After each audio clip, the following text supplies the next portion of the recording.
Part 2. In order that we may start afresh and go to Meg's wedding. Chapter 24. Gossip. In order that we may start afresh and go to Meg's wedding with free minds, it will be well to begin with a little gossip about the Marches. And here let me premise that if any of the elders think there is too much lovering in the story, as I fear they may, I'm not afraid the young folks will make that objection. I can only say with Mrs. March, what can you expect when I have 4 gay girls in the house, and a dashing young neighbor over the way? The 3 years that have passed have brought but few changes to the quiet family.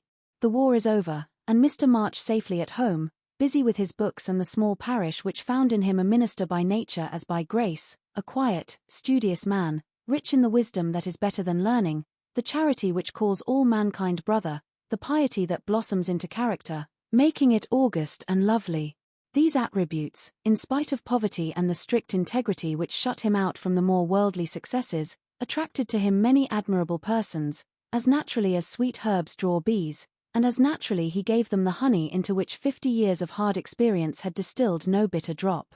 Earnest young men found the grey-headed scholar as young at heart as they, thoughtful or troubled women instinctively brought their doubts to him, sure of finding the gentlest sympathy, the wisest counsel.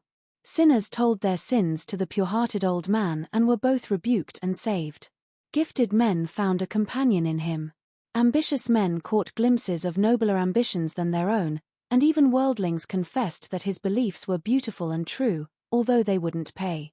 To outsiders the 5 energetic women seemed to rule the house, and so they did in many things, but the quiet scholar, sitting among his books, was still the head of the family, the household conscience, anchor, and comforter, for to him the busy, anxious women always turned in troublous times, finding him, in the truest sense of those sacred words, husband and father.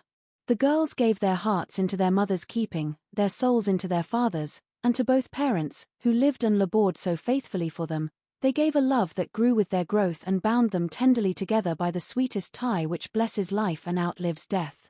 Mrs. March is as brisk and cheery, though rather greyer, than when we saw her last, and just now so absorbed in Meg's affairs that the hospitals and homes still full of wounded boys and soldiers' widows, decidedly miss the motherly missionaries' visits.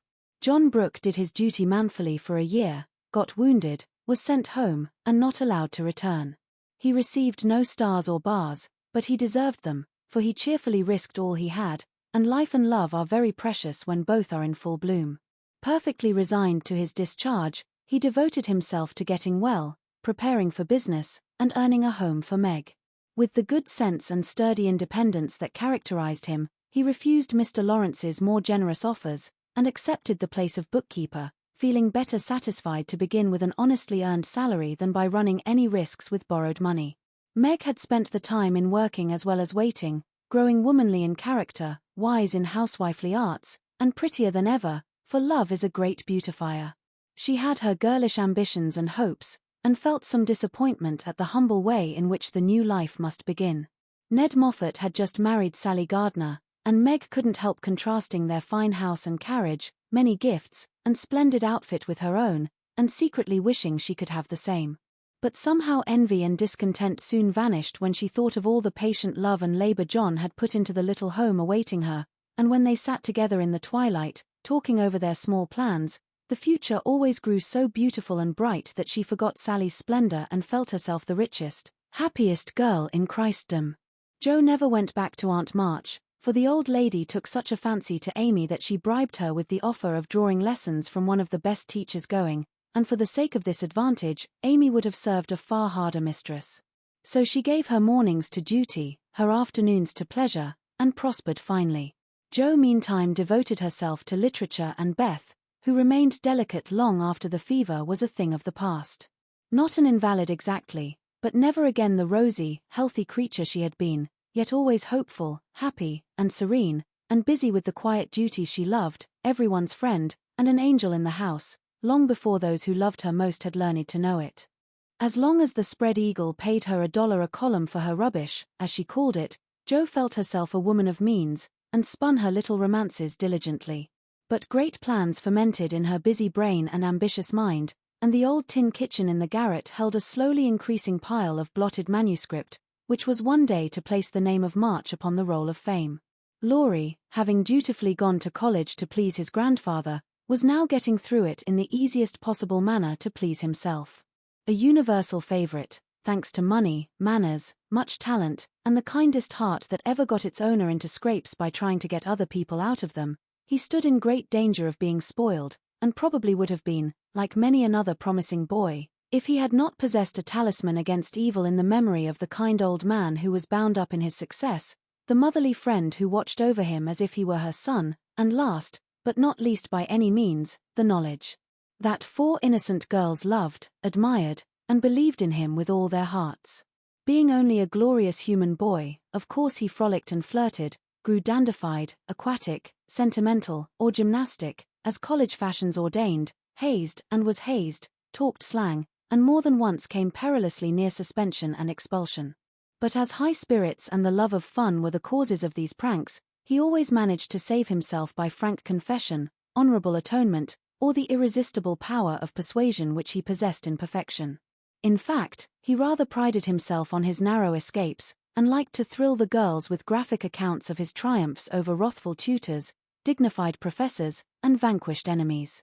The men of my class were heroes in the eyes of the girls, who never wearied of the exploits of our fellows, and were frequently allowed to bask in the smiles of these great creatures, when Laurie brought them home with him. Amy especially enjoyed this high honor, and became quite a belle among them, for her ladyship early felt and learned to use the gift of fascination with which she was endowed.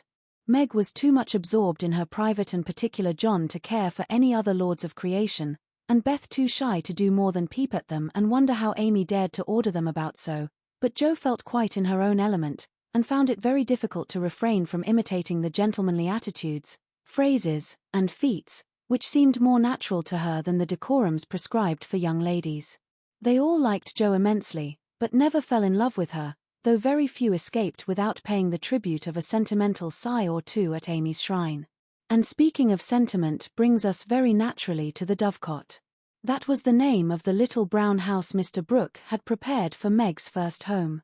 Laurie had christened it, saying it was highly appropriate to the gentle lovers who went on together like a pair of turtle-doves, with first a bill and then a coo.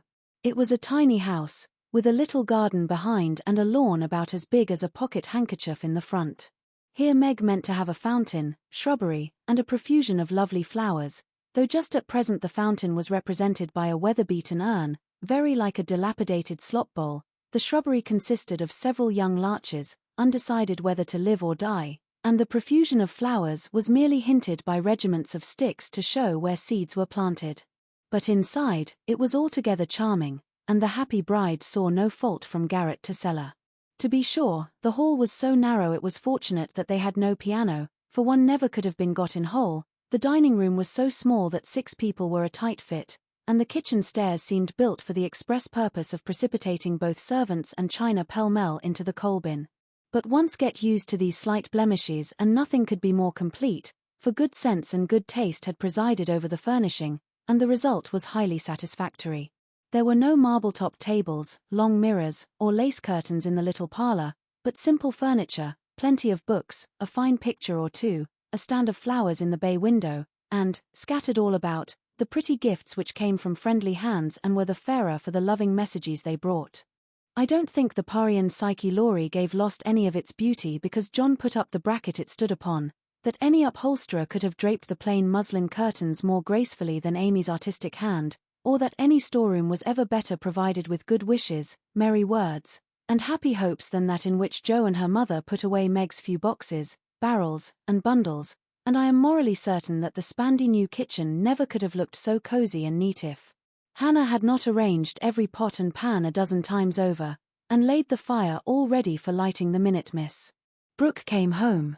I also doubt if any young matron ever began life with so rich a supply of dusters, holders, and piece bags, for Beth made enough to last till the silver wedding came round, and invented 3 different kinds of dishcloths for the express service of the bridal china. People who hire all these things done for them never know what they lose, for the homeliest tasks get beautified if loving hands do them, and Meg found so many proofs of this that everything in her small nest, from the kitchen roller to the silver vase on her parlor table, was eloquent of home love and tender forethought.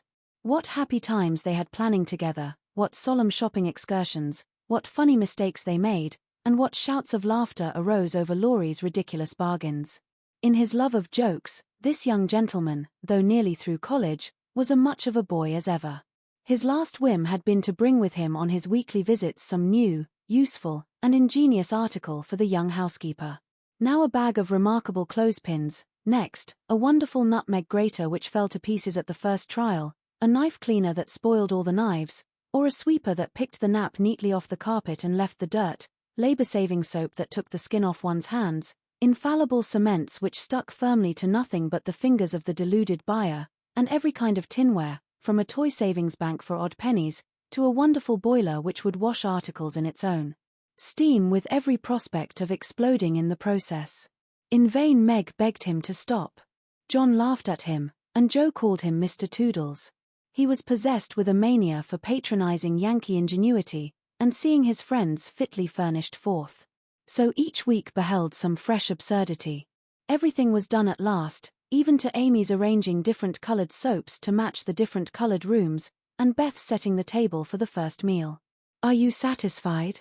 Does it seem like home, and do you feel as if you should be happy here?" asked Mrs. March, as she and her daughter went through the new kingdom arm in arm, for just then they seemed to cling together more tenderly than ever. "Yes, Mother, perfectly satisfied, thanks to you all, and so happy that I can't talk about it," with a look that was far better than words. "If she only had a servant or two it would be all right," said Amy, coming out of the parlor, where she had been trying to decide whether the bronze Mercury looked best on the whatnot or the mantelpiece. "Mother and I have talked that over, and I have made up my mind to try her way first. There will be so little to do that with Lottie to run my errands and help me here and there, I shall only have enough work to keep me from getting lazy or homesick," answered Meg tranquilly. "Sally Moffat has 4, began Amy.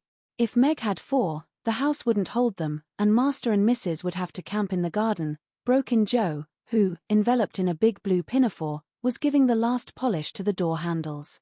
"Sally isn't a poor man's wife, and many maids are in keeping with her fine establishment. Meg and John begin humbly, but I have a feeling that there will be quite as much happiness in the little house as in the big one.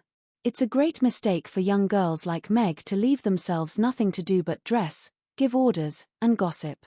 When I was first married, I used to long for my new clothes to wear out or get torn, so that I might have the pleasure of mending them, for I got heartily sick of doing fancy work and tending my pocket handkerchief.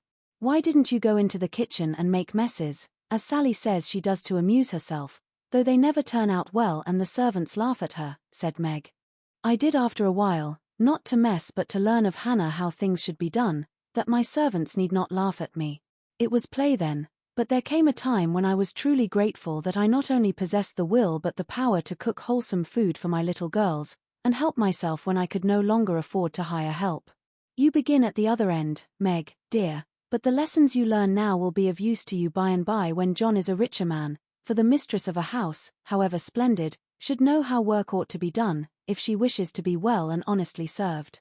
"Yes, Mother, I'm sure of that," said Meg, listening respectfully to the little lecture, for the best of women will hold forth upon the all-absorbing subject of housekeeping. "Do you know I like this room most of all in my baby house," added Meg, a minute after, as they went upstairs and she looked into her well-stored linen closet. Beth was there, laying the snowy piles smoothly on the shelves and exulting over the goodly array. All three laughed as Meg spoke, for that linen closet was a joke. You see, having said that if Meg married that Brooke she shouldn't have a cent of her money, Aunt March was rather in a quandary when time had appeased her wrath and made her repent her vow. She never broke her word, and was much exercised in her mind how to get round it, and at last devised a plan whereby she could satisfy herself. Mrs. Carroll, Florence's mamma, was ordered to buy, have made, and marked a generous supply of house and table linen, and send it as her present, all of which was faithfully done, but the secret leaked out, and was greatly enjoyed by the family, for Aunt March tried to look utterly unconscious, and insisted that she could give nothing but the old-fashioned pearls long promised to the first bride. That's a housewifely taste which I am glad to see. I had a young friend who set up housekeeping with 6 sheets, but she had finger bowls for company and that satisfied her, said Mrs. March, patting the damask tablecloths, with a truly feminine appreciation of their fineness. I haven't a single finger bowl, but this is a set-out that will last me all my days, Hannah says. And Meg looked quite contented, as well she might. A tall, broad-shouldered young fellow, with a cropped head, a felt basin of a hat, and a flyaway coat, came tramping down the road at a great pace, walked over the low fence without stopping to open the gate, straight up to Mrs. March, with both hands out and a hearty, "Here I am, Mother. Yes, it's all right." The last words were in answer to the look the elder lady gave him, a kindly questioning look which the handsome eyes met so frankly that the little ceremony closed, as usual, with a motherly kiss. For Mrs. John Brooke, with the maker's congratulations and compliments. "Bless you, Beth. What a refreshing spectacle you are, Joe. Amy, you are getting altogether too handsome for a single lady." As Laurie spoke, he delivered a brown paper parcel to Meg, pulled Beth's hair ribbon, stared at Joe's big pinafore, and fell into an attitude of mock rapture before Amy, then shook hands all round, and everyone began to talk. "Where is John?" asked Meg anxiously. "Stopped to get the license for tomorrow, Which side won the last match, Teddy?" inquired Joe, who persisted in feeling an interest in manly sports despite her 19 years. "Ours, of course. Wish you'd been there to see." "How is the lovely Miss Randall?" asked Amy with a significant smile. "More cruel than ever. Don't you see how I'm pining away?" And Laurie gave his broad chest a sounding slap and heaved a melodramatic sigh. "What's the last joke?" "Undo the bundle and see, Meg," said Beth, eyeing the knobby parcel with curiosity. "It's a useful thing to have in the house in case of fire or thieves," observed Laurie, as a watchman's rattle appeared, amid the laughter of the girls. "Any time when John is away and you get frightened, Mrs. Meg, just swing that out of the front window, and it will rouse the neighborhood in a jiffy.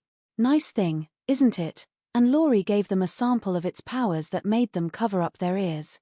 "There's gratitude for you. And speaking of gratitude reminds me to mention that you may thank Hannah for saving your wedding cake from destruction. I saw it going into your house as I came by, and if she hadn't defended it manfully I'd have had a pick at it, for it looked like a remarkably plummy one." "I wonder if you will ever grow up, Laurie," said Meg in a matronly tone. "I'm doing my best, but can't get much higher, I'm afraid, as 6 feet is about all men can do in these degenerate days," responded the young gentleman, whose head was about level with the little chandelier. "I suppose it would be profanation to eat anything in this spick-and-span bower, so as I'm tremendously hungry, I propose an adjournment," he added presently. "Mother and I are going to wait for John. There are some last things to settle," said Meg, bustling away. "Beth and I are going over to Kitty Bryant's to get more flowers for tomorrow," added Amy, tying a picturesque hat over her picturesque curls, and enjoying the effect as much as anybody. "Come, Joe, don't desert a fellow. I'm in such a state of exhaustion I can't get home without help." "Don't take off your apron, whatever you do, it's peculiarly becoming," said Laurie, as Joe bestowed his especial aversion in her capacious pocket and offered her arm to support his feeble steps. "Now, Teddy, I want to talk seriously to you about tomorrow," began Joe, as they strolled away together. "You must promise to behave well, and not cut up any pranks, and spoil our plans." "Not a prank. And don't say funny things when we ought to be sober."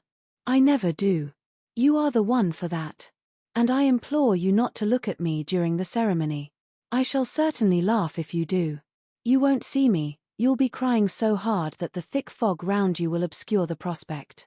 "I never cry unless for some great affliction. Such as fellows going to college, hey?" cut in Laurie, with suggestive laugh. "Don't be a peacock. I only moaned a trifle to keep the girls company." "Exactly. I say, Joe, how is Grandpa this week?" "Pretty amiable." "Very. Why, have you got into a scrape and want to know how he'll take it?" asked Joe rather sharply. "Now, Joe, do you think I'd look your mother in the face and say all right, if it wasn't?" And Laurie stopped short, with an injured air. "No, I don't." "Then don't go and be suspicious." "I only want some money," said Laurie, walking on again, appeased by her hearty tone. "You spend a great deal, Teddy." "Bless you, I don't spend it, it spends itself somehow, and is gone before I know it. You are so generous and kind-hearted that you let people borrow, and can't say no to anyone. We heard about Henshaw and all you did for him. If you always spent money in that way, no one would blame you," said Joe warmly. "Oh, he made a mountain out of a molehill. You wouldn't have me let that fine fellow work himself to death just for want of a little help, when he is worth a dozen of us lazy chaps, Would you? Of course not, but I don't see the use of your having 17 waistcoats, endless neckties, and a new hat every time you come home. I thought you'd got over the dandy period, but every now and then it breaks out in a new spot. Just now it's the fashion to be hideous, to make your head look like a scrubbing brush, wear a straight jacket, orange gloves, and clumping square-toed boots. If it was cheap ugliness, I'd say nothing, but it costs as much as the other, and I don't get any satisfaction out of it. Laurie threw back his head and laughed so heartily at this attack that the felt hat fell off and Joe walked on it, which insult only afforded him an opportunity for expatiating on the advantages of a rough-and-ready costume, as he folded up the maltreated hat and stuffed it into his pocket. Don't lecture any more, there's a good soul. I have enough all through the week, and like to enjoy myself when I come home. I'll get myself up regardless of expense tomorrow and be a satisfaction to my friends. I'll leave you in peace if you'll only let your hair grow. I'm not aristocratic, but I do object to being seen with a person who looks like a young prize fighter, observed Joe severely. This unassuming style promotes study, that's why we adopt it, returned Laurie, who certainly could not be accused of vanity, having voluntarily sacrificed a handsome curly crop to the demand for quarter-inch-long stubble. By the way, Joe, I think that little Parker is really getting desperate about Amy. He talks of her constantly, writes poetry, and moons about in a most suspicious manner.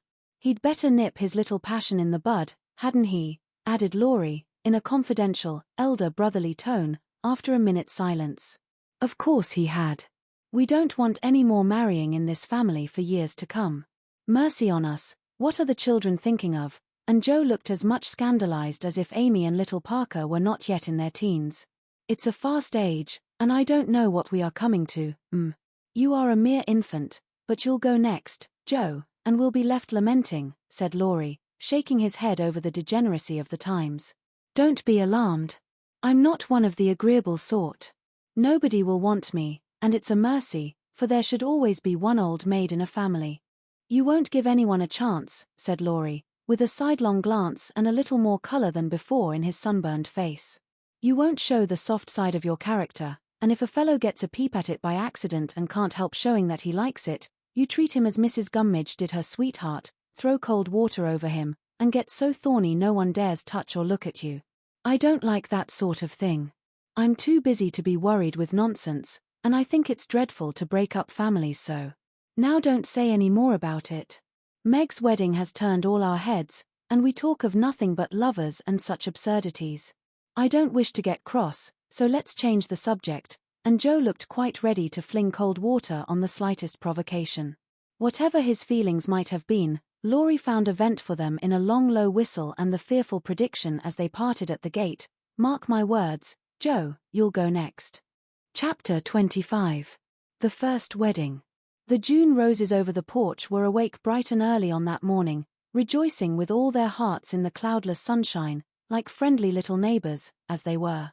Quite flushed with excitement were their ruddy faces, as they swung in the wind, whispering to one another what they had seen, for some peeped in at the dining-room windows where the feast was spread, some climbed up to nod and smile at the sisters as they dressed the bride, others waved a welcome to those who came and went on various errands in garden, porch, and hall, and all, from the rosiest full-blown flower to the palest baby bud, offered their tribute of beauty and fragrance to the gentle mistress who had loved and tended them so long.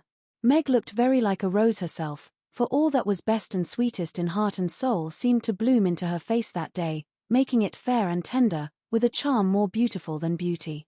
Neither silk, lace, nor orange flowers would she have.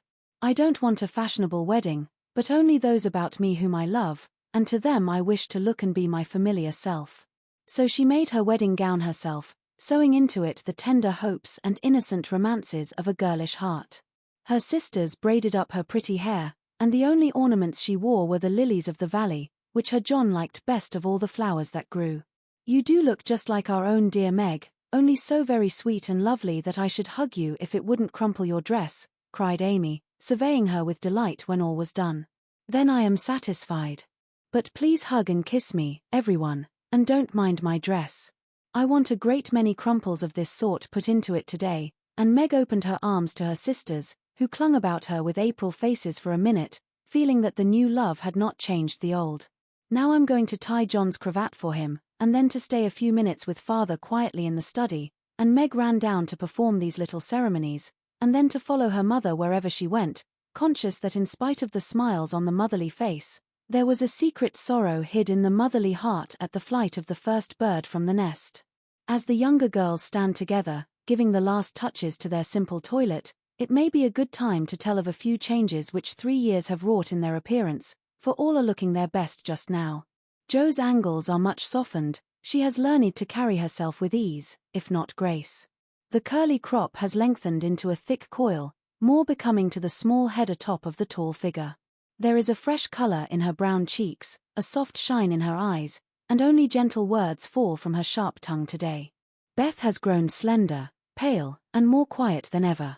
The beautiful, kind eyes are larger, and in them lies an expression that saddens one, although it is not sad itself.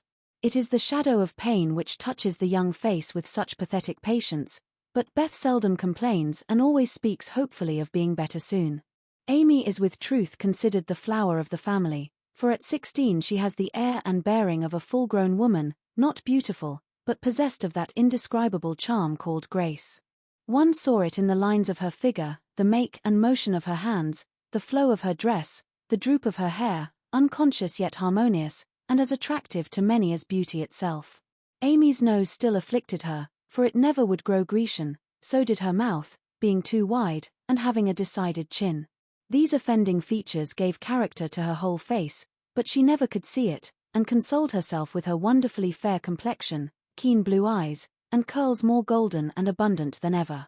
All 3 wore suits of thin silver grey, their best gowns for the summer, with blush roses in hair and bosom, and all 3 looked just what they were, fresh-faced, happy-hearted girls, pausing a moment in their busy lives to read with wistful eyes the sweetest chapter in the romance of womanhood. There were to be no ceremonious performances, everything was to be as natural and homelike as possible, so when Aunt March arrived, she was scandalized to see the bride come running to welcome and lead her in, to find the bridegroom fastening up a garland that had fallen down, and to catch a glimpse of the paternal minister marching upstairs with a grave countenance and a wine bottle under each arm. "Upon my word, here's a state of things," cried the old lady, taking the seat of honor prepared for her, and settling the folds of her lavender moire with a great rustle. "You oughtn't to be seen till the last minute, child. I'm not a show, auntie, and no one is coming to stare at me, to criticize my dress, or count the cost of my luncheon. I'm too happy to care what anyone says or thinks, and I'm going to have my little wedding just as I like it. John, dear, here's your hammer." And away went Meg to help that man in his highly improper employment. Mr. Brooke didn't even say, "Thank you," but as he stooped for the unromantic tool, he kissed his little bride behind the folding door, with a look that made Aunt March whisk out her pocket handkerchief with a sudden dew in her sharp old eyes. A crash, a cry, and a laugh from Laurie, accompanied by the indecorous exclamation, "Jupiter Ammon." Jo's upset the cake again, caused a momentary flurry, which was hardly over when a flock of cousins arrived, and the party came in, as Beth used to say when a child. "Don't let that young giant come near me, he worries me worse than mosquitoes," whispered the old lady to Amy, as the rooms filled and Laurie's black head towered above the rest. "He has promised to be very good today, and he can be perfectly elegant if he likes," returned Amy, and gliding away to warn Hercules to beware of the dragon, which warning caused him to haunt the old lady with a devotion that nearly distracted her. There was no bridal procession, but a sudden silence fell upon the room as Mr. March and the young couple took their places under the green arch. Mother and sisters gathered close, as if loath to give Meg up. The fatherly voice broke more than once, which only seemed to make the service more beautiful and solemn. The bridegroom's hand trembled visibly, and no one heard his replies. But Meg looked straight up in her husband's eyes, and said, "I will," with such tender trust in her own face and voice that her mother's heart rejoiced and Aunt March sniffed audibly. Jo did not cry, though she was very near it once, and was only saved from a demonstration by the consciousness that Laurie was staring fixedly at her, with a comical mixture of merriment and emotion in his wicked black eyes. Beth kept her face hidden on her mother's shoulder, but Amy stood like a graceful statue, with a most becoming ray of sunshine touching her white forehead and the flower in her hair. It wasn't at all the thing, I'm afraid, but the minute she was fairly married, Meg cried, "The first kiss for Marmee," and turning, gave it with her heart on her lips. During the next 15 minutes she looked more like a rose than ever, for everyone availed themselves of their privileges to the fullest extent, from Mr. Laurence to old Hannah, who, adorned with a headdress fearfully and wonderfully made, fell upon her in the hall, crying with a sob and a chuckle, "Bless you, dearie, 100 times. The cake ain't hurt a mite, and everything looks lovely." Everybody cleared up after that, and said something brilliant, or tried to, which did just as well, for laughter is ready when hearts are light. There was no display of gifts, for they were already in the little house, nor was there an elaborate breakfast, but a plentiful lunch of cake and fruit, dressed with flowers. Mr. Laurence and Aunt March shrugged and smiled at one another when water, lemonade, and coffee were found to be the only sorts of nectar which the three Hebes carried round. No one said anything, till Laurie, who insisted on serving the bride, appeared before her, with a loaded salver in his hand and a puzzled expression on his face. "Has Joe smashed all the bottles by accident?" he whispered, "or am I merely laboring under a delusion that I saw some lying about loose this morning? No, your grandfather kindly offered us his best, and Aunt March actually sent some, but father put away a little for Beth, and dispatched the rest to the soldiers' home. You know he thinks that wine should be used only in illness, and mother says that neither she nor her daughters will ever offer it to any young man under her roof." Meg spoke seriously and expected to see Laurie frown or laugh, but he did neither, for after a quick look at her, he said, in his impetuous way, "I like that. For I've seen enough harm done to wish other women would think as you do. You are not made wise by experience, I hope," and there was an anxious accent in Meg's voice. "No. I give you my word for it. Don't think too well of me, either, this is not one of my temptations. Being brought up where wine is as common as water and almost as harmless, I don't care for it, but when a pretty girl offers it, one doesn't like to refuse, you see. But you will, for the sake of others, if not for your own. Come, Laurie, promise, and give me one more reason to call this the happiest day of my life." A demand so sudden and so serious made the young man hesitate a moment, for ridicule is often harder to bear than self-denial. Meg knew that if he gave the promise he would keep it at all costs, and feeling her power, used it as a woman may for her friend's good. She did not speak, but she looked up at him with a face made very eloquent by happiness, and a smile which said, "No one can refuse me anything today." Laurie certainly could not, and with an answering smile, he gave her his hand, saying heartily, "I promise, Mrs. Brooke. I thank you, very, very much. And I drink long life to your resolution, Teddy," cried Joe, baptizing him with a splash of lemonade, as she waved her glass and beamed approvingly upon him. So the toast was drunk, the pledge made and loyally kept in spite of many temptations, for with instinctive wisdom, the girls seized a happy moment to do their friend a service, for which he thanked them all his life. After lunch, people strolled about, by twos and threes, through the house and garden, enjoying the sunshine without and within. Meg and John happened to be standing together in the middle of the grass plot, when Laurie was seized with an inspiration which put the finishing touch to this unfashionable wedding.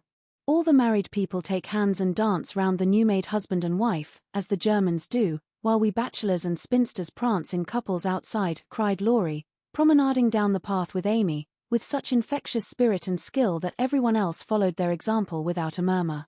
Mr. and Mrs. March, Aunt and Uncle Carroll began it, others rapidly joined in, even Sally Moffat, after a moment's hesitation, threw her train over her arm and whisked Ned into the ring. But the crowning joke was Mr. Laurence and Aunt March, for when the stately old gentleman chassed solemnly up to the old lady, she just tucked her cane under her arm, and hopped briskly away to join hands with the rest and dance about the bridal pair, while the young folks pervaded the garden like butterflies on a midsummer day. Want of breath brought the impromptu ball to a close, and then people began to go. "I wish you well, my dear, I heartily wish you well, but I think you'll be sorry for it," said Aunt March to Meg, adding to the bridegroom, as he led her to the carriage, "You've got a treasure, young man, see that you deserve it." "That is the prettiest wedding I've been to for an age, Ned, and I don't see why, for there wasn't a bit of style about it," observed Mrs. Moffat to her husband, as they drove away. "Laurie, my lad, if you ever want to indulge in this sort of thing, get one of those little girls to help you, and I shall be perfectly satisfied," said Mr. Laurence, settling himself in his easy chair to rest after the excitement of the morning. "I'll do my best to gratify you, sir," was Laurie's unusually dutiful reply, as he carefully unpinned the posy Joe had put in his buttonhole. The little house was not far away, and the only bridal journey Meg had was the quiet walk with John from the old home to the new. When she came down, looking like a pretty Quakeress in her dove-colored suit and straw bonnet tied with white, they all gathered about her to say goodbye, as tenderly as if she had been going to make the grand tour. "Don't feel that I am separated from you, Mommy dear, or that I love you any the less for loving John so much," she said, clinging to her mother, with full eyes for a moment. "I shall come every day, Father, and expect to keep my old place in all your hearts, though I am married. Beth is going to be with me a great deal, and the other girls will drop in now and then to laugh at my housekeeping struggles. Thank you all for my happy wedding day. Goodbye, goodbye." They stood watching her, with faces full of love and hope and tender pride as she walked away, leaning on her husband's arm, with her hands full of flowers and the June sunshine brightening her happy face, and so Meg's married life began. Chapter 26. Artistic Attempts. It takes people a long time to learn the difference between talent and genius, especially ambitious young men and women. Amy was learning this distinction through much tribulation, for mistaking enthusiasm for inspiration, she attempted every branch of art with youthful audacity. For a long time there was a lull in the mud pie business, and she devoted herself to the finest pen and ink drawing, in which she showed such taste and skill that her graceful handiwork proved both pleasant and profitable. But overstrained eyes caused pen and ink to be laid aside for a bold attempt at poker sketching. While this attack lasted, the family lived in constant fear of a conflagration, for the odor of burning wood pervaded the house at all hours, smoke issued from attic and shed with alarming frequency, red-hot pokers lay about promiscuously, and Hannah never went to bed without a pail of water and the dinner bell at her door in case of fire. Raphael's face was found boldly executed on the underside of the molding board, and Bacchus on the head of a beer barrel. A chanting cherub adorned the cover of the sugar bucket, and attempts to portray Romeo and Juliet supplied kindling for some time. From fire to oil was a natural transition for burned fingers, and Amy fell to painting with undiminished ardor. An artist friend fitted her out with his cast-off palettes, brushes, and colors, and she daubed away, producing pastoral and marine views such as were never seen on land or sea.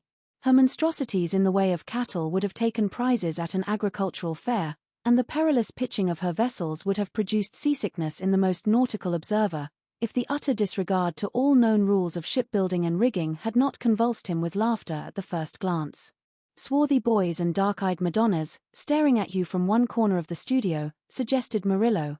Oily brown shadows of faces with a lurid streak in the wrong place, meant Rembrandt. Buxom ladies and drapiscal infants, Rubens, and Turner appeared in tempests of blue thunder, orange lightning, brown rain, and purple clouds, with a tomato-colored splash in the middle, which might be the sun or a buoy, a sailor's shirt or a king's robe, as the spectator pleased.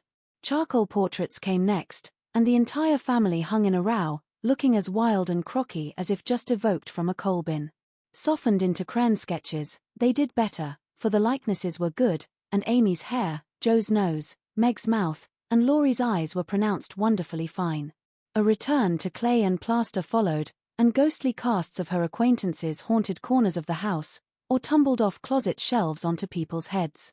Children were enticed in as models, till their incoherent accounts of her mysterious doings caused Miss Amy to be regarded in the light of a young ogress.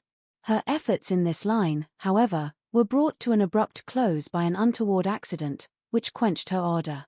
Other models failing her for a time, she undertook to cast her own pretty foot, and the family were one day alarmed by an unearthly bumping and screaming, and running to the rescue, found the young enthusiast hopping wildly about the shed with her foot held fast in a pan full of plaster, which had hardened with unexpected rapidity.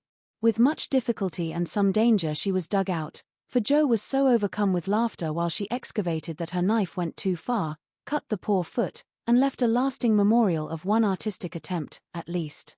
After this Amy subsided, till a mania for sketching from nature set her to haunting river, field, and wood, for picturesque studies, and sighing for ruins to copy. She caught endless colds sitting on damp grass to book a delicious bit, composed of a stone, a stump, one mushroom, and a broken mullein stalk, or a heavenly mass of clouds, that looked like a choice display of featherbeds when done. She sacrificed her complexion floating on the river in the midsummer sun to study light and shade, and got a wrinkle over her nose trying after points of sight, or whatever the squint and string performance is called. If genius is eternal patience, as Michelangelo affirms, Amy had some claim to the divine attribute, for she persevered in spite of all obstacles, failures, and discouragements, firmly believing that in time she should do something worthy to be called high art. She was learning, doing, and enjoying other things, meanwhile, for she had resolved to be an attractive and accomplished woman, even if she never became a great artist.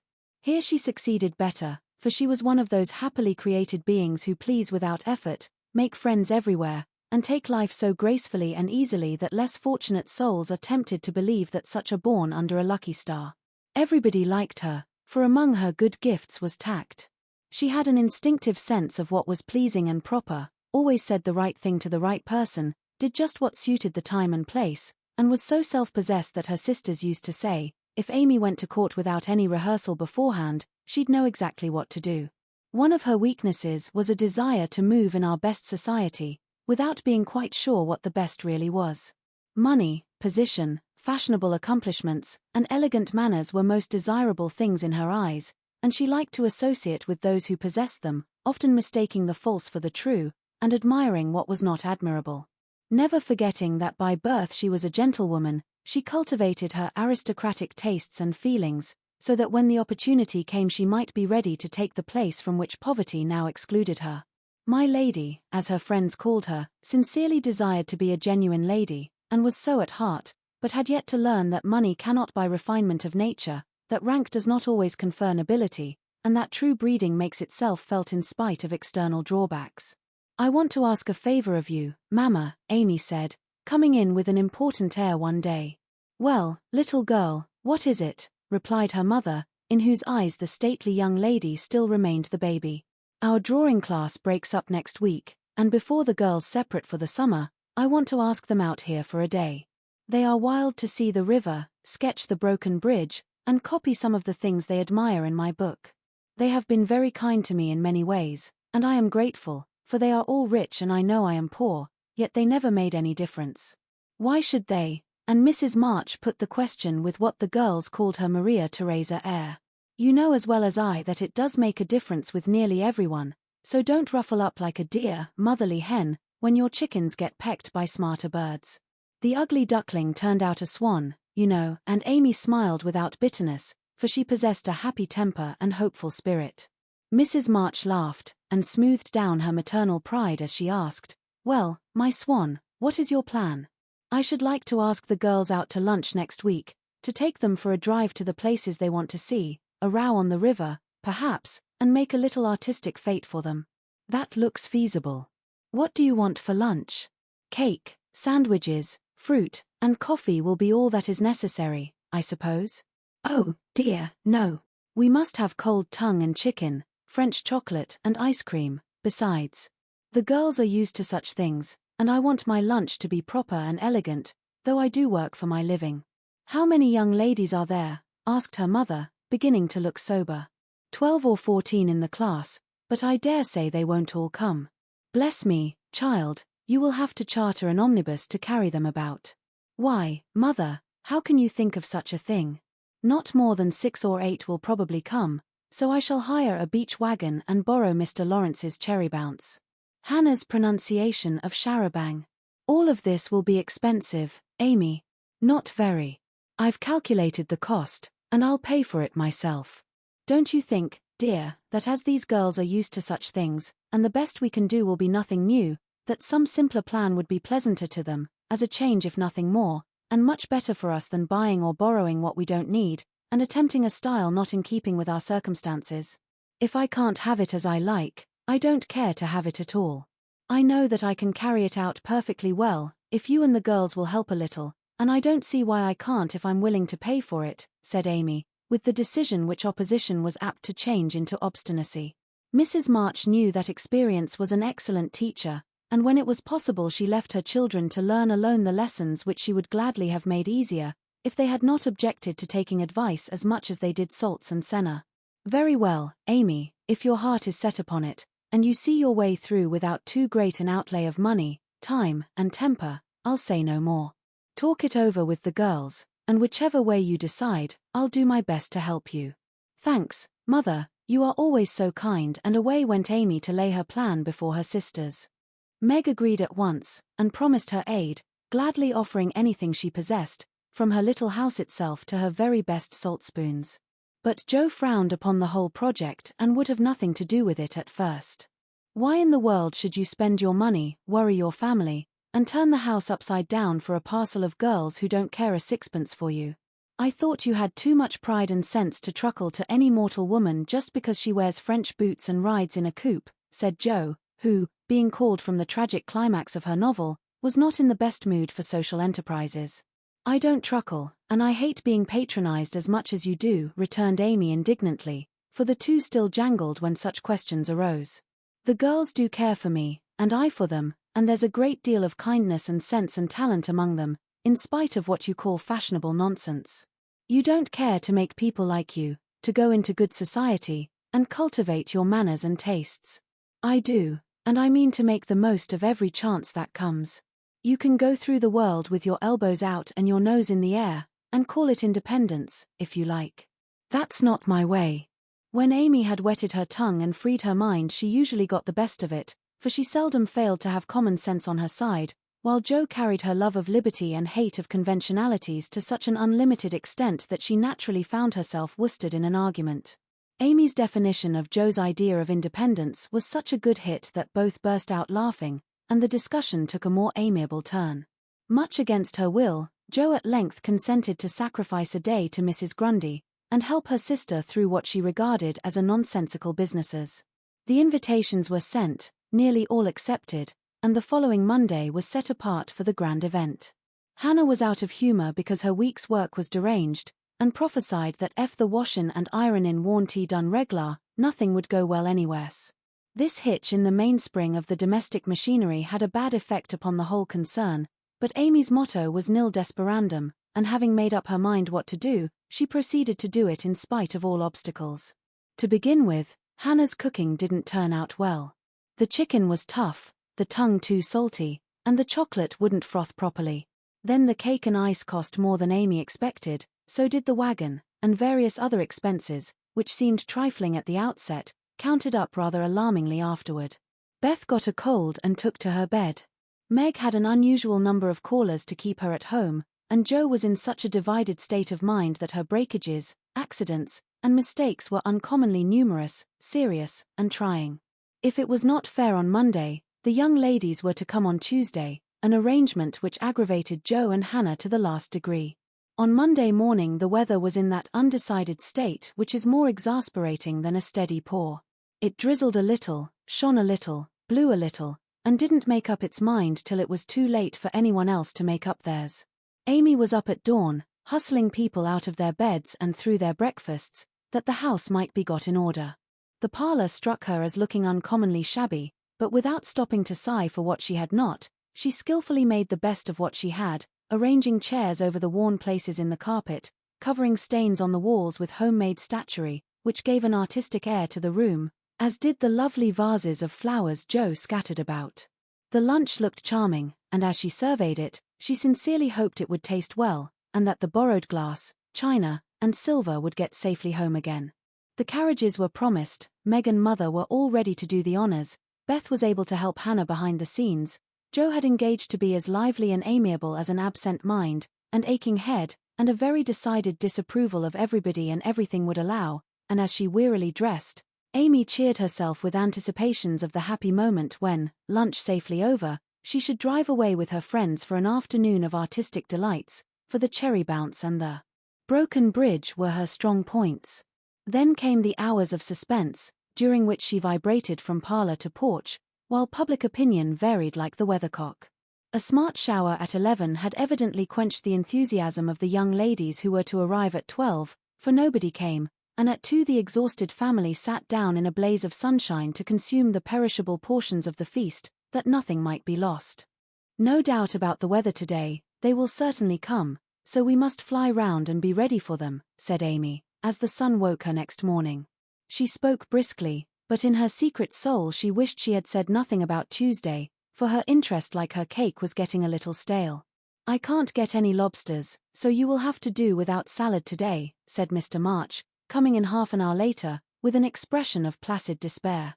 Use the chicken then, the toughness won't matter in a salad, advised his wife. Hannah left it on the kitchen table a minute, and the kittens got at it. I'm very sorry, Amy, added Beth, who was still a patroness of cats. Then I must have a lobster, for tongue alone won't do, said Amy decidedly.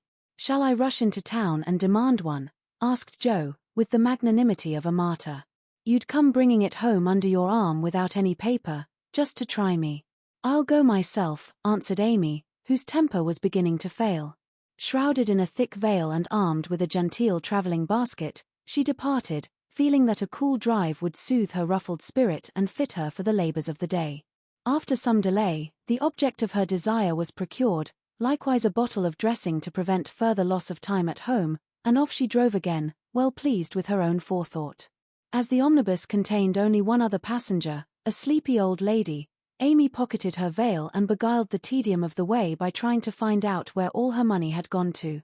So busy was she with her card full of refractory figures that she did not observe a newcomer, who entered without stopping the vehicle, till a masculine voice said, "Good morning, Miss March," and, looking up, she beheld one of Laurie's most elegant college friends.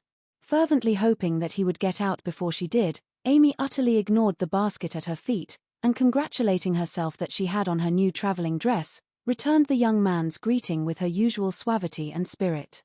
They got on excellently, for Amy's chief care was soon set at rest by learning that the gentleman would leave first, and she was chatting away in a peculiarly lofty strain, when the old lady got out.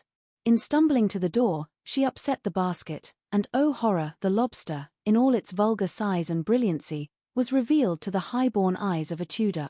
By Jove, she's forgotten her dinner, cried the unconscious youth, poking the scarlet monster into its place with his cane, and preparing to hand out the basket after the old lady. Please don't, it's mine, murmured Amy, with a face nearly as red as her fish. Oh, really, I beg pardon. It's an uncommonly fine one, isn't it? Said Tudor, with great presence of mind, and an air of sober interest that did credit to his breeding. Amy recovered herself in a breath, set her basket boldly on the seat, and said, laughing, Don't you wish you were to have some of the salad he's going to make, and to see the charming young ladies who are to eat it? Now that was tact, for two of the ruling foibles of the masculine mind were touched. The lobster was instantly surrounded by a halo of pleasing reminiscences, and curiosity about the charming young ladies diverted his mind from the comical mishap. I suppose he'll laugh and joke over it with Laurie, but I shan't see them, that's a comfort, thought Amy, as Tudor bowed and departed. She did not mention this meeting at home, though she discovered that, thanks to the upset, her new dress was much damaged by the rivulets of dressing that meandered down the skirt, but went through with the preparations which now seemed more irksome than before, and at 12 o'clock all was ready again. Feeling that the neighbors were interested in her movements, she wished to efface the memory of yesterday's failure by a grand success today, so she ordered the cherry bounce, and drove away in state to meet and escort her guests to the banquet. There's the rumble, they're coming. I'll go on to the porch and meet them. It looks hospitable, and I want the poor child to have a good time after all her trouble, said Mrs. March, suiting the action to the word. But after one glance, she retired, with an indescribable expression, for looking quite lost in the big carriage, sat Amy and one young lady. Run, Beth, and help Hannah clear half the things off the table. It will be too absurd to put a luncheon for 12 before a single girl, cried Joe, hurrying away to the lower regions, too excited to stop even for a laugh. In came Amy, quite calm and delightfully cordial to the one guest who had kept her promise. The rest of the family, being of a dramatic turn, played their parts equally well, and Miss Elliot found them a most hilarious set, for it was impossible to control entirely the merriment which possessed them. The remodelled lunch being gaily partaken of, the studio and garden visited, and art discussed with enthusiasm, Amy ordered a buggy, alas for the elegant cherry bounce, and drove her friend quietly about the neighbourhood till sunset, when the party went out. As she came walking in, looking very tired but as composed as ever, she observed that every vestige of the unfortunate fate had disappeared, except a suspicious pucker about the corners of Joe's mouth. You've had a lovely afternoon for your drive, dear, said her mother, as respectfully as if the whole 12 had come. Miss Elliot is a very sweet girl, and seemed to enjoy herself, I thought, observed Beth, with unusual warmth. Could you spare me some of your cake? I really need some, I have so much company, and I can't make such delicious stuff as yours, asked Meg soberly. Take it all. I'm the only one here who likes sweet things, and it will mold before I can dispose of it, answered Amy, thinking with a sigh of the generous store she had laid in for such an end as this. It's a pity Laurie isn't here to help us, began Joe, as they sat down to ice cream and salad for the second time in 2 days. A warning look from her mother checked any further remarks, and the whole family ate in heroic silence, till Mr. March mildly observed, salad was one of the favorite dishes of the ancients, and Evelyn, here a general explosion of laughter cut short the history of salads, to the great surprise of the learned gentleman. Bundle everything into a basket and send it to the Hummels. Germans like messes. I'm sick of the sight of this, and there's no reason you should all die of a surfeit because I've been a fool, cried Amy, wiping her eyes. I thought I should have died when I saw you 2 girls rattling about in the what-you-call-it, like 2 little colonels in a very big nutshell, and mother waiting in state to receive the throng, sighed Joe, quite spent with laughter. I'm very sorry you were disappointed, dear, but we all did our best to satisfy you, said Mrs. March, in a tone full of motherly regret. I am satisfied. I've done what I undertook, and it's not my fault that it failed. I comfort myself with that, said Amy with a little quiver in her voice. I thank you all very much for helping me, and I'll thank you still more if you won't allude to it for a month, at least. No one did for several months, but the word fate always produced a general smile, and Laurie's birthday gift to Amy was a tiny coral lobster in the shape of a charm for her watchguard. Chapter 27. Literary Lessons. Fortune suddenly smiled upon Joe, and dropped a good luck penny in her path. Not a golden penny, exactly, but I doubt if 500,000 would have given more real happiness than did the little sum that came to her in this wise. Every few weeks she would shut herself up in her room, put on her scribbling suit, and fall into a vortex, as she expressed it, writing away at her novel with all her heart and soul, for till that was finished she could find no peace. Her scribbling suit consisted of a black woolen pinafore on which she could wipe her pen at will, and a cap of the same material, adorned with a cheerful red bow, into which she bundled her hair when the decks were cleared for action.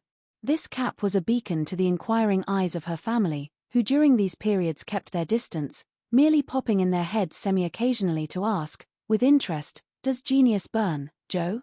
They did not always venture even to ask this question, but took an observation of the cap, and judged accordingly. If this expressive article of dress was drawn low upon the forehead, it was a sign that hard work was going on. In exciting moments it was pushed rakishly askew, and when despair seized the author it was plucked wholly off, and cast upon the floor. At such times the intruder silently withdrew, and not until the red bow was seen gaily erect upon the gifted brow, did anyone dare address Joe. She did not think herself a genius by any means, but when the writing fit came on, she gave herself up to it with entire abandon, and led a blissful life, unconscious of want, care, or bad weather, while she sat safe and happy in an imaginary world, full of friends almost as real and dear to her as any in the flesh. Sleep forsook her eyes, meals stood untasted, day and night were all too short to enjoy the happiness which blessed her only at such times, and made these hours worth living, even if they bore no other fruit. The divine afflatus usually lasted a week or 2, and then she emerged from her vortex, hungry, sleepy, cross, or despondent. She was just recovering from one of these attacks when she was prevailed upon to escort Miss Crocker to a lecture, and in return for her virtue was rewarded with a new idea. It was a people's course, the lecture on the pyramids, and Joe rather wondered at the choice of such a subject for such an audience, but took it for granted that some great social evil would be remedied or some great want supplied by unfolding the glories of the pharaohs to an audience whose thoughts were busy with the price of coal and flour, and whose lives were spent in trying to solve harder riddles than that of the Sphinx. They were early, and while Miss Crocker set the heel of her stocking, Joe amused herself by examining the faces of the people who occupied the seat with them.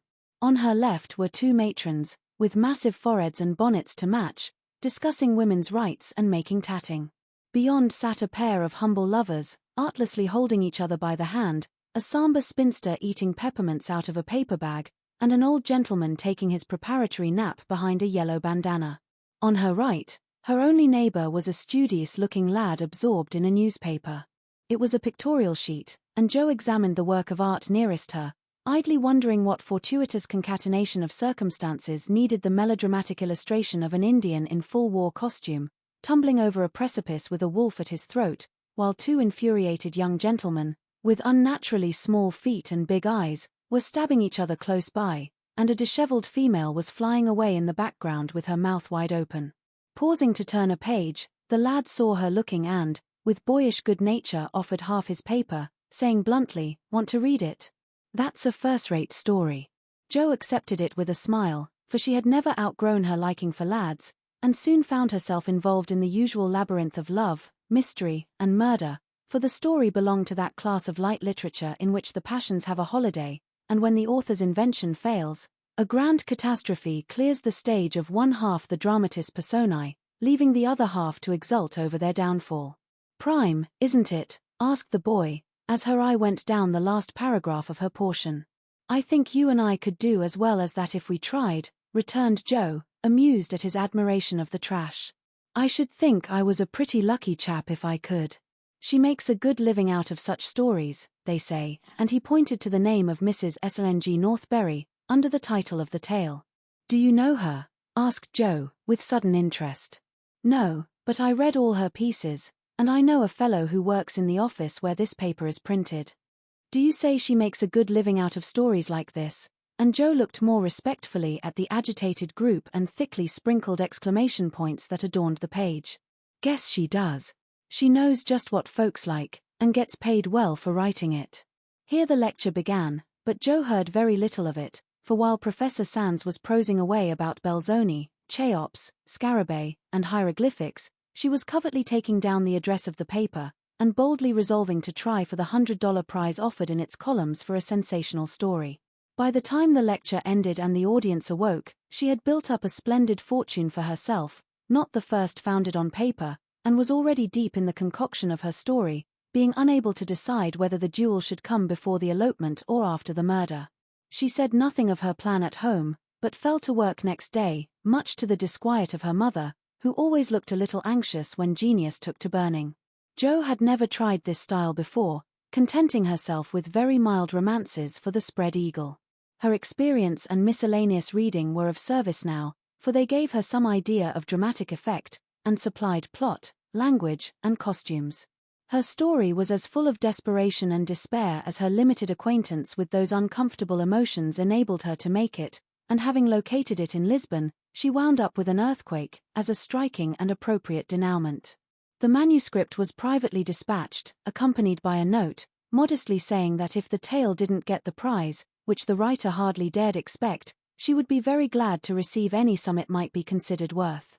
6 weeks is a long time to wait, and a still longer time for a girl to keep a secret, but Jo did both, and was just beginning to give up all hope of ever seeing her manuscript again, when a letter arrived which almost took her breath away, for on opening it, a check for $100 fell into her lap. For a minute she stared at it as if it had been a snake, then she read her letter and began to cry.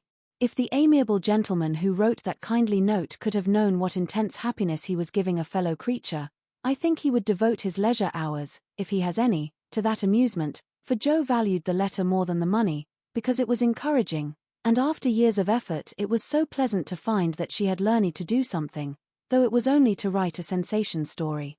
A prouder young woman was seldom seen than she, when, having composed herself, she electrified the family by appearing before them with the letter in one hand, the check in the other, announcing that she had won the prize.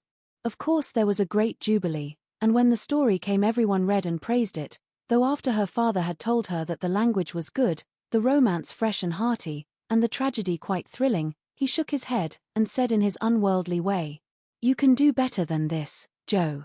Aim at the highest, and never mind the money. I think the money is the best part of it." "What will you do with such a fortune?" asked Amy, regarding the magic slip of paper with a reverential eye. "Send Beth and Mother to the seaside for a month or 2, answered Jo promptly. To the seaside they went, after much discussion, and though Beth didn't come home as plump and rosy as could be desired, she was much better, while Mrs. March declared she felt 10 years younger. So Jo was satisfied with the investment of her prize money, and fell to work with a cheery spirit, bent on earning more of those delightful checks. She did earn several that year, and began to feel herself a power in the house, for by the magic of a pen, her rubbish turned into comforts for them all. The Duke's daughter paid the butcher's bill, a phantom hand put down a new carpet, and the curse of the Coventrys proved the blessing of the Marches in the way of groceries and gowns. Wealth is certainly a most desirable thing, but poverty has its sunny side, and one of the sweet uses of adversity is the genuine satisfaction which comes from hearty work of head or hand, and to the inspiration of necessity, we owe half the wise, beautiful, and useful blessings of the world. Jo enjoyed a taste of this satisfaction, and ceased to envy richer girls, taking great comfort in the knowledge that she could supply her own wants, and need ask no one for a penny. Little notice was taken of her stories, but they found a market, and encouraged by this fact, she resolved to make a bold stroke for fame and fortune. Having copied her novel for the 4th time, read it to all her confidential friends, and submitted it with fear and trembling to 3 publishers, she at last disposed of it, on condition that she would cut it down 1/3, and omit all the parts which she particularly admired. Now I must either bundle it back into my tin kitchen to mold, pay for printing it myself, or chop it up to suit purchasers and get what I can for it. Fame is a very good thing to have in the house, but cash is more convenient, so I wish to take the sense of the meeting on this important subject, said Jo, calling a family council. Don't spoil your book, my girl, for there is more in it than you know, and the idea is well worked out. Let it wait and ripen, was her father's advice, and he practiced what he preached, having waited patiently 30 years for fruit of his own to ripen, and being in no haste to gather it even now when it was sweet and mellow. It seems to me that Jo will profit more by taking the trial than by waiting, said Mrs. March. Criticism is the best test of such work, for it will show her both unsuspected merits and faults, and help her to do better next time. We are too partial, but the praise and blame of outsiders will prove useful, even if she gets but little money. Yes, said Jo, knitting her brows, that's just it. I've been fussing over the thing so long, I really don't know whether it's good, bad, or indifferent. It will be a great help to have cool, impartial persons take a look at it, and tell me what they think of it. I wouldn't leave a word out of it. You'll spoil it if you do, for the interest of the story is more in the minds than in the actions of the people, and it will be all a muddle if you don't explain as you go on, said Meg, who firmly believed that this book was the most remarkable novel ever written. But Mr. Allen says, leave out the explanations, make it brief and dramatic, and let the characters tell the story, interrupted Jo, turning to the publisher's note. Do as he tells you. He knows what will sell, and we don't. Make a good, popular book, and get as much money as you can. By and by, when you've got a name, you can afford to digress, and have philosophical and metaphysical people in your novels, said Amy, who took a strictly practical view of the subject. Well, said Jo, laughing, if my people are philosophical and metaphysical, it isn't my fault, for I know nothing about such things, except what I hear Father say, sometimes. If I've got some of his wise ideas jumbled up with my romance, so much the better for me. Now, Beth, what do you say? I should so like to see it printed soon, was all Beth said, and smiled in saying it. But there was an unconscious emphasis on the last word, and a wistful look in the eyes that never lost their childlike candor, which chilled Jo's heart for a minute with a foreboding fear, and decided her to make her little venture soon. So, with Spartan firmness, the young authoress laid her firstborn on her table, and chopped it up as ruthlessly as any ogre. In the hope of pleasing everyone, she took everyone's advice, and like the old man and his donkey in the fable suited nobody. Her father liked the metaphysical streak which had unconsciously got into it, so that was allowed to remain though she had her doubts about it. Her mother thought that there was a trifle too much description. Out, therefore it came, and with it many necessary links in the story. Meg admired the tragedy, so Jo piled up the agony to suit her, while Amy objected to the fun, and, with the best intentions in life, Jo quenched the spritly scenes which relieved the somber character of the story. Then, to complicate the ruin, she cut it down 1/3, and confidingly sent the poor little romance, like a picked robin, out into the big, busy world to try its fate.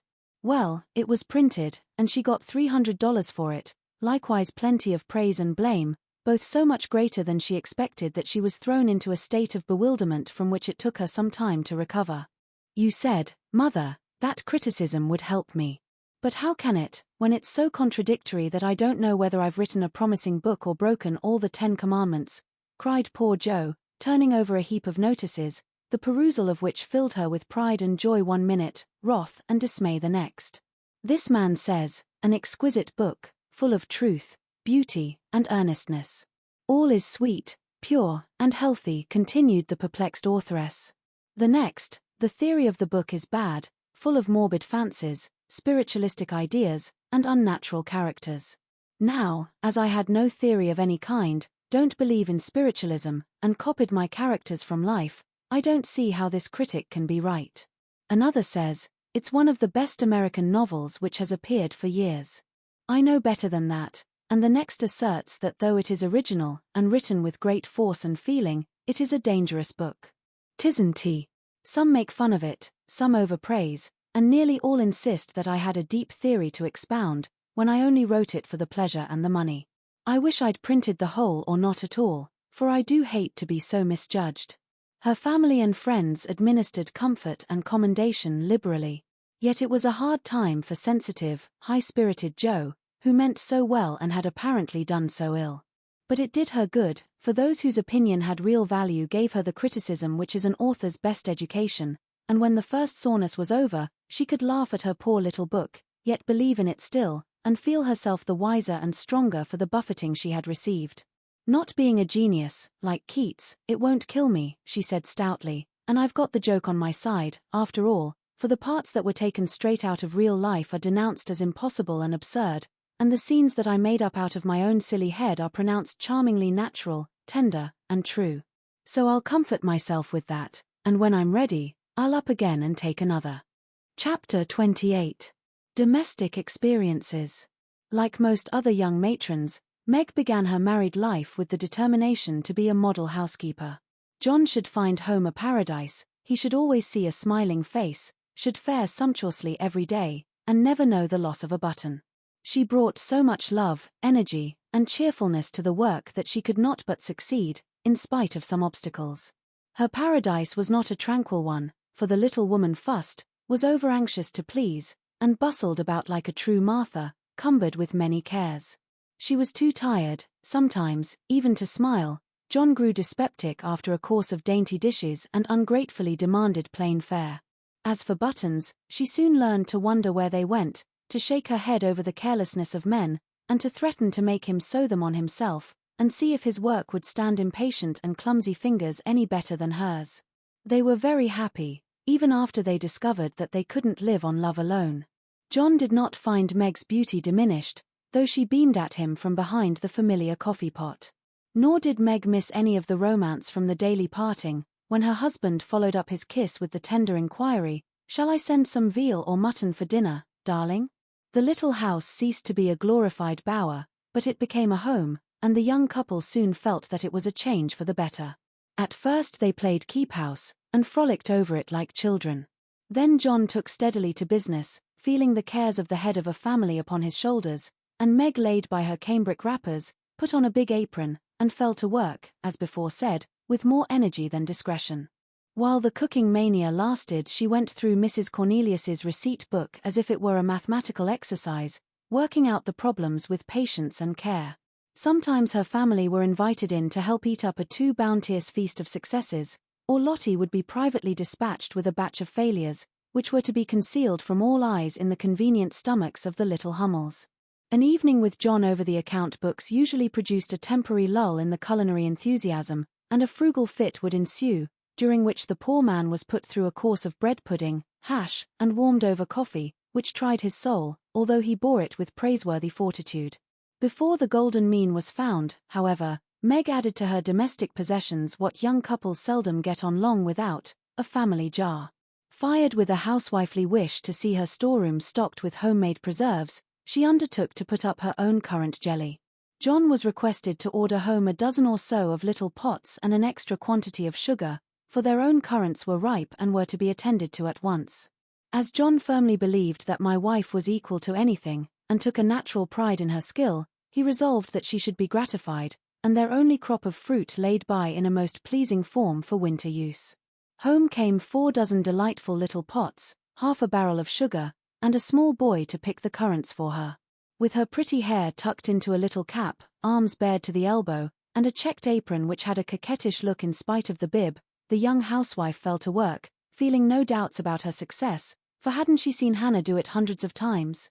The array of pots rather amazed her at first, but John was so fond of jelly, and the nice little jars would look so well on the top shelf, that Meg resolved to fill them all, and spent a long day picking, boiling, straining, and fussing over her jelly. She did her best, she asked advice of Mrs. Cornelius, she racked her brain to remember what Hannah did that she left undone, she reboiled, resugared, and restrained, but that dreadful stuff wouldn't gel. She longed to run home, bib and all, and ask Mother to lend her a hand, but John and she had agreed that they would never annoy anyone with their private worries, experiments, or quarrels. They had laughed over that last word as if the idea it suggested was a most preposterous one, but they had held to their resolve, and whenever they could get on without help they did so, and no one interfered, for Mrs. March had advised the plan. So Meg wrestled alone with the refractory sweetmeats all that hot summer day, and at 5 o'clock sat down in her topsy-turvy kitchen, wrung her bedaubed hands, lifted up her voice and wept. Now, in the first flush of the new life, she had often said, "My husband shall always feel free to bring a friend home whenever he likes. I shall always be prepared. There shall be no flurry, no scolding, no discomfort, but a neat house, a cheerful wife, and a good dinner.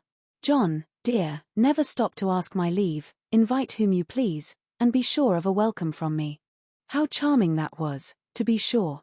John quite glowed with pride to hear her say it, and felt what a blessed thing it was to have a superior wife. But, although they had had company from time to time, it never happened to be unexpected, and Meg had never had an opportunity to distinguish herself till now. It always happens so in this vale of tears, there is an inevitability about such things which we can only wonder at, deplore, and bear as we best can. If John had not forgotten all about the jelly, it really would have been unpardonable in him to choose that day, of all the days in the year, to bring a friend home to dinner unexpectedly. Congratulating himself that a handsome repast had been ordered that morning, feeling sure that it would be ready to the minute, and indulging in pleasant anticipations of the charming effect it would produce, when his pretty wife came running out to meet him, he escorted his friend to his mansion, with the irrepressible satisfaction of a young host and husband. It is a world of disappointments, as John discovered when he reached the dovecot. The front door usually stood hospitably open. Now it was not only shut, but locked, and yesterday's mud still adorned the steps. The parlor windows were closed and curtained, no picture of the pretty wife sewing on the piazza, in white, with a distracting little bow in her hair, or a bright-eyed hostess, smiling a shy welcome as she greeted her guest. Nothing of the sort, for not a soul appeared but a sanguinary-looking boy asleep under the currant bushes. "I'm afraid something has happened. Step into the garden, Scott, while I look up Mrs. Brooke," said John, alarmed at the silence and solitude. Round the house he hurried, led by a pungent smell of burned sugar, and Mr. Scott strolled after him, with a queer look on his face. He paused discreetly at a distance when Brooke disappeared, but he could both see and hear, and being a bachelor, enjoyed the prospect mightily. In the kitchen reigned confusion and despair. One edition of jelly was trickled from pot to pot, another lay upon the floor, and a third was burning gaily on the stove. Lottie, with Teutonic phlegm, was calmly eating bread and currant wine, for the jelly was still in a hopelessly liquid state, while Mrs. Brooke, with her apron over her head, sat sobbing dismally. "My dearest girl, what is the matter?" cried John, rushing in, with awful visions of scalded hands, sudden news of affliction, and secret consternation at the thought of the guest in the garden. "Oh, John, I am so tired and hot and cross and worried. I've been at it till I'm all worn out. Do come and help me or I shall die." And the exhausted housewife cast herself upon his breast, giving him a sweet welcome in every sense of the word, for her pinafore had been baptized at the same time as the floor. "What worries you, dear? Has anything dreadful happened?" asked the anxious John, tenderly kissing the crown of the little cap, which was all askew. "Yes," sobbed Meg despairingly. "Tell me quick, then. Don't cry. I can bear anything better than that. Out with it, love. The jelly won't gel and I don't know what to do." John Brooke laughed then as he never dared to laugh afterward, and the derisive Scot smiled involuntarily as he heard the hearty peal, which put the finishing stroke to poor Meg's woe. "Is that all? Fling it out of the window, and don't bother any more about it. I'll buy you quartz if you want it, but for heaven's sake don't have hysterics. for I've brought Jack Scott home to dinner, and—" John got no further, for Meg cast him off, and clasped her hands with a tragic gesture as she fell into a chair, exclaiming in a tone of mingled indignation, reproach, and dismay, "A man to dinner, and everything in a mess. John Brooke, how could you do such a thing?" "Hush, he's in the garden. I forgot the confounded jelly, but it can't be helped now," said John, surveying the prospect with an anxious eye. "You ought to have sent word, or told me this morning, and you ought to have remembered how busy I was," continued Meg petulantly, for even turtle doves will peck when ruffled. "I didn't know it this morning, and there was no time to send word, for I met him on the way out. I never thought of asking leave, when you have always told me to do as I liked. I never tried it before, and hang me if I ever do again," added John, with an aggrieved air. "I should hope not. Take him away at once. I can't see him, and there isn't any dinner." "Well, I like that. Where's the beef and vegetables I sent home, and the pudding you promised?" cried John, rushing to the larder. "I hadn't time to cook anything. I meant to dine at Mother's. I'm sorry, but I was so busy," and Meg's tears began again. John was a mild man, but he was human, and after a long day's work to come home tired, hungry, and hopeful, to find a chaotic house, an empty table, and a cross wife was not exactly conducive to repose of mind or manner. He restrained himself, however, and the little squall would have blown over, but for one unlucky word. "It's a scrape, I acknowledge, but if you will lend a hand, we'll pull through and have a good time yet. Don't cry, dear, but just exert yourself a bit, and fix us up something to eat. We're both as hungry as hunters, so we shan't mind what it is. Give us the cold meat, and bread and cheese. We won't ask for jelly." He meant it to be a good-natured joke, but that one word sealed his fate. Meg thought it was too cruel to hint about her sad failure, and the last atom of patience vanished as he spoke. "You must get yourself out of the scrape as you can. I'm too used up to exert myself for anyone. It's like a man to propose a bone and vulgar bread and cheese for company. I won't have anything of the sort in my house. Take that Scott up to Mother's, and tell him I'm away, sick, dead, anything. I won't see him, and you two can laugh at me and my jelly as much as you like. You won't have anything else here." And having delivered her defiance all on one breath, Meg cast away her pinafore and precipitately left the field to bemoan herself in her own room.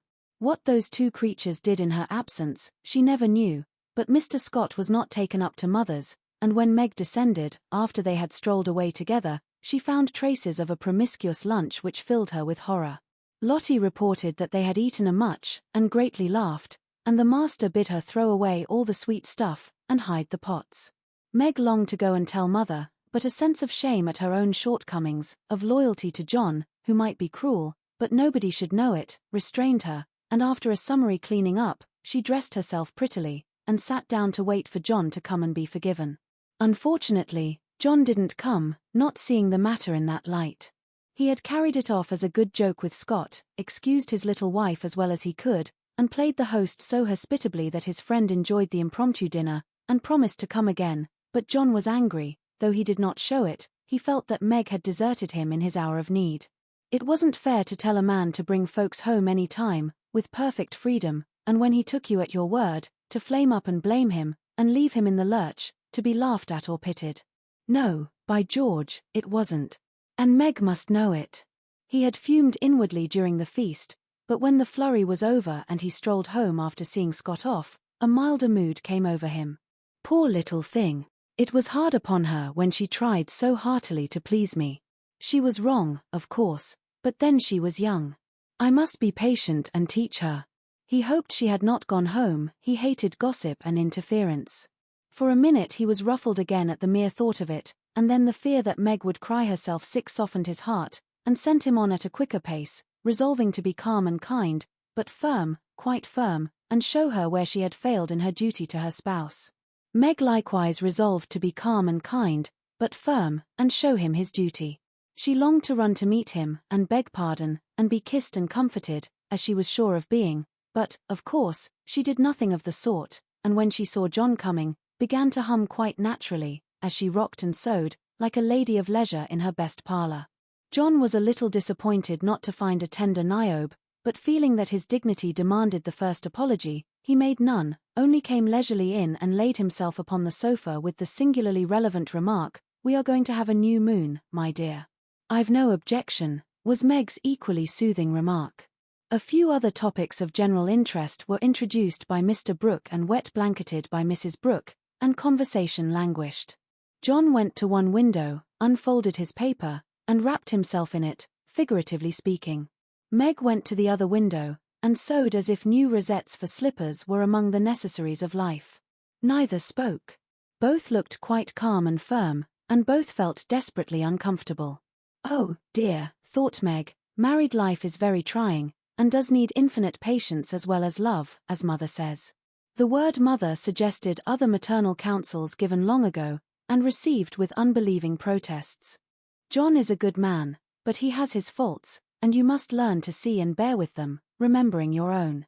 He is very decided, but never will be obstinate, if you reason kindly, not oppose impatiently.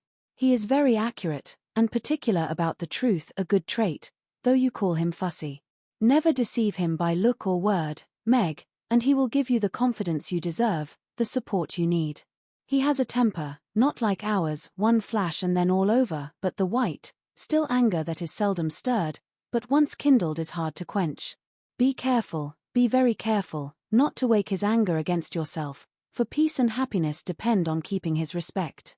Watch yourself, be the first to ask pardon if you both err, and guard against the little piques, misunderstandings, and hasty words that often pave the way for bitter sorrow and regret." These words came back to Meg, as she sat sewing in the sunset, especially the last. This was the first serious disagreement. Her own hasty speeches sounded both silly and unkind, as she recalled them. Her own anger looked childish now, and thoughts of poor John coming home to such a scene quite melted her heart. She glanced at him with tears in her eyes, but he did not see them. She put down her work and got up, thinking, "I will be the first to say, 'Forgive me,' but he did not seem to hear her. She went very slowly across the room, for pride was hard to swallow, and stood by him, but he did not turn his head. For a minute she felt as if she really couldn't do it, then came the thought, "This is the beginning.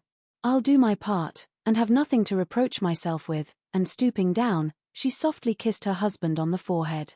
Of course that settled it. The penitent kiss was better than a world of words, and John had her on his knee in a minute, saying tenderly, "It was too bad to laugh at the poor little jelly pots. Forgive me, dear. I never will again." But he did, oh bless you, yes, hundreds of times, and so did Meg, both declaring that it was the sweetest jelly they ever made, for family peace was preserved in that little family jar.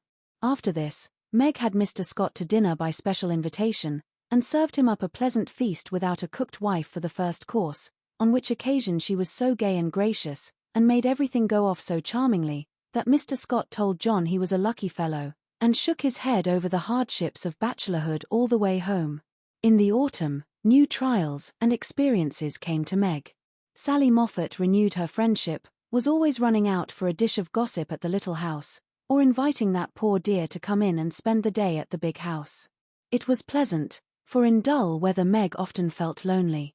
All were busy at home, John absent till night, and nothing to do but sew, or read, or potter about. So it naturally fell out that Meg got into the way of gadding and gossiping with her friend. Seeing Sally's pretty things made her long for such, and pity herself because she had not got them. Sally was very kind, and often offered her the coveted trifles, but Meg declined them, knowing that John wouldn't like it, and then this foolish little woman went and did what John disliked even worse. She knew her husband's income, and she loved to feel that he trusted her, not only with his happiness, but what some men seem to value more, his money. She knew where it was free to take what she liked, and all he asked was that she should keep account of every penny, pay bills once a month, and remember that she was a poor man's wife. Till now she had done well, been prudent and exact, kept her little account books neatly, and showed them to him monthly without fear. But that autumn the serpent got into Meg's paradise, and tempted her like many a modern Eve, not with apples, but with dress. Meg didn't like to be pitied and made to feel poor. It irritated her, but she was ashamed to confess it, and now and then she tried to console herself by buying something pretty, so that Sally needn't think she had to economize.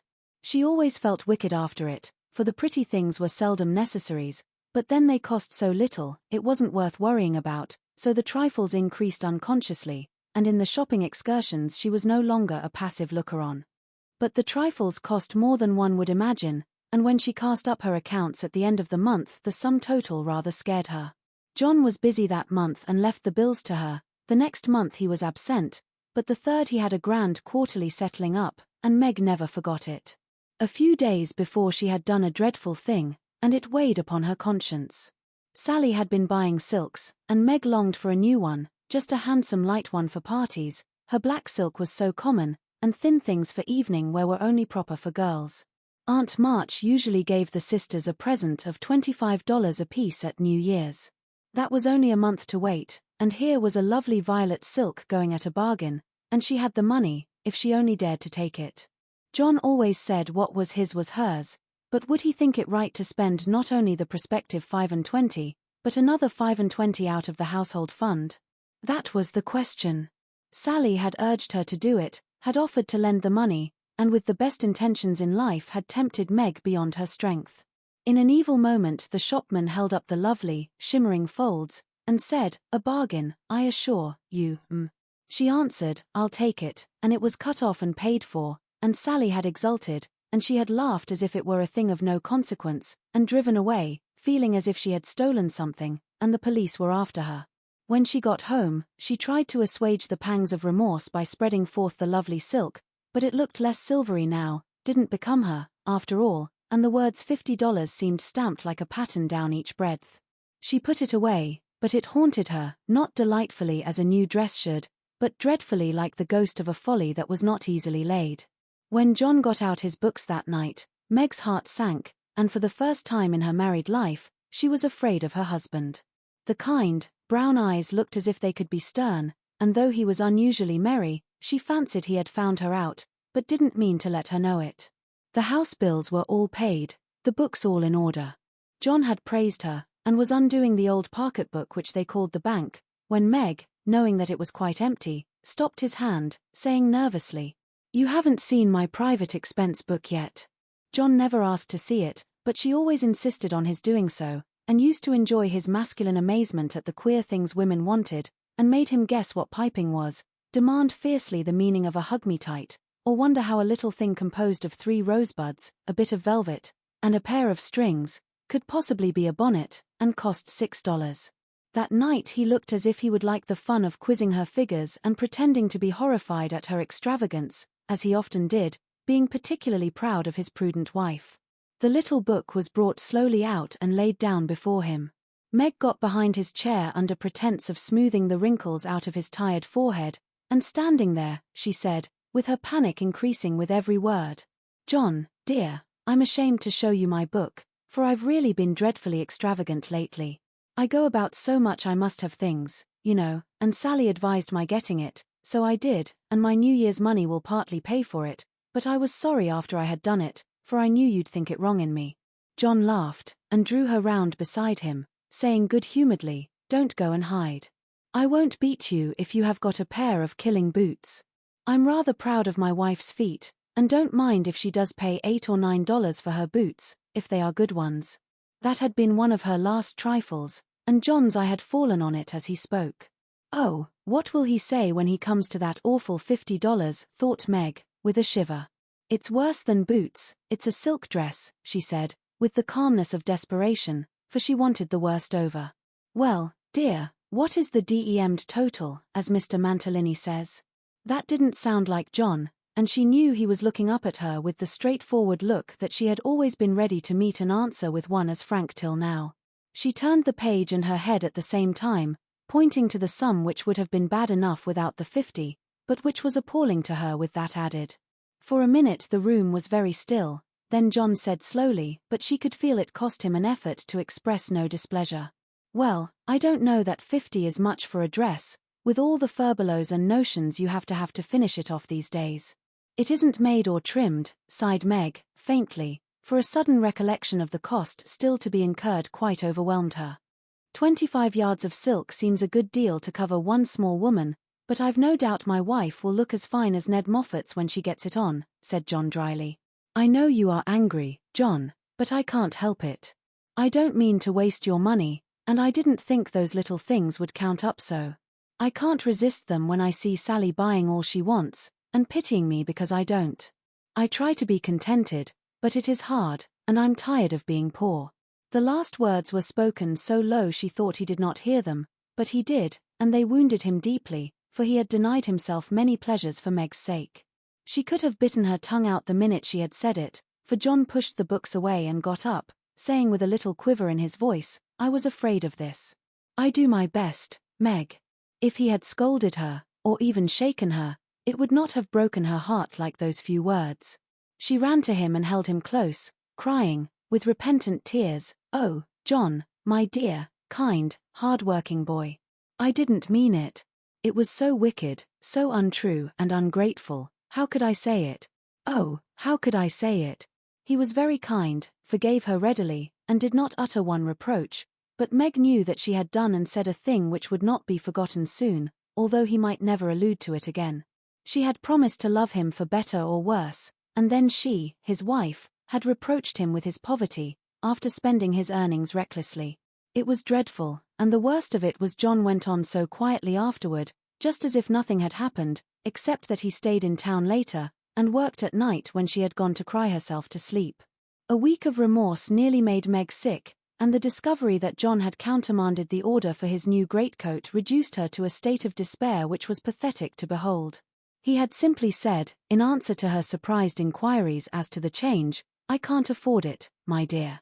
Meg said no more, but a few minutes after he found her in the hall with her face buried in the old greatcoat, crying as if her heart would break. They had a long talk that night, and Meg learned to love her husband better for his poverty, because it seemed to have made a man of him, given him the strength and courage to fight his own way, and taught him a tender patience with which to bear and comfort the natural longings and failures of those he loved. Next day she put her pride in her pocket, went to Sally, told the truth, and asked her to buy the silk as a favor. The good-natured Mrs. Moffat willingly did so, and had the delicacy not to make her a present of it immediately afterward. Then Meg ordered home the greatcoat, and when John arrived, she put it on, and asked him how he liked her new silk gown. One can imagine what answer he made, how he received his present, and what a blissful state of things ensued. John came home early, Meg gadded no more, and that greatcoat was put on in the morning by a very happy husband, and taken off at night by a most devoted little wife. So the year rolled round, and at midsummer there came to Meg a new experience, the deepest and tenderest of a woman's life. Laurie came sneaking into the kitchen of the Dovecot one Saturday, with an excited face, and was received with the clash of cymbals, for Hannah clapped her hands with a saucepan in one and the cover in the other. "How's the little mamma? Where is everybody? Why didn't you tell me before I came home?" began Laurie in a loud whisper. "Happy as a queen, the dear. Every soul of 'em is upstairs a-worshippin'. We didn't want no hurricanes round. Now you go into the parlor, and I'll send 'em down to you," with which somewhat involved reply Hannah vanished, chuckling ecstatically. Presently Joe appeared, proudly bearing a flannel bundle laid forth upon a large pillow. Joe's face was very sober, but her eyes twinkled, and there was an odd sound in her voice of repressed emotion of some sort. "Shut your eyes and hold out your arms," she said invitingly. Laurie backed precipitately into a corner, and put his hands behind him with an imploring gesture. "No, thank you. I'd rather not. I shall drop it or smash it, as sure as fate." "Then you shan't see your nevy," said Joe decidedly, turning as if to go. I will. Only you must be responsible for damages and obeying orders." Laurie heroically shut his eyes while something was put into his arms.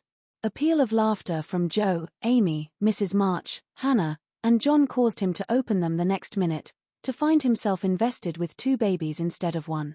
No wonder they laughed, for the expression of his face was droll enough to convulse a Quaker, as he stood and stared wildly from the unconscious innocents to the hilarious spectators with such dismay that Joe sat down on the floor and screamed. "Twins, by Jupiter," was all he said for a minute, then turning to the women with an appealing look that was comically piteous, he added, "Take 'em quick, somebody. I'm going to laugh, and I shall drop 'em." Joe rescued his babies, and marched up and down, with one on each arm, as if already initiated into the mysteries of babe attending, while Laurie laughed till the tears ran down his cheeks. "It's the best joke of the season, isn't it? I wouldn't have told you, for I set my heart on surprising you, and I flatter myself I've done it, said Jo, when she got her breath. I never was more staggered in my life. Isn't it fun? Are they boys? What are you going to name them? Let's have another look. Hold me up, Jo, for upon my life it's one too many for me, returned Laurie, regarding the infants with the air of a big, benevolent Newfoundland looking at a pair of infantile kittens. Boy and girl. Aren't they beauties? Said the proud papa, beaming upon the little red squirmers as if they were unfledged angels. Most remarkable children I ever saw. Which is which? And Laurie bent like a well-sweep to examine the prodigies. Amy put a blue ribbon on the boy and a pink on the girl, French fashion, so you can always tell. Besides, one has blue eyes and one brown. Kiss them, Uncle Teddy, said wicked Jo. I'm afraid they mightn't like it, began Laurie, with unusual timidity in such matters. Of course they will, they are used to it now. Do it this minute, sir, commanded Jo, fearing he might propose a proxy. Laurie screwed up his face and obeyed with a gingerly peck at each little cheek that produced another laugh, and made the babies squeal. There, I knew they didn't like it. That's the boy, see him kick, he hits out with his fists like a good one. Now then, young Brooke, pitch into a man of your own size, will you? Cried Laurie, delighted with a poke in the face from a tiny fist, flapping aimlessly about. His to be named John Laurence, and the girl Margaret, after mother and grandmother. We shall call her Daisy, so as not to have two Megs, and I suppose the Manny will be Jack, unless we find a better name, said Amy, with aunt-like interest. Name him Demijohn, and call him Demi for short, said Laurie. Daisy and Demi, just the thing. I knew Teddy would do it, cried Jo, clapping her hands. Teddy certainly had done it that time, for the babies were Daisy and Demi to the end of the chapter. Chapter 29. Calls. Come, Jo, it's time. For what? You don't mean to say you have forgotten that you promised to make half a dozen calls with me today? I've done a good many rash and foolish things in my life, but I don't think I ever was mad enough to say I'd make 6 calls in one day, when a single one upsets me for a week. Yes, you did, it was a bargain between us. I was to finish the Crane of Beth for you, and you were to go properly with me, and return our neighbors' visits. If it was fair, that was in the bond, and I stand to the letter of my bond, Shylark. There is a pile of clouds in the east, it's not fair, and I don't go. Now, that's shirking. It's a lovely day, no prospect of rain, and you pride yourself on keeping promises, so be honorable, come and do your duty, and then be at peace for another 6 months. At that minute Jo was particularly absorbed in dressmaking, for she was mantua maker general to the family, and took especial credit to herself because she could use a needle as well as a pen.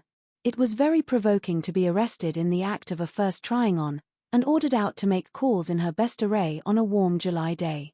She hated calls of the formal sort, and never made any till Amy compelled her with a bargain, bribe, or promise. In the present instance there was no escape, and having clashed her scissors rebelliously, while protesting that she smelled thunder, she gave in, put away her work, and taking up her hat and gloves with an air of resignation, told Amy the victim was ready. Jo March, you are perverse enough to provoke a saint. You don't intend to make calls in that state, I hope, cried Amy, surveying her with amazement. Why not? I'm neat and cool and comfortable, quite proper for a dusty walk on a warm day. If people care more for my clothes than they do for me, I don't wish to see them. You can dress for both, and be as elegant as you please. It pays for you to be fine. It doesn't for me, and furbelows only worry me. Oh, dear, sighed Amy, now she's in a contrary fit, and will drive me distracted before I can get her properly ready. I'm sure it's no pleasure to me to go today, but it's a debt we owe society, and there's no one to pay it but you and me. I'll do anything for you, Jo, if you'll only dress yourself nicely, and come and help me do the civil. You can talk so well, look so aristocratic in your best things, and behave so beautifully, if you try, that I'm proud of you. I'm afraid to go alone, do come and take care of me. You're an artful little puss to flatter and wheedle your cross old sister in that way. The idea of my being aristocratic and well-bred, and your being afraid to go anywhere alone, I don't know which is the most absurd. Well, I'll go if I must, and do my best. You shall be commander of the expedition, and I'll obey blindly, will that satisfy you? Said Jo, with a sudden change from perversity to lamb-like submission. "You're a perfect cherub. Now put on all your best things, and I'll tell you how to behave at each place, so that you will make a good impression. I want people to like you, and they would if you'd only try to be a little more agreeable. Do your hair the pretty way, and put the pink rose in your bonnet. It's becoming, and you look too sober in your plain suit. Take your light gloves and the embroidered handkerchief. We'll stop at Meg's, and borrow her white sunshade, and then you can have my dove-colored one." While Amy dressed, she issued her orders, and Jo obeyed them, not without entering her protest, however, for she sighed as she rustled into her new organdy, frowned darkly at herself as she tied her bonnet strings in an irreproachable bow, wrestled viciously with pins as she put on her collar, wrinkled up her features generally as she shook out the handkerchief, whose embroidery was as irritating to her nose as the present mission was to her feelings, and when she had squeezed her hands into tight gloves with 3 buttons and a tassel, as the last touch of elegance, she turned to Amy with an imbecile expression of countenance, saying meekly, "I'm perfectly miserable, but if you consider me presentable, I die happy. You're highly satisfactory. Turn slowly round, and let me get a careful view." Jo revolved, and Amy gave a touch here and there, then fell back, with her head on one side, observing graciously, "Yes, you'll do. Your head is all I could ask, for that white bonnet with the rose is quite ravishing. Hold back your shoulders, and carry your hands easily, no matter if your gloves do pinch. There's one thing you can do well, Jo, that is, wear a shawl. I can't, but it's very nice to see you, and I'm so glad Aunt March gave you that lovely one. It's simple, but handsome, and those folds over the arm are really artistic. Is the point of my mantle in the middle, and have I looped my dress evenly? I like to show my boots, for my feet are pretty, though my nose isn't." "You are a thing of beauty and a joy forever," said Jo, looking through her hand with the air of a connoisseur at the blue feather against the golden hair. "Am I to drag my best dress through the dust, or loop it up, please? Hold it up when you walk, but drop it in the house. The sweeping style suits you best, and you must learn to trail your skirts gracefully. You haven't half-buttoned one cuff, do it at once. You'll never look finished if you are not careful about the little details, for they make up the pleasing whole." Jo sighed, and proceeded to burst the buttons off her glove, in doing up her cuff, but at last both were ready, and sailed away, looking as pretty as Pictus, Hannah said, as she hung out of the upper window to watch them. "Now, Jo dear, the Chesters consider themselves very elegant people, so I want you to put on your best deportment. Don't make any of your abrupt remarks, or do anything odd, will you? Just be calm, cool, and quiet, that's safe and ladylike, and you can easily do it for 15 minutes, said Amy, as they approached the first place, having borrowed the white parasol and been inspected by Meg, with a baby on each arm. "Let me see. Calm, cool, and quiet. Yes, I think I can promise that. I've played the part of a prim young lady on the stage, and I'll try it off. My powers are great, as you shall see, so be easy in your mind, my child." Amy looked relieved, but naughty Jo took her at her word, for during the first call she sat with every limb gracefully composed, every fold correctly draped, calm as a summer sea, cool as a snowbank, and as silent as the Sphinx.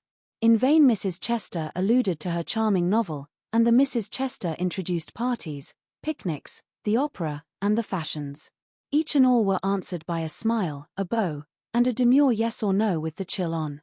In vain Amy telegraphed the word talk, tried to draw her out, and administered covert pokes with her foot. Jo sat as if blandly unconscious of it all, with deportment like Maud's face, icily regular, splendidly null. "What a haughty, uninteresting creature that oldest Miss March is," was the unfortunately audible remark of one of the ladies, as the door closed upon their guests. Jo laughed noiselessly all through the hall, but Amy looked disgusted at the failure of her instructions, and very naturally laid the blame upon Jo. "How could you mistake me so? I merely meant you to be properly dignified and composed, and you made yourself a perfect stock and stone. Try to be sociable at the Lambs. Gossip as other girls do, and be interested in dress and flirtations and whatever nonsense comes up. They move in the best society, are valuable persons for us to know, and I wouldn't fail to make a good impression there for anything. I'll be agreeable. I'll gossip and giggle, and have horrors and raptures over any trifle you like. I rather enjoy this, And now I'll imitate what is called a charming girl. I can do it, for I have made Chester as a model, and I'll improve upon her. See if the lambs don't say, what a lively, nice creature that Jo March is. Amy felt anxious, as well she might, for when Jo turned freakish there was no knowing where she would stop. Amy's face was a study when she saw her sister skim into the next drawing room, kiss all the young ladies with effusion, beam graciously upon the young gentleman, and join in the chat with a spirit which amazed the beholder.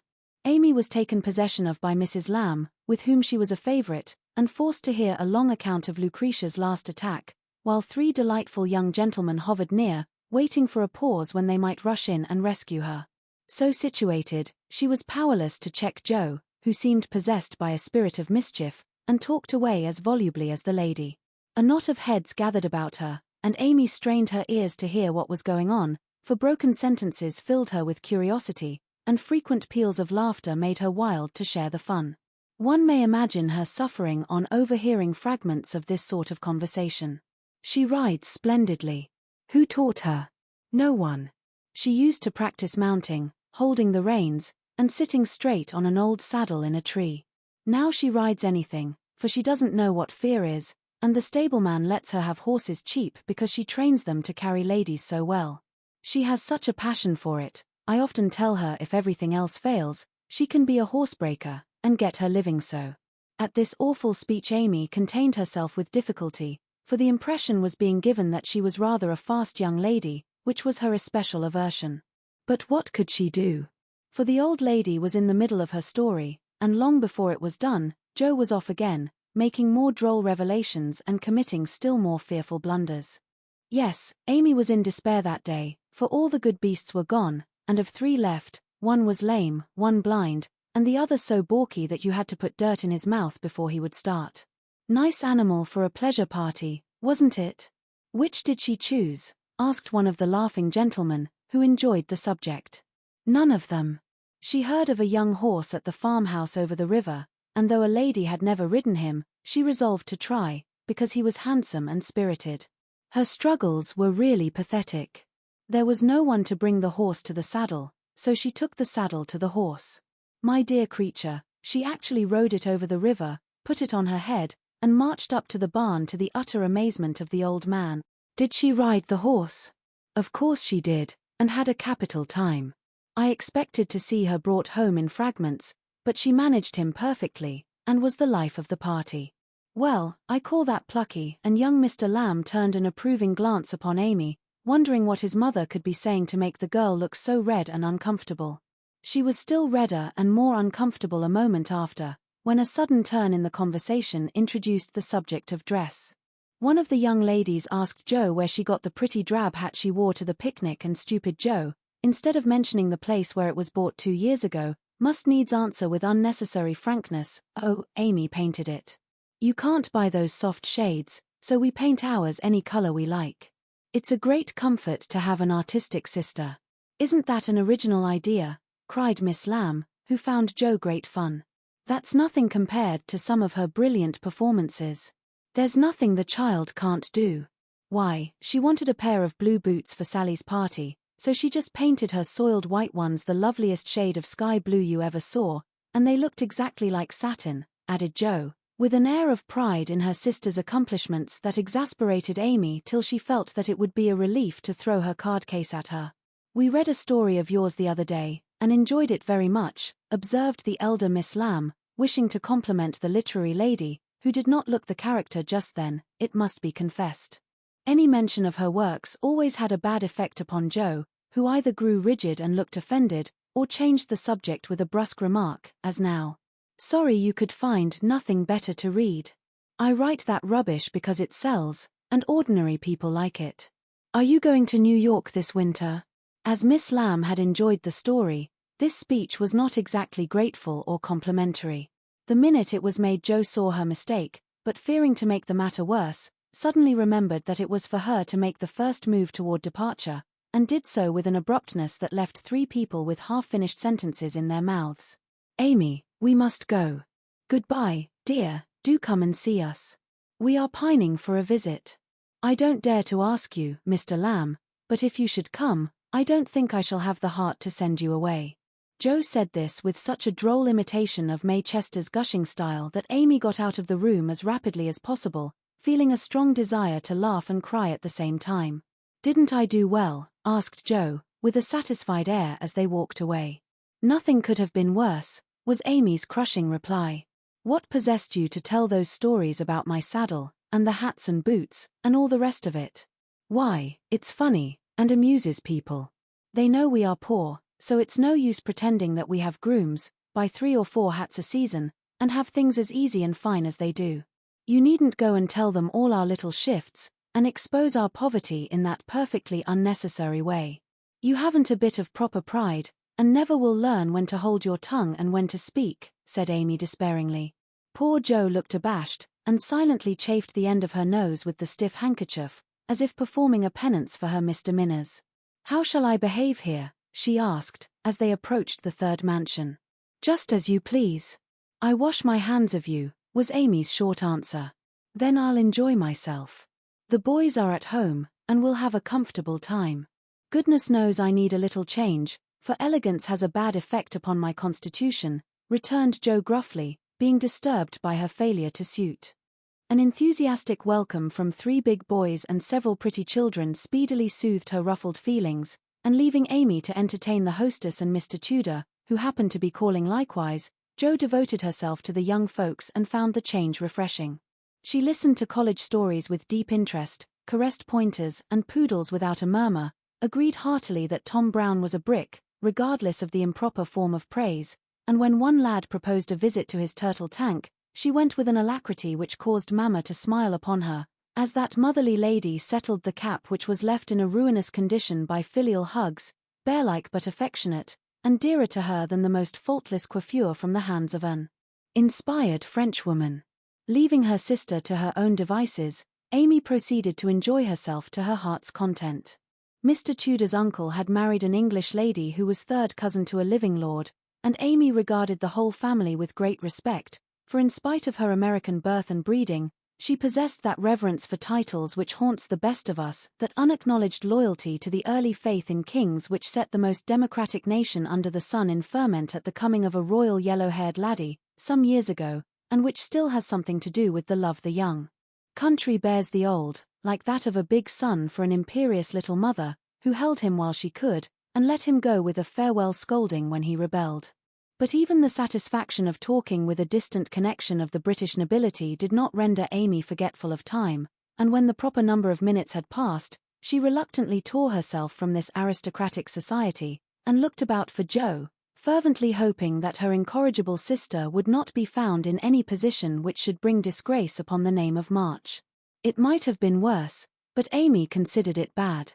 For Joe sat on the grass, with an encampment of boys about her, and a dirty-footed dog reposing on the skirt of her state and festival dress, as she related one of Laurie's pranks to her admiring audience. One small child was poking turtles with Amy's cherished parasol, a second was eating gingerbread over Joe's best bonnet, and a third playing ball with her gloves, but all were enjoying themselves, and when Joe collected her damaged property to go, her escort accompanied her, begging her to come again. It was such fun to hear about Laurie's larks. "Capital boys, aren't they? I feel quite young and brisk again after that," said Joe, strolling along with her hands behind her, partly from habit, partly to conceal the bespattered parasol. "Why do you always avoid Mr. Tudor?" asked Amy, wisely refraining from any comment upon Joe's dilapidated appearance. "Don't like him, he puts on airs, snubs his sisters, worries his father, and doesn't speak respectfully of his mother. Laurie says he is fast, and I don't consider him a desirable acquaintance, so I let him alone. You might treat him civilly, at least. You gave him a cool nod, and just now you bowed and smiled in the politest way to Tommy Chamberlain, whose father keeps a grocery store. If you had just reversed the nod and the bow, it would have been right," said Amy reprovingly. "No, it wouldn't," returned Joe. "I neither like, respect, nor admire Tudor, though his grandfather's uncle's nephew's niece was a 3rd cousin to a lord. Tommy is poor and bashful and good and very clever. I think well of him, and like to show that I do, for he is a gentleman in spite of the brown paper parcels." "It's no use trying to argue with you," began Amy. "Not the least, my dear," interrupted Joe, "so let us look amiable, and drop a card here, as the Kings are evidently out, for which I'm deeply grateful. The family card case having done its duty, the girls walked on, and Joe uttered another thanksgiving on reaching the 5th house, and being told that the young ladies were engaged. Now let us go home, and never mind Aunt March today. We can run down there any time, and it's really a pity to trail through the dust in our best bibs and tuckers, when we are tired and cross. Speak for yourself, if you please. Aunt March likes to have us pay her the compliment of coming in style, and making a formal call. It's a little thing to do, but it gives her pleasure, and I don't believe it will hurt your things half so much as letting dirty dogs and clumping boys spoil them.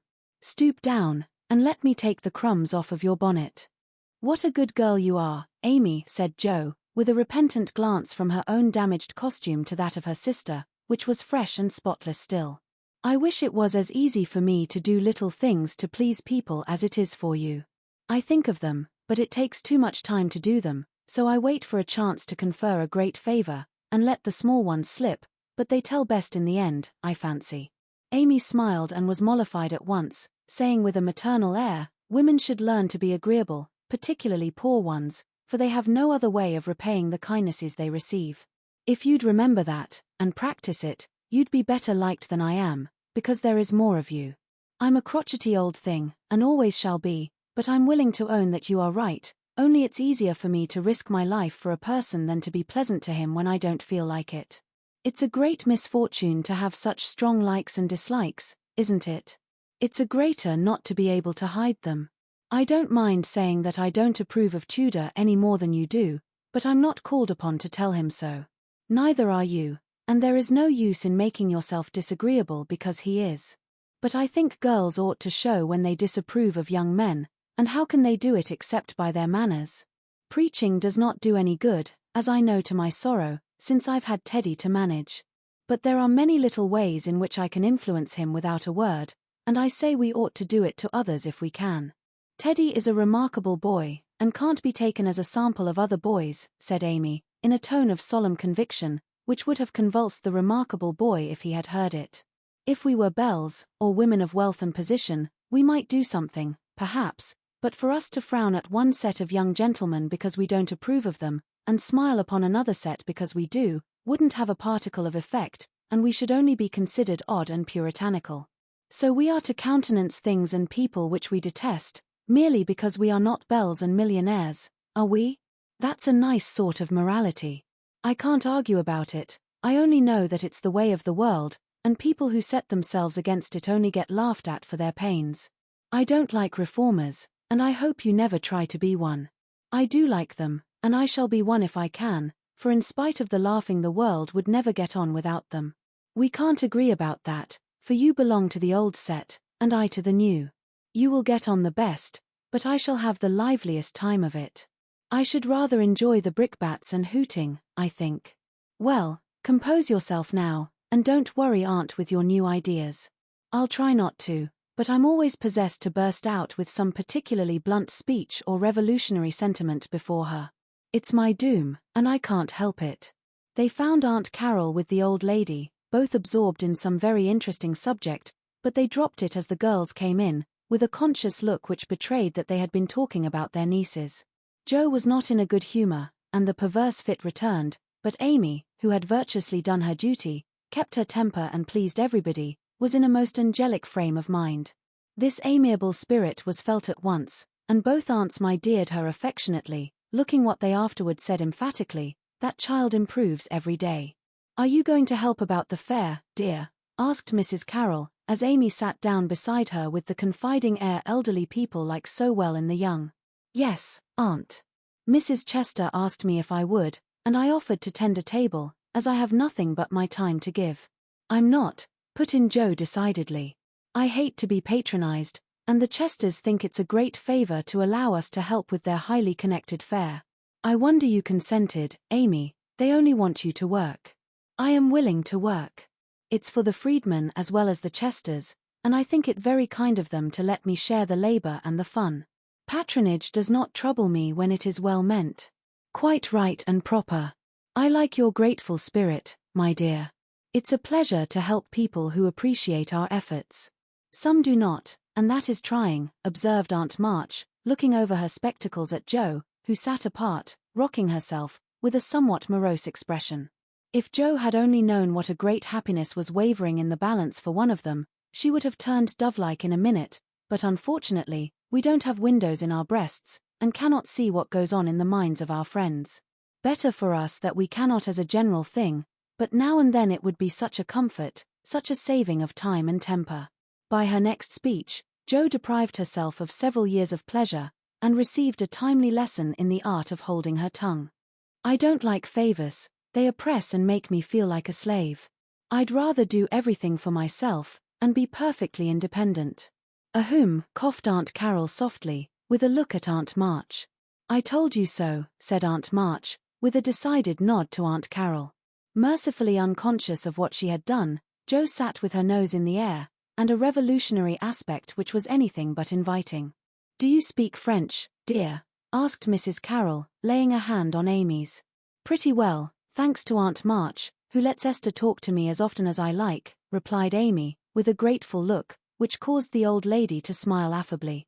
How are you about languages? Asked Mrs. Carroll of Jo. Don't know a word. I'm very stupid about studying anything. Can't bear French, it's such a slippery, silly sort of language, was the brusque reply. Another look passed between the ladies, and Aunt March said to Amy, You are quite strong and well now, dear, I believe? Eyes don't trouble you any more, do they? Not at all, thank you, I'm very well, and mean to do great things next winter, so that I may be ready for Rome, whenever that joyful time arrives. Good girl. You deserve to go, and I'm sure you will some day, said Aunt March, with an approving pat on the head, as Amy picked up her ball for her. Crossbatch, draw the latch. Sit by the fire and spin. Squalled Polly, bending down from his perch on the back of her chair to peep into Jo's face, with such a comical air of impertinent inquiry that it was impossible to help laughing. Most observing bird, said the old lady. Come and take a walk, my dear, cried Polly, hopping toward the china closet, with a look suggestive of a lump of sugar. Thank you, I will. Come Amy, and Jo brought the visit to an end, feeling more strongly than ever that calls did have a bad effect upon her constitution. She shook hands in a gentlemanly manner, but Amy kissed both the aunts, and the girls departed, leaving behind them the impression of shadow and sunshine, which impression caused Aunt March to say, as they vanished. You'd better do it, Mary. I'll supply the money, and Aunt Carol to reply decidedly, I certainly will, if her father and mother consent. Chapter 30. Consequences. Mrs. Chester's fare was so very elegant and select that it was considered a great honor by the young ladies of the neighborhood to be invited to take a table, and everyone was much interested in the matter. Amy was asked, but Jo was not, which was fortunate for all parties, as her elbows were decidedly akimbo at this period of her life, and it took a good many hard knocks to teach her how to get on easily. The haughty, uninteresting creature was let severely alone, but Amy's talent and taste were duly complemented by the offer of the art table, and she exerted herself to prepare and secure appropriate and valuable contributions to it. Everything went on smoothly till the day before the fair opened, then there occurred one of the little skirmishes which it is almost impossible to avoid, when some 25 women, old and young, with all their private piques and prejudices, try to work together.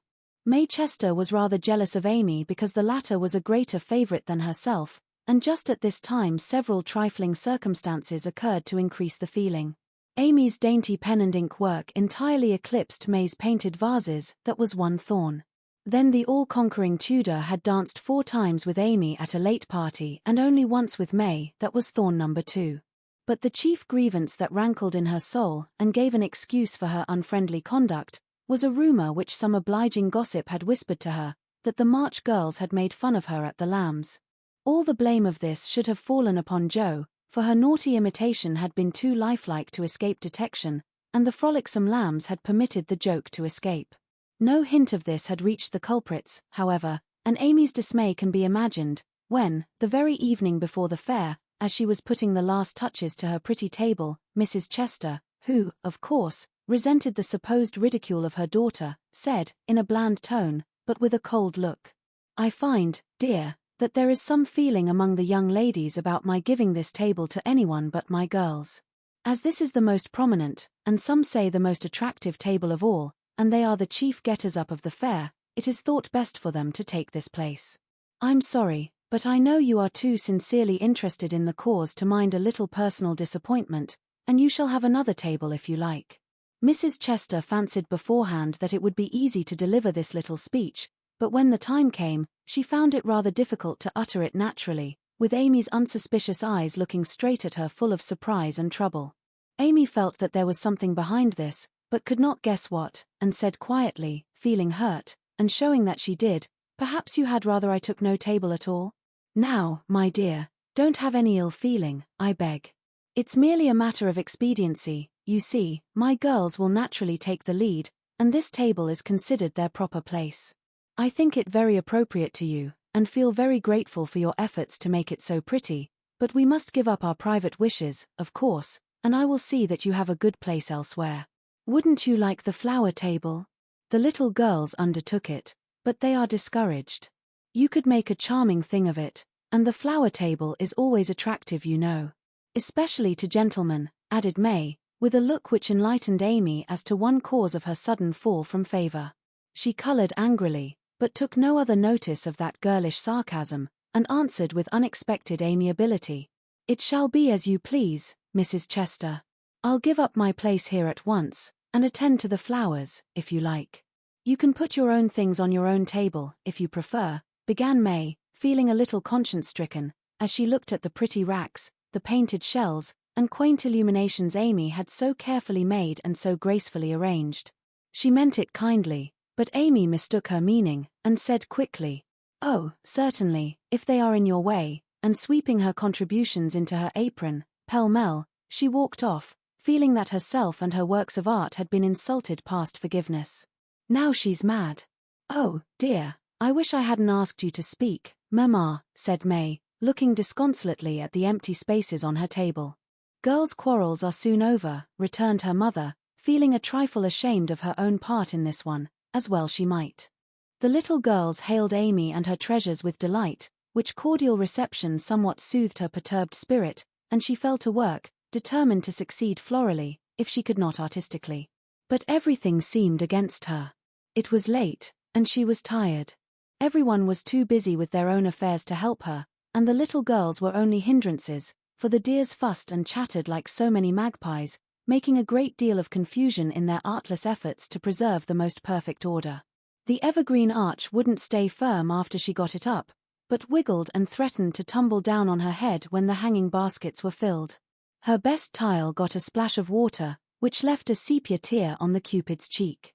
She bruised her hands with hammering, and got cold working in a draught, which last affliction filled her with apprehensions for the morrow. Any girl reader who has suffered like afflictions will sympathize with poor Amy and wish her well through her task. There was great indignation at home when she told her story that evening. Her mother said it was a shame, but told her she had done right. Beth declared she wouldn't go to the fair at all, and Joe demanded why she didn't take all her pretty things and leave those mean people to get on without her. "Because they are mean is no reason why I should be. I hate such things, and though I think I've a right to be hurt, I don't intend to show it. They will feel that more than angry speeches or huffy actions, won't they, Marmee? That's the right spirit, my dear. A kiss for a blow is always best, though it's not very easy to give it sometimes," said her mother, with the air of one who had learned the difference between preaching and practicing. In spite of various very natural temptations to resent and retaliate, Amy adhered to her resolution all the next day, bent on conquering her enemy by kindness. She began well, thanks to a silent reminder that came to her unexpectedly, but most opportunely. As she arranged her table that morning, while the little girls were in the anteroom filling the baskets, she took up her pet production, a little book, the antique cover of which her father had found among his treasures, and in which on leaves of vellum she had beautifully illuminated different texts. As she turned the pages rich in dainty devices with very pardonable pride, her eye fell upon one verse that made her stop and think. Framed in a brilliant scrollwork of scarlet, blue and gold, with little spirits of goodwill helping one another up and down among the thorns and flowers, were the words, "Thou shalt love thy neighbor as thyself." "I ought, but I don't," thought Amy, as her eye went from the bright page to May's discontented face behind the big vases, that could not hide the vacancies her pretty work had once filled. Amy stood a minute, turning the leaves in her hand, reading on each some sweet rebuke for all heartburnings and uncharitableness of spirit. Many wise and true sermons are preached us every day by unconscious ministers in street, school, office, or home. Even a fair table may become a pulpit, if it can offer the good and helpful words which are never out of season. Amy's conscience preached her a little sermon from that text, then and there, and she did what many of us do not always do, took the sermon to heart, and straightway put it in practice. A group of girls were standing about May's table, admiring the pretty things, and talking over the change of saleswomen. They dropped their voices, but Amy knew they were speaking of her, hearing one side of the story and judging accordingly. It was not pleasant, but a better spirit had come over her, and presently a chance offered for proving it. She heard May say sorrowfully, "It's too bad, for there is no time to make other things, and I don't want to fill up with odds and ends. The table was just complete then. Now it's spoiled." "I dare say she'd put them back if you asked her," suggested someone. "How could I after all the fuss?" began May, but she did not finish, for Amy's voice came across the hall, saying pleasantly, "You may have them, and welcome, without asking, if you want them. I was just thinking I'd offer to put them back, for they belong to your table rather than mine. Here they are, please take them, and forgive me if I was hasty in carrying them away last night."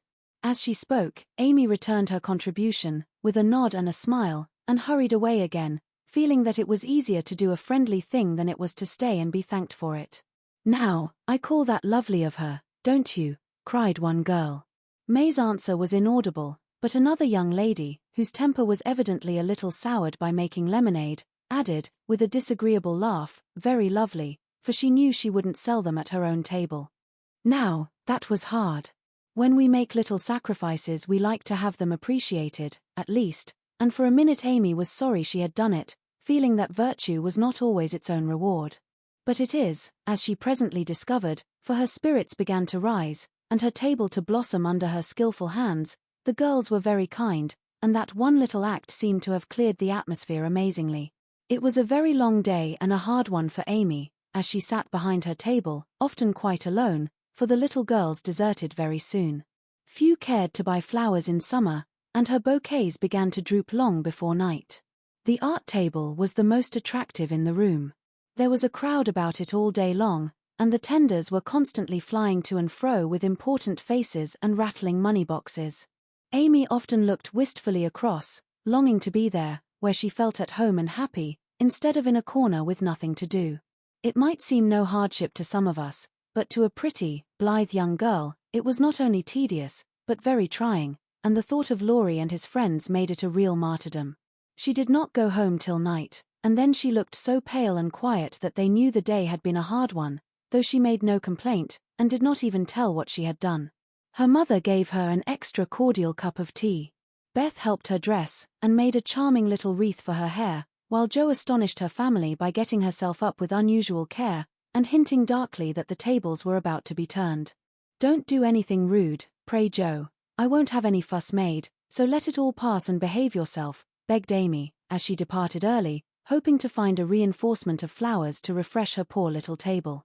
"I merely intend to make myself entrancingly agreeable to everyone I know, and to keep them in your corner as long as possible. Teddy and his boys will lend a hand, and we'll have a good time yet," returned Jo, leaning over the gate to watch for Laurie. Presently the familiar tramp was heard in the dusk, and she ran out to meet him. "Is that my boy?" "As sure as this is my girl," and Laurie tucked her hand under his arm with the air of a man whose every wish was gratified. "Oh, Teddy, such doings," and Jo told Amy's wrongs with sisterly zeal. "A flock of our fellows are going to drive over by and by, and I'll be hanged if I don't make them buy every flower she's got, and camp down before her table afterward," said Laurie, espousing her cause with warmth. "The flowers are not at all nice," Amy says, "and the fresh ones may not arrive in time. I don't wish to be unjust or suspicious, but I shouldn't wonder if they never came at all. When people do one mean thing they are very likely to do another," observed Jo in a disgusted tone. "Didn't Hayes give you the best out of our gardens?" "I told him to." "I didn't know that, he forgot, I suppose, and, as your grandpa was poorly, I didn't like to worry him by asking, though I did want some." "Now, Jo, how could you think there was any need of asking? They are just as much yours as mine." Don't we always go halves in everything? Began Laurie, in the tone that always made Joe turn thorny. Gracious, I hope not. Half of some of your things wouldn't suit me at all. But we mustn't stand philandering here. I've got to help Amy, so you go and make yourself splendid, and if you'll be so very kind as to let Hayes take a few nice flowers up to the hall, I'll bless you forever. Couldn't you do it now? Asked Laurie, so suggestively that Joe shut the gate in his face with inhospitable haste, and called through the bars, Go away, Teddy, I'm busy.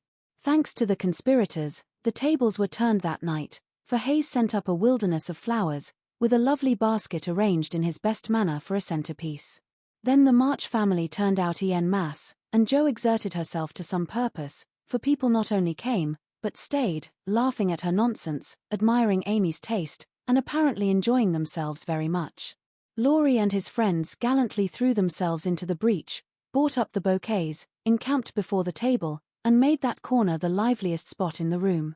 Amy was in her element now, and out of gratitude, if nothing more, was as sprightly and gracious as possible, coming to the conclusion, about that time, that virtue was its own reward, after all. Joe behaved herself with exemplary propriety, and when Amy was happily surrounded by her guard of honor, Joe circulated about the hall, picking up various bits of gossip, which enlightened her upon the subject of the Chester change of base. She reproached herself for her share of the ill feeling and resolved to exonerate Amy as soon as possible. She also discovered what Amy had done about the things in the morning, and considered her a model of magnanimity. As she passed the art table, she glanced over it for her sister's things, but saw no sign of them. Tucked away out of sight, I dare say, thought Joe, who could forgive her own wrongs, but hotly resented any insult offered her family. Good evening, Miss Joe. How does Amy get on? Asked May with a conciliatory air, for she wanted to show that she also could be generous. She has sold everything she had that was worth selling, and now she is enjoying herself. The flower table is always attractive, you know, especially to gentlemen. Joe couldn't resist giving that little slap, but May took it so meekly she regretted it a minute after, and fell to praising the great vases, which still remained unsold. Is Amy's illumination anywhere about? I took a fancy to buy that for father, said Joe, very anxious to learn the fate of her sister's work. Everything of Amy's sold long ago. I took care that the right people saw them, and they made a nice little sum of money for us, returned May, who had overcome sundry small temptations, as well as Amy had, that day. Much gratified, Joe rushed back to tell the good news, and Amy looked both touched and surprised by the report of May's word and manner. Now, gentlemen, I want you to go and do your duty by the other tables as generously as you have by mine, especially the art table, she said, ordering out Teddy's own, as the girls called the college friends. Charge, Chester, charge is the motto for that table, but do your duty like men, and you'll get your money's worth of art in every sense of the word, said the irrepressible Joe, as the devoted phalanx prepared to take the field. To hear is to obey, but March is fairer far than May, said little Parker, making a frantic effort to be both witty and tender, and getting promptly quenched by Laurie, who said, Very well, my son, for a small boy, and walked him off, with a paternal pat on the head. Buy the vases, whispered Amy to Laurie, as a final heaping of coals of fire on her enemy's head. To May's great delight, Mr. Laurence not only bought the vases, but pervaded the hall with one under each arm. The other gentlemen speculated with equal rashness in all sorts of frail trifles, and wandered helplessly about afterward, burdened with wax flowers, painted fans, filigree portfolios, and other useful and appropriate purchases. Aunt Carol was there, heard the story, looked pleased, and said something to Mrs. March in a corner, which made the latter lady beam with satisfaction, and watch Amy with a face full of mingled pride and anxiety, though she did not betray the cause of her pleasure till several days later. The fair was pronounced a success, and when May bade Amy good night, she did not gush as usual, but gave her an affectionate kiss, and a look which said forgive and forget.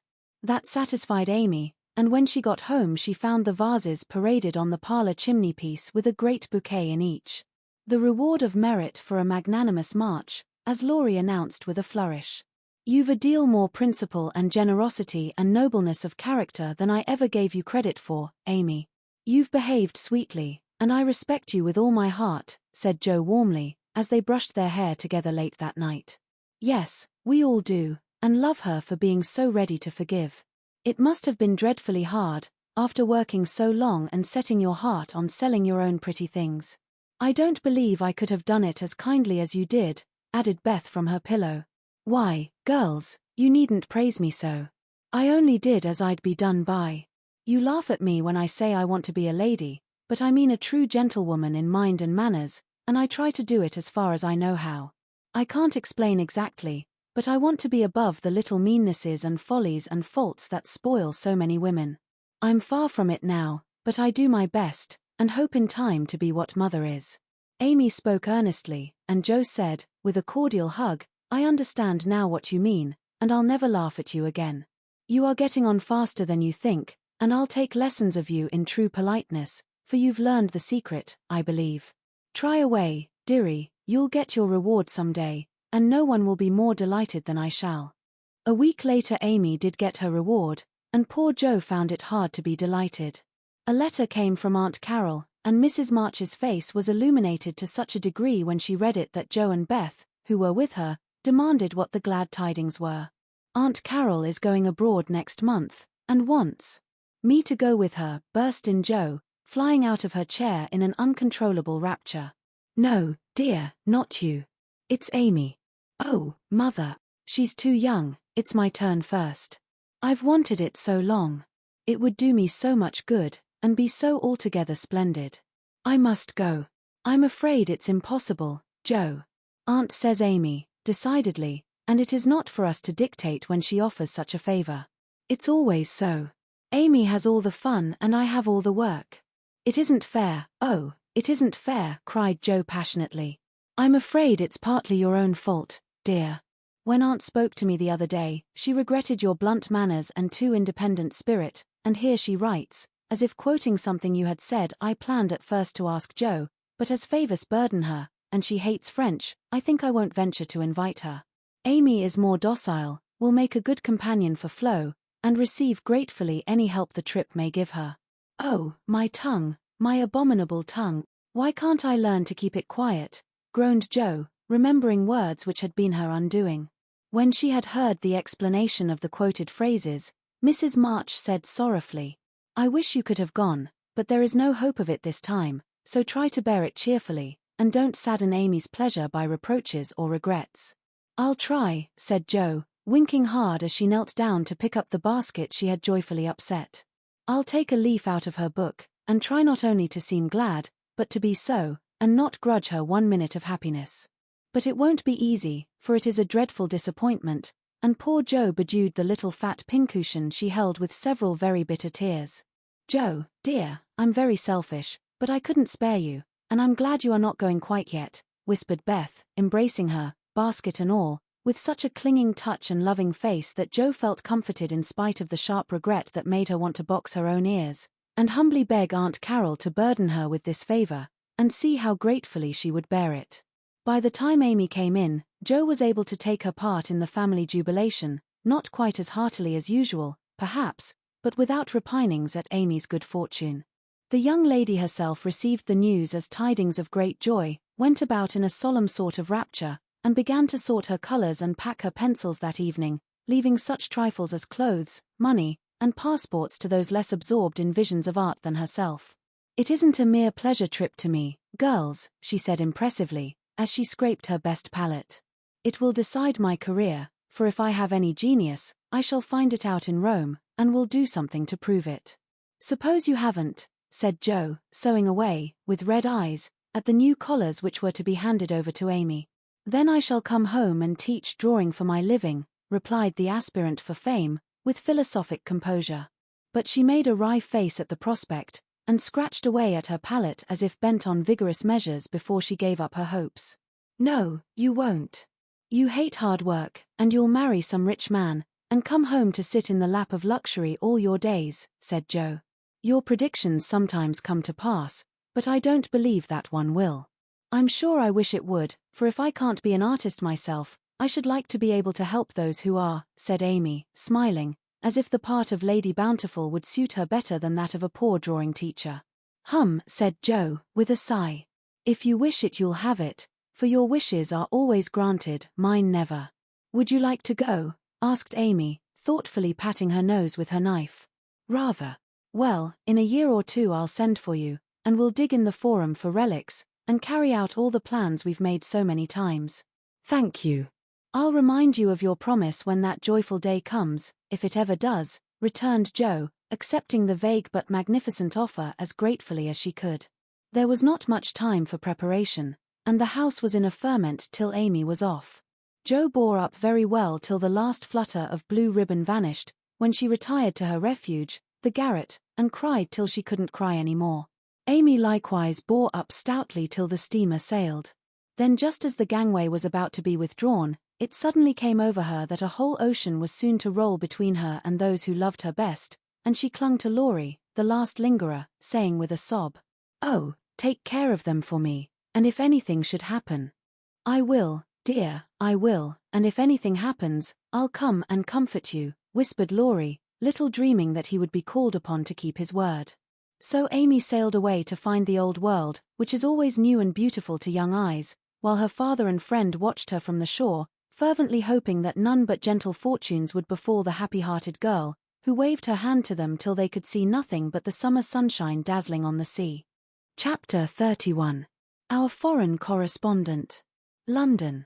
Dearest people, here I really sit at a front window of the Bath Hotel, Piccadilly. It's not a fashionable place, but Uncle stopped here years ago, and won't go anywhere else. However, we don't mean to stay long, so it's no great matter. Oh, I can't begin to tell you how I enjoy it all. I never can, so I'll only give you bits out of my notebook, for I've done nothing but sketch and scribble since I started. I sent a line from Halifax, when I felt pretty miserable, but after that I got on delightfully, seldom ill, on deck all day, with plenty of pleasant people to amuse me. Everyone was very kind to me, especially the officers. Don't laugh, Jo, gentlemen really are very necessary aboard ship, to hold on to, or to wait upon one, and as they have nothing to do, it's a mercy to make them useful, otherwise they would smoke themselves to death, I'm afraid. Aunt and Flo were poorly all the way, and liked to be let alone, so when I had done what I could for them, I went and enjoyed myself. Such walks on deck, such sunsets, such splendid air and waves. It was almost as exciting as riding a fast horse, when we went rushing on so grandly. I wish Beth could have come, it would have done her so much good. As for Jo, she would have gone up and sat on the maintop jib, or whatever the high thing is called, made friends with the engineers, and tooted on the captain's speaking trumpet. She'd have been in such a state of rapture. It was all heavenly, but I was glad to see the Irish coast, and found it very lovely, so green and sunny, with brown cabins here and there, ruins on some of the hills, and gentlemen's country seats in the valleys, with deer feeding in the parks. It was early in the morning, but I didn't regret getting up to see it, for the bay was full of little boats, the shore so picturesque, and a rosy sky overhead. I never shall forget it. At Queenstown one of my new acquaintances left us, Mr. Lennox, and when I said something about the lakes of Killarney, he sighed, and sung, with a look at me, "Oh, have you e'er heard of Kate Kearney? She lives on the banks of Killarney. From the glance of her eye, shun danger and fly. For fatal's the glance of Kate Kearney." Wasn't that nonsensical? We only stopped at Liverpool a few hours. It's a dirty, noisy place, and I was glad to leave it. Uncle rushed out and bought a pair of dogskin gloves, some ugly, thick shoes, and an umbrella, and got shaved a la mutton chop, the first thing. Then he flattered himself that he looked like a true Briton, but the first time he had the mud cleaned off his shoes, the little bootblack knew that an American stood in them, and said, with a grin, "There you're ha, sir. I've given 'em the latest Yankee shine." It amused Uncle immensely. Oh, I must tell you what that absurd Lennox did. He got his friend Ward, who came on with us, to order a bouquet for me, and the first thing I saw in my room was a lovely one, with Robert Lennox's compliments, on the card. Wasn't that fun, girls? I like traveling. I never shall get to London if I don't hurry. The trip was like riding through a long picture gallery, full of lovely landscapes. The farmhouses were my delight, with thatched roofs, ivy up to the eaves, latticed windows, and stout women with rosy children at the doors. The very cattle looked more tranquil than ours, as they stood knee-deep in clover, and the hens had a contented cluck, as if they never got nervous like Yankee biddies. Such perfect color I never saw, the grass so green, sky so blue, grain so yellow, woods so dark. I was in a rapture all the way. So was Flo, and we kept bouncing from one side to the other, trying to see everything while we were whisking along at the rate of 60 miles an hour. Aunt was tired and went to sleep, but Uncle read his guidebook, and wouldn't be astonished at anything. This is the way we went on. Amy, flying up, oh, that must be Kenilworth, that grey place among the trees. Flo, darting to my window, how sweet. We must go there sometime, won't we, Papa? Uncle, calmly admiring his boots, no, my dear, not unless you want beer, that's a brewery. A pause, then Flo cried out, bless me, there's a gallows and a man going up. Where, shrieks Amy, staring out at two tall posts with a crossbeam and some dangling chains. A colliery, remarks Uncle, with a twinkle of the eye. Here's a lovely flock of lambs all lying down, says Amy. See, Papa, aren't they pretty? Added Flo sentimentally. Geese, young ladies, returns Uncle, in a tone that keeps us quiet till Flo settles down to enjoy the flirtations of Captain Cavendish, and I have the scenery all to myself. Of course it rained when we got to London, and there was nothing to be seen but fog and umbrellas. We rested, unpacked, and shopped a little between the showers. Aunt Mary got me some new things, for I came off in such a hurry I wasn't half ready. A white hat and blue feather, a muslin dress to match, and the loveliest mantle you ever saw.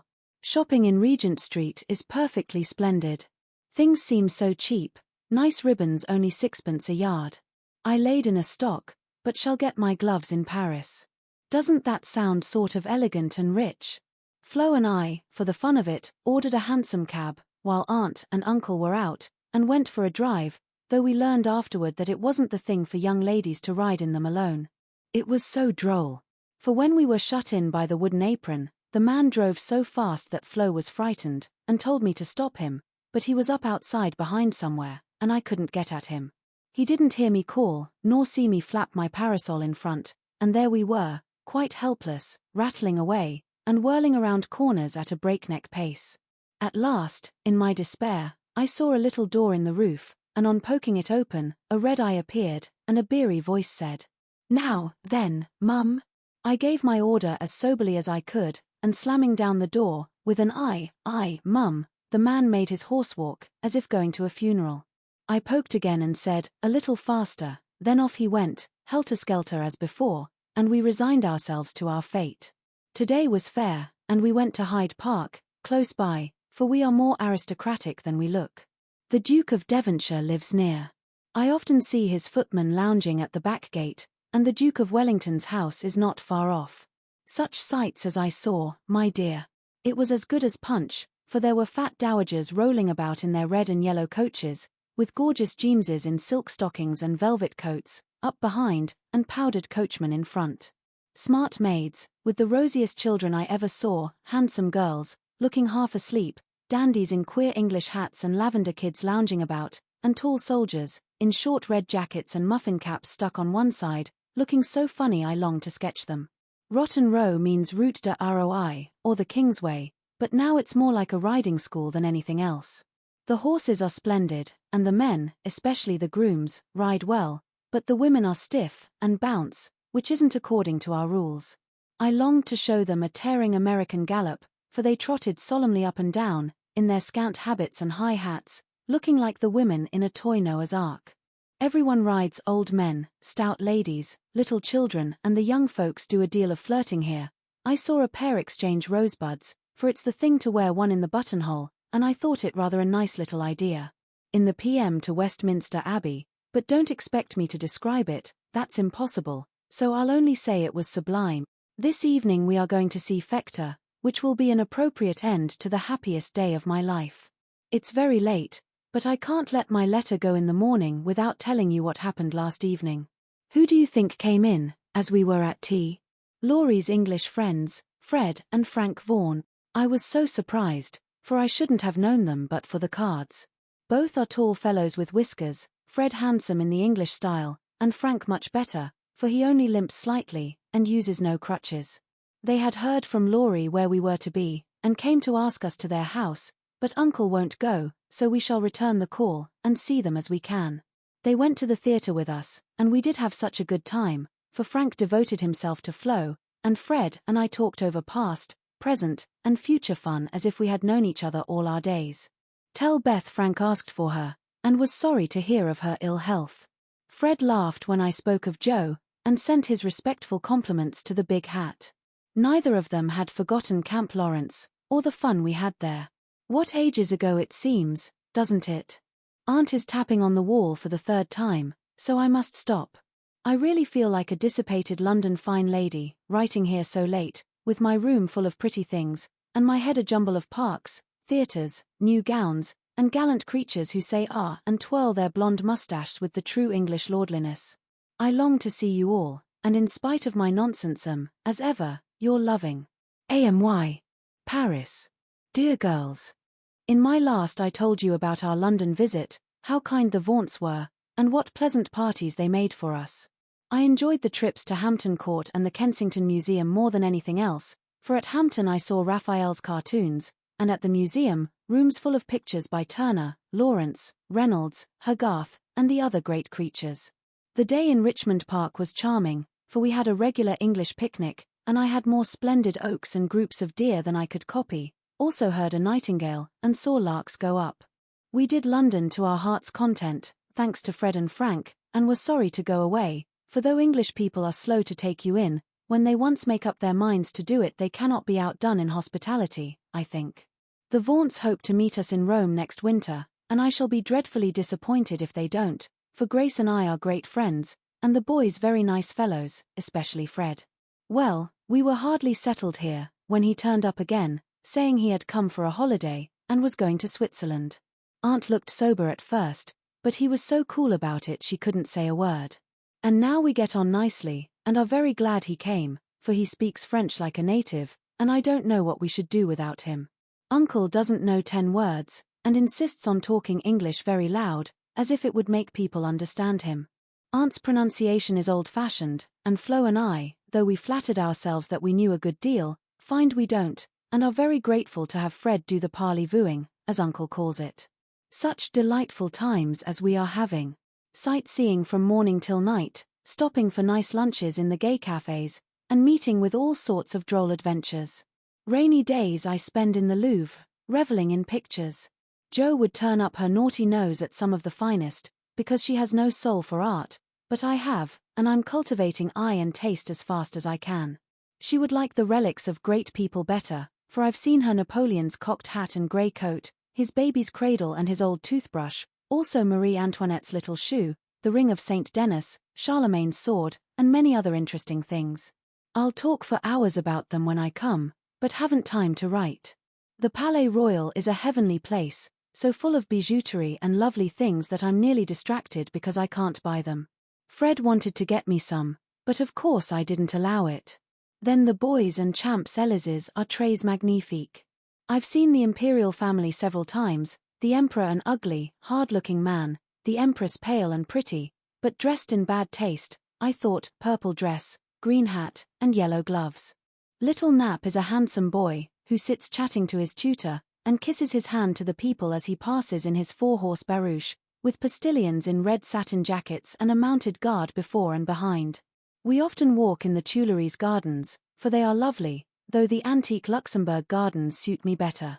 Père Lachaise is very curious, for many of the tombs are like small rooms, and looking in, one sees a table, with images or pictures of the dead, and chairs for the mourners to sit in when they come to lament. That is so Frenchy.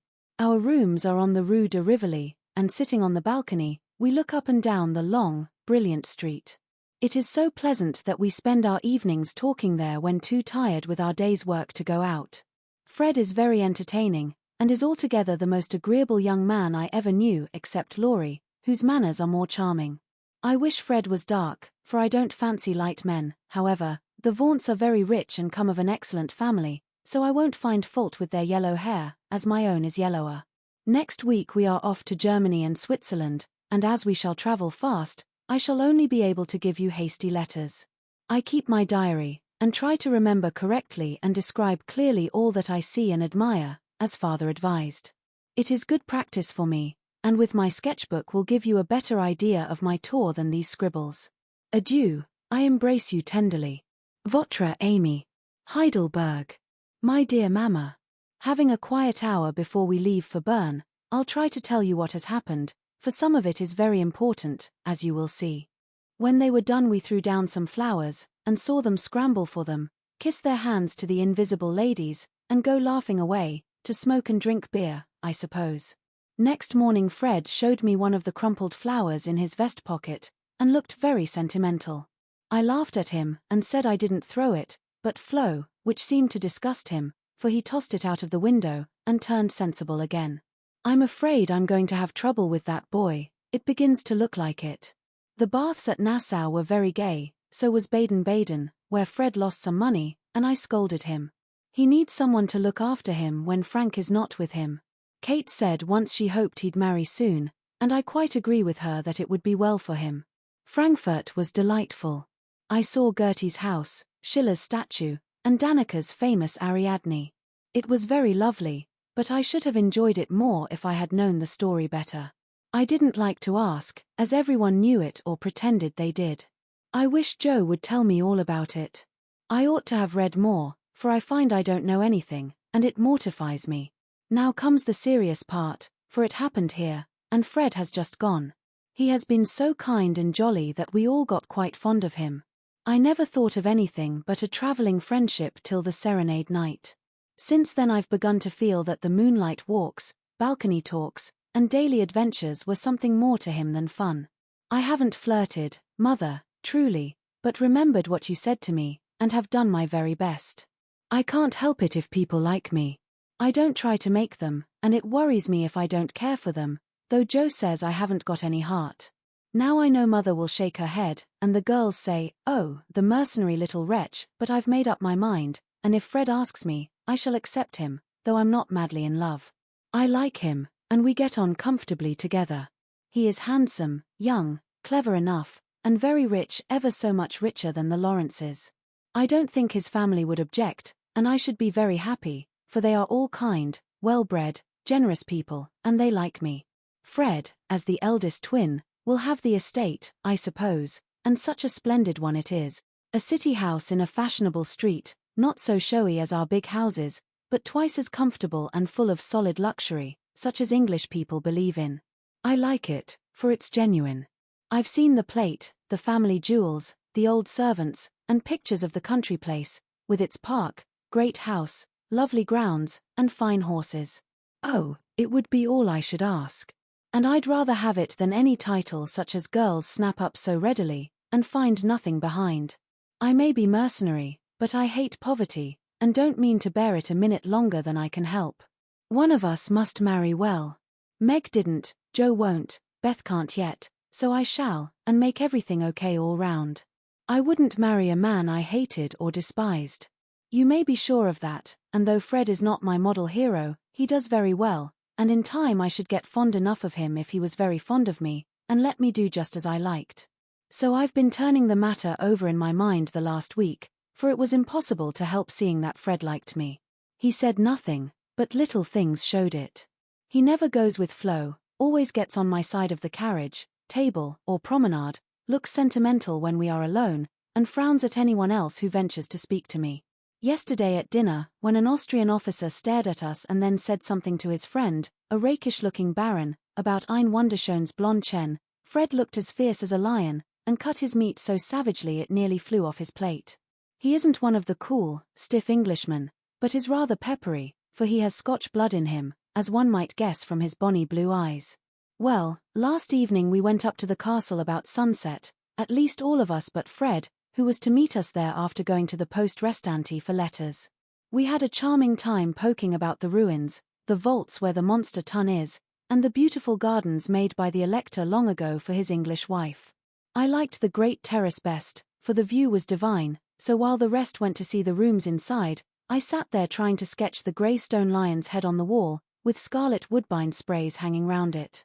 I felt as if I'd got into a romance, sitting there, watching the Neckar rolling through the valley, listening to the music of the Austrian band below, and waiting for my lover, like a real storybook girl. I had a feeling that something was going to happen and I was ready for it. I didn't feel blushy or quaky, but quite cool and only a little excited. By and by I heard Fred's voice, and then he came hurrying through the great arch to find me.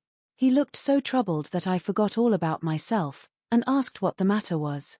He said he'd just got a letter begging him to come home, for Frank was very ill. So he was going at once on the night train and only had time to say goodbye. I was very sorry for him, and disappointed for myself, but only for a minute, because he said, as he shook hands, and said it in a way that I could not mistake, "I shall soon come back, you won't forget me, Amy?" I didn't promise, but I looked at him, and he seemed satisfied, and there was no time for anything but messages and goodbyes, for he was off in an hour, and we all miss him very much. I know he wanted to speak, but I think, from something he once hinted, that he had promised his father not to do anything of the sort yet a while, for he is a rash boy, and the old gentleman dreads a foreign daughter-in-law. We shall soon meet in Rome, and then, if I don't change my mind, I'll say yes, thank you, when he says will you, please? Of course this is all very private, but I wished you to know what was going on. Don't be anxious about me, remember I am your prudent Amy, and be sure I will do nothing rashly. Send me as much advice as you like. I'll use it if I can. I wish I could see you for a good talk, Mommy. Love and trust me. Ever your AMY. Chapter 32. Tender Troubles. Joe, I'm anxious about Beth. Why, Mother, she has seemed unusually well since the babies came. It's not her health that troubles me now, it's her spirits. I'm sure there is something on her mind, and I want you to discover what it is. What makes you think so, Mother? She sits alone a good deal, and doesn't talk to her father as much as she used. I found her crying over the babies the other day. When she sings, the songs are always sad ones, and now and then I see a look in her face that I don't understand. This isn't like Beth, and it worries me. Have you asked her about it? I have tried once or twice, but she either evaded my questions or looked so distressed that I stopped. I never force my children's confidence, and I seldom have to wait for long. Mrs. March glanced at Joe as she spoke, but the face opposite seemed quite unconscious of any secret disquietude but Beth's, and after sewing thoughtfully for a minute, Joe said, "I think she is growing up, and so begins to dream dreams, and have hopes and fears and fidgets, without knowing why or being able to explain them. Why, Mother, Beth's 18, but we don't realize it, and treat her like a child, forgetting she's a woman. So she is. Dear heart, how fast you do grow up," returned her mother with a sigh and a smile. "Can't be helped, Mommy, so you must resign yourself to all sorts of worries, and let your birds hop out of the nest, one by one. I promise never to hop very far, if that is any comfort to you." "It's a great comfort, Joe. I always feel strong when you are at home, now Meg is gone. Beth is too feeble and Amy too young to depend upon, but when the tug comes, you are always ready. Why, you know I don't mind hard jobs much, and there must always be one scrub in a family. Amy is splendid in fine works and I'm not, but I feel in my element when all the carpets are to be taken up, or half the family fall sick at once. Amy is distinguishing herself abroad, but if anything is amiss at home, I'm your man. I leave Beth to your hands, then, for she will open her tender little heart to her Joe sooner than to anyone else. Be very kind, and don't let her think anyone watches or talks about her. If she only would get quite strong and cheerful again, I shouldn't have a wish in the world. Happy woman. I've got heaps. My dear, what are they? I'll settle Beth's troubles, and then I'll tell you mine. They are not very wearing, so they'll keep, and Joe stitched away, with a wise nod which set her mother's heart at rest about her for the present at least. While apparently absorbed in her own affairs, Joe watched Beth, and after many conflicting conjectures, finally settled upon one which seemed to explain the change in her. A slight incident gave Joe the clue to the mystery, she thought, and lively fancy, loving heart did the rest. She was affecting to write busily one Saturday afternoon, when she and Beth were alone together. Yet as she scribbled, she kept her eye on her sister, who seemed unusually quiet. Sitting at the window, Beth's work often dropped into her lap, and she leaned her head upon her hand, in a dejected attitude, while her eyes rested on the dull, autumnal landscape. Suddenly someone passed below, whistling like an operatic blackbird, and a voice called out, all serene, "Coming in tonight." Beth started, leaned forward, smiled and nodded, watched the passer-by till his quick tramp died away, then said softly as if to herself, "How strong and well and happy that dear boy looks. said Jo, still intent upon her sister's face, for the bright color faded as quickly as it came, the smile vanished, and presently a tear lay shining on the window ledge. Beth whisked it off, and in her half-averted face read a tender sorrow that made her own eyes fill. Fearing to betray herself, she slipped away, murmuring something about needing more paper. "Mercy on me, Beth loves Laurie," she said, sitting down in her own room, pale with the shock of the discovery which she believed she had just made.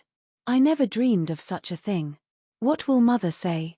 I wonder if her—" There Jo stopped and turned scarlet with a sudden thought. If he shouldn't love back again, how dreadful it would be. He must.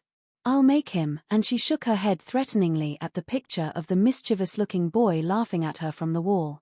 "Oh dear, we are growing up with a vengeance.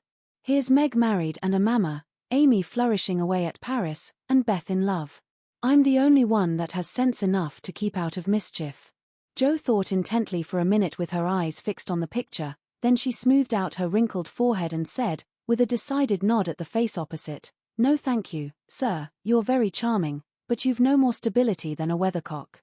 So you needn't write touching notes and smile in that insinuating way, for it won't do a bit of good, and I won't have it." Then she sighed, and fell into a reverie from which she did not wake till the early twilight sent her down to take new observations, which only confirmed her suspicion. Though Laurie flirted with Amy and joked with Jo, his manner to Beth had always been peculiarly kind and gentle, but so was everybody's. Therefore, no one thought of imagining that he cared more for her than for the others. Indeed, a general impression had prevailed in the family of late that our boy was getting fonder than ever of Jo, who, however, wouldn't hear a word upon the subject and scolded violently if anyone dared to suggest it. If they had known the various tender passages which had been nipped in the bud, they would have had the immense satisfaction of saying, "I told you so."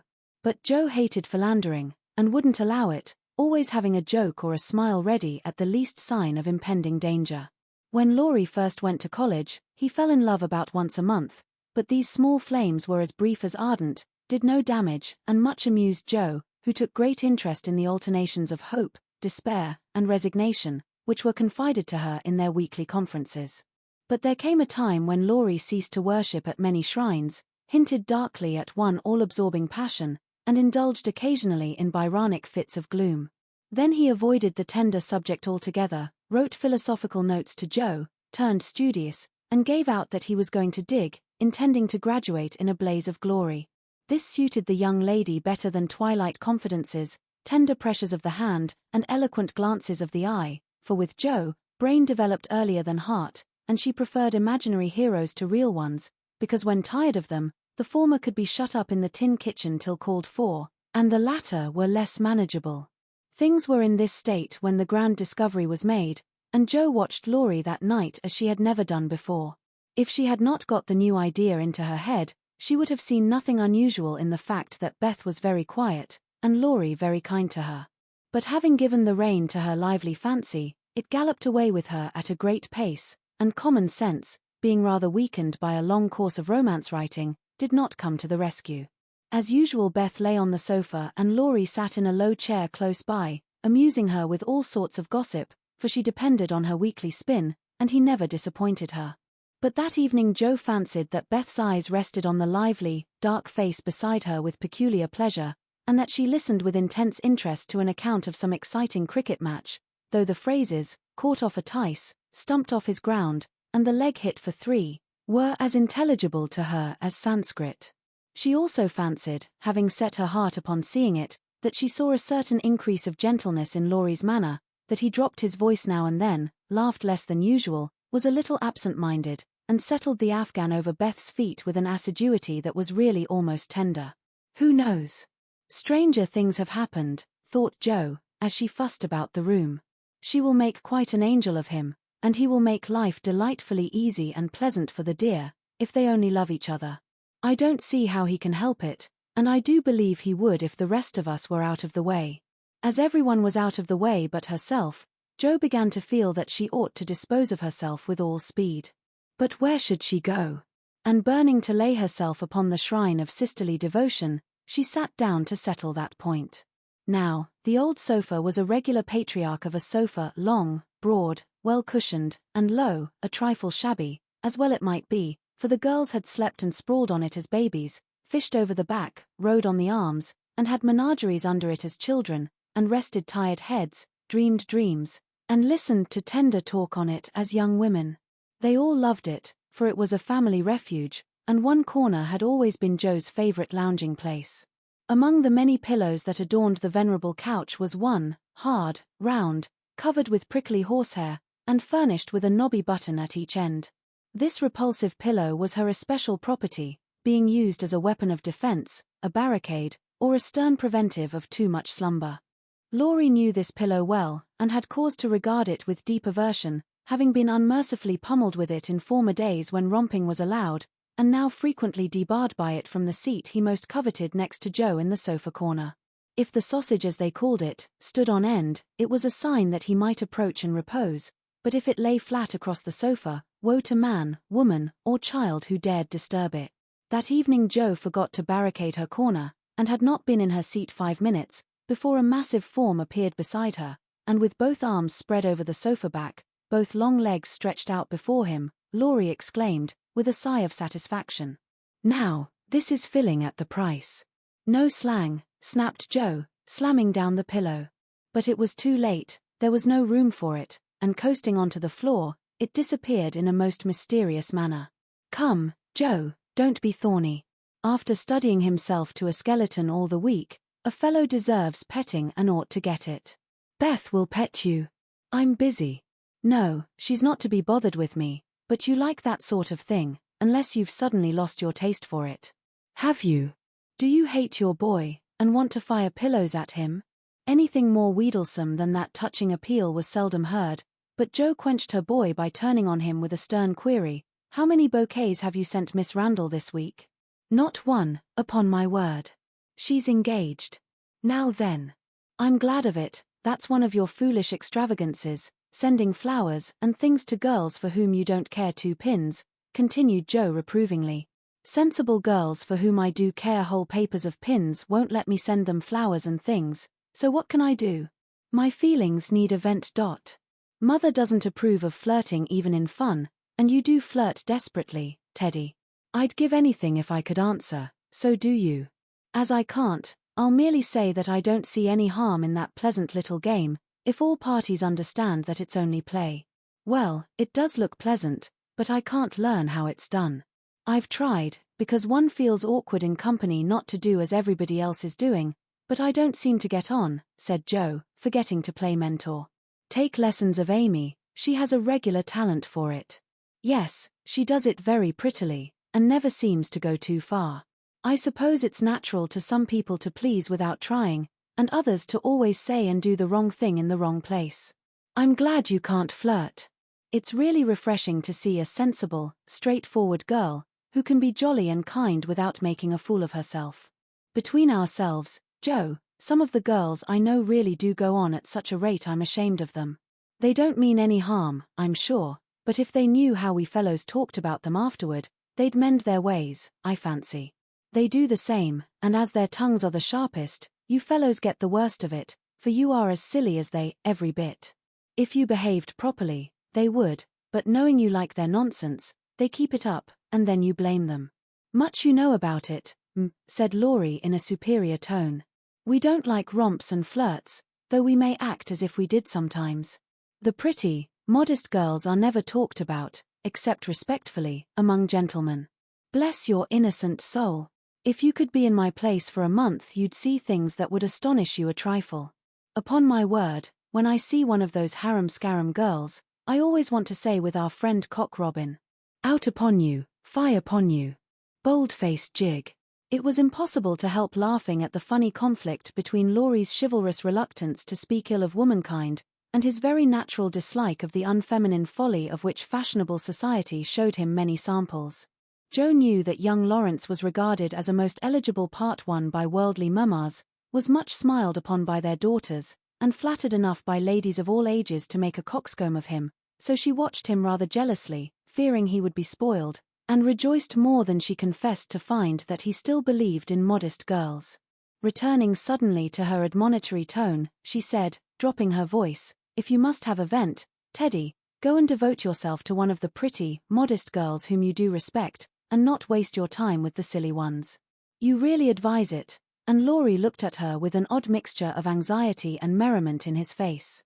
Yes, I do, but you'd better wait till you are through college, on the whole, and be fitting yourself for the place meantime. You're not half good enough for, well, whoever the modest girl may be, and Joe looked a little queer likewise, for a name had almost escaped her. That I'm not, acquiesced Laurie, with an expression of humility quite new to him, as he dropped his eyes and absently wound Joe's apron tassel round his finger. Mercy on us, this will never do, thought Joe, adding aloud, go and sing to me. I'm dying for some music, and always like yours. I'd rather stay here, thank you. Well, you can't, there isn't room. Go and make yourself useful, since you are too big to be ornamental. I thought you hated to be tied to a woman's apron string, retorted Joe, quoting certain rebellious words of his own. Ah, that depends on who wears the apron, and Laurie gave an audacious tweak at the tassel. Are you going? Demanded Joe, diving for the pillow. He fled at once, and the minute it was well, up with the bonnets of Bonnie Dundee, she slipped away to return no more till the young gentleman departed in high dudgeon. Joe lay long awake that night, and was just dropping off when the sound of a stifled sob made her fly to Beth's bedside, with the anxious inquiry, "What is it, dear?" "I thought you were asleep," sobbed Beth. "Is it the old pain, my precious?" "No, it's a new one, but I can bear it," and Beth tried to check her tears. "Tell me all about it, and let me cure it as I often did the other." "You can't, there is no cure." There Beth's voice gave way, and clinging to her sister, she cried so despairingly that Joe was frightened. "Where is it?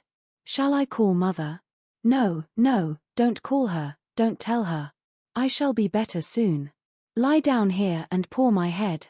I'll be quiet and go to sleep, indeed I will." Joe obeyed, but as her hand went softly to and fro across Beth's hot forehead and wet eyelids, her heart was very full and she longed to speak. But young as she was, Joe had learned that hearts, like flowers, cannot be rudely handled, but must open naturally, so though she believed she knew the cause of Beth's new pain, she only said, in her tenderest tone, "Does anything trouble you, dearie?" "Yes, Joe," after a long pause.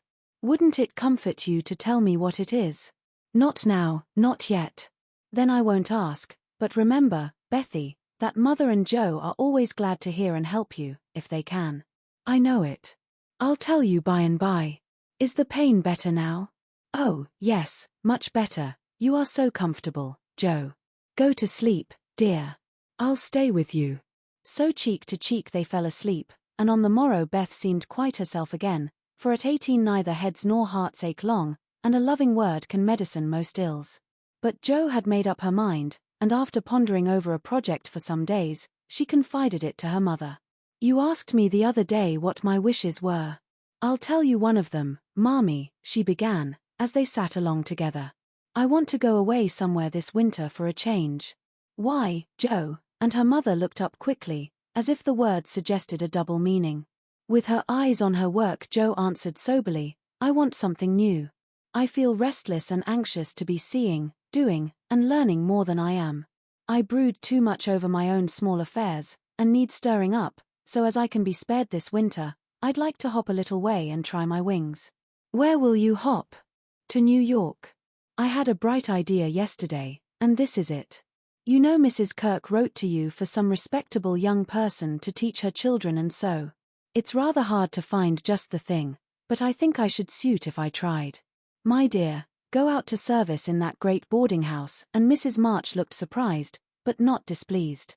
"It's not exactly going out to service, for Mrs. Kirk is your friend, the kindest soul that ever lived, and would make things pleasant for me, I know. Her family is separate from the rest, and no one knows me there. Don't care if they do. It's honest work, and I'm not ashamed of it." "Nor I. But you're writing.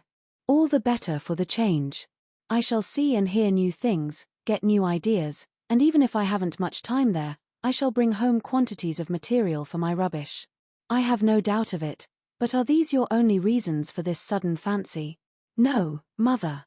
May I know the others?" Joe looked up and Joe looked down, then said slowly, with sudden color in her cheeks, "It may be vain and wrong to say it, but I'm afraid Laurie is getting too fond of me." "Then you don't care for him in the way it is evident he begins to care for you," and Mrs. March looked anxious as she put the question. Mercy, no. I love the dear boy, as I always have, and am immensely proud of him, but as for anything more, it's out of the question. I'm glad of that, Joe. Why, please? Because, dear, I don't think you suited to one another. As friends you are very happy, and your frequent quarrels soon blow over, but I fear you would both rebel if you were mated for life. You are too much alike and too fond of freedom, not to mention hot tempers and strong wills, to get on happily together, in a relation which needs infinite patience and forbearance, as well as love. That's just the feeling I had, though I couldn't express it. I'm glad you think he is only beginning to care for me. It would trouble me sadly to make him unhappy, for I couldn't fall in love with the dear old fellow merely out of gratitude, could I?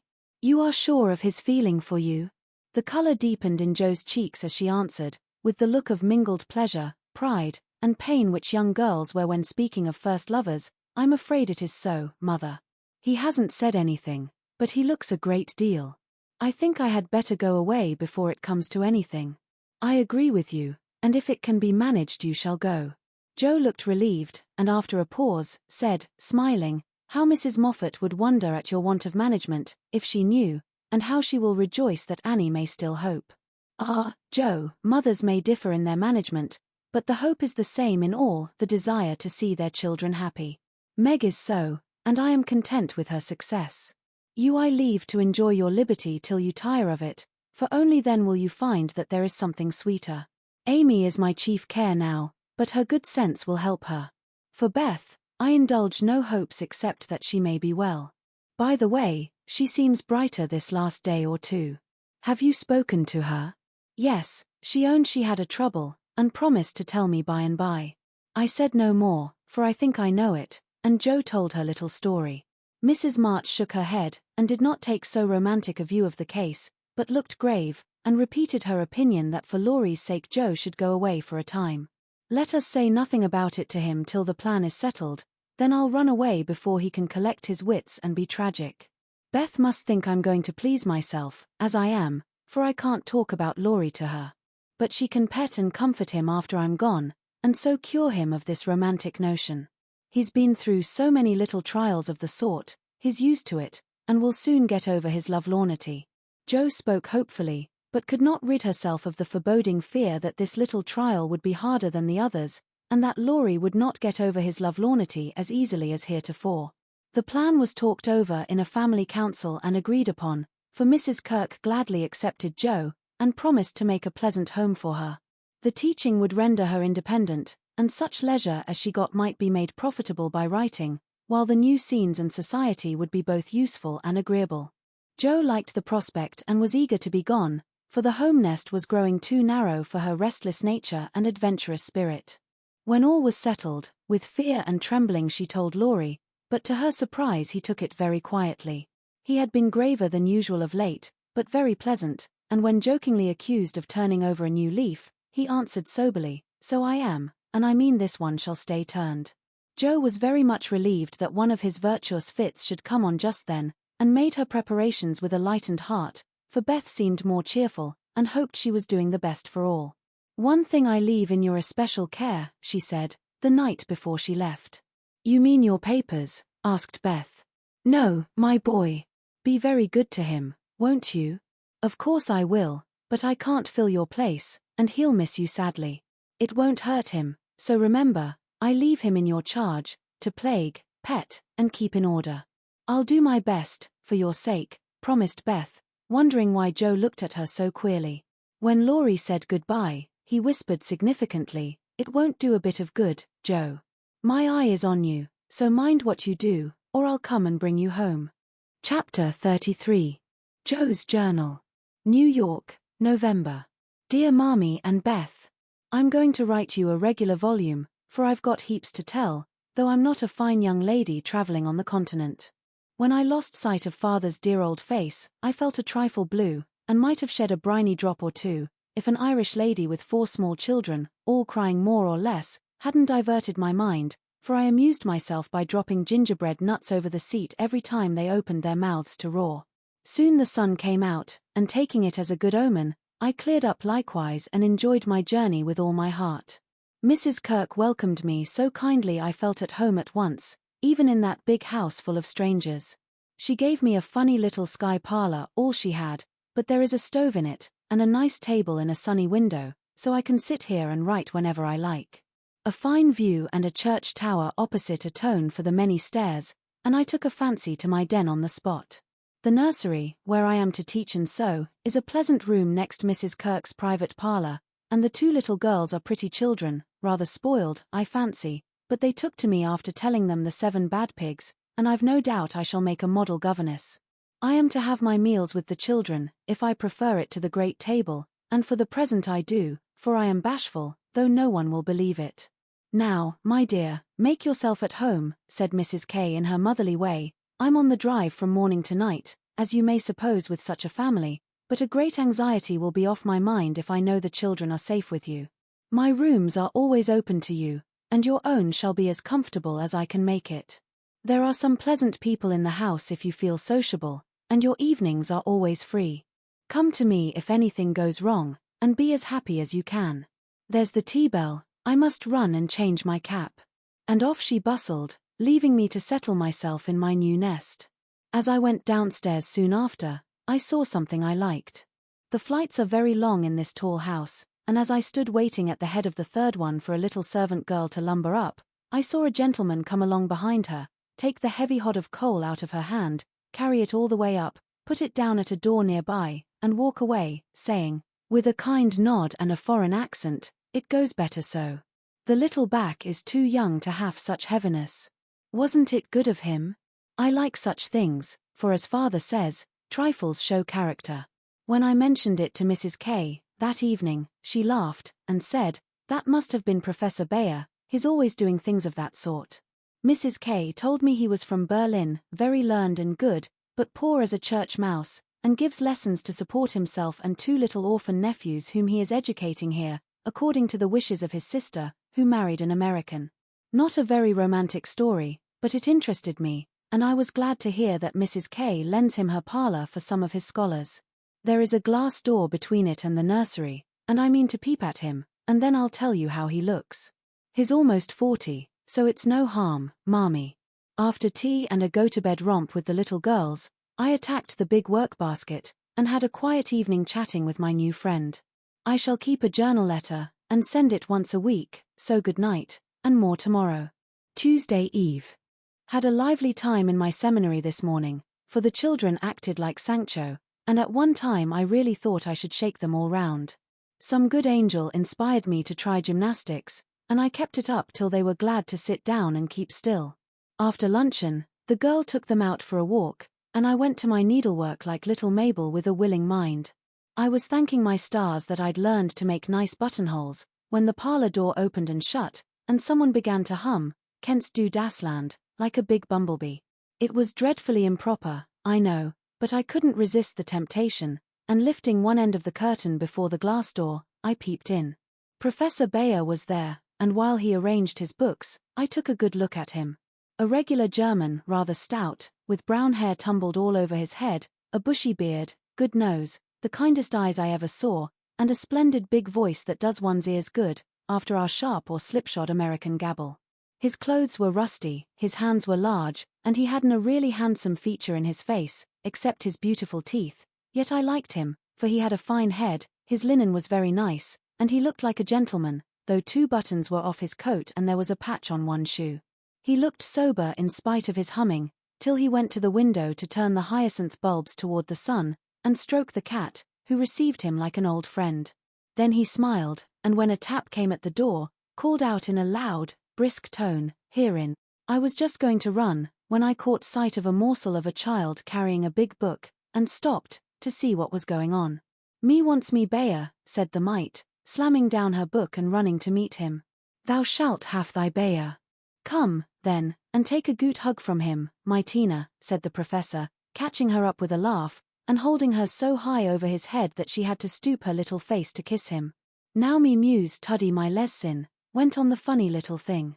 So he put her up at the table, opened the great dictionary she had brought, and gave her a paper and pencil, and she scribbled away, turning a leaf now and then, and passing her little fat finger down the page, as if finding a word, so soberly that I nearly betrayed myself by a laugh, while Mr. Bayer stood stroking her pretty hair with a fatherly look that made me think she must be his own, though she looked more French than German. Another knock and the appearance of two young ladies sent me back to my work, and there I virtuously remained through all the noise and gabbling that went on next door. One of the girls kept laughing affectedly, and saying, "Now, Professor," in a coquettish tone, and the other pronounced her German with an accent that must have made it hard for him to keep sober. Both seemed to try his patience sorely, for more than once I heard him say emphatically, "No, no, it is not so, you have not attend to what I say," and once there was a loud rap, as if he struck the table with his book, followed by the despairing exclamation, "Prut! It all goes bad this day." Poor man, I pitied him, and when the girls were gone, took just one more peep to see if he survived it. He seemed to have thrown himself back in his chair, tired out, and sat there with his eyes shut till the clock struck 2, when he jumped up, put his books in his pocket, as if ready for another lesson, and taking little Tina who had fallen asleep on the sofa in his arms, he carried her quietly away. I fancy he has a hard life of it. Mrs. Kirk asked me if I wouldn't go down to the 5 o'clock dinner, and feeling a little bit homesick, I thought I would, just to see what sort of people are under the same roof with me. So I made myself respectable and tried to slip in behind Mrs. Kirk, but as she is short and I'm tall, my efforts at concealment were rather a failure. She gave me a seat by her, and after my face cooled off, I plucked up courage and looked about me. The long table was full, and everyone intent on getting their dinner, the gentlemen especially, who seemed to be eating on time, for they bolted in every sense of the word, vanishing as soon as they were done. There was the usual assortment of young men absorbed in themselves, young couples absorbed in each other, married ladies in their babies, and old gentlemen in politics. I don't think I shall care to have much to do with any of them, except one sweet-faced maiden lady, who looks as if she had something in her. Cast away at the very bottom of the table was the professor, shouting answers to the questions of a very inquisitive, deaf old gentleman on one side, and talking philosophy with a Frenchman on the other. If Amy had been here, she'd have turned her back on him forever because, sad to relate, he had a great appetite, and shovelled in his dinner in a manner which would have horrified her ladyship. I didn't mind, for I like to see folks eat with a relish, as Hannah says, and the poor man must have needed a deal of food after teaching idiots all day. As I went upstairs after dinner, 2 of the young men were settling their hats before the hall mirror, and I heard one say low to the other, "Who's the new party? Governess, or something of that sort.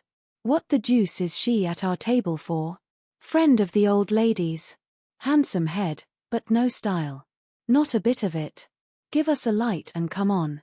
I felt angry at first, and then I didn't care, for a governess is as good as a clerk, and I've got sense, if I haven't style, which is more than some people have, judging from the remarks of the elegant beings who clattered away, smoking like bad chimneys. I hate ordinary people. Thursday. Yesterday was a quiet day spent in teaching, sewing, and writing in my little room, which is very cozy, with a light and fire. I picked up a few bits of news and was introduced to the professor. It seems that Tina is the child of the Frenchwoman who does the fine ironing in the laundry here. The little thing has lost her heart to Mr. Bayer, and follows him about the house like a dog whenever he is at home, which delights him, as he is very fond of children, though a bachelor. Kitty and Minnie Kirk likewise regard him with affection, and tell all sorts of stories about the plays he invents, the presents he brings, and the splendid tales he tells. The younger men quiz him, it seems, call him Old Fritz, Lager Beer, Ursa Major, and make all manner of jokes on his name. But he enjoys it like a boy, Mrs. Kirk says, and takes it so good-naturedly that they all like him in spite of his foreign ways. The maiden lady is a Miss Norton, rich, cultivated, and kind. She spoke to me at dinner today, for I went to table again, it's such fun to watch people, and asked me to come and see her at her room. She has fine books and pictures, knows interesting persons, and seems friendly, so I shall make myself agreeable, for I do want to get into good society, only it isn't the same sort that Amy likes. I was in our parlour last evening when Mr. Bayer came in with some newspapers for Mrs. Kirk. She wasn't there, but Minnie, who is a little old woman, introduced me very prettily. "This is Mamma's friend, Miss March." "Yes, and she's jolly and we like her lots," added Kitty, who is an enfant terrible. We both bowed, and then we laughed, for the prim introduction and the blunt addition were rather a comical contrast. "Ah, yes, I hear these naughty ones go to vex you, Miss Marsh. If so again, call at me and I come, he said, with a threatening frown that delighted the little wretches. I promised I would, and he departed, but it seems as if I was doomed to see a good deal of him, for today as I passed his door on my way out, by accident I knocked against it with my umbrella. It flew open, and there he stood in his dressing gown, with a big blue sock on one hand and a darning needle in the other. He didn't seem at all ashamed of it, for when I explained and hurried on, he waved his hand, sock and all, saying in his loud, cheerful way, "You have a fine day to make your walk. Bon voyage, mademoiselle." I laughed all the way downstairs, but it was a little pathetic, also to think of the poor man having to mend his own clothes. The German gentlemen embroider, I know, but darning hose is another thing and not so pretty. Saturday. Nothing has happened to write about, except a call on Miss Norton, who has a room full of pretty things, and who was very charming, for she showed me all her treasures, and asked me if I would sometimes go with her to lectures and concerts, as her escort, if I enjoyed them. She put it as a favor, but I'm sure Mrs. Kirk has told her about us, and she does it out of kindness to me. I'm as proud as Lucifer, but such favors from such people don't burden me, and I accepted gratefully. When I got back to the nursery there was such an uproar in the parlor that I looked in, and there was Mr. Bayer down on his hands and knees, with Tina on his back, Kitty leading him with a jump rope, and Minnie feeding two small boys with seed cakes, as they roared and ramped in cages built of chairs. "We are playing Nargery," explained Kitty. "Dis is mine effluent," added Tina, holding on by the professor's hair. "Mama always allows us to do what we like Saturday afternoon, when Franz and Emil come, doesn't she, Mr. Bayer?" said Minnie.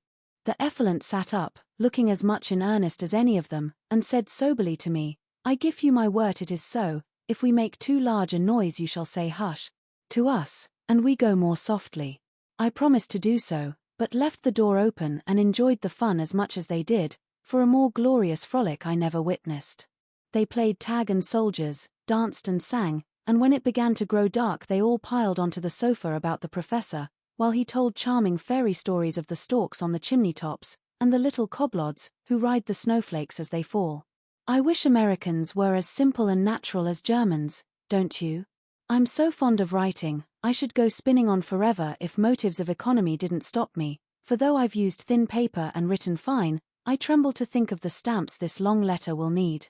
Pray forward Amy's as soon as you can spare them. My small news will sound very flat after her splendors, but you will like them, I know.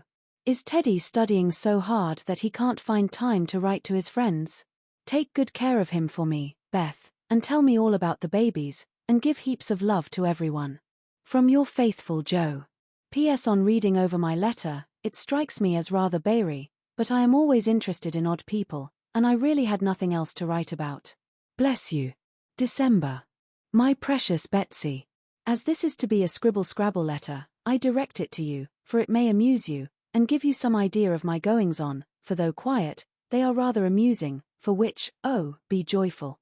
After what Amy would call Herculaneum efforts, in the way of mental and moral agriculture, my young ideas begin to shoot and my little twigs to bend as I could wish. They are not so interesting to me as Tina and the boys, but I do my duty by them, and they are fond of me. Franz and Emil are jolly little lads, quite after my own heart, for the mixture of German and American spirit in them produces a constant state of effervescence. Saturday afternoons are riotous times, whether spent in the house or out, for on pleasant days they all go to walk, like a seminary, with the professor and myself to keep order, and then such fun. We are very good friends now, and I've begun to take lessons. I really couldn't help it, and it all came about in such a droll way that I must tell you. To begin at the beginning, Mrs. Kirk called to me one day as I passed Mr. Bayer's room where she was rummaging. "Did you ever see such a den, my dear?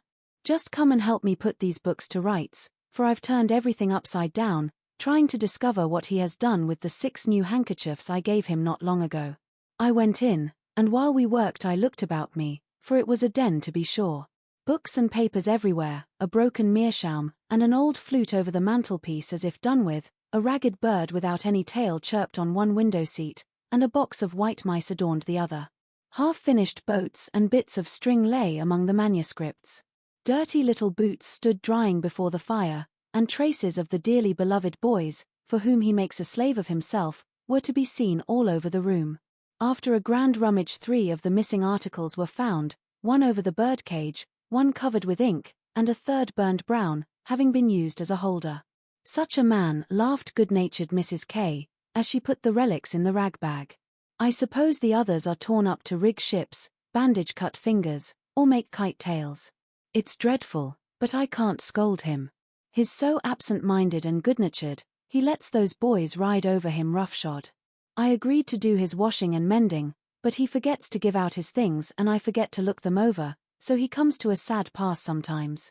'Let me mend them,' said I don't mind it, and he needn't know. I'd like to, he's so kind to me about bringing my letters and lending books. So I have got his things in order, and knit heels into 2 pairs of the socks, for they were boggled out of shape with his queer darns. Nothing was said, and I hoped he wouldn't find it out, but one day last week he caught me at it. Hearing the lessons he gives to others has interested and amused me so much that I took a fancy to learn, for Tina runs in and out, leaving the door open, and I can hear. I had been sitting near this door, finishing off the last sock, and trying to understand what he said to a new scholar, who is as stupid as I am. The girl had gone, and I thought he had also. It was so still, and I was busily gabbling over a verb, and rocking to and fro in a most absurd way, when a little crow made me look up, and there was Mr. Bayer looking and laughing quietly, while he made signs to Tina not to betray him. "So," he said, as I stopped and stared like a goose, "you peep at me, I peep at you, and this is not bad, but see, I am not pleasanting when I say, 'Have you a wish for German?' Yes, but you are too busy. I am too stupid to learn," I blundered out, as red as a peony. "Prut. We will make the time, and we fail not to find the sense. At evening I shall give a little lesson with much gladness, for look you, Miss Marsh, I have this debt to pay." And he pointed to my work. "Yes, they say to one another, these so kind ladies, he is a stupid old fellow, he will see not what we do, he will never observe that his sock heels go not in holes any more, he will think his buttons grow out new when they fall, and believe that strings make theirselves. Ah, but I have an eye, and I see much. I have a heart, and I feel thanks for this. Come, a little lesson then and now, or no more good fairy works for me and mine." Of course I couldn't say anything after that, and as it really is a splendid opportunity, I made the bargain, and we began. I took 4 lessons, and then I stuck fast in a grammatical bog. The professor was very patient with me, but it must have been torment to him, and now and then he'd look at me with such an expression of mild despair that it was a toss-up with me whether to laugh or cry. I tried both ways, and when it came to a sniff or utter mortification and woe, he just threw the grammar onto the floor and marched out of the room. I felt myself disgraced and deserted forever, but didn't blame him a particle, and was scrambling my papers together, meaning to rush upstairs and shake myself hard, when in he came, as brisk and beaming as if I'd covered myself in glory. "Now we shall try a new way. You and I will read these pleasant little March End together, and dig no more in that dry book that goes in the corner for making us trouble." He spoke so kindly, and opened Hans Andersen's fairy tales so invitingly before me, that I was more ashamed than ever, and went at my lesson in a neck-or-nothing style that seemed to amuse him immensely. I forgot my bashfulness, and pegged away, no other word will express it, with all my might, tumbling over long words, pronouncing according to inspiration of the minute, and doing my very best. When I finished reading my first page, and stopped for breath, he clapped his hands and cried out in his hearty way, "Das ist gut. Now we go well. My turn. I do him in German, give me your ear." And away he went, rumbling out the words with his strong voice and a relish which was good to see as well as hear. Fortunately the story was The Constant Tin Soldier, which is droll, you know, so I could laugh, and I did, though I didn't understand half he read, for I couldn't help it, he was so earnest, I so excited, and the whole thing so comical. After that we got on better, and now I read my lessons pretty well, for this way of studying suits me, and I can see that the grammar gets tucked into the tales and poetry as one gives pills in jelly. I like it very much, and he doesn't seem tired of it yet, which is very good of him, isn't it? I mean to give him something on Christmas, for I dare not offer money. Tell me something nice, Mommy. I'm glad Laurie seems so happy and busy, that he has given up smoking and lets his hair grow. You see, Beth manages him better than I did. I'm not jealous, dear, do your best, only don't make a saint of him. I'm afraid I couldn't like him without a spice of human naughtiness. Read him bits of my letters. I haven't time to write much, and that will do just as well. Thank heaven Beth continues so comfortable. January. A happy new year to you all, my dearest family, which of course includes Mr. L and a young man by the name of Teddy. I can't tell you how much I enjoyed your Christmas bundle, for I didn't get it till night and had given up hoping. Your letter came in the morning, but you said nothing about a parcel, meaning it for a surprise, so I was disappointed, for I'd had a kind of feeling that you wouldn't forget me. I felt a little low in my mind as I sat up in my room after tea, and when the big, muddy, battered-looking bundle was brought to me, I just hugged it and pranced. It was so homey and refreshing that I sat down on the floor and read and looked and ate and laughed and cried, in my usual absurd way. The things were just what I wanted, and all the better for being made instead of bought. Beth's new ink bib was capital, and Hannah's box of hard gingerbread will be a treasure. I'll be sure and wear the nice flannels you sent, Mommy, and read carefully the books Father has marked. Thank you all, heaps and heaps. Speaking of books reminds me that I'm getting rich in that line, for on New Year's Day Mr. Bayer gave me a fine Shakespeare. It is one he values much, and I've often admired it, set up in the place of honor with his German Bible, Plato, Homer, and Milton, so you may imagine how I felt when he brought it down, without its cover, and showed me my own name in it, from my friend Friedrich Bayer. You say often you wish a library. Here I give you one, for between these lids, he meant covers, is many books in one. Read him well, and he will help you much, for the study of character in this book will help you to read it in the world and paint it with your pen. I thanked him as well as I could, and talk now about my library, as if I had 100 books. I never knew how much there was in Shakespeare before, but then I never had a Bayer to explain it to me. Now don't laugh at his horrid name. It isn't pronounced either bear or beer, as people will say it, but something between the two, as only Germans can give it. I'm glad you both like what I tell you about him, and hope you will know him someday. Mother would admire his warm heart, Father his wise head. I admire both, and feel rich in my new friend Friedrich Bayer. Not having much money, or knowing what he'd like, I got several little things, and put them about the room, where he would find them unexpectedly. They were useful, pretty, or funny, a new standish on his table, a little vase for his flower, he always has one, or a bit of green in a glass, to keep him fresh, he says, and a holder for his blower, so that he needn't burn up what Amy calls mouchoirs. I made it like those Beth invented, a big butterfly with a fat body, and black and yellow wings, worsted feelers, and bead eyes. It took his fancy immensely, and he put it on his mantelpiece as an article of virtue, so it was rather a failure after all. Poor as he is, he didn't forget a servant or a child in the house, and not a soul here, from the French laundrywoman to Miss Norton, forgot him. I was so glad of that. They got up a masquerade, and had a gay time New Year's Eve. I didn't mean to go down, having no dress. But at the last minute, Mrs. Kirk remembered some old brocades, and Miss Norton lent me lace and feathers. So I dressed up as Mrs. Malaprop, and sailed in with a mask on. No one knew me, for I disguised my voice, and no one dreamed of the silent, haughty Miss March, for they think I am very stiff and cool, most of them, and so I am to whippersnappers, could dance and dress, and burst out into a nice derangement of epitaphs, like an allegory on the banks of the Nile. I enjoyed it very much, and when we unmasked it was fun to see them stare at me. I heard one of the young men tell another that he knew I'd been an actress. In fact, he thought he remembered seeing me at one of the minor theatres. Meg will relish that joke.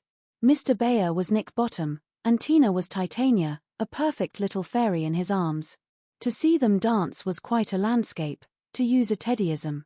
I had a very happy New Year, after all, and when I thought it over in my room, I felt as if I was getting on a little in spite of my many failures, for I'm cheerful all the time now, work with a will, and take more interest in other people than I used to, which is satisfactory. Bless you all. Ever your loving, Joe. Chapter 34. Friend. Though very happy in the social atmosphere about her, and very busy with the daily work that earned her bread and made it sweeter for the effort, Jo still found time for literary labors. The purpose which now took possession of her was a natural one to a poor and ambitious girl, but the means she took to gain her end were not the best. She saw that money conferred power, money and power, therefore, she resolved to have, not to be used for herself alone, but for those whom she loved more than life. The dream of filling home with comforts, giving Beth everything she wanted, from strawberries in winter to an organ in her bedroom, going abroad herself, and always having more than enough, so that she might indulge in the luxury of charity, had been for years Jo's most cherished castle in the air. The prize story experience had seemed to open a way which might, after long traveling and much uphill work, lead to this delightful Chateau en Espagne. But the novel disaster quenched her courage for a time, for public opinion is a giant which has frightened stouter-hearted Jacks on bigger beanstalks than hers. Like that immortal hero, she reposed a while after the first attempt, which resulted in a tumble and the least lovely of the giant's treasures, if I remember rightly. But the up again and take another spirit was as strong in Jo as in Jack, so she scrambled up on the shady side this time and got more booty, but nearly left behind her what was far more precious than the moneybags. She took to writing sensation stories, for in those dark ages, even all-perfect America read rubbish. She told no one, but concocted a thrilling tale, and boldly carried it herself to Mr. Dashwood, editor of the Weekly Volcano. She had never read Sartor Resartus, but she had a womanly instinct that clothes possess an influence more powerful over many than the worth of character or the magic of manners. So she dressed herself in her best, and trying to persuade herself that she was neither excited nor nervous, bravely climbed 2 pairs of dark and dirty stairs to find herself in a disorderly room, a cloud of cigar smoke, and the presence of 3 gentlemen, sitting with their heels rather higher than their hats, which articles of dress none of them took the trouble to remove on her appearance. Somewhat daunted by this reception, Jo hesitated on the threshold, murmuring in much embarrassment, "Excuse me, I was looking for the Weekly Volcano office. I wished to see Mr. Dashwood." Down went the highest pair of heels, up rose the smokiest gentleman, and carefully cherishing his cigar between his fingers, he advanced with a nod and a countenance expressive of nothing but sleep. Feeling that she must get through the matter somehow, Jo produced her manuscript and, blushing redder and redder with each sentence, blundered out fragments of the little speech carefully prepared for the occasion. "A friend of mine desired me to offer a story, just as an experiment, would like your opinion, be glad to write more if this suits." While she blushed and blundered, Mr. Dashwood had taken the manuscript, and was turning over the leaves with a pair of rather dirty fingers, and casting critical glances up and down the neat pages. Not a first attempt, I take it, observing that the pages were numbered, covered only on one side, and not tied up with a ribbon, sure sign of a novice. "No, sir. She has had some experience, and got a prize for a tale in the Blarneystone Banner." "Oh, did she?" And Mr. Dashwood gave Jo a quick look, which seemed to take note of everything she had on, from the bow in her bonnet to the buttons on her boots. "Well, you can leave it, if you like. We've more of this sort of thing on hand than we know what to do with at present, but I'll run my eye over it, and give you an answer next week." Now, Jo did not like to leave it, for Mr. Dashwood didn't suit her at all, but, under the circumstances, there was nothing for her to do but bow and walk away, looking particularly tall and dignified, as she was apt to do when nettled or abashed. Just then she was both, for it was perfectly evident from the knowing glances exchanged among the gentlemen that her little fiction of my friend was considered a good joke, and a laugh, produced by some inaudible remark of the editor, as he closed the door, completed her discomfiture. Half resolving never to return, she went home, and worked off her irritation by stitching pinafores vigorously, and in an hour or 2 was cool enough to laugh over the scene and long for next week. When she went again, Mr. Dashwood was alone, whereat she rejoiced. Mr. Dashwood was much wider awake than before, which was agreeable, and Mr. Dashwood was not too deeply absorbed in a cigar to remember his manners, so the second interview was much more comfortable than the first. "We'll take this, editors never say aye, if you don't object to a few alterations. It's too long, but omitting the passages I've marked will make it just the right length," he said, in a businesslike tone.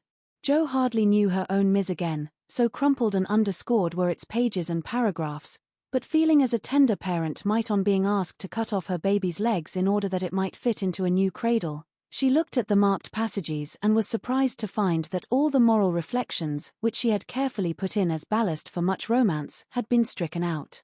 "But, sir, I thought every story should have some sort of a moral, so I took care to have a few of my sinners repent." Mr. Dashwood's editorial gravity relaxed into a smile, for Jo had forgotten her friend, and spoken as only an author could. "People want to be amused, not preached at, you know. Morals don't sell nowadays. Which was not quite a correct statement, by the way. You think it would do with these alterations, then? Yes, it's a new plot, and pretty well worked up, language good, and so on, was Mr. Dashwood's affable reply. What compensation, began Jo, not exactly knowing how to express herself. Oh, yes, well, we give from 25 to 30 for things of this sort. Pay when it comes out, returned Mr. Dashwood, as if that point had escaped him. Such trifles do escape the editorial mind, it is said. Very well, you can have it, said Jo, handing back the story with a satisfied air, for after the $a column work, even 25 seemed good pay. Shall I tell my friend you will take another if she has one better than this? Asked Jo, unconscious of her little slip of the tongue, and emboldened by her success. Well, we'll look at it. Can't promise to take it. Tell her to make it short and spicy, and never mind the moral. What name would your friend like to put on it? In a careless tone. None at all, if you please, she doesn't wish her name to appear and has no nom de plume, said Jo, blushing in spite of herself. Just as she likes, of course. The tale will be out next week. Will you call for the money, or shall I send it? Asked Mr. Dashwood, who felt a natural desire to know who his new contributor might be. I'll call.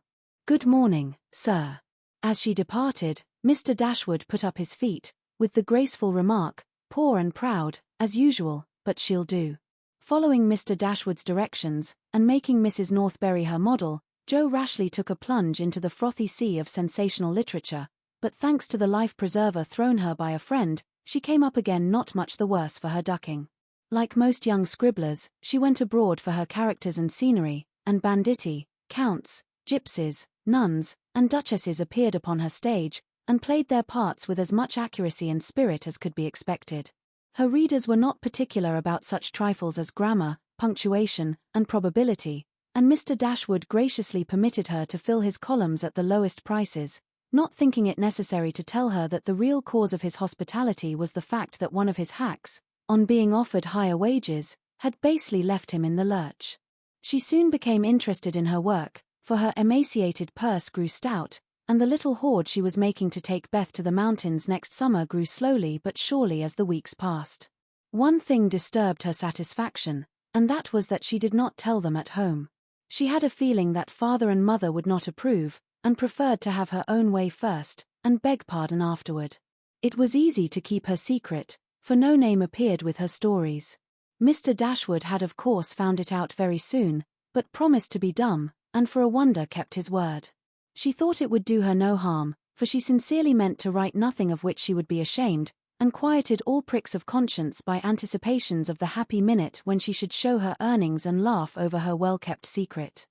But Mr. Dashwood rejected any but thrilling tales, and as thrills could not be produced except by harrowing up the souls of the readers, history and romance, land and sea, science and art, police records and lunatic asylums, had to be ransacked for the purpose. Jo soon found that her innocent experience had given her but few glimpses of the tragic world which underlies society, so regarding it in a business light, she set about supplying her deficiencies with characteristic energy. Eager to find material for stories, and bent on making them original in plot, if not masterly in execution, she searched newspapers for accidents, incidents, and crimes. She excited the suspicions of public librarians by asking for works on poisons. She studied faces in the street, and characters, good, bad, and indifferent, all about her. She delved in the dust of ancient times for facts or fictions so old that they were as good as new, and introduced herself to folly, sin, and misery, as well as her limited opportunities allowed. She thought she was prospering finely, but unconsciously she was beginning to desecrate some of the womanliest attributes of a woman's character. She was living in bad society, and imaginary though it was, its influence affected her, for she was feeding heart and fancy on dangerous and unsubstantial food, and was fast brushing the innocent bloom from her nature by a premature acquaintance with the darker side of life, which comes soon enough to all of us. She was beginning to feel rather than see this, for much describing of other people's passions and feelings set her to studying and speculating about her own, a morbid amusement in which healthy young minds do not voluntarily indulge. Wrongdoing always brings its own punishment, and when Jo most needed hers, she got it. I don't know whether the study of Shakespeare helped her to read character, or the natural instinct of a woman for what was honest, brave, and strong, but while endowing her imaginary heroes with every perfection under the sun, Jo was discovering a live hero, who interested her in spite of many human imperfections. Mr. Bayer, in one of their conversations, had advised her to study simple, true, and lovely characters, wherever she found them, as good training for a writer. Jo took him at his word, for she coolly turned round and studied him, a proceeding which would have much surprised him, had he known it, for the worthy professor was very humble in his own conceit. Why everybody liked him was what puzzled Jo, at first. He was neither rich nor great, young nor handsome, in no respect what is called fascinating, imposing, or brilliant, and yet he was as attractive as a genial fire, and people seemed to gather about him as naturally as about a warm hearth. He was poor, yet always appeared to be giving something away, a stranger, yet everyone was his friend, no longer young, but as happy-hearted as a boy, plain and peculiar, yet his face looked beautiful to many, and his oddities were freely forgiven for his sake. Jo often watched him, trying to discover the charm, and at last decided that it was benevolence which worked the miracle. If he had any sorrow, it sat with its head under its wing, and he turned only his sunny side to the world. There were lines upon his forehead, but time seemed to have touched him gently, remembering how kind he was to others. The pleasant curves about his mouth were the memorials of many friendly words and cheery laughs, his eyes were never cold or hard, and his big hand had a warm, strong grasp that was more expressive than words. His very clothes seemed to partake of the hospitable nature of the wearer. They looked as if they were at ease, and liked to make him comfortable. His capacious waistcoat was suggestive of a large heart underneath. His rusty coat had a social air, and the baggy pockets plainly proved that little hands often went in empty and came out full. His very boots were benevolent, and his collars never stiff and raspy like other people's. "That's it," said Jo to herself, when she at length discovered that genuine goodwill toward one's fellow men could beautify and dignify even a stout German teacher, who shoveled in his dinner, darned his own socks, and was burdened with the name of Bayer. Jo valued goodness highly, but she also possessed a most feminine respect for intellect, and a little discovery which she made about the professor added much to her regard for him. He never spoke of himself, and no one ever knew that in his native city he had been a man much honored and esteemed for learning and integrity, till a countryman came to see him. He never spoke of himself, and in a conversation with Miss Norton divulged the pleasing fact. From her Jo learned it, and liked it all the better because Mr. Bayer had never told it. She felt proud to know that he was an honored professor in Berlin, though only a poor language master in America, and his homely, hard-working life was much beautified by the spice of romance which this discovery gave it. Another and a better gift than intellect was shown her in a most unexpected manner.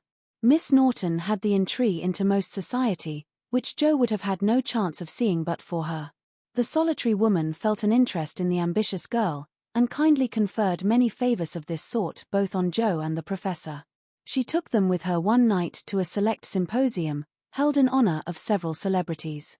Jo went prepared to bow down and adore the mighty ones whom she had worshipped with youthful enthusiasm afar off. But her reverence for genius received a severe shock that night, and it took her some time to recover from the discovery that the great creatures were only men and women after all. Imagine her dismay, on stealing a glance of timid admiration at the poet whose lines suggested an ethereal being fed on spirit, fire, and dew, to behold him devouring his supper with an odor which flushed his intellectual countenance. Turning as from a fallen idol, she made other discoveries which rapidly dispelled her romantic illusions. The great novelist vibrated between two decanters with the regularity of a pendulum. The famous divine flirted openly with one of the Madame de Staëls of the age, who looked daggers at another Corinne, who was amiably satirizing her, after outmaneuvering her in efforts to absorb the profound philosopher, who imbibed tea Johnsonianly and appeared to slumber, the loquacity of the lady rendering speech impossible. The scientific celebrities, forgetting their mollusks and glacial periods, gossiped about art, while devoting themselves to oysters and ices with characteristic energy. The young musician, who was charming the city like a second Orpheus, talked horses, and the specimen of the British nobility present happened to be the most ordinary man of the party. Before the evening was half over, Jo felt so completely disillusioned that she sat down in a corner to recover herself. Mr. Bayer soon joined her, looking rather out of his element, and presently several of the philosophers, each mounted on his hobby, came ambling up to hold an intellectual tournament in the recess. The conversations were miles beyond Jo's comprehension, but she enjoyed it, though Kant and Hegel were unknown gods, the subjective and objective unintelligible terms, and the only thing evolved from her inner consciousness was a bad headache after it was all over. It dawned upon her gradually that the world was being picked to pieces, and put together on new and, according to the talkers, on infinitely better principles than before, that religion was in a fair way to be reasoned into nothingness, and intellect was to be the only God. Jo knew nothing about philosophy or metaphysics of any sort, but a curious excitement, half pleasurable, half painful, came over her as she listened with a sense of being turned adrift into time and space, like a young balloon out on a holiday. She looked round to see how the professor liked it, and found him looking at her with the grimmest expression she had ever seen him wear. He shook his head and beckoned her to come away, but she was fascinated just then by the freedom of speculative philosophy, and kept her seat, trying to find out what the wise gentleman intended to rely upon after they had annihilated all the old beliefs. Now, Mr. Bayer was a diffident man and slow to offer his own opinions, not because they were unsettled, but too sincere and earnest to be lightly spoken. As he glanced from Jo to several other young people, attracted by the brilliancy of the philosophic pyrotechnics, he knit his brows and longed to speak, fearing that some inflammable young soul would be led astray by the rockets, to find when the display was over that they had only an empty stick or a scorched hand. He bore it as long as he could, but when he was appealed to for an opinion, he blazed up with honest indignation and defended religion with all the eloquence of truth, an eloquence which made his broken English musical and his plain face beautiful. He had a hard fight, for the wise men argued well, but he didn't know when he was beaten and stood to his colors like a man. Somehow, as he talked, the world got right again to Jo. The old beliefs, that had lasted so long, seemed better than the new. God was not a blind force, and immortality was not a pretty fable, but a blessed fact. She felt as if she had solid ground under her feet again, and when Mr. Bayer paused, out-talked but not one whit convinced, Jo wanted to clap her hands and thank him. She did neither, but she remembered the scene, and gave the professor her heartiest respect, for she knew it cost him an effort to speak out then and there, because his conscience would not let him be silent. She began to see that character is a better possession than money, rank, intellect, or beauty, and to feel that if greatness is what a wise man has defined it to be, truth, reverence, and goodwill, then her friend Friedrich Bayer was not only good, but great. This belief strengthened daily. She valued his esteem, she coveted his respect, she wanted to be worthy of his friendship, and just when the wish was sincerest, she came near to losing everything. It all grew out of a cocked hat, for one evening the professor came in to give Jo her lesson with a paper soldier cap on his head, which Tina had put there and he had forgotten to take off. It's evident he doesn't look in his glass before coming down, thought Jo, with a smile, as he said Gut Effening, and sat soberly down, quite unconscious of the ludicrous contrast between his subject and his headgear, for he was going to read her The Death of Wallenstein. She said nothing at first, for she liked to hear him laugh out his big, hearty laugh when anything funny happened, so she left him to discover it for himself, and presently forgot all about it, for to hear a German read Schiller is rather an absorbing occupation. After the reading came the lesson, which was a lively one, for Jo was in a gay mood that night, and the cocked hat kept her eyes dancing with merriment. The professor didn't know what to make of her, and stopped at last to ask with an air of mild surprise that was irresistible. "Miss Marsh, for what do you laugh in your master's face? Have you no respect for me, that you go on so bad?" "How can I be respectful, sir, when you forget to take your hat off?" said Jo. Lifting his hand to his head, the absent-minded professor gravely felt and removed the little cocked hat, looked at it a minute, and then threw back his head and laughed like a merry bass viol.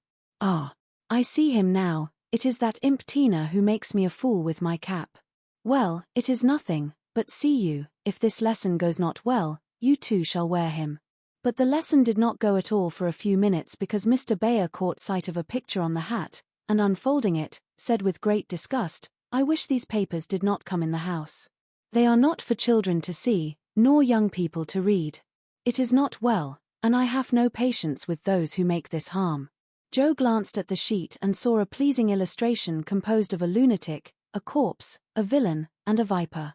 She did not like it, but the impulse that made her turn it over was not one of displeasure but fear, because for a minute she fancied the paper was the volcano.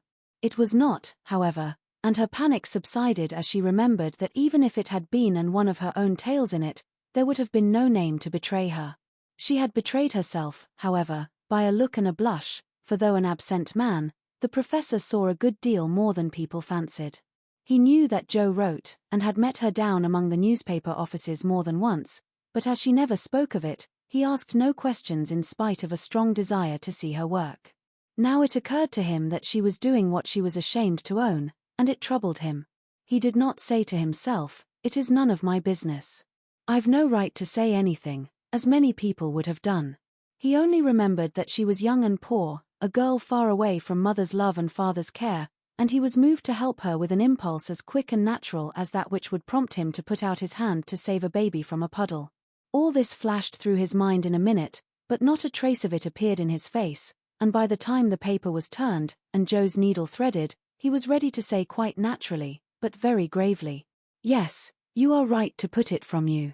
I do not think that good young girls should see such things. They are made pleasant to some, but I would more rather give my boys gunpowder to play with than this bad trash. All may not be bad, only silly, you know, and if there is a demand for it, I don't see any harm in supplying it. Many very respectable people make an honest living out of what are called sensation stories," said Jo, scratching gathers so energetically that a row of little slits followed her pin. "There is a demand for whiskey, but I think you and I do not care to sell it.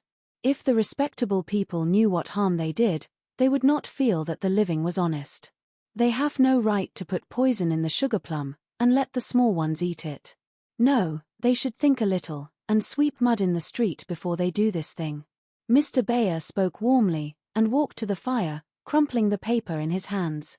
Jo sat still, looking as if the fire had come to her, for her cheeks burned long after the cocked hat had turned to smoke and gone harmlessly up the chimney. "I should like much to send all the rest after him," muttered the professor, coming back with a relieved air. Jo thought what a blaze her pile of papers upstairs would make, and her hard-earned money lay rather heavily on her conscience at that minute. Then she thought consolingly to herself, "Mine are not like that, they are only silly, never bad, so I won't be worried," and taking up her book, she said, with a studious face, "Shall we go on, sir? I'll be very good and proper now." "I shall hope so," was all he said, but he meant more than she imagined, and the grave, kind look he gave her made her feel as if the words "weekly volcano" were printed in large type on her forehead. As soon as she went to her room, she got out her papers, and carefully reread every one of her stories. Being a little short-sighted, Mr. Bayer sometimes used eyeglasses, and Jo had tried them once, smiling to see how they magnified the fine print of her book. Now she seemed to have on the professor's mental or moral spectacles also, for the faults of these poor stories glared at her dreadfully and filled her with dismay. "They are trash, and will soon be worse trash if I go on, for each is more sensational than the last. I've gone blindly on, hurting myself and other people, for the sake of money. I know it's so, for I can't read this stuff in sober earnest without being horribly ashamed of it, and what should I do if they were seen at home or Mr. Bayer got hold of them?" Jo turned hot at the bare idea, and stuffed the whole bundle into her stove, nearly setting the chimney afire with the blaze. "Yes, that's the best place for such inflammable nonsense. I'd better burn the house down, I suppose, than let other people blow themselves up with my gunpowder," she thought as she watched the demon of the Jura whisk away, a little black cinder with fiery eyes. But when nothing remained of all her 3 months' work except a heap of ashes and the money in her lap, Jo looked sober, as she sat on the floor, wondering what she ought to do about her wages. "I think I haven't done much harm yet, and may keep this to pay for my time," she said, after a long meditation, adding impatiently, "I almost wish I hadn't any conscience, it's so inconvenient. If I didn't care about doing right, and didn't feel uncomfortable when doing wrong, I should get on capitally. I can't help wishing sometimes that mother and father hadn't been so particular about such things." "Ah, Jo, instead of wishing that, thank God that father and mother were particular, and pity from your heart those who have no such guardians to hedge them round with principles which may seem like prison walls to impatient youth, but which will prove sure foundations to build character upon in womanhood." Jo wrote no more sensational stories, deciding that the money did not pay for her share of the sensation, but going to the other extreme, as is the way with people of her stamp, she took a course of Mrs. Sherwood, Miss Edgeworth, and Hannah More, and then produced a tale which might have been more properly called an essay or a sermon, so intensely moral was it. She had her doubts about it from the beginning, for her lively fancy and girlish romance felt as ill at ease in the new style as she would have done masquerading in the stiff and cumbrous costume of the last century. She sent this didactic gem to several markets, but it found no purchaser, and she was inclined to agree with Mr. Dashwood that morals didn't sell. Then she tried a child's story, which she could easily have disposed of if she had not been mercenary enough to demand filthy lucre for it. The only person who offered enough to make it worth her while to try juvenile literature was a worthy gentleman who felt it his mission to convert all the world to his particular belief. But much as she liked to write for children, Jo could not consent to depict all her naughty boys as being eaten by bears or tossed by mad bulls because they did not go to a particular Sabbath school, nor all the good infants who did go as rewarded by every kind of bliss, from gilded gingerbread to escorts of angels when they departed this life with psalms or sermons on their lisping tongues. So nothing came of these trials, and Jo corked up her inkstand, and said in a fit of very wholesome humility, "I don't know anything. I'll wait until I do before I try again, and meantime, sweep mud in the street if I can't do better, that's honest, at least." Which decision proved that her second tumble down the beanstalk had done her some good. While these internal revolutions were going on, her external life had been as busy and uneventful as usual, and if she sometimes looked serious or a little sad no one observed it but Professor Bayer. He did it so quietly that Jo never knew he was watching to see if she would accept and profit by his reproof, but she stood the test, and he was satisfied, for though no words passed between them, he knew that she had given up writing. Not only did he guess it by the fact that the second finger of her right hand was no longer inky, but she spent her evenings downstairs now, was met no more among newspaper offices, and studied with a dogged patience, which assured him that she was bent on occupying her mind with something useful, if not pleasant. He helped her in many ways, proving himself a true friend, and Jo was happy, for while her pen lay idle, she was learning other lessons besides German, and laying a foundation for the sensation story of her own life. It was a pleasant winter and a long one, for she did not leave Mrs. Kirk till June. Everyone seemed sorry when the time came. The children were inconsolable, and Mr. Bayer's hair stuck straight up all over his head, for he always rumpled it wildly when disturbed in mind. "Going home? Ah, you are happy that you have a home to go in," he said, when she told him, and sat silently pulling his beard in the corner, while she held a little levee on that last evening. She was going early, so she bade them all goodbye overnight, and when his turn came, she said warmly, "Now, sir, you won't forget to come and see us, if you ever travel our way, will you? I'll never forgive you if you do, for I want them all to know my friend." "Do you? Shall I come?" he asked, looking down at her with an eager expression which she did not see. "Yes, come next month. Laurie graduates then, and you'd enjoy commencement as something new. That is your best friend, of whom you speak," he said in an altered tone. "Yes, my boy Teddy. I'm very proud of him and should like you to see him." Jo looked up then, quite unconscious of anything but her own pleasure in the prospect of showing them to one another. Something in Mr. Bayer's face suddenly recalled the fact that she might find Laurie more than a best friend, and simply because she particularly wished not to look as if anything was the matter, she involuntarily began to blush, and the more she tried not to, the redder she grew. If it had not been for Tina on her knee, she didn't know what would have become of her. Fortunately the child was moved to hug her, so she managed to hide her face an instant, hoping the professor did not see it.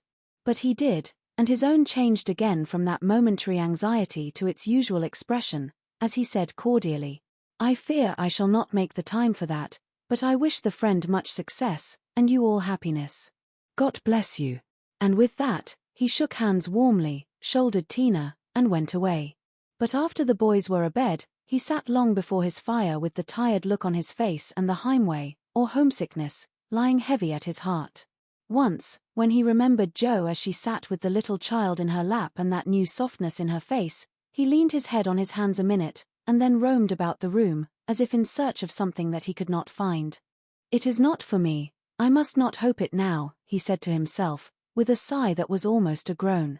Then, as if reproaching himself for the longing that he could not repress, he went and kissed the two tousled heads upon the pillow, took down his seldom used meerschaum, and opened his Plato. He did his best and did it manfully, but I don't think he found that a pair of rampant boys, a pipe, or even the divine Plato, were very satisfactory substitutes for wife and child at home. Early as it was, he was at the station next morning to see Jo off, and thanks to him, she began her solitary journey with the pleasant memory of a familiar face smiling its farewell, a bunch of violets to keep her company, and best of all, the happy thought, well, the winter's gone, and I've written no books, earned no fortune, but I've made a friend worth having and I'll try to keep him all my life. Chapter 35. Heartache. Whatever his motive might have been, Laurie studied to some purpose that year, for he graduated with honor, and gave the Latin oration with the grace of a Phillips and the eloquence of a Demosthenes, so his friends said. They were all there, his grandfather, oh, so proud, Mr. and Mrs. March, John and Meg, Jo and Beth, and all exulted over him with the sincere admiration which boys make light of at the time, but fail to win from the world by any after triumphs. I've got to stay for this confounded supper, but I shall be home early tomorrow. You'll come and meet me as usual, girls? Laurie said, as he put the sisters into the carriage after the joys of the day were over. He said girls, but he meant Jo, for she was the only one who kept up the old custom. She had not the heart to refuse her splendid, successful boy anything, and answered warmly, I'll come, Teddy, rain or shine, and march before you, playing Hail the Conquering Hero comes on a Jew's harp. Laurie thanked her with a look that made her think in a sudden panic, oh, dearie me, I know he'll say something, and then what shall I do? Evening meditation and morning work somewhat allayed her fears, and having decided that she wouldn't be vain enough to think people were going to propose when she had given them every reason to know what her answer would be, she set forth at the appointed time, hoping Teddy wouldn't do anything to make her hurt his poor feelings. A call at Meg's, and a refreshing sniff and sip at the Daisy and Demijohn, still further fortified her for the tete-a-tete, but when she saw a stalwart figure looming in the distance, she had a strong desire to turn about and run away. Where's the Jew's harp, Jo? Cried Laurie, as soon as he was within speaking distance. I forgot it. And Jo took heart again, for that salutation could not be called lover-like. She always used to take his arm on these occasions, now she did not, and he made no complaint, which was a bad sign, but talked on rapidly about all sorts of faraway subjects, till they turned from the road into the little path that led homeward through the grove. Then he walked more slowly, suddenly lost his fine flow of language, and now and then a dreadful pause occurred. To rescue the conversation from one of the wells of silence into which it kept falling, Jo said hastily, Now you must have a good long holiday. I intend to. Something in his resolute tone made Jo look up quickly to find him looking down at her with an expression that assured her the dreaded moment had come, and made her put out her hand with an imploring, No, Teddy. Please don't. I will, and you must hear me. It's no use, Jo, we've got to have it out, and the sooner the better for both of us, he answered, getting flushed and excited all at once. Say what you like then. I'll listen, said Jo, with a desperate sort of patience. Laurie was a young lover, but he was in earnest, and meant to have it out, if he died in the attempt, so he plunged into the subject with characteristic impetuosity, saying in a voice that would get choky now and then, in spite of manful efforts to keep it steady. I've loved you ever since I've known you, Jo, couldn't help it, you've been so good to me. I've tried to show it, but you wouldn't let me. Now I'm going to make you hear, and give me an answer, for I can't go on so any longer. I wanted to save you this. I thought you'd understand, began Jo, finding it a great deal harder than she expected. I know you did, but the girls are so queer you never know what they mean. They say no when they mean yes, and drive a man out of his wits just for the fun of it, returned Laurie, entrenching himself behind an undeniable fact. I don't. I never wanted to make you care for me so, and I went away to keep you from it if I could. I thought so. It was like you, but it was no use. I only loved you all the more, and I worked hard to please you, and I gave up billiards and everything you didn't like, and waited and never complained, for I hoped you'd love me, though I'm not half good enough. Here there was a choke that couldn't be controlled, so he decapitated Buttercups while he cleared his confounded throat. You're a great deal too good for me, and I'm so grateful to you, and so proud and fond of you, I don't know why I can't love you as you want me to. I've tried, but I can't change the feeling, and it would be a lie to say I do when I don't. Really, truly, Jo? He stopped short, and caught both her hands as he put his question with a look that she did not soon forget. Really, truly, dear. They were in the grove now, close by the stile, and when the last words fell reluctantly from Joe's lips, Laurie dropped her hands and turned as if to go on, but for once in his life the fence was too much for him. So he just laid his head down on the mossy post, and stood so still that Joe was frightened. "Oh, Teddy, I'm sorry, so desperately sorry. I could kill myself if it would do any good. I wish you wouldn't take it so hard, I can't help it. You know it's impossible for people to make themselves love other people if they don't," cried Joe inelegantly but remorsefully, as she softly patted his shoulder, remembering the time when he had comforted her so long ago. "They do sometimes," said a muffled voice from the post. "I don't believe it's the right sort of love, and I'd rather not try it," was the decided answer. There was a long pause, while a blackbird sung blithely on the willow by the river, and the tall grass rustled in the wind. Presently Joe said very soberly, as she sat down on the step of the stile, "Laurie, I want to tell you something." He started as if he had been shot, threw up his head, and cried out in a fierce tone, "Don't tell me that, Joe, I can't bear it now." "Tell what?" she asked, wondering at his violence. "That you love that old man." "What old man?" demanded Joe, thinking he must mean his grandfather. "That devilish professor you were always writing about. If you say you love him, I know I shall do something desperate," and he looked as if he would keep his word, as he clenched his hands with a wrathful spark in his eyes. Joe wanted to laugh, but restrained herself and said warmly, for she too was getting excited with all this, "Don't swear, Teddy. He isn't old, nor anything bad, but good and kind, and the best friend I've got, next to you. Pray, don't fly into a passion. I want to be kind, but I know I shall get angry if you abuse my professor. I haven't the least idea of loving him or anybody else. But you will after a while, and then what will become of me?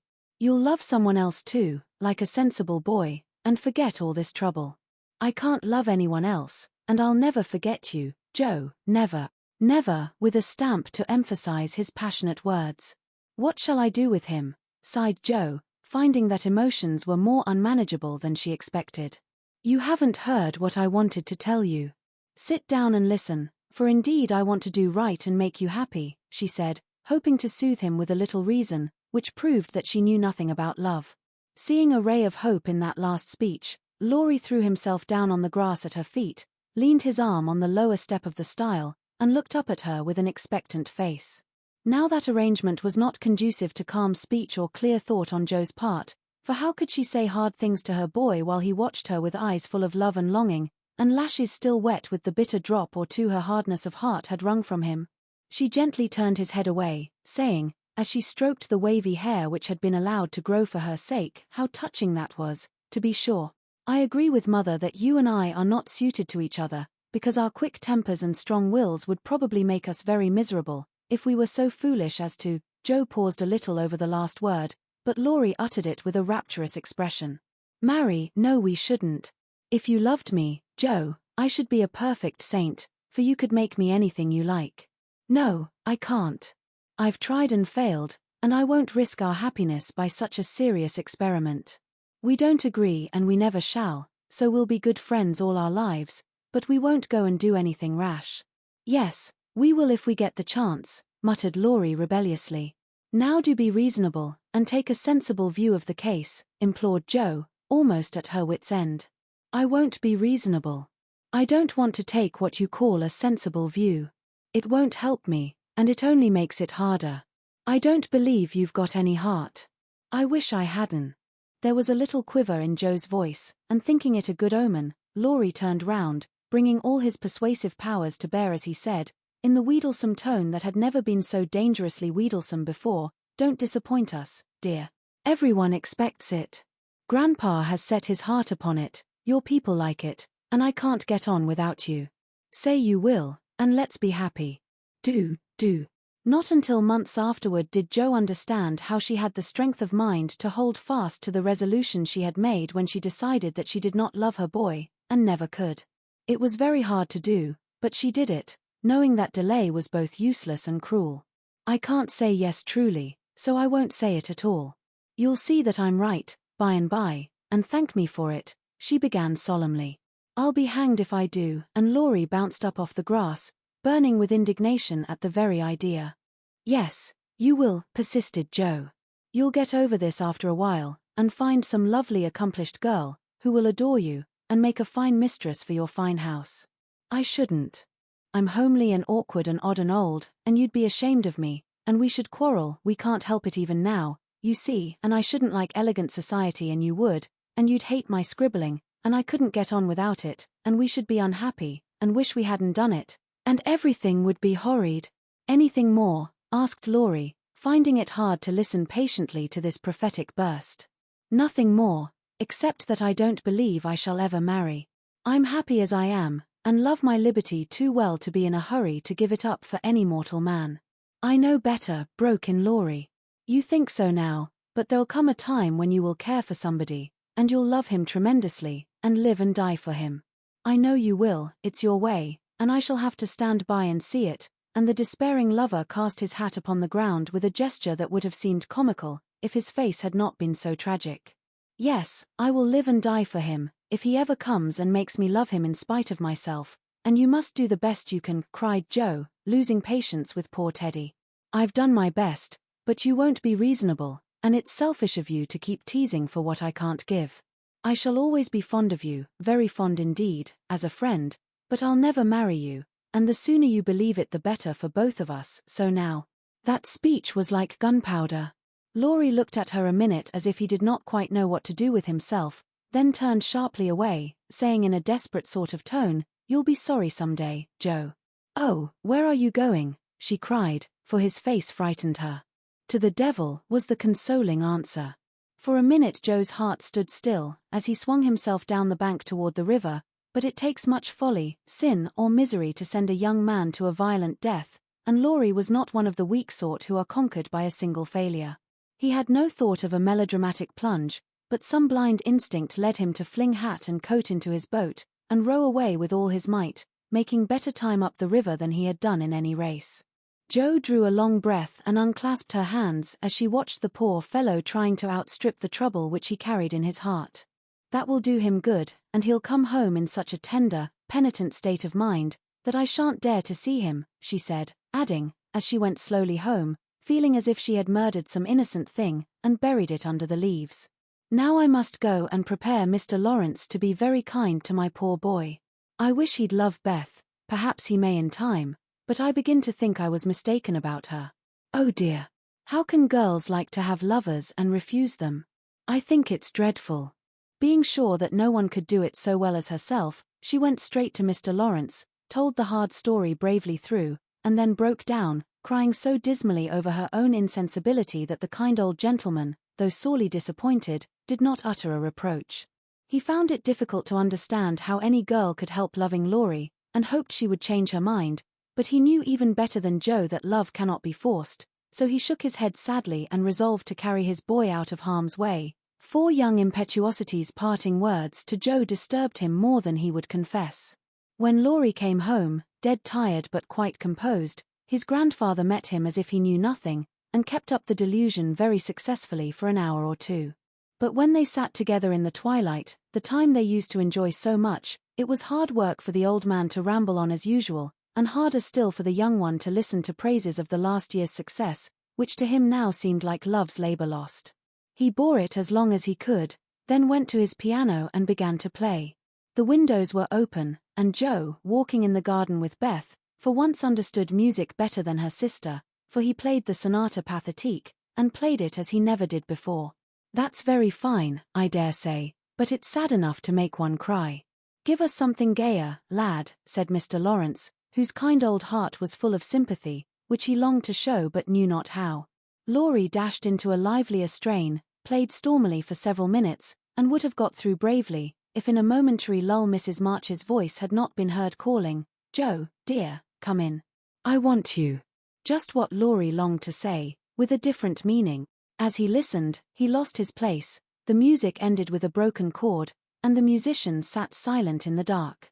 I can't stand this, muttered the old gentleman.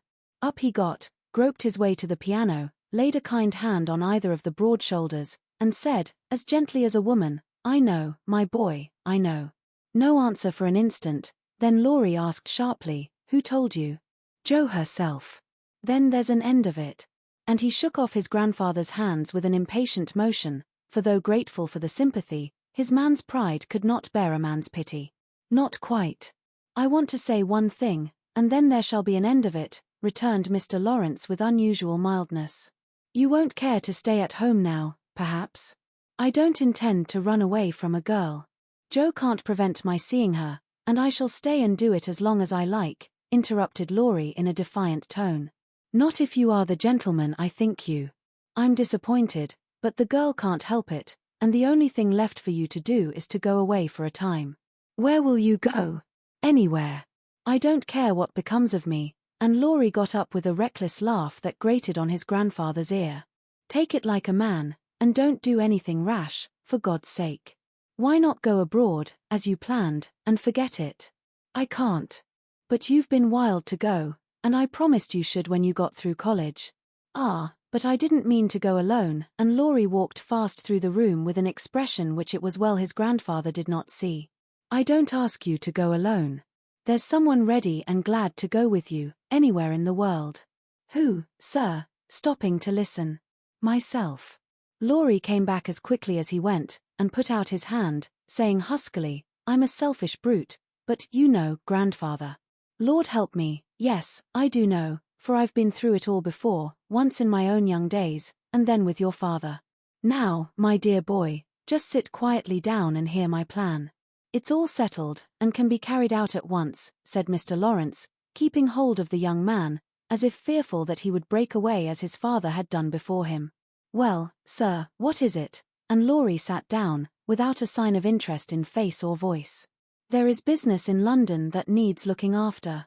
I meant you should attend to it, but I can do it better myself, and things here will get on very well with Brooke to manage them. My partners do almost everything. I'm merely holding on until you take my place, and can be off at any time. But you hate travelling, sir. I can't ask it of you at your age, began Laurie, who was grateful for the sacrifice, but much preferred to go alone, if he went at all.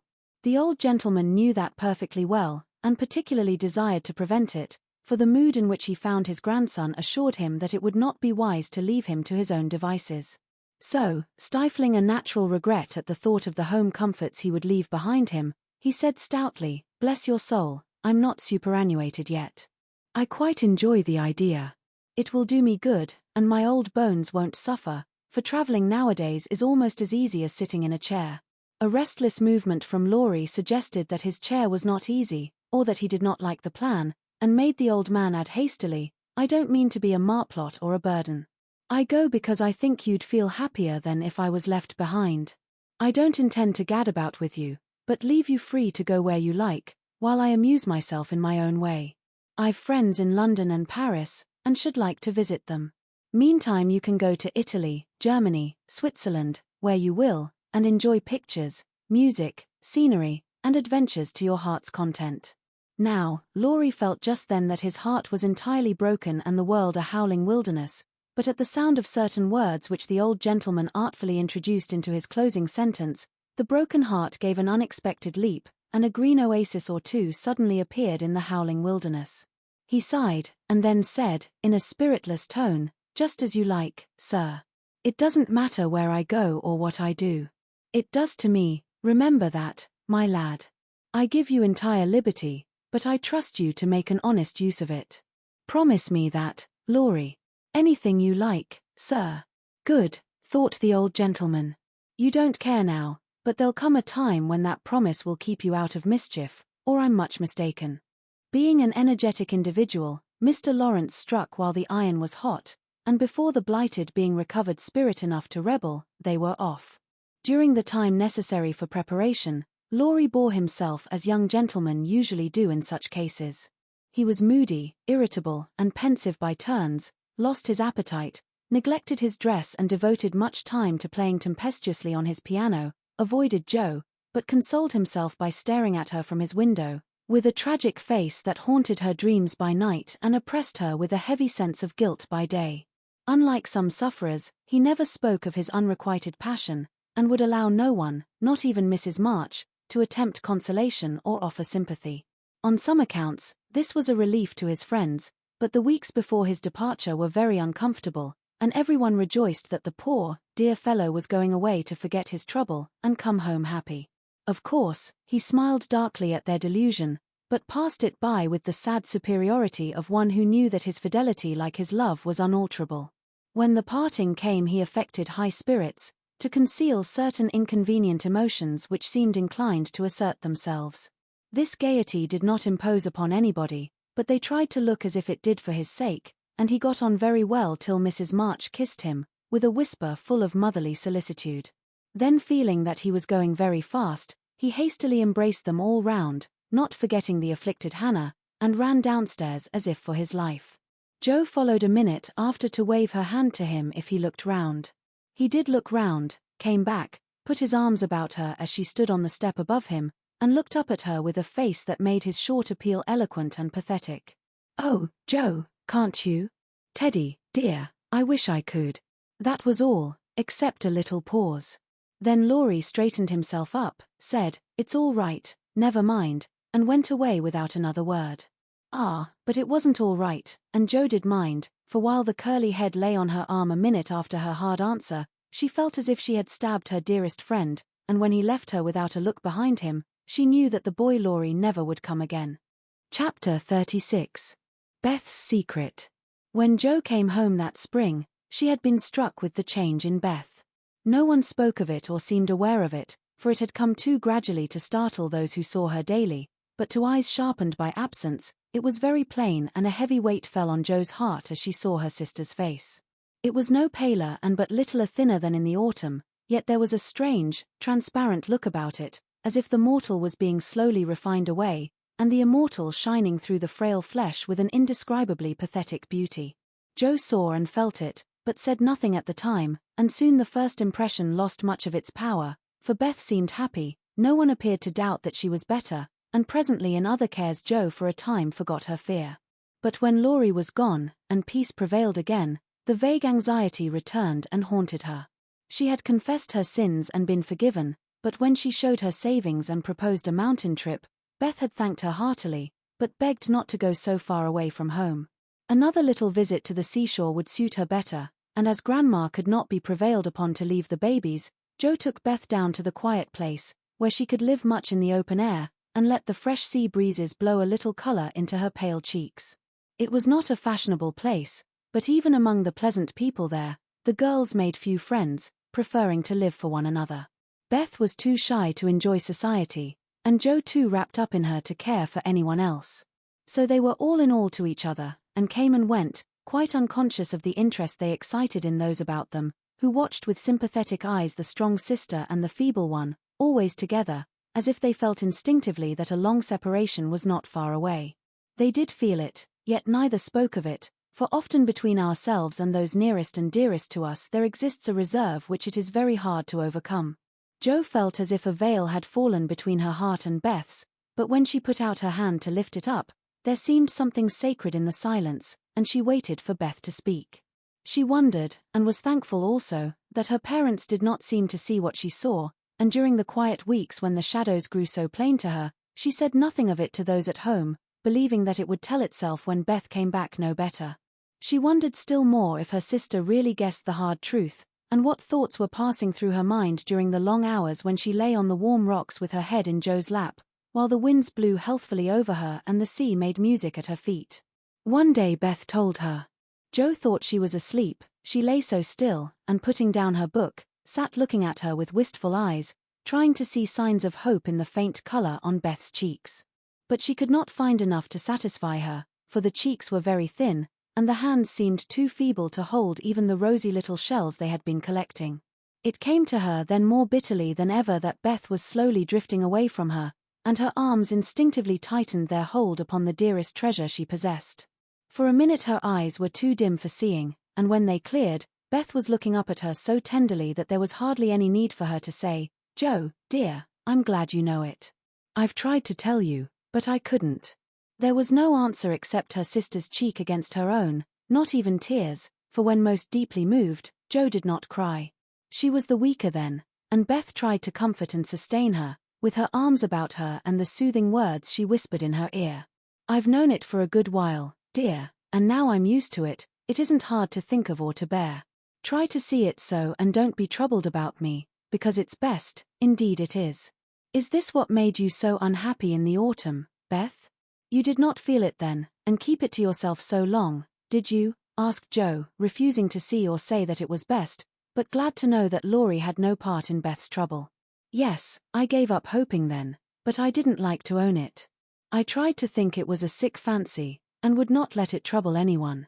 But when I saw you all so well and strong and full of happy plans, it was hard to feel that I could never be like you, and then I was miserable, Joe. Oh, Beth, and you didn't tell me, didn't let me comfort and help you. How could you shut me out, bear it all alone? Joe's voice was full of tender reproach, and her heart ached to think of the solitary struggle that must have gone on while Beth learned to say goodbye to health, love, and life, and take up her cross so cheerfully.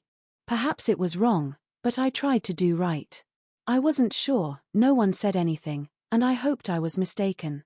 It would have been selfish to frighten you all when Mommy was so anxious about Meg, and Amy away, and you so happy with Laurie, at least I thought so then. And I thought you loved him, Beth, and I went away because I couldn't, cried Joe, glad to say all the truth. Beth looked so amazed at the idea that Joe smiled in spite of her pain, and added softly, then you didn't, dearie? I was afraid it was so, and imagined your poor little heart full of lovelornity all that while. Why, Joe, how could I, when he was so fond of you? Asked Beth, as innocently as a child. I do love him dearly. He is so good to me, how can I help it? But he could never be anything to me but my brother. I hope he truly will be, sometime. Not through me, said Joe decidedly. Amy is left for him, and they would suit excellently, but I have no heart for such things, now. I don't care what becomes of anybody but you, Beth. You must get well. I want to, oh, so much. I try, but every day I lose a little, and feel more sure that I shall never gain it back. It's like the tide, Joe, when it turns, it goes slowly, but it can't be stopped.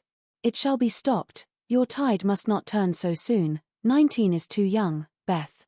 I can't let you go. I'll work and pray and fight against it. I'll keep you in spite of everything. There must be ways, it can't be too late.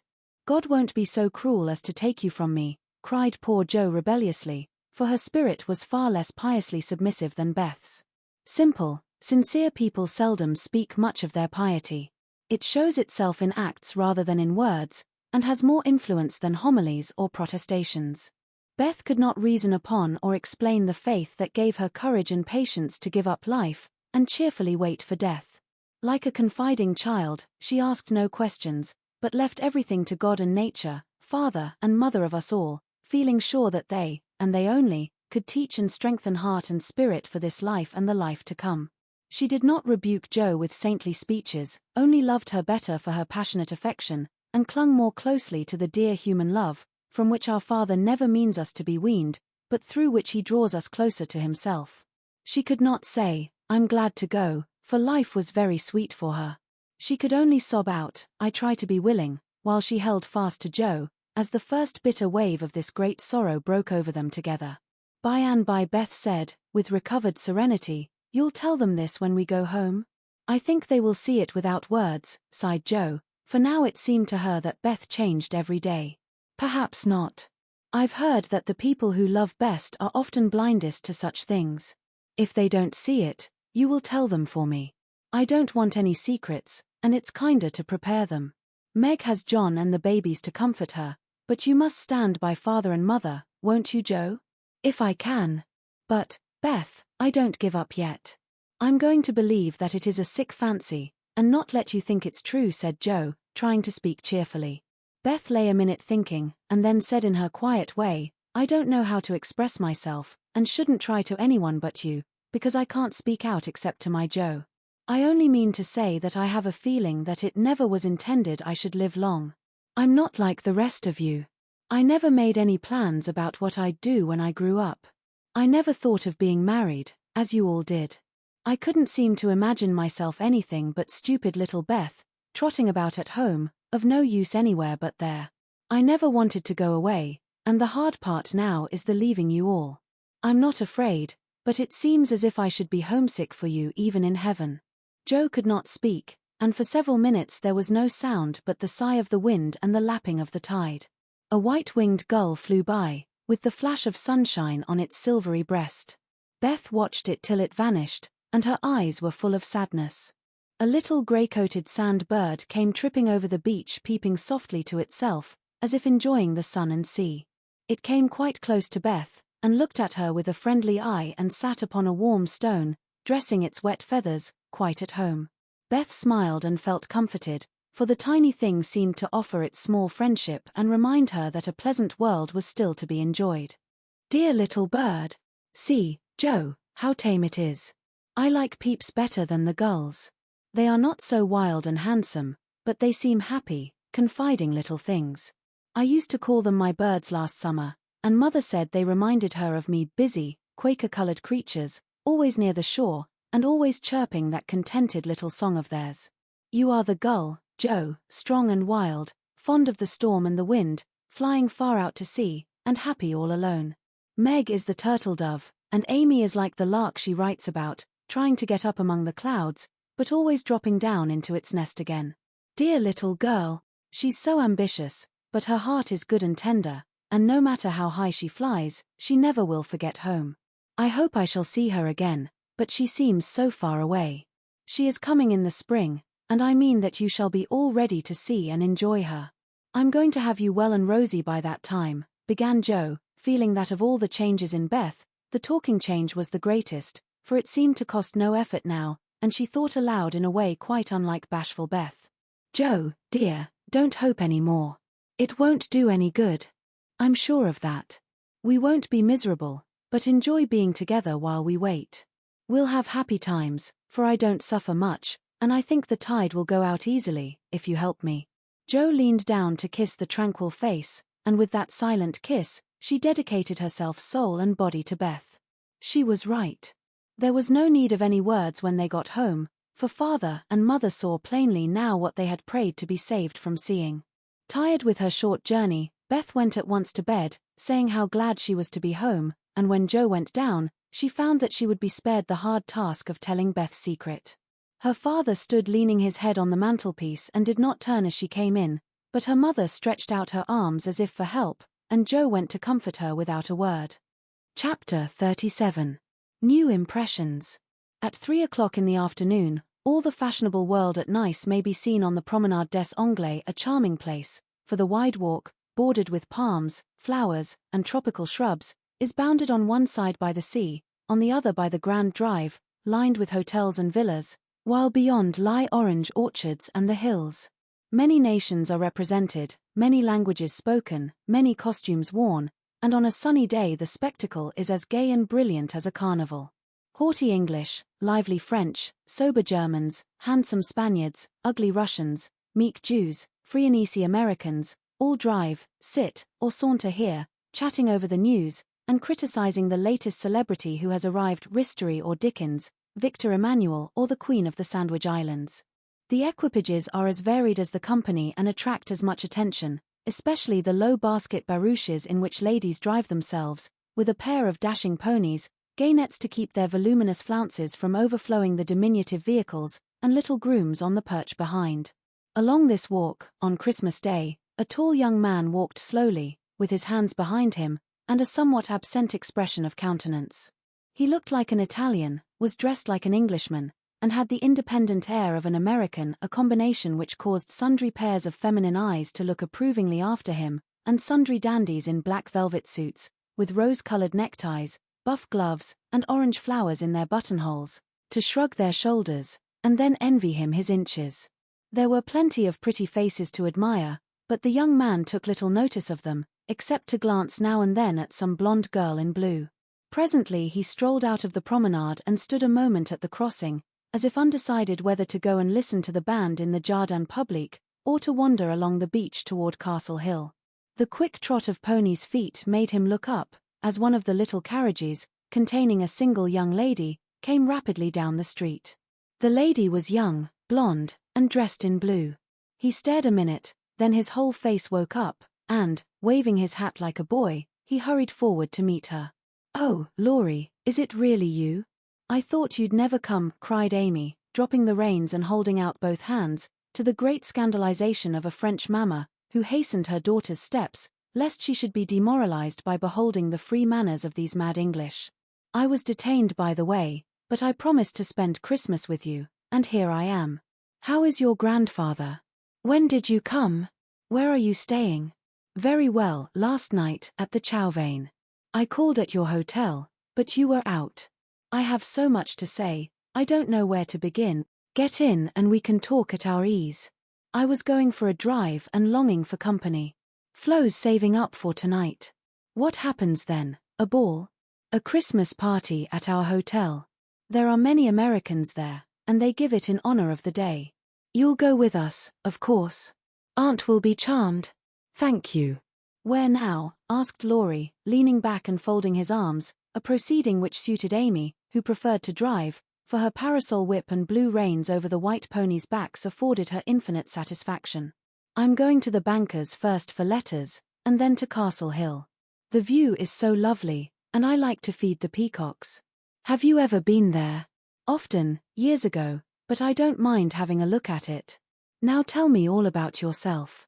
The last I heard of you, your grandfather wrote that he expected you from Berlin. Yes, I spent a month there and then joined him in Paris, where he has settled for the winter. He has friends there and finds plenty to amuse him, so I go and come, and we get on capitally. That's a sociable arrangement, said Amy, missing something in Laurie's manner, though she couldn't tell what. Why, you see, he hates to travel, and I hate to keep still, so we each suit ourselves, and there is no trouble. I am often with him, and he enjoys my adventures, while I like to feel that someone is glad to see me when I get back from my wanderings. Dirty old hole, isn't it? He added, with a look of disgust as they drove along the boulevard to the Place Napoleon in the old city. The dirt is picturesque, so I don't mind. The river and the hills are delicious, and these glimpses of the narrow cross streets are my delight. Now we shall have to wait for that procession to pass. It's going to the Church of St. John. While Laurie listlessly watched the procession of priests under their canopies, white-veiled nuns bearing lighted tapers, and some brotherhood in blue chanting as they walked, Amy watched him, and felt a new sort of shyness steal over her, for he was changed, and she could not find the merry-faced boy she left in the moody-looking man beside her. He was handsomer than ever and greatly improved, she thought, but now that the flush of pleasure at meeting her was over, he looked tired and spiritless, not sick, nor exactly unhappy, but older and graver than a year or two of prosperous life should have made him. She couldn't understand it and did not venture to ask questions, so she shook her head and touched up her ponies, as the procession wound away across the arches of the Paglioni Bridge and vanished in the church. "Que penses vous?" she said, airing her French, which had improved in quantity, if not in quality, since she came abroad. "That mademoiselle has made good use of her time, and the result is charming," replied Laurie, bowing with his hand on his heart and an admiring look. She blushed with pleasure, but somehow the compliment did not satisfy her like the blunt praises he used to give her at home, when he promenaded round her on festival occasions, and told her she was altogether jolly, with a hearty smile and an approving pat on the head. She didn't like the new tone, for though not blasé, it sounded indifferent in spite of the look. If that's the way he's going to grow up, I wish he'd stay a boy, she thought, with a curious sense of disappointment and discomfort, trying meantime to seem quite easy and gay. At Ovigdor's she found the precious home letters and, giving the reins to Laurie, read them luxuriously as they wound up the shady road between green hedges, where tea roses bloomed as freshly as in June. "Beth is very poorly, Mother says. I often think I ought to go home, but they all say stay. So I do, for I shall never have another chance like this," said Amy, looking sober over one page. "I think you are right, there. You could do nothing at home, and it is a great comfort to them to know that you are well and happy, and enjoying so much, my dear." He drew a little nearer, and looked more like his old self as he said that, and the fear that sometimes weighed on Amy's heart was lightened, for the look, the act, the brotherly "my dear," seemed to assure her that if any trouble did come, she would not be alone in a strange land.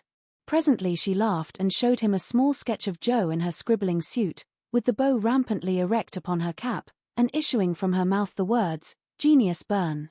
Laurie smiled, took it, put it in his vest pocket to keep it from blowing away, and listened with interest to the lively letter Amy read him. "This will be a regularly Merry Christmas to me, with presents in the morning, you and letters in the afternoon, and a party at night," said Amy, as they alighted among the ruins of the old fort, and a flock of splendid peacocks came trooping about them, tamely waiting to be fed.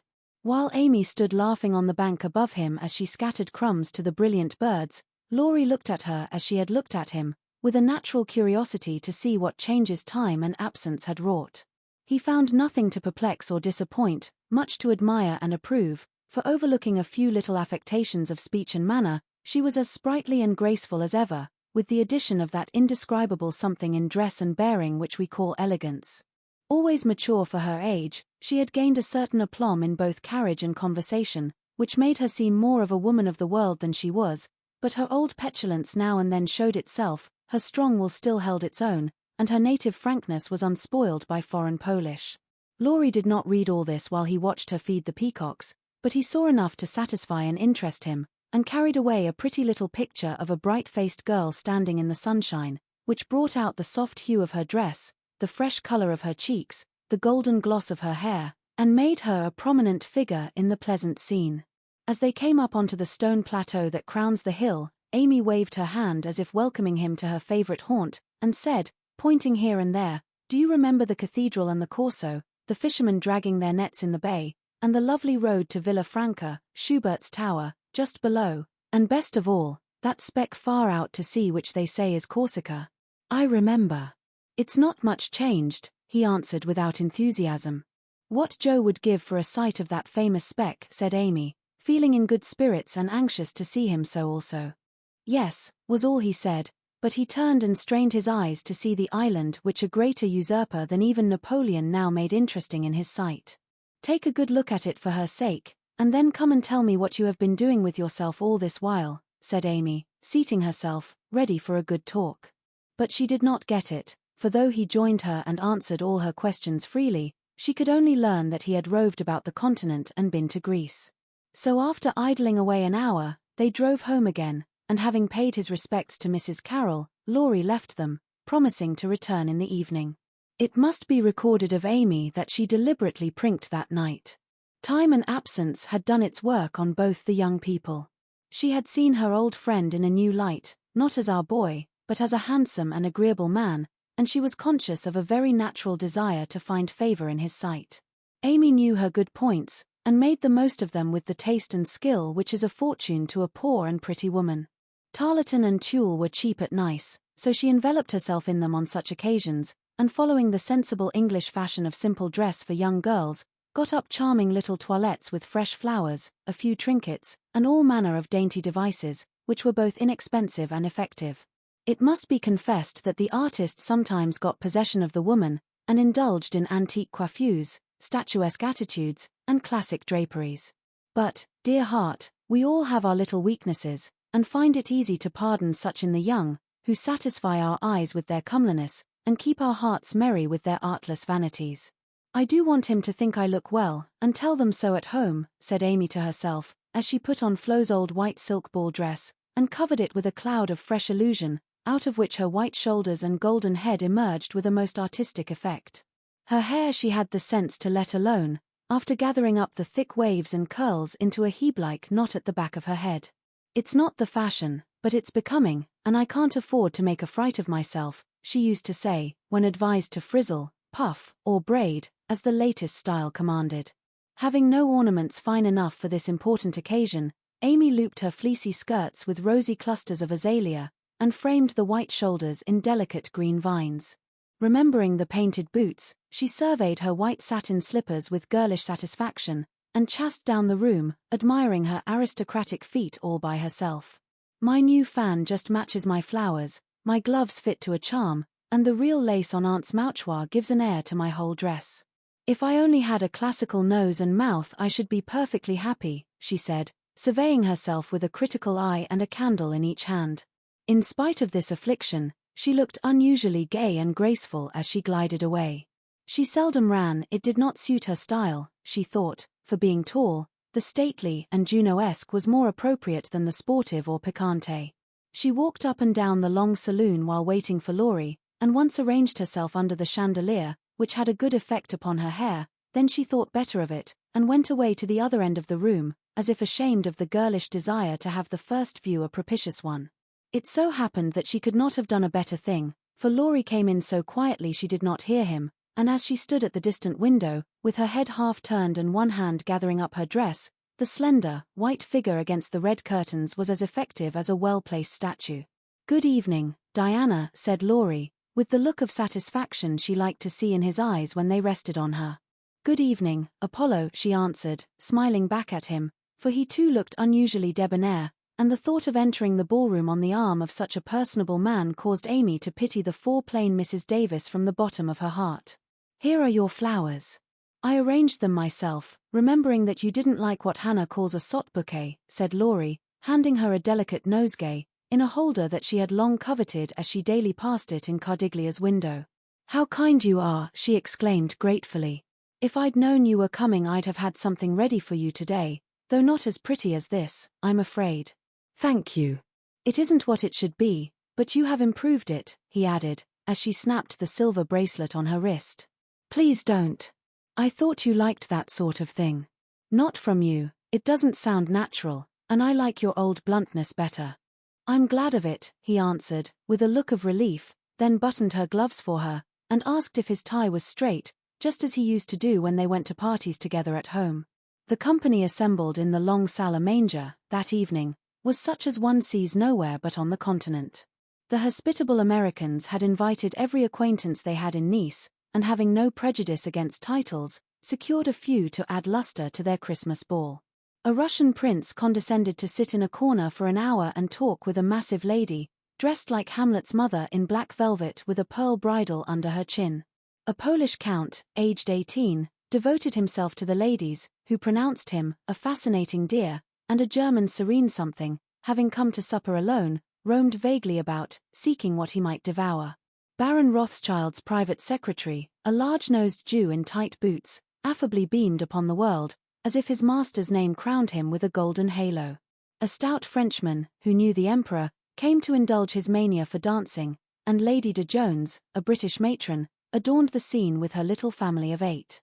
Of course, there were many light-footed, shrill-voiced American girls, handsome, lifeless-looking English ditto, and a few plain but piquante French demoiselles, likewise the usual set of traveling young gentlemen who disported themselves gaily, while mammas of all nations lined the walls and smiled upon them benignly when they danced with their daughters.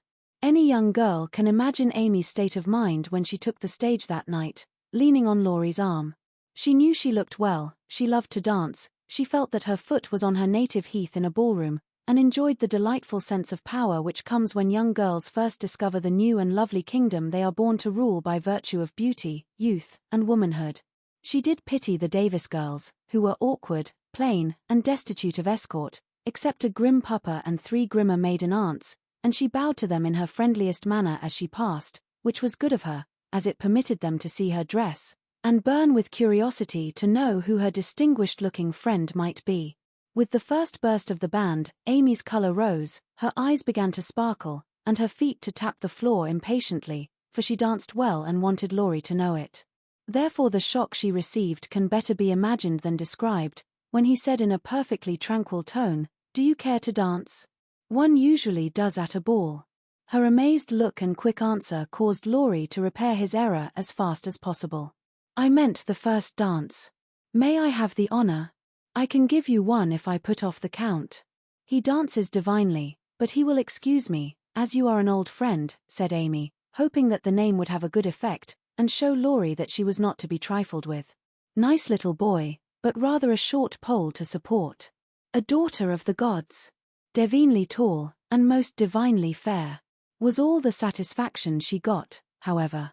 The set in which they found themselves was composed of English, and Amy was compelled to walk decorously through a cotillion, feeling all the while as if she could dance the tarantella with relish. Laurie resigned her to the nice little boy, and went to do his duty to Flo, without securing Amy for the joys to come, which reprehensible want of forethought was properly punished, for she immediately engaged herself till supper, meaning to relent if he then gave any signs penitence. She showed him her ball book with demure satisfaction when he strolled instead of rushed up to claim her for the next, a glorious polka redower. But his polite regrets didn't impose upon her, and when she galloped away with the count, she saw Laurie sit down by her aunt with an actual expression of relief. That was unpardonable, and Amy took no more notice of him for a long while, except a word now and then when she came to her chaperone between the dances for a necessary pin or a moment's rest. Her anger had a good effect, however, for she hid it under a smiling face, and seemed unusually blithe and brilliant. Laurie's eyes followed her with pleasure, for she neither romped nor sauntered, but danced with spirit and grace, making the delightsome pastime what it should be. He very naturally fell to studying her from this new point of view, and before the evening was half over, had decided that little Amy was going to make a very charming woman. It was a lively scene, for soon the spirit of the social season took possession of everyone, and Christmas merriment made all faces shine, hearts happy, and heels light. The musicians fiddled, tooted, and banged as if they enjoyed it, everybody danced who could, and those who couldn't admired their neighbors with uncommon warmth.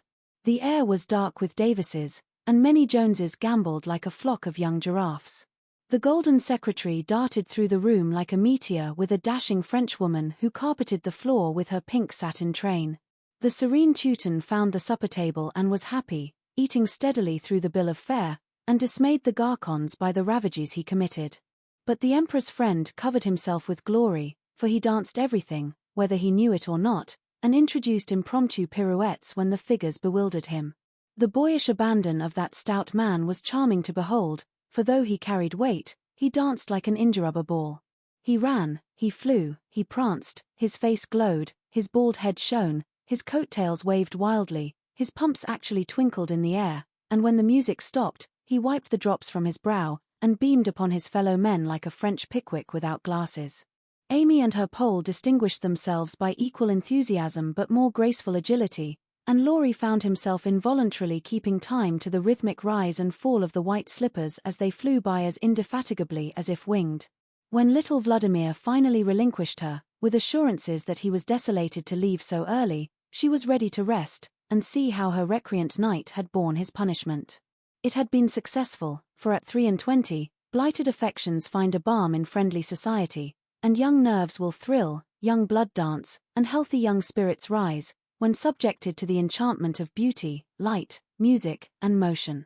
Laurie had a waked-up look as he rose to give her his seat, and when he hurried away to bring her some supper, she said to herself, with a satisfied smile, "Ah, I thought that would do him good."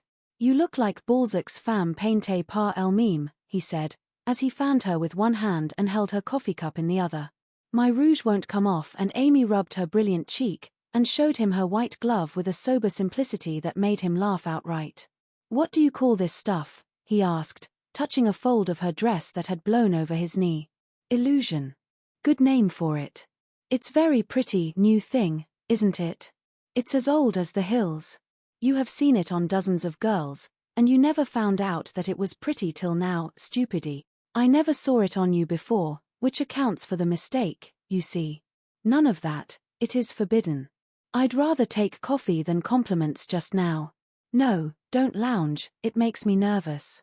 Laurie sat bolt upright, and meekly took her empty plate, feeling an odd sort of pleasure in having little Amy order him about, for she had lost her shyness now, and felt an irresistible desire to trample on him, as girls have a delightful way of doing when lords of creation show any signs of subjection. "Where did you learn all this sort of thing?" he asked with a quizzical look. "As this sort of thing is rather a vague expression, would you kindly explain?" returned Amy, knowing perfectly well what he meant, but wickedly leaving him to describe what is indescribable.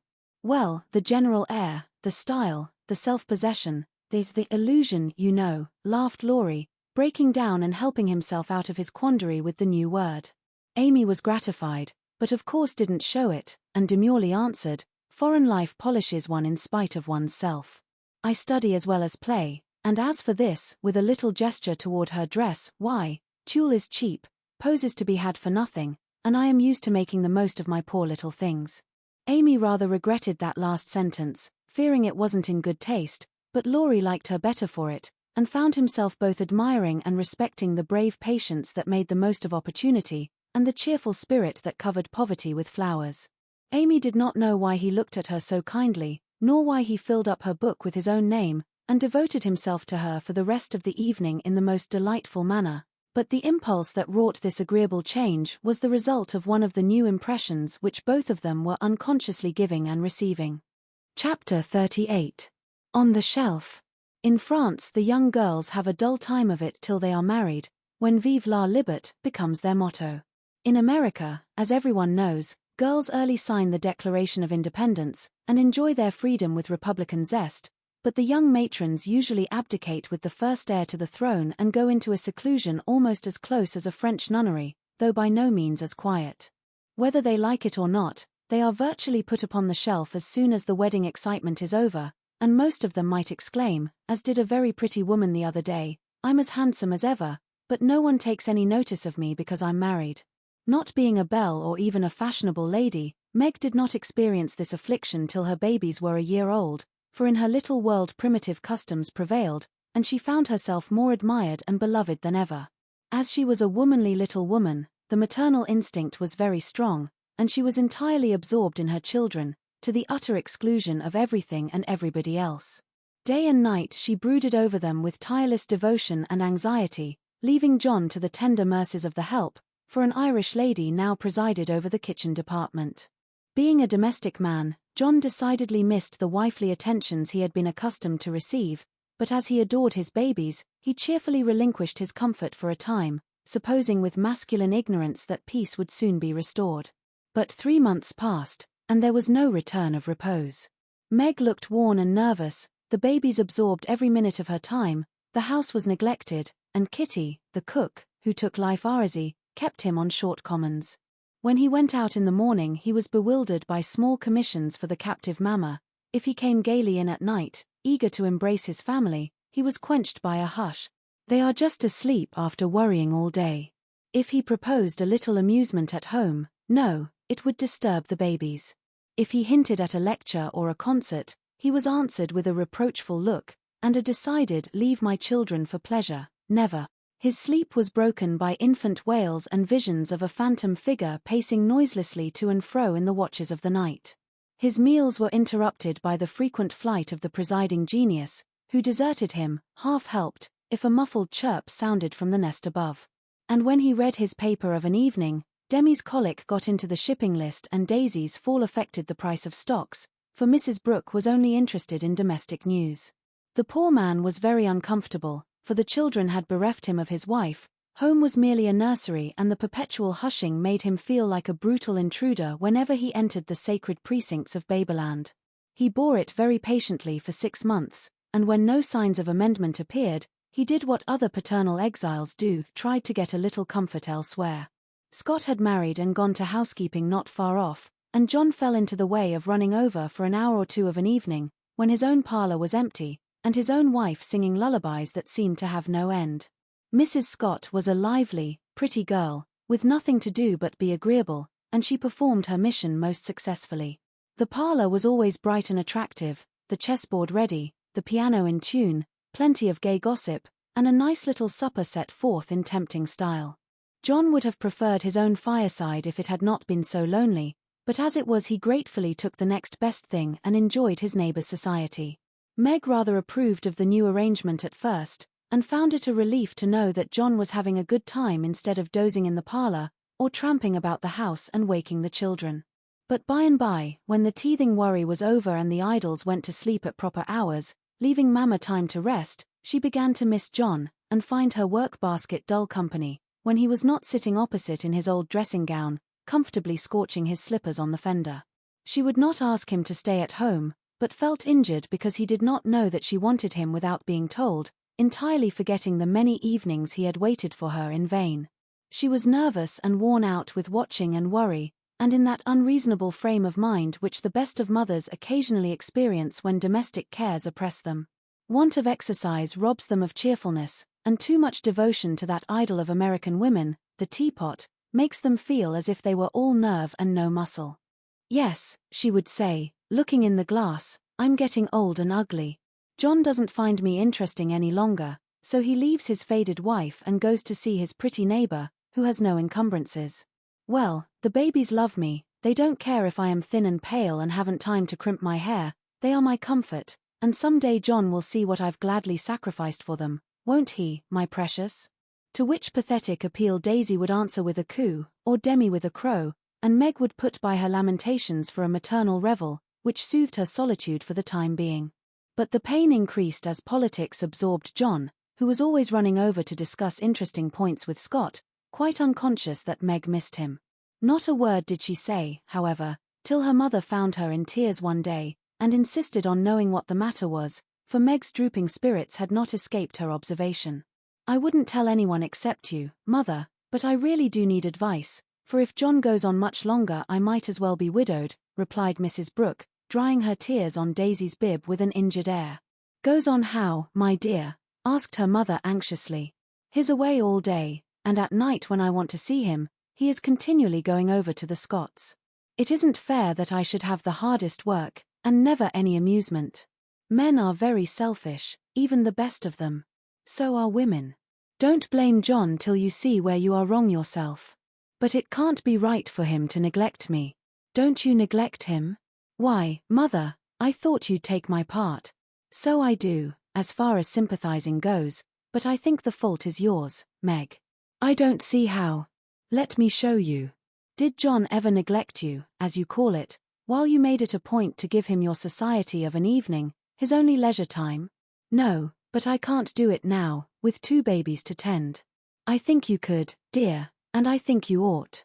May I speak quite freely, and will you remember that it's Mother who blames as well as Mother who sympathizes?" "Indeed I will. Speak to me as if I were little Meg again. I often feel as if I needed teaching more than ever since these babies look to me for everything." Meg drew her low chair beside her mother's, and with a little interruption in either lap, the 2 women rocked and talked lovingly together, feeling that the tie of motherhood made them more one than ever. "You have only made the mistake that most young wives make, forgotten your duty to your husband in your love for your children. A very natural and forgivable mistake, Meg, but one that had better be remedied before you take to different ways, for children should draw you nearer than ever, not separate you, as if they were all yours, and John had nothing to do but support them. I've seen it for some weeks, but have not spoken, feeling sure it would come right in time. I'm afraid it won't. If I ask him to stay, he'll think I'm jealous, and I wouldn't insult him by such an idea. He doesn't see that I want him, and I don't know how to tell him without words. Make it so pleasant he won't want to go away. My dear, he's longing for his little home, but it isn't home without you, and you are always in the nursery. Oughtn't I to be there? Not all the time. Too much confinement makes you nervous, and then you are unfitted for everything. Besides, you owe something to John as well as to the babies. Don't neglect husband for children, don't shut him out of the nursery, but teach him how to help in it. His place is there as well as yours, and the children need him. Let him feel that he has a part to do, and he will do it gladly and faithfully, and it will be better for you all." "You really think so, Mother?" "I know it, Meg, for I've tried it, and I seldom give advice unless I've proved its practicability. When you and Joe were little, I went on just as you are, feeling as if I didn't do my duty unless I devoted myself wholly to you. Poor father took to his books, after I had refused all offers of help, and left me to try my experiment alone.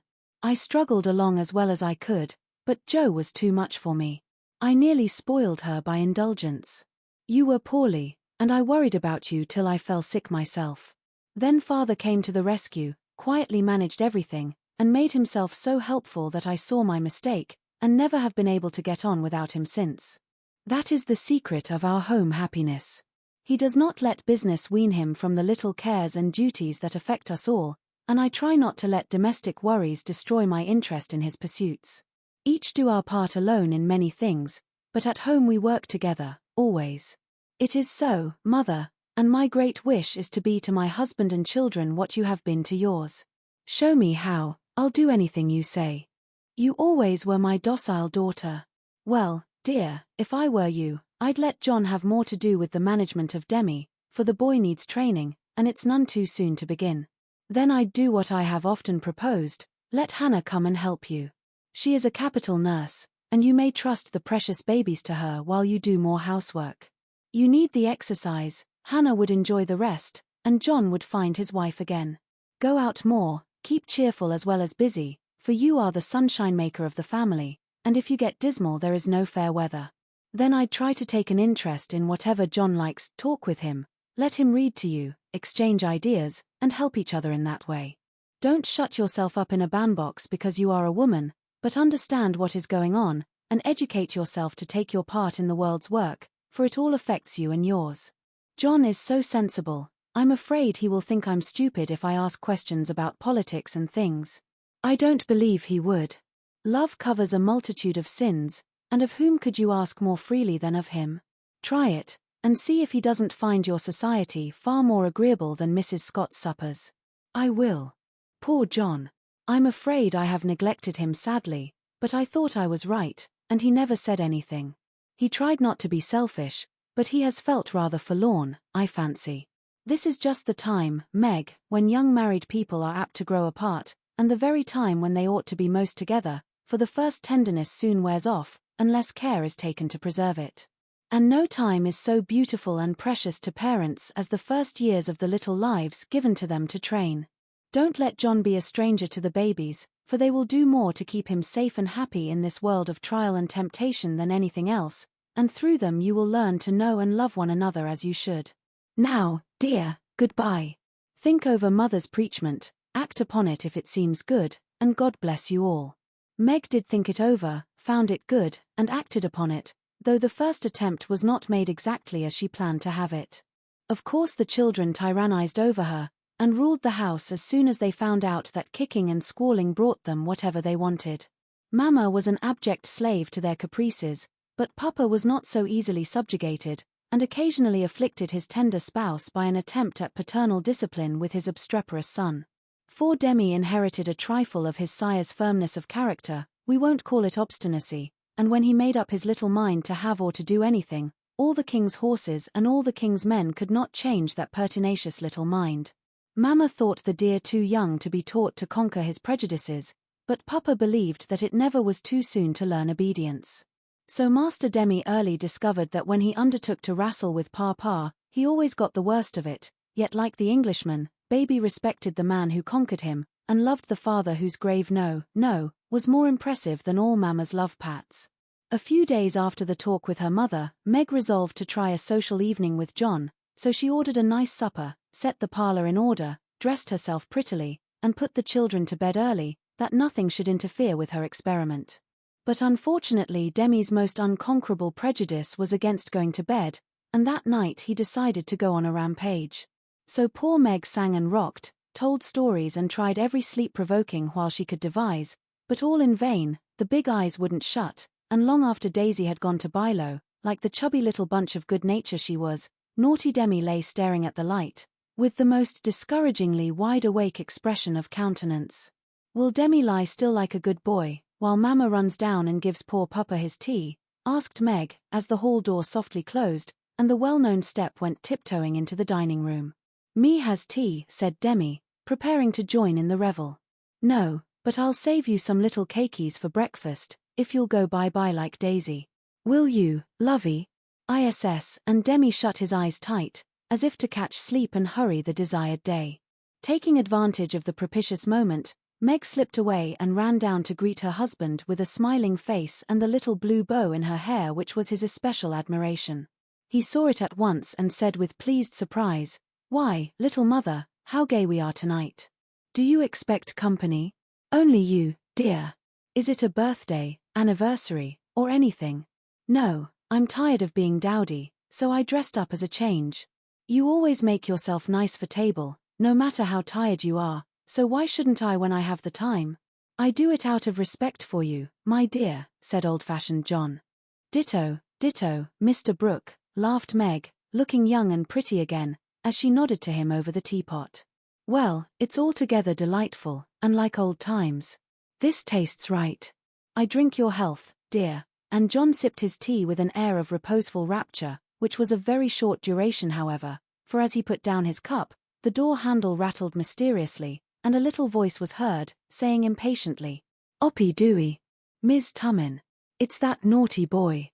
I told him to go to sleep alone, and here he is, downstairs, getting his death-a-cold pattering over that canvas," said Meg, answering the call. "Morning now," announced Demi in joyful tone as he entered, with his long nightgown gracefully festooned over his arm and every curl bobbing gaily as he pranced about the table, eyeing the cakeys with loving glances. "No, it isn't morning yet. You must go to bed, and not trouble poor Mama. Then you can have the little cake with sugar on it." "Me loves Papa," said the artful one, preparing to climb the paternal knee and revel in forbidden joys. But John shook his head, and said to Meg, "If you told him to stay up there, and go to sleep alone, make him do it, or he will never learn to mind you." "Yes, of course. Come, Demi," and Meg led her son away, feeling a strong desire to spank the little marplot who hopped beside her, laboring under the delusion that the bribe was to be administered as soon as they reached the nursery.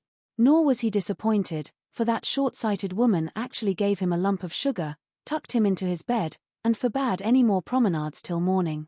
"ISS," said Demi the perjured, blissfully sucking his sugar, and regarding his first attempt as eminently successful. Meg returned to her place, and supper was progressing pleasantly, when the little ghost walked again, and exposed the maternal delinquencies by boldly demanding, "More soda, Mama." "Now this won't do," said John, hardening his heart against the engaging little sinner. "We shall never know any peace till that child learns to go to bed properly. You have made a slave of yourself long enough. Give him one lesson, and then there will be an end of it. Put him in his bed and leave him, Meg. He won't stay there, he never does unless I sit by him. I'll manage him. Demi, go upstairs, and get into your bed, as Mama bids you." "Essant," replied the young rebel, helping himself to the coveted cakey, and beginning to eat the same with calm audacity. "You must never say that to Papa. I shall carry you if you don't go yourself. Go way, me don't love Papa," and Demi retired to his mother's skirts for protection. But even that refuge proved unavailing, for he was delivered over to the enemy, with a "be gentle with him, John," which struck the culprit with dismay, for when Mama deserted him, then the judgment day was at hand. Bereft of his cake, defrauded of his frolic, and borne away by a strong hand to that detested bed, poor Demi could not restrain his wrath, but openly defied Papa, and kicked and screamed lustily all the way upstairs. The minute he was put into bed on one side, he rolled out on the other, and made for the door, only to be ignominiously caught up by the tail of his little toga and put back again, which lively performance was kept up till the young man's strength gave out, when he devoted himself to roaring at the top of his voice. This vocal exercise usually conquered Meg, but John sat as unmoved as the post which is popularly believed to be deaf. No coaxing, no sugar, no lullaby, no story, even the light was put out and only the red glow of the fire enlivened the big dark which Demi regarded with curiosity rather than fear. This new order of things disgusted him, and he howled dismally for Mama, as his angry passions subsided, and recollections of his tender bondwoman returned to the captive autocrat. The plaintive wail which succeeded the passionate roar went to Meg's heart, and she ran up to say beseechingly, "Let me stay with him, he'll be good now, John." "No, my dear. I've told him he must go to sleep, as you bid him, and he must, if I stay here all night." "But he'll cry himself sick," pleaded Meg, reproaching herself for deserting her boy. "No, he won't. He's so tired he will soon drop off and then the matter is settled, for he will understand that he has got to mind. Don't interfere, I'll manage him. He's my child, and I can't have his spirit broken by harshness. He's my child, and I won't have his temper spoiled by indulgence. Go down, my dear, and leave the boy to me." When John spoke in that masterful tone, Meg always obeyed, and never regretted her docility. "Please let me kiss him once, John." "Certainly. Demi, say good night to Mama, and let her go and rest, for she is very tired with taking care of you all day." Meg always insisted upon it that the kiss won the victory, for after it was given, Demi sobbed more quietly, and lay quite still at the bottom of the bed, whither he had wriggled in his anguish of mind. Poor little man, he's worn out with sleep and crying. "I'll cover him up, and then go and set Meg's heart at rest," thought John, creeping to the bedside, hoping to find his rebellious heir asleep. But he wasn't, for the moment his father peeped at him, Demi's eyes opened, his little chin began to quiver, and he put up his arms, saying with a penitent hiccup, "Ms. Dude, now." Sitting on the stairs outside, Meg wondered at the long silence which followed the uproar, and after imagining all sorts of impossible accidents, she slipped into the room to set her fears at rest. Demi lay fast asleep, not in his usual spread-eagle attitude, but in a subdued bunch, cuddled close in the circle of his father's arm and holding his father's finger, as if he felt that justice was tempered with mercy, and had gone to sleep a sadder and wiser baby. So held, John had waited with a womanly patience till the little hand relaxed its hold, and while waiting had fallen asleep, more tired by that tussle with his son than with his whole day's work. As Meg stood watching the two faces on the pillow, she smiled to herself, and then slipped away again, saying in a satisfied tone, "I never need fear that John will be too harsh with my babies. He does know how to manage them, and will be a great help, for Demi is getting too much for me." When John came down at last, expecting to find a pensive or reproachful wife, he was agreeably surprised to find Meg placidly trimming a bonnet, and to be greeted with the request to read something about the election, if he was not too tired. John saw in a minute that a revolution of some kind was going on, but wisely asked no questions, knowing that Meg was such a transparent little person, she couldn't keep a secret to save her life, and therefore the clue would soon appear.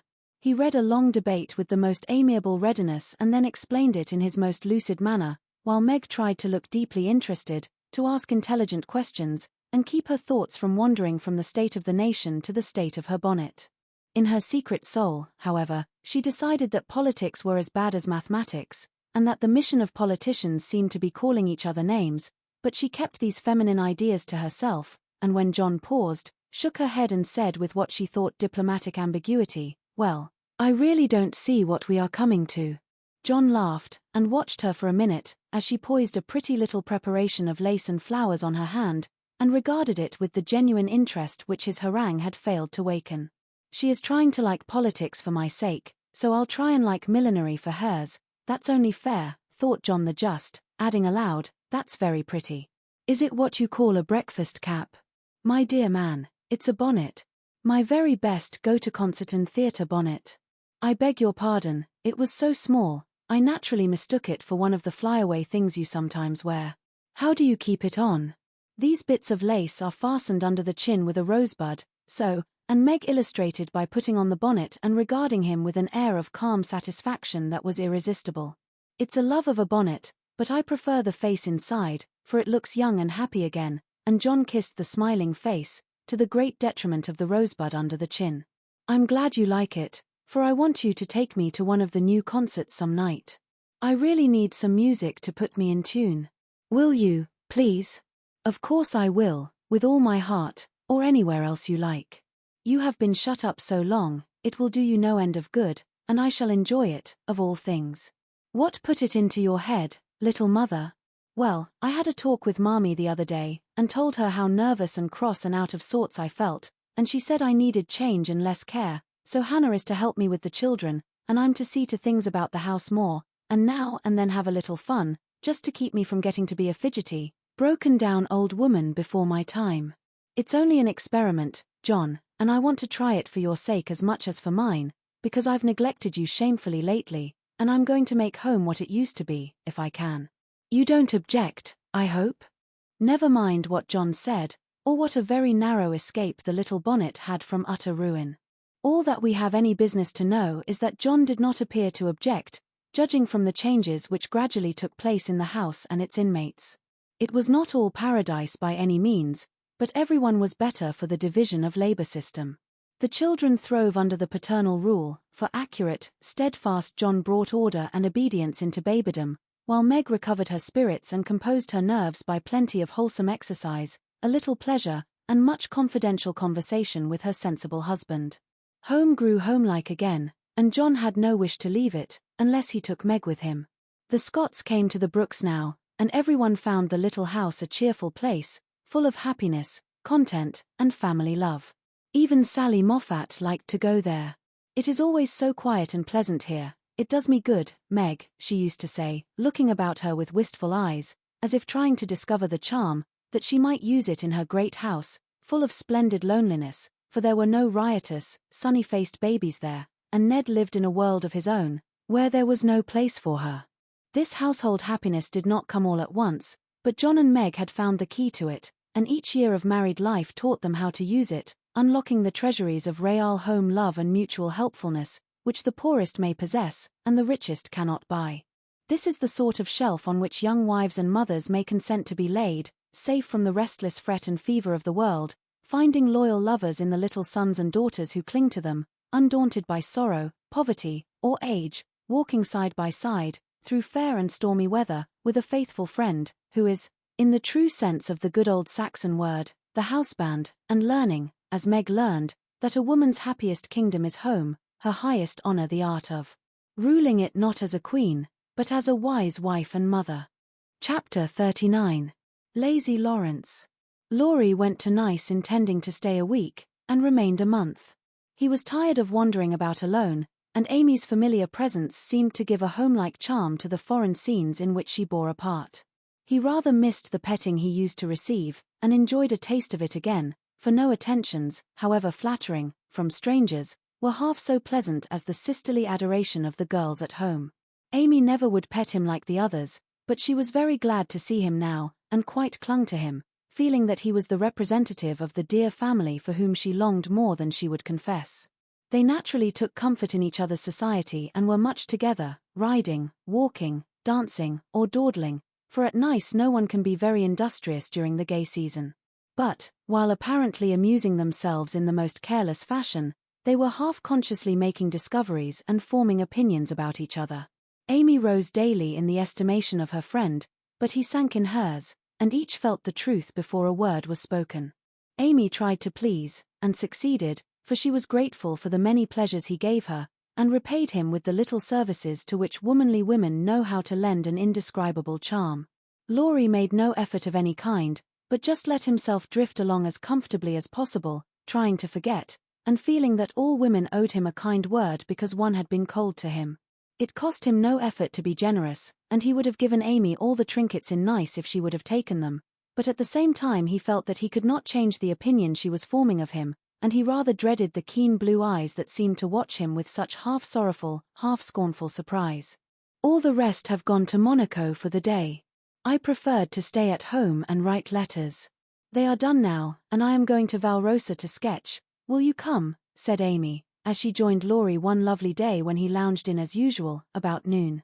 Well, yes, but isn't it rather warm for such a long walk? He answered slowly, for the shaded salon looked inviting after the glare without. I'm going to have the little carriage, and Baptiste can drive, so you'll have nothing to do but hold your umbrella, and keep your gloves nice, returned Amy, with a sarcastic glance at the immaculate kids, which were a weak point with Laurie. Then I'll go with pleasure, and he put out his hand for her sketchbook. But she tucked it under her arm with a sharp, "Don't trouble yourself. It's no exertion to me, but you don't look equal to it." Laurie lifted his eyebrows and followed at a leisurely pace as she ran downstairs, but when they got into the carriage he took the reins himself, and left little Baptiste nothing to do but fold his arms and fall asleep on his perch. The two never quarreled. Amy was too well bred, and just now Laurie was too lazy, so in a minute he peeped under her hat brim with an inquiring air. She answered him with a smile, and they went on together in the most amicable manner. It was a lovely drive, along winding roads rich in the picturesque scenes that delight beauty-loving eyes. Here an ancient monastery, whence the solemn chanting of the monks came down to them. There a bare-legged shepherd, in wooden shoes, pointed hat, and rough jacket over one shoulder, sat piping on a stone while his goats skipped among the rocks or lay at his feet. Meek, mouse-colored donkeys, laden with panniers of freshly cut grass passed by, with a pretty girl in a capeline sitting between the green piles, or an old woman spinning with a distaff as she went. Brown, soft-eyed children ran out from the quaint stone hovels to offer nosegays, or bunches of oranges still on the bough. Gnarled olive trees covered the hills with their dusky foliage, fruit hung golden in the orchard, and great scarlet anemones fringed the roadside, while beyond green slopes and craggy heights, the maritime Alps rose sharp and white against the blue Italian sky. Valrosa well deserved its name, for in that climate of perpetual summer roses blossomed everywhere. They overhung the archway, thrust themselves between the bars of the great gate with a sweet welcome to passers-by, and lined the avenue, winding through lemon trees and feathery palms up to the villa on the hill. Every shadowy nook, where seats invited one to stop and rest, was a mass of bloom, every cool grotto had its marble nymph smiling from a veil of flowers, and every fountain reflected crimson, white, or pale pink roses, leaning down to smile at their own beauty. Roses covered the walls of the house, draped the cornices, climbed the pillars, and ran riot over the balustrade of the wide terrace, whence one looked down on the sunny Mediterranean and the white-walled city on its shore. "This is a regular honeymoon paradise, isn't it? Did you ever see such roses?" asked Amy, pausing on the terrace to enjoy the view and a luxurious whiff of perfume that came wandering by. "No, nor felt such thorns," returned Laurie, with his thumb in his mouth, after a vain attempt to capture a solitary scarlet flower that grew just beyond his reach. "Try lower down, and pick those that have no thorns," said Amy, gathering 3 of the tiny cream-colored ones that starred the wall behind her. She put them in his buttonhole as a peace offering, and he stood a minute looking down at them with a curious expression, for in the Italian part of his nature there was a touch of superstition, and he was just then in that state of half-sweet, half-bitter melancholy, when imaginative young men find significance in trifles and food for romance everywhere. He had thought of Jo in reaching after the thorny red rose, for vivid flowers became her, and she had often worn ones like that from the greenhouse at home. The pale roses Amy gave him were the sort that the Italians lay in dead hands, never in bridal wreaths, and for a moment he wondered if the omen was for Jo or for himself, but the next instant his American common sense got the better of sentimentality, and he laughed a heartier laugh than Amy had heard since he came. "It's good advice, you'd better take it and save your fingers," she said, thinking her speech amused him. "Thank you, I will," he answered in jest, and a few months later he did it in earnest. "Laurie, when are you going to your grandfather?" she asked presently, as she settled herself on a rustic seat. "Very soon. You have said that a dozen times within the last 3 weeks. I dare say, short answers save trouble. He expects you, and you really ought to go." "Hospitable creature, I know it. Then why don't you do it?" "Natural depravity, I suppose." "Natural indolence, you mean? It's really dreadful," and Amy looked severe. "Not so bad as it seems, for I should only plague him if I went, so I might as well stay and plague you a little longer. You can bear it better, in fact I think it agrees with you excellently," and Laurie composed himself for a lounge on the broad ledge of the balustrade. Amy shook her head and opened her sketchbook with an air of resignation, but she had made up her mind to lecture that boy, and in a minute she began again. "What are you doing just now?" "Watching lizards." "No, no. I mean, what do you intend and wish to do?" "Smoke a cigarette, if you'll allow me." "How provoking you are. I don't approve of cigars, and I will only allow it on condition that you let me put you into my sketch." "I need a figure." "With all the pleasure in life. How will you have me, full length or 3/4, on my head or my heels?" "I should respectfully suggest a recumbent posture, then put yourself in also and call it dolce far niente. Stay as you are, and go to sleep if you like." "I intend to work hard," said Amy in her most energetic tone. What delightful enthusiasm, and he leaned against a tall urn with an air of entire satisfaction. "What would Jo say if she saw you now?" asked Amy impatiently, hoping to stir him up by the mention of her still more energetic sister's name. "As usual, go away, Teddy. I'm busy." He laughed as he spoke, but the laugh was not natural, and a shade passed over his face, for the utterance of the familiar name touched the wound that was not healed yet. Both tone and shadow struck Amy, for she had seen and heard them before, and now she looked up in time to catch a new expression on Laurie's face, a hard bitter look, full of pain, dissatisfaction, and regret. It was gone before she could study it, and the listless expression back again. She watched him for a moment with artistic pleasure, thinking how like an Italian he looked, as he lay basking in the sun with uncovered head and eyes full of southern dreaminess, for he seemed to have forgotten her and fallen into a reverie. "You look like the effigy of a young knight asleep on his tomb," she said, carefully tracing the well-cut profile defined against the dark stone. "Wish I was. That's a foolish wish, unless you have spoiled your life. You are so changed, I sometimes think." There Amy stopped, with a half-timid, half-wistful look, more significant than her unfinished speech. Laurie saw and understood the affectionate anxiety which she hesitated to express, and looking straight into her eyes, said, just as he used to say it to her mother, "It's all right, That satisfied her and set at rest the doubts that had begun to worry her lately. It also touched her, and she showed that it did, by the cordial tone in which she said, "I'm glad of that. I didn't think you'd been a very bad boy, but I fancied you might have wasted money at that wicked Baden-Baden, lost your heart to some charming Frenchwoman with a husband, or got into some of the scrapes that young men seem to consider a necessary part of a foreign tour. Don't stay out there in the sun, come and lie on the grass here and let us be friendly, as Joe used to say when we got in the sofa corner and told secrets. Laurie obediently threw himself down on the turf, and began to amuse himself by sticking daisies into the ribbons of Amy's hat, that lay there. I'm all ready for the secrets, and he glanced up with a decided expression of interest in his eyes. I've none to tell. You may begin. Haven't one to bless myself with.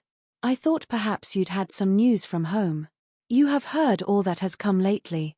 Don't you hear often? I fancied Joe would send you volumes. She's very busy. I'm roving about so, it's impossible to be regular, you know. When do you begin your great work of art, Raffaella? He asked, changing the subject abruptly after another pause, in which he had been wondering if Amy knew his secret and wanted to talk about it. Never, she answered, with a despondent but decided air.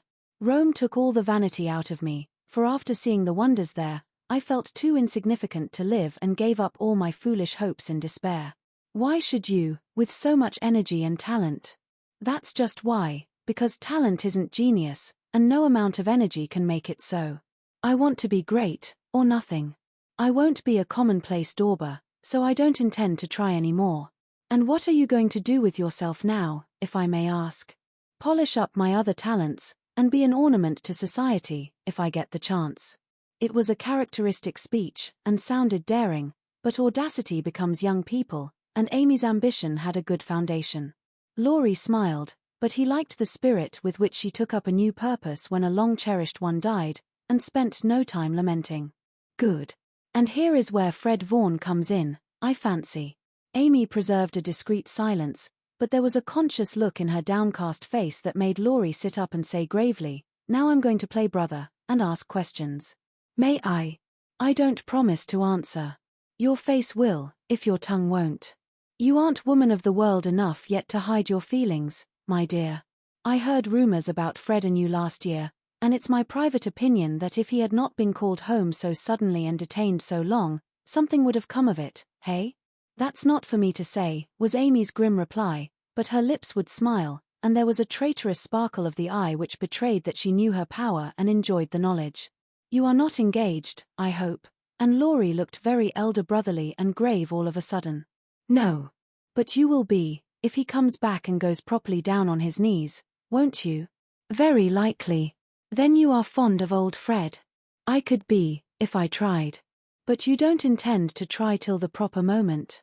Bless my soul, what unearthly prudence. He's a good fellow, Amy, but not the man I fancied you'd like. He is rich, a gentleman, and has delightful manners, began Amy, trying to be quite cool and dignified, but feeling a little ashamed of herself, in spite of the sincerity of her intentions. I understand. Queens of society can't get on without money, so you mean to make a good match, and start in that way? Quite right and proper, as the world goes, but it sounds odd from the lips of one of your mother's girls. True, nevertheless. A short speech, but the quiet decision with which it was uttered contrasted curiously with the young speaker. Laurie felt this instinctively and laid himself down again, with a sense of disappointment which he could not explain. His look and silence, as well as a certain inward self-disapproval, ruffled Amy, and made her resolve to deliver her lecture without delay. I wish you'd do me the favor to rouse yourself a little, she said sharply. Do it for me, there's a dear girl. I could, if I tried, and she looked as if she would like doing it in the most summary style. Try, then. I give you leave, returned Laurie, who enjoyed having someone to tease, after his long abstinence from his favorite pastime. You'd be angry in 5 minutes. I'm never angry with you. It takes 2 flints to make a fire. You are as cool and soft as snow. You don't know what I can do. Snow produces a glow and a tingle, if applied rightly. Your indifference is half affectation, and a good stirring up would prove it. Stir away, it won't hurt me and it may amuse you, as the big man said when his little wife beat him. Regard me in the light of a husband or a carpet, and beat till you are tired, if that sort of exercise agrees with you. Being decidedly nettled herself, and longing to see him shake off the apathy that so altered him, Amy sharpened both tongue and pencil, and began. Flo, and I have got a new name for you. It's Lazy Laurence. How do you like it? She thought it would annoy him, but he only folded his arms under his head, with an imperturbable, "That's not bad. Thank you, ladies. Do you want to know what I honestly think of you? Pining to be told. Well, I despise you." If she had even said "I hate you" in a petulant or coquettish tone, he would have laughed and rather liked it, but the grave, almost sad, accent in her voice made him open his eyes, and ask quickly, "Why, if you please?" "Because, with every chance for being good, useful, and happy, you are faulty, lazy, and miserable." Strong language, mademoiselle. "If you like it, I'll go on." "Pray do, it's quite interesting." "I thought you'd find it so. Selfish people always like to talk about themselves." "Am I selfish?" The question slipped out involuntarily and in a tone of surprise, for the one virtue on which he prided himself was generosity. "Yes, very selfish," continued Amy, in a calm, cool voice, twice as effective just then as an angry one. "I'll show you how, for I've studied you while we were frolicking, and I'm not at all satisfied with you. Here you have been abroad nearly 6 months, and done nothing but waste time and money and disappoint your friends. Isn't a fellow to have any pleasure after a 4-year grind? You don't look as if you'd had much. At any rate, you are none the better for it, as far as I can see. I said when we first met that you had improved. Now I take it all back, for I don't think you half so nice as when I left you at home. You have grown abominably lazy, you like gossip, and waste time on frivolous things. You are contented to be petted and admired by silly people, instead of being loved and respected by wise ones. With money, talent, position, health, and beauty, are you like that old vanity? But it's the truth, so I can't help saying it. With all these splendid things to use and enjoy, you can find nothing to do but dawdle, and instead of being the man you ought to be, you are only—" There she stopped, with a look that had both pain and pity in it. "St. Lawrence on a gridiron," added Laurie, blandly finishing the sentence. But the lecture began to take effect, for there was a wide-awake sparkle in his eyes now and a half-angry, half-injured expression replaced the former indifference. "I supposed you'd take it so. You men tell us we are angels, and say we can make you what we will, but the instant we honestly try to do you good, you laugh at us and won't listen, which proves how much your flattery is worth." Amy spoke bitterly, and turned her back on the exasperating martyr at her feet. In a minute a hand came down over the page, so that she could not draw, and Laurie's voice said, with a droll imitation of a penitent child, "I will be good, oh, I will be good." But Amy did not laugh, for she was in earnest, and tapping on the outspread hand with her pencil, said soberly, "Aren't you ashamed of a hand like that? It's as soft and white as a woman's, and looks as if it never did anything but wear Juven's best gloves and pick flowers for ladies. You are not a dandy, thank heaven, so I'm glad to see there are no diamonds or big seal rings on it, only the little old one Joe gave you so long ago. Dear soul, I wish she was here to help me." "So do I." The hand vanished as suddenly as it came, and there was energy enough in the echo of her wish to suit even Amy. She glanced down at him with a new thought in her mind, but he was lying with his hat half over his face, as if for shade, and his mustache hid his mouth. She only saw his chest rise and fall, with a long breath that might have been a sigh, and the hand that wore the ring nestled down into the grass, as if to hide something too precious or too tender to be spoken of. All in a minute various hints and trifles assumed shape and significance in Amy's mind, and told her what her sister never had confided to her. She remembered that Laurie never spoke voluntarily of Joe, she recalled the shadow on his face just now, the change in his character, and the wearing of the little old ring which was no ornament to a handsome hand. Girls are quick to read such signs and feel their eloquence. Amy had fancied that perhaps a love trouble was at the bottom of the alteration, and now she was sure of it. Her keen eyes filled, and when she spoke again, it was in a voice that could be beautifully soft and kind when she chose to make it so. "I know I have no right to talk so to you, Laurie, and if you weren't the sweetest-tempered fellow in the world, you'd be very angry with me. But we are all so fond and proud of you, I couldn't bear to think they should be disappointed in you at home as I have been, though, perhaps they would understand the change better than I do." "I think they would," came from under the hat, in a grim tone, quite as touching as a broken one. "They ought to have told me, and not let me go blundering and scolding, when I should have been more kind and patient than ever. I never did like that Miss Randall and now I hate her," said artful Amy, wishing to be sure of her facts this time. "Hang Miss Randall," and Laurie knocked the hat off his face with a look that left no doubt of his sentiments toward that young lady. I beg pardon, I thought, and there she paused diplomatically. No, you didn't, you knew perfectly well I never cared for anyone but Joe, Laurie said that in his old, impetuous tone, and turned his face away as he spoke. I did think so, but as they never said anything about it, and you came away, I supposed I was mistaken. And Joe wouldn't be kind to you? Why, I was sure she loved you dearly. She was kind, but not in the right way, and it's lucky for her she didn't love me, if I'm the good-for-nothing fellow you think me. It's her fault though, and you may tell her so. The hard, bitter look came back again as he said that, and it troubled Amy, for she did not know what balm to apply. I was wrong, I didn't know. I'm very sorry I was so cross, but I can't help wishing you'd bear it better, Teddy, dear. Don't, that's her name for me, and Laurie put up his hand with a quick gesture to stop the words spoken in Joe's half-kind, half-reproachful tone. Wait till you've tried it yourself, he added in a low voice, as he pulled up the grass by the handful. I'd take it manfully, and be respected if I couldn't be loved, said Amy, with the decision of one who knew nothing about it.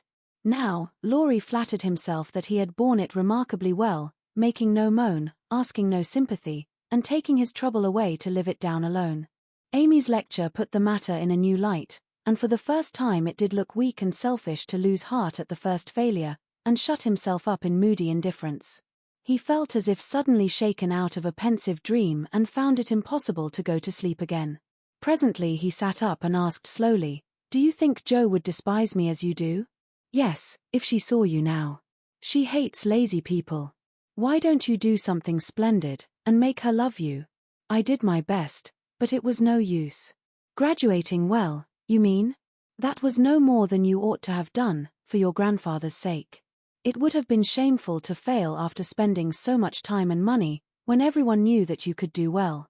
I did fail, say what you will, for Joe wouldn't love me, began Laurie, leaning his head on his hand in a despondent attitude. No, you didn't, and you'll say so in the end, for it did you good, and proved that you could do something if you tried. If you'd only set about another task of some sort, you'd soon be your hearty, happy self again, and forget your trouble. That's impossible. Try it and see. You needn't shrug your shoulders, and think, much she knows about such things. I don't pretend to be wise, but I am observing, and I see a great deal more than you'd imagine. I'm interested in other people's experiences and inconsistencies, and though I can't explain, I remember and use them for my own benefit. Love Joe all your days, if you choose, but don't let it spoil you, for it's wicked to throw away so many good gifts because you can't have the one you want. There, I won't lecture any more, for I know you'll wake up and be a man in spite of that hard-hearted girl. Neither spoke for several minutes. Laurie sat turning the little ring on his finger, and Amy put the last touches to the hasty sketch she had been working at while she talked. Presently she put it on his knee, merely saying, How do you like that? He looked and then he smiled, as he could not well help doing, for it was capitally done, the long, lazy figure on the grass, with listless face, half-shut eyes, and one hand holding a cigar, from which came the little wreath of smoke that encircled the dreamer's head. How well you draw, he said, with a genuine surprise and pleasure at her skill, adding, with a half-laugh, Yes, that's me. As you are. This is as you were, and Amy laid another sketch beside the one he held. It was not nearly so well done, but there was a life and spirit in it which atoned for many faults, and it recalled the past so vividly that a sudden change swept over the young man's face as he looked. Only a rough sketch of Laurie taming a horse. Hat and coat were off, and every line of the active figure, resolute face, and commanding attitude was full of energy and meaning. The handsome brute, just subdued, stood arching his neck under the tightly drawn rein, with one foot impatiently pawing the ground, and ears pricked up as if listening for the voice that had mastered him. In the ruffled manner, the rider's breezy hair and erect attitude, there was a suggestion of suddenly arrested motion, of strength, courage, and youthful buoyancy that contrasted sharply with the supine grace of the dolce far niente sketch. Laurie said nothing, but as his eye went from one to the other, Amy saw him flush up and fold his lips together as if he read and accepted the little lesson she had given him. That satisfied her, and without waiting for him to speak, she said, in her sprightly way, Don't you remember the day you played rarey with Puck, and we all looked on? Meg and Beth were frightened, but Joe clapped and pranced, and I sat on the fence and drew you. I found that sketch in my portfolio the other day, touched it up, and kept it to show you. Much obliged. You've improved immensely since then, and I congratulate you. May I venture to suggest in a honeymoon paradise that 5 o'clock is the dinner hour at your hotel? Laurie rose as he spoke, returned the pictures with a smile and a bow and looked at his watch, as if to remind her that even moral lectures should have an end. He tried to resume his former easy, indifferent air, but it was an affectation now, for the rousing had been more efficacious than he would confess. Amy felt the shade of coldness in his manner, and said to herself, "Now, I've offended him. Well, if it does him good, I'm glad, if it makes him hate me, I'm sorry, but it's true, and I can't take back a word of it." They laughed and chatted all the way home, and little Baptiste, up behind, thought that Monsieur and Mademoiselle were in charming spirits. But both felt ill at ease. The friendly frankness was disturbed, the sunshine had a shadow over it, and despite their apparent gaiety, there was a secret discontent in the heart of each. "Shall we see you this evening, mon frère?" asked Amy, as they parted at her aunt's door. "Unfortunately, I have an engagement. Au revoir, mademoiselle," and Laurie bent as if to kiss her hand, in the foreign fashion, which became him better than many men. Something in his face made Amy say quickly and warmly, "No, be yourself with me, Laurie, and part in the good old way. I'd rather have a hearty English handshake than all the sentimental salutations in France. Goodbye, dear." And with these words, uttered in the tone she liked, Laurie left her, after a handshake almost painful in its heartiness. Next morning, instead of the usual call, Amy received a note which made her smile at the beginning and sigh at the end. "My dear mentor, please make my adieus to your aunt, and exult within yourself, for lazy Laurence has gone to his grandpa, like the best of boys. A pleasant winter to you, and may the gods grant you a blissful honeymoon at Valrosa. I think Fred would be benefited by a rouser. Tell him so, with my congratulations. Yours gratefully, Telemachus." "Good boy. I'm glad he's gone," said Amy, with an approving smile. The next minute her face fell as she glanced about the empty room, adding, with an involuntary sigh, "Yes, I am glad, but how I shall miss him." Chapter 40. The Valley of the Shadow. When the first bitterness was over, the family accepted the inevitable, and tried to bear it cheerfully, helping one another by the increased affection which comes to bind households tenderly together in times of trouble. They put away their grief, and each did his or her part toward making that last year a happy one. The pleasantest room in the house was set apart for Beth, and in it was gathered everything that she most loved: flowers, pictures, her piano, the little work table, and the beloved pussies. Father's best books found their way there, Mother's easy chair, Joe's desk, Amy's finest sketches, and every day Meg brought her babies on a loving pilgrimage, to make sunshine for Auntie Beth. John quietly set apart a little sum, that he might enjoy the pleasure of keeping the invalid supplied with the fruit she loved and longed for. Old Hannah never wearied of concocting dainty dishes to tempt a capricious appetite, dropping tears as she worked, and from across the sea came little gifts and cheerful letters, seeming to bring breaths of warmth and fragrance from lands that know no winter. Here, cherished like a household saint in its shrine, sat Beth, tranquil and busy as ever, for nothing could change the sweet, unselfish nature, and even while preparing to leave life, she tried to make it happier for those who should remain behind.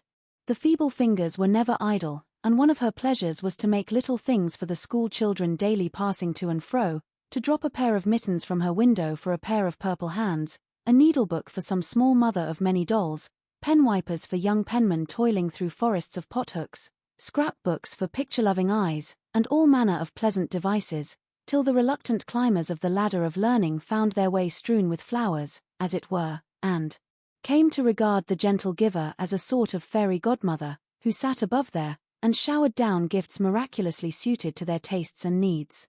If Beth had wanted any reward, she found it in the bright little faces always turned up to her window, with nods and smiles, and the droll little letters which came to her, full of blots and gratitude.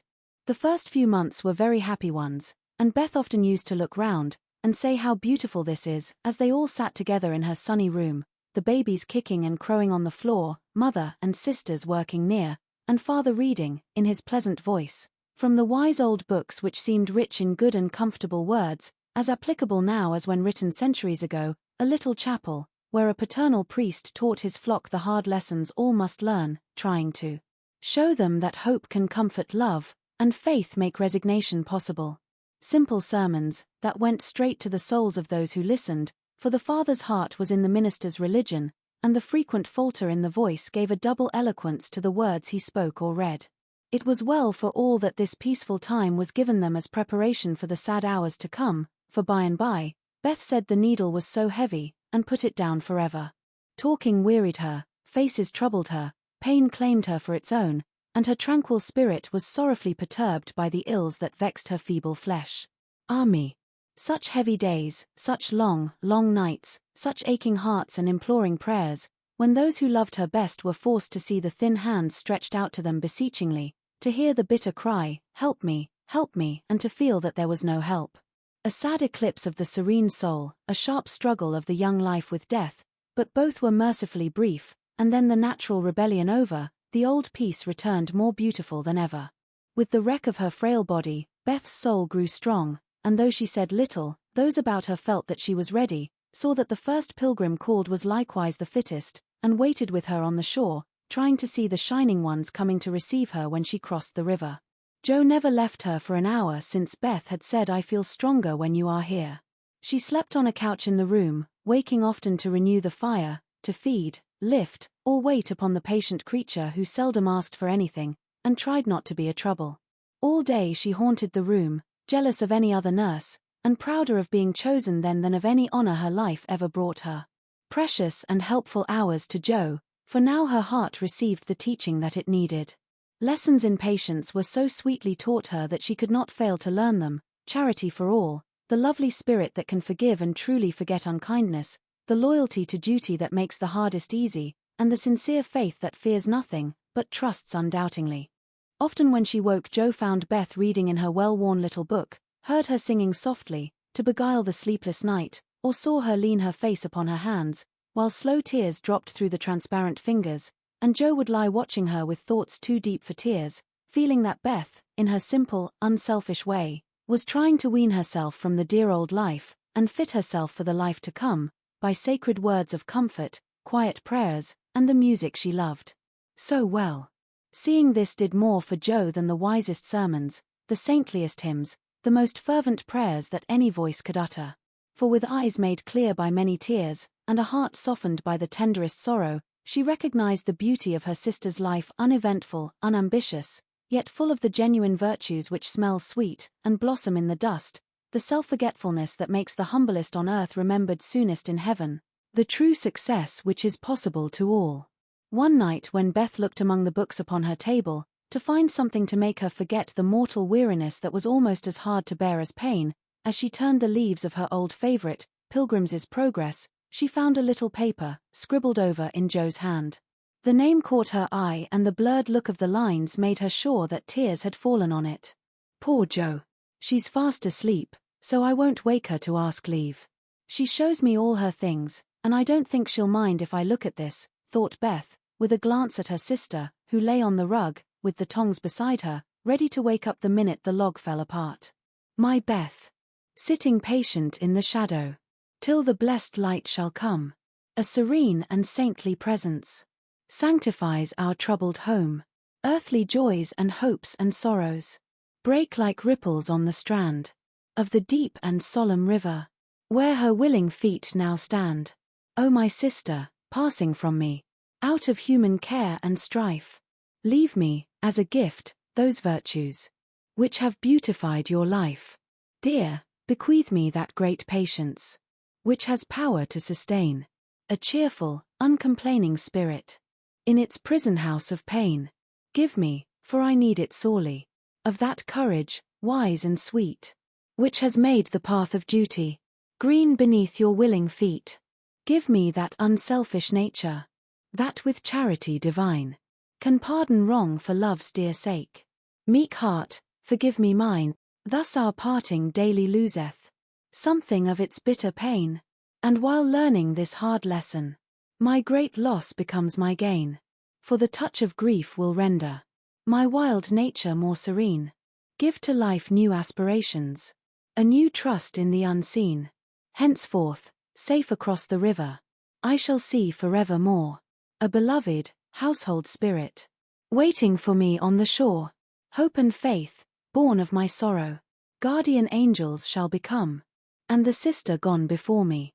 By their hands shall lead me home. Blurred and blotted, faulty and feeble as the lines were, they brought a look of inexpressible comfort to Beth's face, for her one regret had been that she had done so little, and this seemed to assure her that her life had not been useless, that her death would not bring the despair she feared. As she sat with the paper folded between her hands, the charred log fell asunder. Joe started up, revived the blaze, and crept to the bedside, hoping Beth slept. Not asleep, but so happy, dear. See, I found this and read it. I knew you wouldn't care.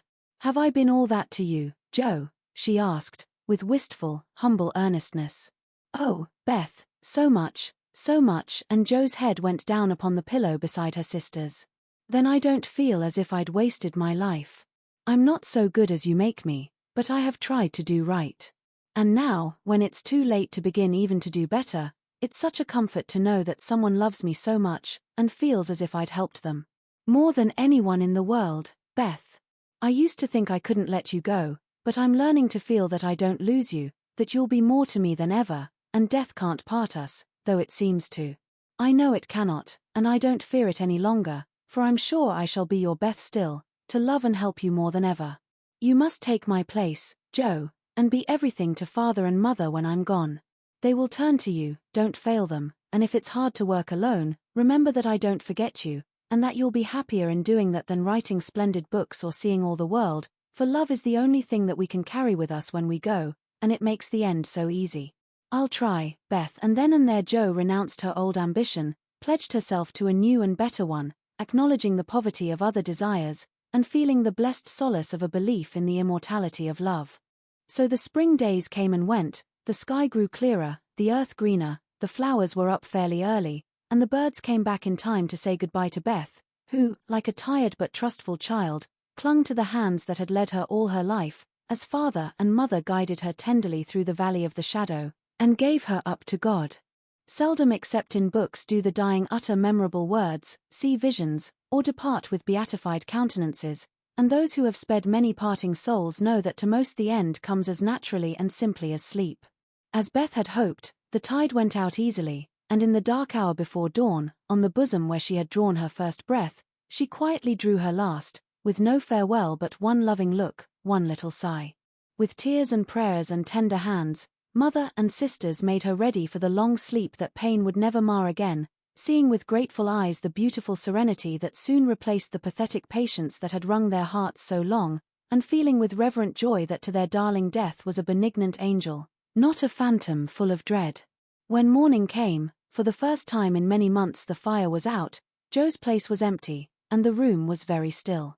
But a bird sang blithely on a budding bough, close by, the snowdrops blossomed freshly at the window, and the spring sunshine streamed in like a benediction over the placid face upon the pillow, a face so full of painless peace that those who loved it best smiled through their tears, and thanked God that Beth was well at last. Chapter 41. Learning to Forget. Amy's lecture did Laurie good, though, of course, he did not own it till long afterward. Men seldom do, for when women are the advisers, the lords of creation don't take the advice till they have persuaded themselves that it is just what they intended to do. Then they act upon it, and, if it succeeds, they give the weaker vessel half the credit of it. If it fails, they generously give her the whole. Laurie went back to his grandfather, and was so dutifully devoted for several weeks that the old gentleman declared the climate of Nice had improved him wonderfully, and he had better try it again. There was nothing the young gentleman would have liked better, but elephants could not have dragged him back after the scolding he had received. Pride forbid, and whenever the longing grew very strong, he fortified his resolution by repeating the words that had made the deepest impression, "I despise you. Go and do something splendid that will make her love you." Laurie turned the matter over in his mind so often that he soon brought himself to confess that he had been selfish and lazy, but then when a man has a great sorrow, he should be indulged in all sorts of vagaries till he has lived it down. He felt that his blighted affections were quite dead now, and though he should never cease to be a faithful mourner, there was no occasion to wear his weeds ostentatiously. Joe wouldn't love him, But he might make her respect and admire him by doing something which should prove that a girl's no had not spoiled his life. He had always meant to do something, and Amy's advice was quite unnecessary.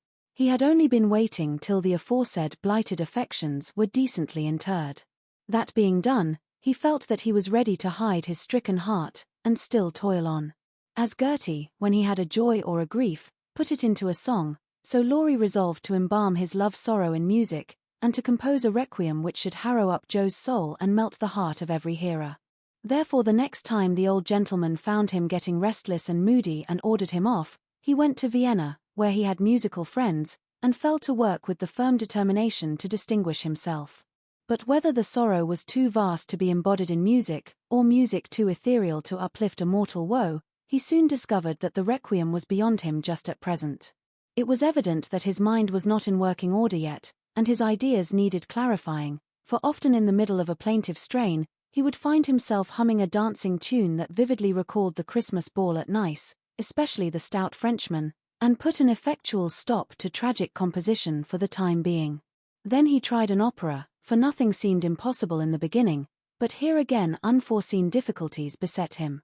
He wanted Joe for his heroine, and called upon his memory to supply him with tender recollections and romantic visions of his love.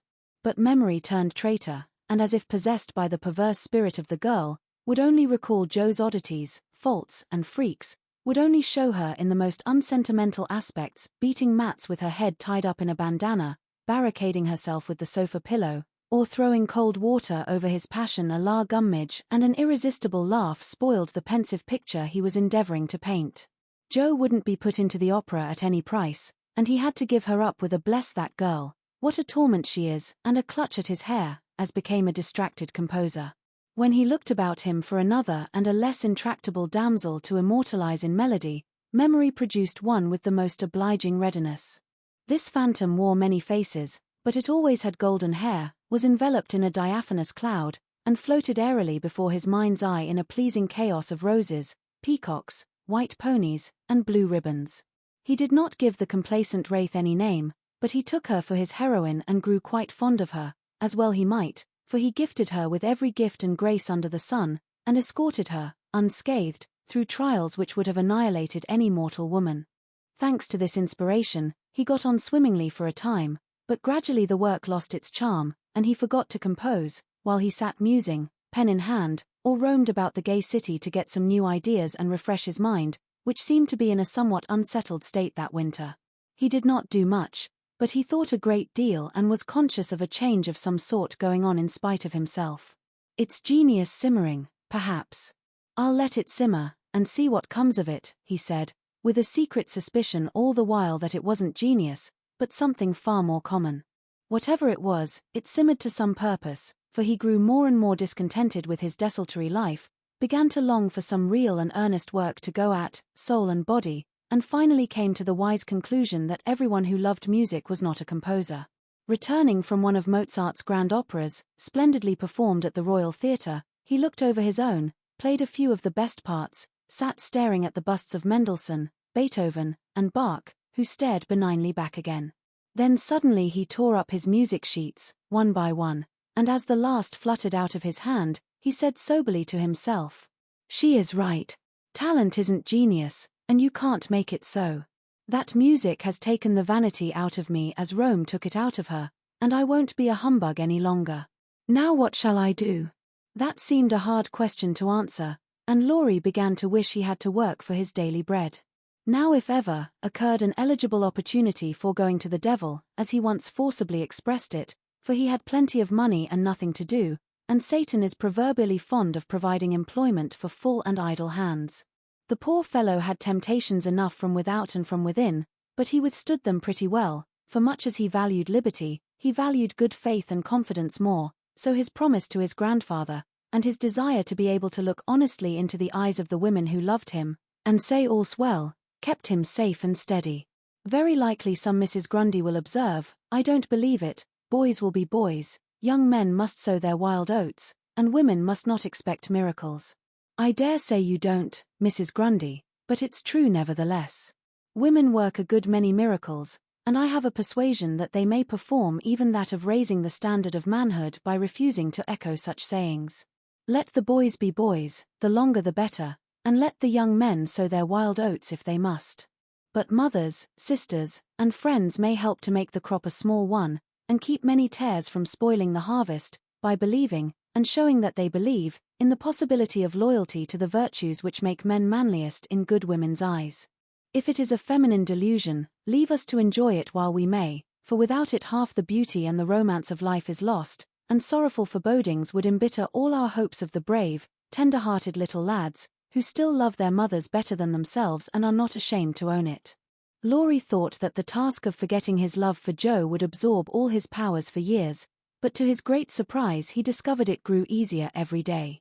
He refused to believe it at first, got angry with himself, and couldn't understand it, but these hearts of ours are curious and contrary things, and time and nature work their will in spite of us. Laurie's heart wouldn't ache. The wound persisted in healing with a rapidity that astonished him, and instead of trying to forget, he found himself trying to remember. He had not foreseen this turn of affairs, and was not prepared for it. He was disgusted with himself, surprised at his own fickleness, and full of a queer mixture of disappointment and relief that he could recover from such a tremendous blow so soon. He carefully stirred up the embers of his lost love, but they refused to burst into a blaze. There was only a comfortable glow that warmed and did him good without putting him into a fever, and he was reluctantly obliged to confess that the boyish passion was slowly subsiding into a more tranquil sentiment, very tender, a little sad and resentful still, but that was sure to pass away in time, leaving a brotherly affection which would last unbroken to the end. As the word brotherly passed through his mind in one of his reveries, he smiled, and glanced up at the picture of Mozart that was before him. Well, he was a great man, and when he couldn't have one sister he took the other, and was happy. Laurie did not utter the words, but he thought them, and the next instant kissed the little old ring, saying to himself, "No, I won't. I haven't forgotten, I never can. I'll try again, and if that fails, why then?" Leaving his sentence unfinished, he seized pen and paper and wrote to Joe, telling her that he could not settle to anything while there was the least hope of her changing her mind. Couldn't she, wouldn't she, and let him come home and be happy? While waiting for an answer he did nothing, but he did it energetically, for he was in a fever of impatience. It came at last, and settled his mind effectually on one point, for Joe decidedly couldn't and wouldn't. She was wrapped up in Beth, and never wished to hear the word love again. Then she begged him to be happy with somebody else, but always keep a little corner of his heart for his loving sister Joe. In a postscript she desired him not to tell Amy that Beth was worse. She was coming home in the spring and there was no need of saddening the remainder of her stay. That would be time enough, please God, but Laurie must write to her often, and not let her feel lonely, homesick, or anxious. So I will, at once. Poor little girl, it will be a sad going home for her, I'm afraid, and Laurie opened his desk, as if writing to Amy had been the proper conclusion of the sentence left unfinished some weeks before. But he did not write the letter that day, for as he rummaged out his best paper, he came across something which changed his purpose. Tumbling about in one part of the desk among bills, passports, and business documents of various kinds were several of Joe's letters, and in another compartment were 3 notes from Amy, carefully tied up with one of her blue ribbons and sweetly suggestive of the little dead roses put away inside. With a half-repentant, half-amused expression, Laurie gathered up all Joe's letters, smoothed, folded, and put them neatly into a small drawer of the desk, stood a minute turning the ring thoughtfully on his finger, then slowly drew it off, laid it with the letters, locked the drawer, and went out to hear High Mass at St. Stephan's, feeling as if there had been a funeral, and though not overwhelmed with affliction, this seemed a more proper way to spend the rest of the day than in writing letters to charming young ladies. The letter went very soon, however, and was promptly answered, for Amy was homesick, and confessed it in the most delightfully confiding manner. The correspondence flourished famously, and letters flew to and fro with unfailing regularity all through the early spring. Laurie sold his busts, made allumettes of his opera, and went back to Paris, hoping somebody would arrive before long. He wanted desperately to go to Nice, but would not till he was asked, and Amy would not ask him, for just then she was having little experiences of her own, which made her rather wish to avoid the quizzical eyes of our boy. Fred Vaughan had returned, and put the question to which she had once decided to answer, "Yes, thank you," but now she said, "No, thank you," kindly but steadily, for when the time came, her courage failed her, and she found that something more than money and position was needed to satisfy the new longing that filled her heart so full of tender hopes and fears. The words, "Fred is a good fellow, but not at all the man I fancied you would ever like," and Laurie's face when he uttered them, kept returning to her as pertinaciously as her own did when she said in look, if not in words, "I shall marry for money." It troubled her to remember that now. She wished she could take it back, it sounded so unwomanly. She didn't want Laurie to think her a heartless, worldly creature. She didn't care to be a queen of society now half so much as she did to be a lovable woman. She was so glad he didn't hate her for the dreadful things she said, but took them so beautifully and was kinder than ever. His letters were such a comfort, for the home letters were very irregular and not half so satisfactory as his when they did come. It was not only a pleasure, but a duty to answer them, for the poor fellow was forlorn, and needed petting, since Joe persisted in being stony-hearted. She ought to have made an effort and tried to love him. It couldn't be very hard, many people would be proud and glad to have such a dear boy care for them. But Joe never would act like other girls, so there was nothing to do but be very kind and treat him like a brother. If all brothers were treated as well as Laurie was at this period, they would be a much happier race of beings than they are. Amy never lectured now. She asked his opinion on all subjects, she was interested in everything he did, made charming little presents for him, and sent him 2 letters a week, full of lively gossip, sisterly confidences, and captivating sketches of the lovely scenes about her. As few brothers are complimented by having their letters carried about in their sisters' pockets, read and reread diligently, cried over when short, kissed when long, and treasured carefully, we will not hint that Amy did any of these fond and foolish things. But she certainly did grow a little pale and pensive that spring, lost much of her relish for society, and went out sketching alone a good deal. She never had much to show when she came home, but was studying nature, I dare say, while she sat for hours, with her hands folded, on the terrace at Valrosa, or absently sketched any fancy that occurred to her, a stalwart knight carved on a tomb, a young man asleep in the grass, with his hat over his eyes, or a curly-haired girl in gorgeous array, promenading down a ballroom on the arm of a tall gentleman, both faces being left a blur according to the last fashion in art, which was safe but not altogether satisfactory. Her aunt thought that she regretted her answer to Fred, and finding denials useless and explanations impossible, Amy left her to think what she liked, taking care that Laurie should know that Fred had gone to Egypt. That was all, but he understood it, and looked relieved, as he said to himself, with a venerable air. I was sure she would think better of it. Poor old fellow. I've been through it all, and I can sympathize. With that he heaved a great sigh, and then, as if he had discharged his duty to the past, put his feet up on the sofa and enjoyed Amy's letter luxuriously. While these changes were going on abroad, trouble had come at home. But the letter telling that Beth was failing never reached Amy, and when the next found her the grass was green above her sister.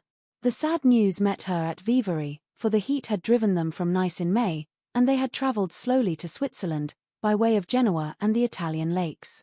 She bore it very well, and quietly submitted to the family decree that she should not shorten her visit, for since it was too late to say goodbye to Beth, she had better stay, and let absence soften her sorrow. But her heart was very heavy, she longed to be at home, and every day looked wistfully across the lake, waiting for Laurie to come and comfort her. He did come very soon, for the same mail brought letters to them both, but he was in Germany, and it took some days to reach him. The moment he read it, he packed his knapsack, bade adieu to his fellow pedestrians, and was off to keep his promise, with a heart full of joy and sorrow, hope and suspense. He knew Vivarais well, and as soon as the boat touched the little quay, he hurried along the shore to La Tour, where the Carrolls were living en pension. The Garcon was in despair that the whole family had gone to take a promenade on the lake, but no, the blonde mademoiselle might be in the chateau garden. If Monsieur would give himself the pain of sitting down, a flash of time should present her. But Monsieur could not wait even a flash of time, and in the middle of the speech departed to find Mademoiselle himself. A pleasant old garden on the borders of the lovely lake, with chestnuts rustling overhead, ivy climbing everywhere, and the black shadow of the tower falling far across the sunny water. At one corner of the wide, low wall was a seat, and here Amy often came to read or work, or console herself with the beauty all about her. She was sitting here that day, leaning her head on her hand, with a homesick heart and heavy eyes, thinking of Beth and wondering why Laurie did not come. She did not hear him cross the courtyard beyond, nor see him pause in the archway that led from the subterranean path into the garden. He stood a minute looking at her with new eyes, seeing what no one had ever seen before, the tender side of Amy's character. Everything about her mutely suggested love and sorrow, the blotted letters in her lap, the black ribbon that tied up her hair, the womanly pain and patience in her face, even the little ebony cross at her throat seemed pathetic to Laurie, for he had given it to her, and she wore it as her only ornament.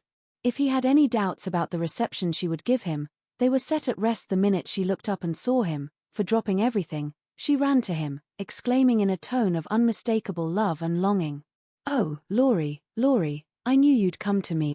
I think everything was said and settled then, for as they stood together quite silent for a moment, with the dark head bent down protectingly over the light one, Amy felt that no one could comfort and sustain her so well as Laurie, and Laurie decided that Amy was the only woman in the world who could fill Joe's place and make him happy. He did not tell her so, but she was not disappointed, for both felt the truth, were satisfied, and gladly left the rest to silence. In a minute Amy went back to her place, and while she dried her tears, Laurie gathered up the scattered papers, finding in the sight of sundry well-worn letters and suggestive sketches good omens for the future. As he sat down beside her, Amy felt shy again, and turned rosy red at the recollection of her impulsive greeting. "I couldn't help it, I felt so lonely and sad, and was so very glad to see you. It was such a surprise to look up and find you, just as I was beginning to fear you wouldn't come," she said, trying in vain to speak quite naturally. "I came the minute I heard.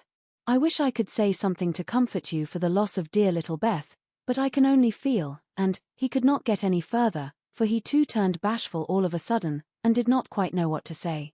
He longed to lay Amy's head down on his shoulder, and tell her to have a good cry, but he did not dare, so took her hand instead, and gave it a sympathetic squeeze that was better than words. "You needn't say anything, this comforts me," she said softly. "Beth is well and happy, and I mustn't wish her back, but I dread the going home, much as I long to see them all. We won't talk about it now, for it makes me cry, and I want to enjoy you while you stay. You needn't go right back, need you? Not if you want me, dear. I do, so much. Aunt and Flo are very kind, but you seem like one of the family, and it would be so comfortable to have you for a little while." Amy spoke and looked so like a homesick child whose heart was full that Laurie forgot his bashfulness all at once, and gave her just what she wanted, the petting she was used to and the cheerful conversation she needed. "Poor little soul, you look as if you'd grieved yourself half sick. I'm going to take care of you, so don't cry any more, but come and walk about with me. The wind is too chilly for you to sit still," he said, in the half-caressing, half-commanding way that Amy liked, as he tied on her hat, drew her arm through his, and began to pace up and down the sunny walk under the new-leaved chestnuts. He felt more at ease upon his legs, and Amy found it pleasant to have a strong arm to lean upon, a familiar face to smile at her, and a kind voice to talk delightfully for her alone. The quaint old garden had sheltered many pairs of lovers, and seemed expressly made for them, so sunny and secluded was it, with nothing but the tower to overlook them, and the wide lake to carry away the echo of their words, as it rippled by below.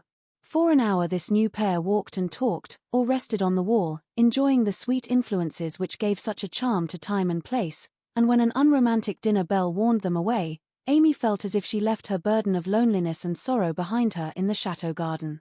The moment Mrs. Carroll saw the girl's altered face, she was illuminated with a new idea, and exclaimed to herself, "Now I understand it all, the child has been pining for young Laurence. Bless my heart, I never thought of such a thing." With praiseworthy discretion, the good lady said nothing, and betrayed no sign of enlightenment, but cordially urged Laurie to stay and begged Amy to enjoy his society, for it would do her more good than so much solitude.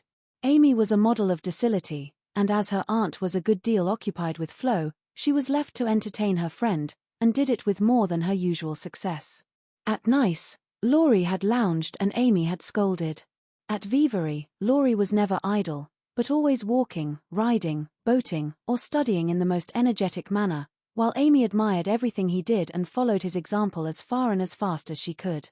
He said the change was owing to the climate, and she did not contradict him, being glad of a like excuse for her own recovered health and spirits.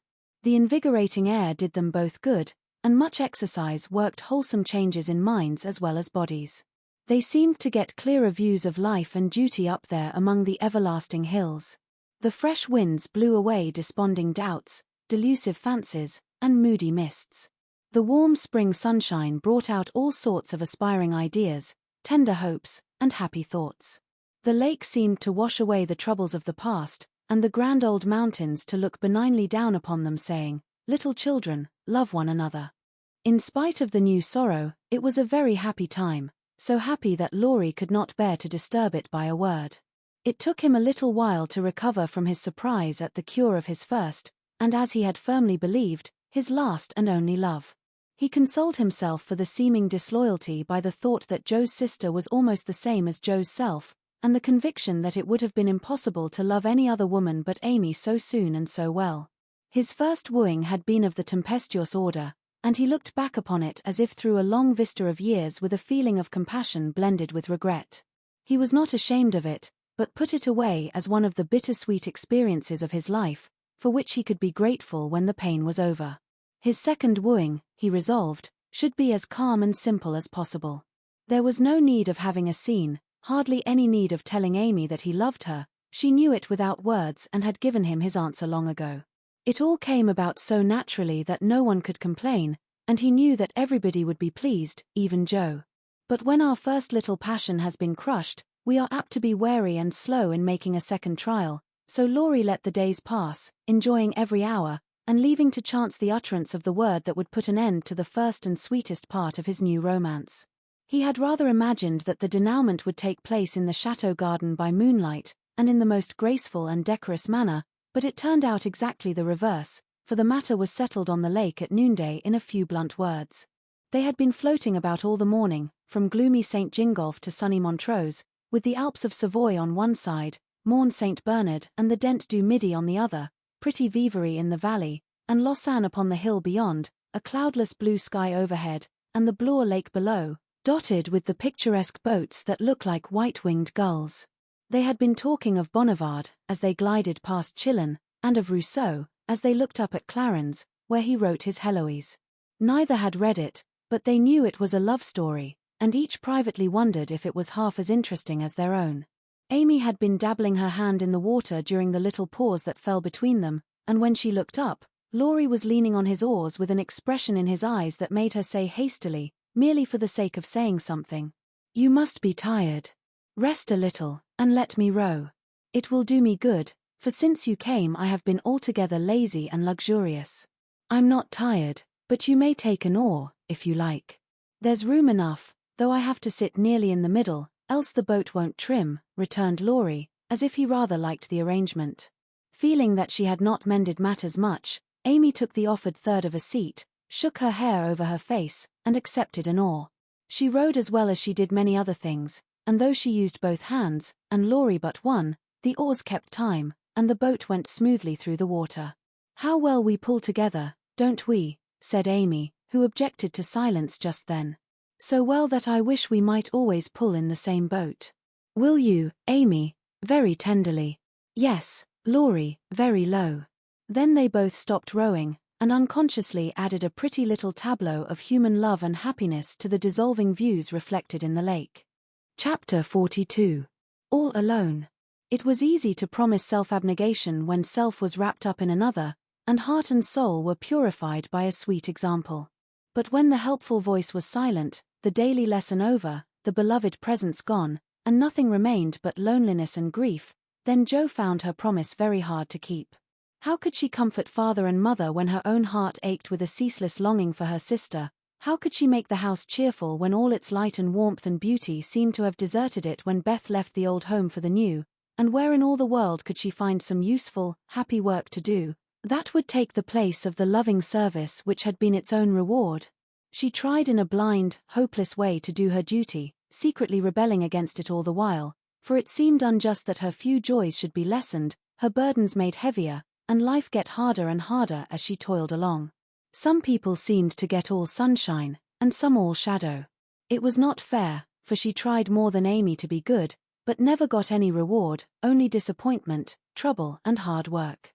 Poor Jo, these were dark days to her, for something like despair came over her when she thought of spending all her life in that quiet house, devoted to humdrum cares, a few small pleasures, and the duty that never seemed to grow any easier.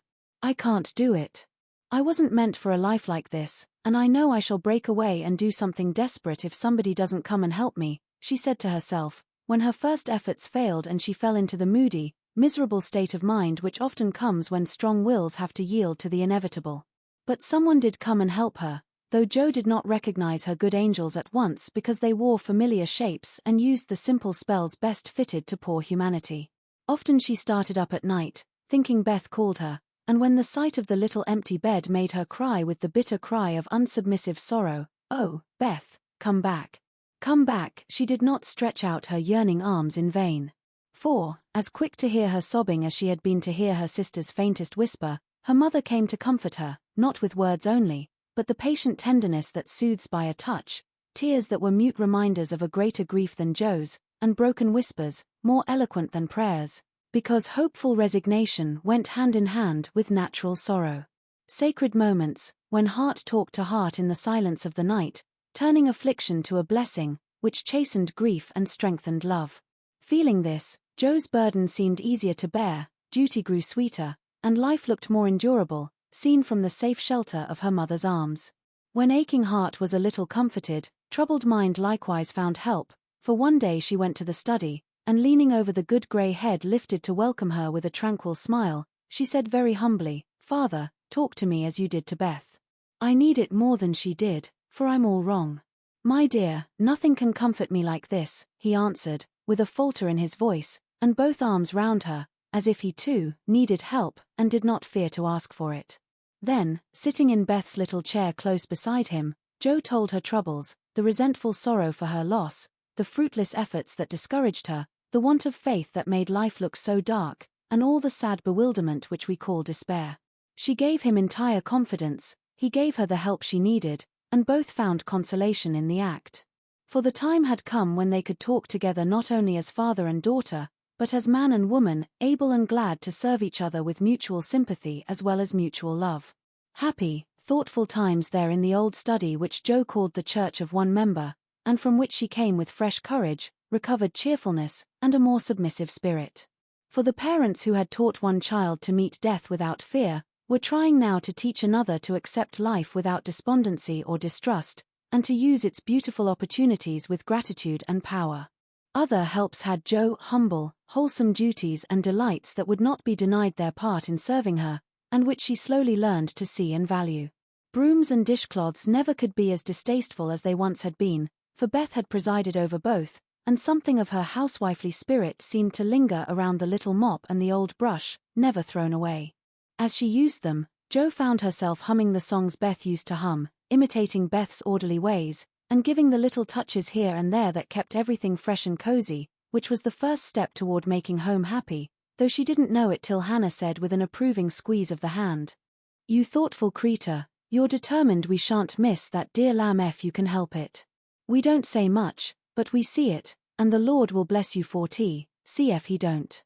As they sat sewing together, Jo discovered how much improved her sister Meg was, how well she could talk, how much she knew about good, womanly impulses, thoughts, and feelings, how happy she was in husband and children, and how much they were all doing for each other. Marriage is an excellent thing, after all. I wonder if I should blossom out half as well as you have, if I tried it, always perwisin I could, said Jo, as she constructed a kite for Demi in the topsy-turvy nursery. It's just what you need to bring out the tender womanly half of your nature, Jo. You are like a chestnut burr, prickly outside, but silky soft within, and a sweet kernel, if one can only get at it. Love will make you show your heart one day, and then the rough burr will fall off. Frost opens chestnut burrs, and it takes a good shake to bring them down. Boys go nutting, and I don't care to be bagged by them, returned Jo, pasting away at the kite which no wind that blows would ever carry up, for Daisy had tied herself on as a bob. Meg laughed, for she was glad to see a glimmer of Jo's old spirit, but she felt it her duty to enforce her opinion by every argument in her power, and the sisterly chats were not wasted, especially as two of Meg's most effective arguments were the babies, whom Jo loved tenderly. Grief is the best opener of some hearts, and Jo's was nearly ready for the bag. A little more sunshine to ripen the nut, then, not a boy's impatient shake, but a man's hand reached up to pick it gently from the burr, and find the kernel sound and sweet. If she suspected this, she would have shut up tight, and been more prickly than ever. Fortunately she wasn't thinking about herself, so when the time came, down she dropped. Now, if she had been the heroine of a moral storybook, she ought at this period of her life to have become quite saintly, renounced the world, and gone about doing good in a mortified bonnet, with tracts in her pocket. But, you see, Jo wasn't a heroine, she was only a struggling human girl like hundreds of others, and she just acted out her nature, being sad, cross, listless, or energetic, as the mood suggested. It's highly virtuous to say we'll be good, but we can't do it all at once, and it takes a long pull, a strong pull, and a pull all together before some of us even get our feet set in the right way. Jo had got so far, she was learning to do her duty, and to feel unhappy if she did not, but to do it cheerfully, that was another thing. She had often said she wanted to do something splendid, no matter how hard, and now she had her wish, for what could be more beautiful than to devote her life to father and mother, trying to make home as happy to them as they had to her. And if difficulties were necessary to increase the splendor of the effort, what could be harder for a restless, ambitious girl than to give up her own hopes, plans, and desires, and cheerfully live for others? Providence had taken her at her word. Here was the task, not what she had expected, but better because self had no part in it. Now, could she do it? She decided that she would try, and in her first attempt she found the helps I have suggested. Still another was given her, and she took it, not as a reward, but as a comfort, as Christian took the refreshment afforded by the little arbor where he rested, as he climbed the hill called Difficulty. "Why don't you write?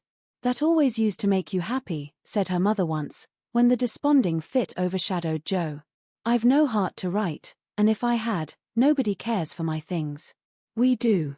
Write something for us, and never mind the rest of the world. Try it, dear. I'm sure it would do you good, and please us very much. Don't believe I can." But Jo got out her desk and began to overhaul her half-finished manuscripts. An hour afterward her mother peeped in and there she was, scratching away, with her black pinafore on, and an absorbed expression, which caused Mrs. March to smile and slip away, well pleased with the success of her suggestion. Jo never knew how it happened, but something got into that story that went straight to the hearts of those who read it, for when her family had laughed and cried over it, her father sent it, much against her will, to one of the popular magazines, and to her utter surprise, it was not only paid for, but others requested. Letters from several persons, whose praise was honor, followed the appearance of the little story, newspapers copied it, and strangers as well as friends admired it. For a small thing it was a great success, and Jo was more astonished than when her novel was commended and condemned all at once. "I don't understand it. What can there be in a simple little story like that to make people praise it so?" she said, quite bewildered. "There is truth in it, Jo, that's the secret. Humor and pathos make it alive, and you have found your style at last. You wrote with no thoughts of fame and money, and put your heart into it, my daughter. You have had the bitter, now comes the sweet. Do your best, and grow as happy as we are in your success. If there is anything good or true in what I write, it isn't mine. I owe it all to you and Mother and Beth," said Jo, more touched by her father's words than by any amount of praise from the world. So taught by love and sorrow, Jo wrote her little stories, and sent them away to make friends for themselves and her, finding it a very charitable world to such humble wanderers, for they were kindly welcomed, and sent home comfortable tokens to their mother, like dutiful children whom good fortune overtakes. When Amy and Laurie wrote of their engagement, Mrs. March feared that Jo would find it difficult to rejoice over it, but her fears were soon set at rest, for though Jo looked grave at first, she took it very quietly, and was full of hopes and plans for the children before she read the letter twice. It was a sort of written duet, wherein each glorified the other in lover-like fashion, very pleasant to read and satisfactory to think of, for no one had any objection to make. "You like it, Mother," said Jo, as they laid down the closely written sheets and looked at one another. "Yes, I hoped it would be so, ever since Amy wrote that she had refused Fred.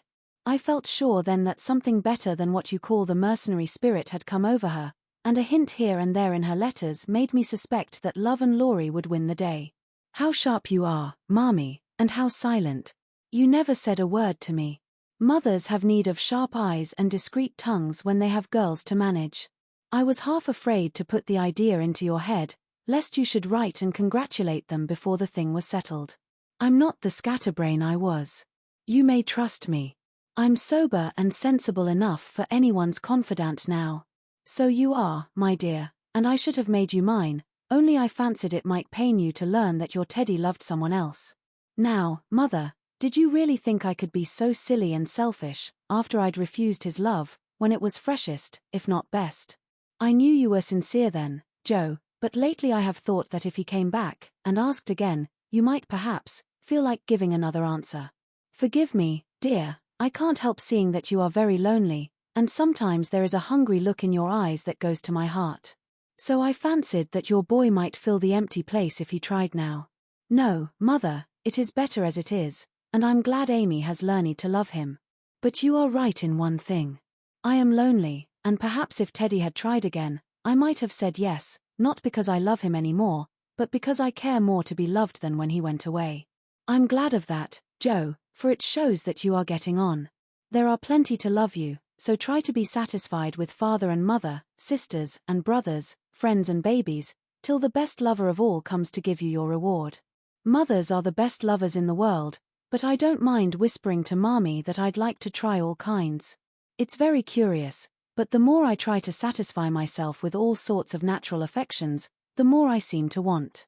I'd no idea hearts could take in so many. Mine is so elastic, it never seems full now, and I used to be quite contented with my family. I don't understand it. I do, and Mrs. March smiled her wise smile, as Joe turned back the leaves to read what Amy said of Laurie. It is so beautiful to be loved as Laurie loves me. He isn't sentimental, doesn't say much about it, but I see and feel it in all he says and does, and it makes me so happy and so humble that I don't seem to be the same girl I was. I never knew how good and generous and tender he was till now, for he lets me read his heart, and I find it full of noble impulses and hopes and purposes, and am so proud to know it's mine. He says he feels as if he could make a prosperous voyage now with me aboard as mate, and lots of love for ballast. I pray he may, and try to be all he believes me, for I love my gallant captain with all my heart and soul and might, and never will desert him, while God lets us be together.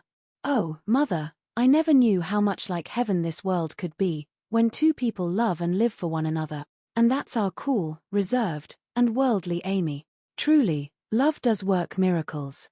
How very, very happy they must be, and Joe laid the rustling sheets together with a careful hand, as one might shut the covers of a lovely romance, which holds the reader fast till the end comes, and he finds himself alone in the workaday world again.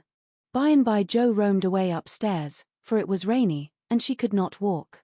A restless spirit possessed her, and the old feeling came again, not bitter as it once was, but a sorrowfully patient wonder why one sister should have all she asked, the other nothing. It was not true, she knew that and tried to put it away, but the natural craving for affection was strong, and Amy's happiness woke the hungry longing for someone to love with heart and soul, and cling to while God let them be together. Up in the garret, where Joe's unquiet wanderings ended, stood 4 little wooden chests in a row, each marked with its owner's name, and each filled with relics of the childhood and girlhood ended now for all. Joe glanced into them, and when she came to her own, leaned her chin on the edge, and stared absently at the chaotic collection, till a bundle of old exercise books caught her eye.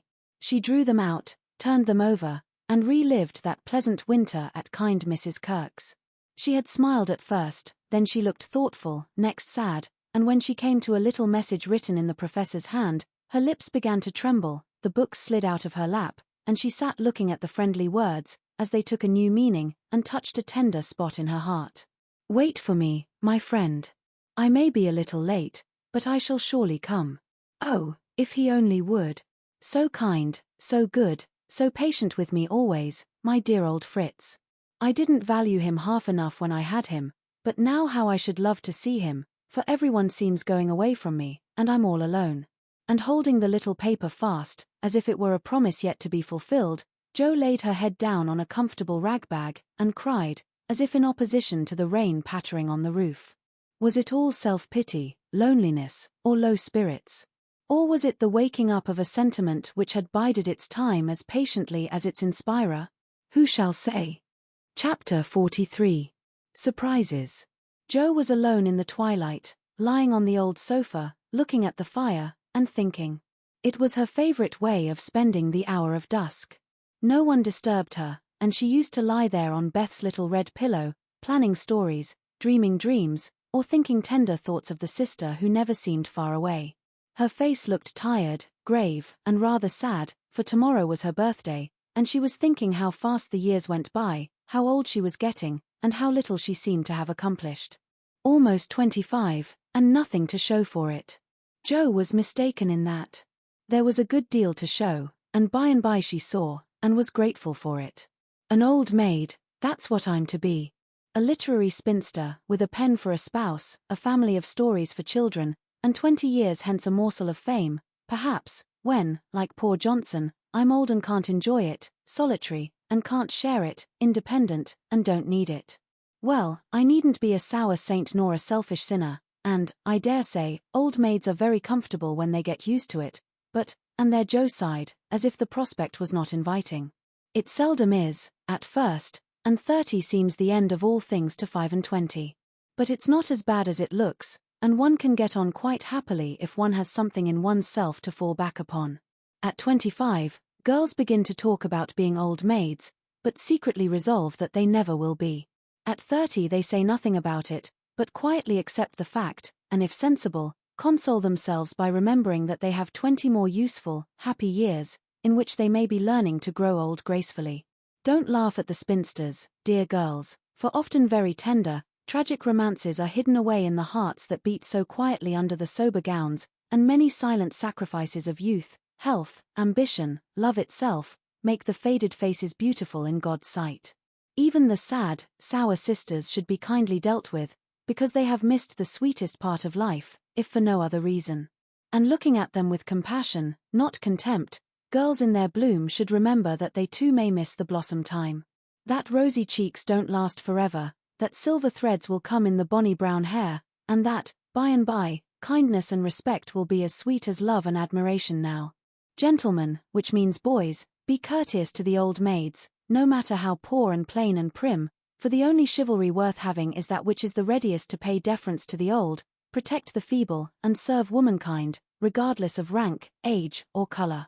Just recollect the good aunts who have not only lectured and fussed, but nursed and petted, too often without thanks, the scrapes they have helped you out of, the tips they have given you from their small store, the stitches the patient old fingers have set for you, the steps the willing old feet have taken, and gratefully pay the dear old ladies the little attentions that women love to receive as long as they live. The bright-eyed girls are quick to see such traits, and will like you all the better for them, and if death, almost the only power that can part mother and son, should rob you of yours, you will be sure to find a tender welcome and maternal cherishing from some Aunt Priscilla, who has kept the warmest corner of her lonely old heart for the best nevy in the world. Jo must have fallen asleep, as I dare say my reader has during this little homily, for suddenly Laurie's ghost seemed to stand before her, a substantial, lifelike ghost, leaning over her with the very look he used to wear when he felt a good deal and didn't like to show it.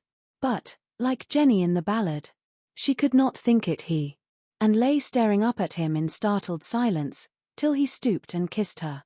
Then she knew him, and flew up, crying joyfully, "Oh my Teddy, oh my Teddy, dear Jo, you are glad to see me, then? Glad? My blessed boy, words can't express my gladness. Where's Amy? Your mother has got her down at Meg's. We stopped there by the way, and there was no getting my wife out of their clutches." "Your what?" cried Jo, for Laurie uttered those two words with an unconscious pride and satisfaction which betrayed him. "Oh, the dickens. Now I've done it," and he looked so guilty that Jo was down on him like a flash. "You've gone and got married." "Yes, please, but I never will again," and he went down upon his knees, with a penitent clasping of hands, and a face full of mischief, mirth, and triumph. "Actually married?" "Very much so, thank you." "Mercy on us. What dreadful thing will you do next?" And Jo fell into her seat with a gasp. "A characteristic, but not exactly complimentary, congratulation," returned Laurie, still in an abject attitude, but beaming with satisfaction. "What can you expect, when you take one's breath away, creeping in like a burglar, and letting cats out of bags like that? Get up, you ridiculous boy, and tell me all about it." Not a word, unless you let me come in my old place, and promise not to barricade. Joe laughed at that, as she had not done for many a long day, and patted the sofa invitingly, as she said in a cordial tone, "The old pillow is up garret, and we don't need it now. So, come and fess, Teddy." How good it sounds to hear you say Teddy. No one ever calls me that but you, and Laurie sat down with an air of great content. What does Amy call you? My lord. That's like her. Well, you look it, and Joe's eye plainly betrayed that she found her boy comelier than ever. The pillow was gone, but there was a barricade, nevertheless, a natural one, raised by time, absence, and change of heart. Both felt it, and for a minute looked at one another as if that invisible barrier cast a little shadow over them. It was gone directly, however, for Laurie said, with a vain attempt at dignity, "Don't I look like a married man and the head of a family?" "Not a bit, and you never will. You've grown bigger and bonnier, but you are the same scapegrace as ever." "Now really, Joe, you ought to treat me with more respect," began Laurie, who enjoyed it all immensely. "How can I, when the mere idea of you, married and settled, is so irresistibly funny that I can't keep sober," answered Joe, smiling all over her face, so infectiously that they had another laugh, and then settled down for a good talk, quite in the pleasant old fashion. "It's no use your going out in the cold to get Amy, for they are all coming up presently. I couldn't wait. I wanted to be the one to tell you the grand surprise, and have first skim, as we used to say when we squabbled about the cream. Of course you did, and spoiled your story by beginning at the wrong end. Now, start right, and tell me how it all happened. I'm pining to know." "Well, I did it to please Amy," began Laurie, with a twinkle that made Joe exclaim. "Fib number one. Amy did it to please you. Go on, and tell the truth, if you can, sir. Now she's beginning to marmot." "Isn't it jolly to hear her?" said Laurie to the fire, and the fire glowed and sparkled as if it quite agreed. "It's all the same, you know, she and I being one. We planned to come home with the Carrolls a month or more ago, but they suddenly changed their minds, and decided to pass another winter in Paris. But Grandpa wanted to come home. He went to please me, and I couldn't let him go alone, neither could I leave Amy, and Mrs. Carroll had got English notions about chaperones and such nonsense, and wouldn't let Amy come with us. So I just settled the difficulty by saying, 'Let's be married, and then we can do as we like.' Of course you did. You always have things to suit you." "Not always," and something in Laurie's voice made Joe say hastily, "How did you ever get Aunt to agree?" "It was hard work, but between us, we talked her over, for we had heaps of good reasons on our side. There wasn't time to write and ask leave, but you all liked it, had consented to it by and by, and it was only taking time by the fetlock, as my wife says." "Aren't we proud of those 2 words, and don't we like to say them?" interrupted Joe, addressing the fire in her turn, and watching with delight the happy light it seemed to kindle in the eyes that had been so tragically gloomy when she saw them last. "A trifle, perhaps. She's such a captivating little woman I can't help being proud of her." "Well, then Uncle and Aunt were there to play propriety. We were so absorbed in one another we were of no mortal use apart, and that charming arrangement would make everything easy all round, so we did it." "When, where, how?" asked Joe, in a fever of feminine interest and curiosity, for she could not realize it a particle. 6 weeks ago, at the American consul's, in Paris, a very quiet wedding of course, for even in our happiness we didn't forget dear little Beth." Joe put her hand in his as he said that, and Laurie gently smoothed the little red pillow, which he remembered well. "Why didn't you let us know afterward?" asked Joe, in a quieter tone, when they had sat quite still a minute. "We wanted to surprise you. We thought we were coming directly home, at first, but the dear old gentleman, as soon as we were married, found he couldn't be ready under a month, at least, and sent us off to spend our honeymoon wherever we liked. Amy had once called Valrosa a regular honeymoon home, so we went there, and were as happy as people are but once in their lives. My faith, wasn't it love among the roses?" Laurie seemed to forget Joe for a minute, and Joe was glad of it, for the fact that he told her these things so freely and so naturally assured her that he had quite forgiven and forgotten. She tried to draw away her hand, but as if he guessed the thought that prompted the half-involuntary impulse, Laurie held it fast, and said, with a manly gravity she had never seen in him before, "Joe, dear, I want to say one thing, and then we'll put it by forever. As I told you in my letter when I wrote that Amy had been so kind to me, I never shall stop loving you, but the love is altered, and I have learned to see that it is better as it is. Amy and you changed places in my heart, that's all. I think it was meant to be so, and would have come about naturally, if I had waited, as you tried to make me, but I never could be patient, and so I got a heartache. I was a boy then, headstrong and violent, and it took a hard lesson to show me my mistake. For it was one, Joe, as you said, and I found it out, after making a fool of myself. Upon my word, I was so tumbled up in my mind, at one time, that I didn't know which I loved best, you or Amy, and tried to love you both alike. But I couldn't, and when I saw her in Switzerland, everything seemed to clear up all at once. You both got into your right places, and I felt sure that it was well off with the old love before it was on with the new, that I could honestly share my heart between sister Joe and wife Amy, and love them dearly. Will you believe it, and go back to the happy old times when we first knew one another? I'll believe it, with all my heart, but, Teddy, we never can be boy and girl again. The happy old times can't come back, and we mustn't expect it. We are man and woman now, with sober work to do, for playtime is over, and we must give up frolicking. I'm sure you feel this. I see the change in you, and you'll find it in me. I shall miss my boy, but I shall love the man as much, and admire him more, because he means to be what I hoped he would. We can't be little playmates any longer, but we will be brother and sister, to love and help one another all our lives, won't we, Laurie? He did not say a word, but took the hand she offered him, and laid his face down on it for a minute, feeling that out of the grave of a boyish passion, there had risen a beautiful, strong friendship to bless them both. Presently Joe said cheerfully, for she didn't want the coming home to be a sad one, I can't make it true that you children are really married and going to set up housekeeping. Why, it seems only yesterday that I was buttoning Amy's pinafore, and pulling your hair when you teased. Mercy me, how time does fly. As one of the children is older than yourself, you needn't talk so like a grandma.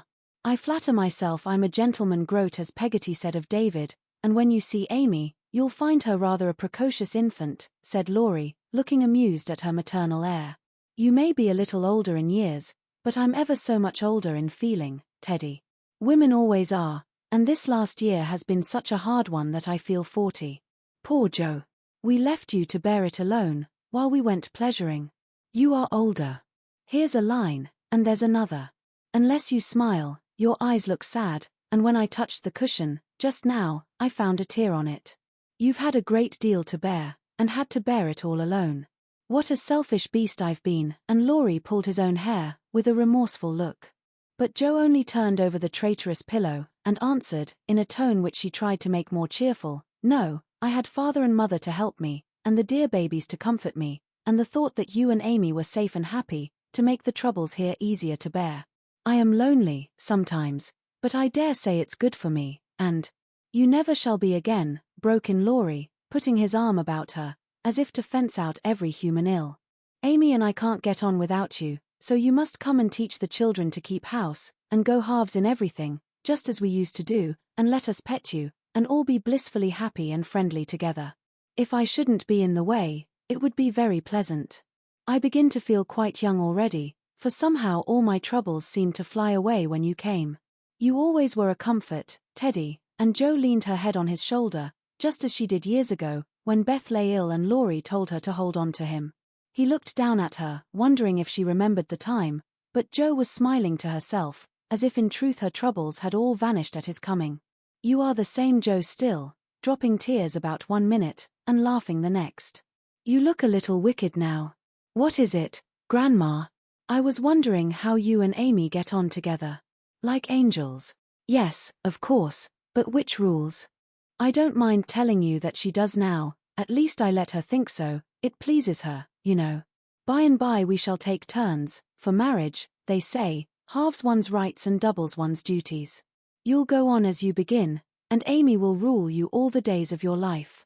Well, she does it so imperceptibly that I don't think I shall mind much. She is the sort of woman who knows how to rule well. In fact, I rather like it, for she winds one round her finger as softly and prettily as a skein of silk, and makes you feel as if she was doing you a favor all the while. That ever I should live to see you a henpecked husband and enjoying it, cried Joe, with uplifted hands. It was good to see Laurie square his shoulders and smile with masculine scorn at that insinuation, as he replied, with his high and mighty air, "Amy is too well bred for that, and I am not the sort of man to submit to it. My wife and I respect ourselves and one another too much ever to tyrannize or quarrel." Joe liked that, and thought the new dignity very becoming, but the boy seemed changing very fast into the man, and regret mingled with her pleasure. "I am sure of that. Amy and you never did quarrel as we used to. She is the sun and I the wind, in the fable, and the sun managed the man best, you remember. She can blow him up as well as shine on him," laughed Laurie. "Such a lecture as I got at Nice. I give you my word it was a deal worse than any of your scoldings, a regular rouser. I'll tell you all about it sometime." She never will, because after telling me that she despised and was ashamed of me, she lost her heart to the despicable party and married the good-for-nothing. "What baseness! Well, if she abuses you, come to me, and I'll defend you. I look as if I needed it, don't I?" said Laurie, getting up and striking an attitude which suddenly changed from the imposing to the rapturous, as Amy's voice was heard calling, "Where is she? Where's my dear old Joe?" In trooped the whole family, and everyone was hugged and kissed all over again, and after several vain attempts, the three wanderers were set down to be looked at and exulted over. Mr. Laurence, hale and hearty as ever, was quite as much improved as the others by his foreign tour, for the crustiness seemed to be nearly gone, and the old-fashioned courtliness had received a polish which made it kindlier than ever. It was good to see him beam at "my children," as he called the young pair. It was better still to see Amy pay him the daughterly duty and affection which completely won his old heart, and best of all, to watch Laurie revolve about the two, as if never tired of enjoying the pretty picture they made. The minute she put her eyes upon Amy, Meg became conscious that her own dress had a Parisian air, that young Mrs. Moffat would be entirely eclipsed by young Mrs. Laurence, and that her ladyship was altogether a most elegant and graceful woman. Joe thought, as she watched the pair, how well they looked together. "I was right, and Laurie has found the beautiful, accomplished girl who will become his home better than clumsy old Joe, and be a pride, not a torment to him." Mrs. March and her husband smiled and nodded at each other with happy faces, for they saw that their youngest had done well, not only in worldly things, but the better wealth of love, confidence, and happiness. For Amy's face was full of the soft brightness which betokens a peaceful heart, her voice had a new tenderness in it, and the cool, prim carriage was changed to a gentle dignity, both womanly and winning. No little affectations marred it, and the cordial sweetness of her manner was more charming than the new beauty or the old grace, for it stamped her at once with the unmistakable sign of the true gentlewoman she had hoped to become. "Love has done much for our little girl," said her mother softly. "She has had a good example before her all her life, my dear," Mr. March whispered back, with a loving look at the worn face and grey head beside him. Daisy found it impossible to keep her eyes off her pitty auntie, but attached herself like a lap dog to the wonderful chatelaine full of delightful charms. Demi paused to consider the new relationship before he compromised himself by the rash acceptance of a bribe, which took the tempting form of a family of wooden bears from Bern. A flank movement produced an unconditional surrender, however, for Laurie knew where to have him. "Young man, when I first had the honor of making your acquaintance you hit me in the face. Now I demand the satisfaction of a gentleman," and with that the tall uncle proceeded to toss and touzle the small nephew in a way that damaged his philosophical dignity as much as it delighted his boyish soul. "Blest if she ain't in silk from head to foot, ain't it a relishin' sight to see her set in there as fine as a fiddle, and hear folks calling little Amy Miss Laurence," muttered old Hannah, who could not resist frequent peeks through the slide as she set the table in a most decidedly promiscuous manner. Mercy on us, how they did talk. First one, then the other, then all burst out together, trying to tell the history of 3 years in half an hour. It was fortunate that tea was at hand, to produce a lull and provide refreshment, for they would have been hoarse and faint if they had gone on much longer. Such a happy procession as filed away into the little dining room. Mr. March proudly escorted Mrs. Laurence. Mrs. March as proudly leaned on the arm of my son. The old gentleman took Joe, with a whispered, "You must be my girl now," and a glance at the empty corner by the fire, that made Joe whisper back, "I'll try to fill her place, sir." The twins pranced behind, feeling that the millennium was at hand, for everyone was so busy with the newcomers that they were left to revel at their own sweet will, and you may be sure they made the most of the opportunity. Didn't they steal sips of tea, stuff gingerbread ad libitum, get a hot biscuit apiece, and as a crowning trespass, didn't they each whisk a captivating little tart into their tiny pockets, there to stick and crumble treacherously, teaching them that both human nature and a pastry are frail? Burdened with the guilty consciousness of the sequestered tarts, and fearing that Dodo's sharp eyes would pierce the thin disguise of cambric and merino which hid their booty, the little sinners attached themselves to Dranpa, who hadn't his spectacles on. Amy, who was handed about like refreshments, returned to the parlor on Father Lawrence's arm. The others paired off as before, and this arrangement left Jo companionless. She did not mind it at the minute, for she lingered to answer Hannah's eager inquiry. Will Miss Amy ride in her coupe, and use all them lovely silver dishes that's stored away over yonder? Shouldn't wonder if she drove 6 white horses, ate off gold plate, and wore diamonds and point lace every day. Teddy thinks nothing too good for her, returned Jo with infinite satisfaction. No more there is. Will you have hash or fish balls for breakfast? Asked Hannah, who wisely mingled poetry and prose. I don't care, and Jo shut the door, feeling that food was an uncongenial topic just then. She stood a minute looking at the party vanishing above, and as Demi's short plaid legs toiled up the last stair, a sudden sense of loneliness came over her so strongly that she looked about her with dim eyes, as if to find something to lean upon, for even Teddy had deserted her. If she had known what birthday gift was coming every minute nearer and nearer, she would not have said to herself, I'll weep a little weep when I go to bed. It won't do to be dismal now. Then she drew her hand over her eyes, for one of her boyish habits was never to know where her handkerchief was, and had just managed to call up a smile when there came a knock at the porch door. She opened with hospitable haste, and started as if another ghost had come to surprise her, for there stood a tall bearded gentleman, beaming on her from the darkness like a midnight sun. Oh, Mr. Bayer, I am so glad to see you, cried Jo, with a clutch, as if she feared the night would swallow him up before she could get him in. And I to see Miss Marsh, but no, you have a party, and the professor paused as the sound of voices and the tap of dancing feet came down to them. No, we haven't, only the family. My sister and friends have just come home, and we are all very happy. Come in, and make one of us. Though a very social man, I think Mr. Bayer would have gone decorously away, and come again another day, but how could he, when Jo shut the door behind him and bereft him of his hat?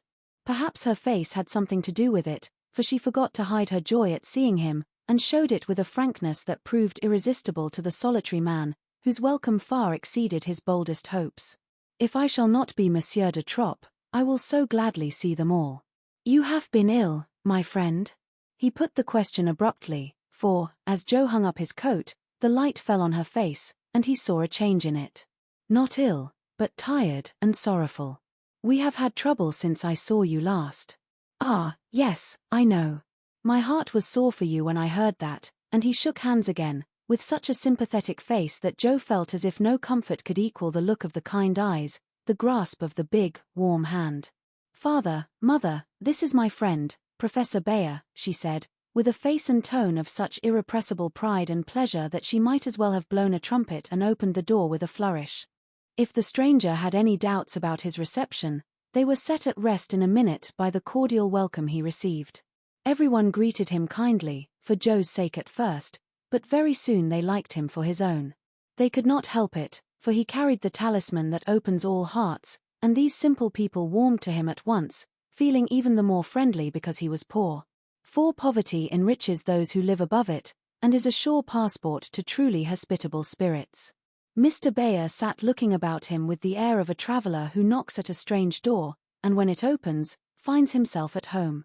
The children went to him like bees to a honeypot, and establishing themselves on each knee, proceeded to captivate him by rifling his pockets, pulling his beard, and investigating his watch, with juvenile audacity. The women telegraphed their approval to one another, and Mr. March, feeling that he had got a kindred spirit, opened his choicest stores for his guests' benefit, while Silent John listened and enjoyed the talk, but said not a word, and Mr. Laurence found it impossible to go to sleep.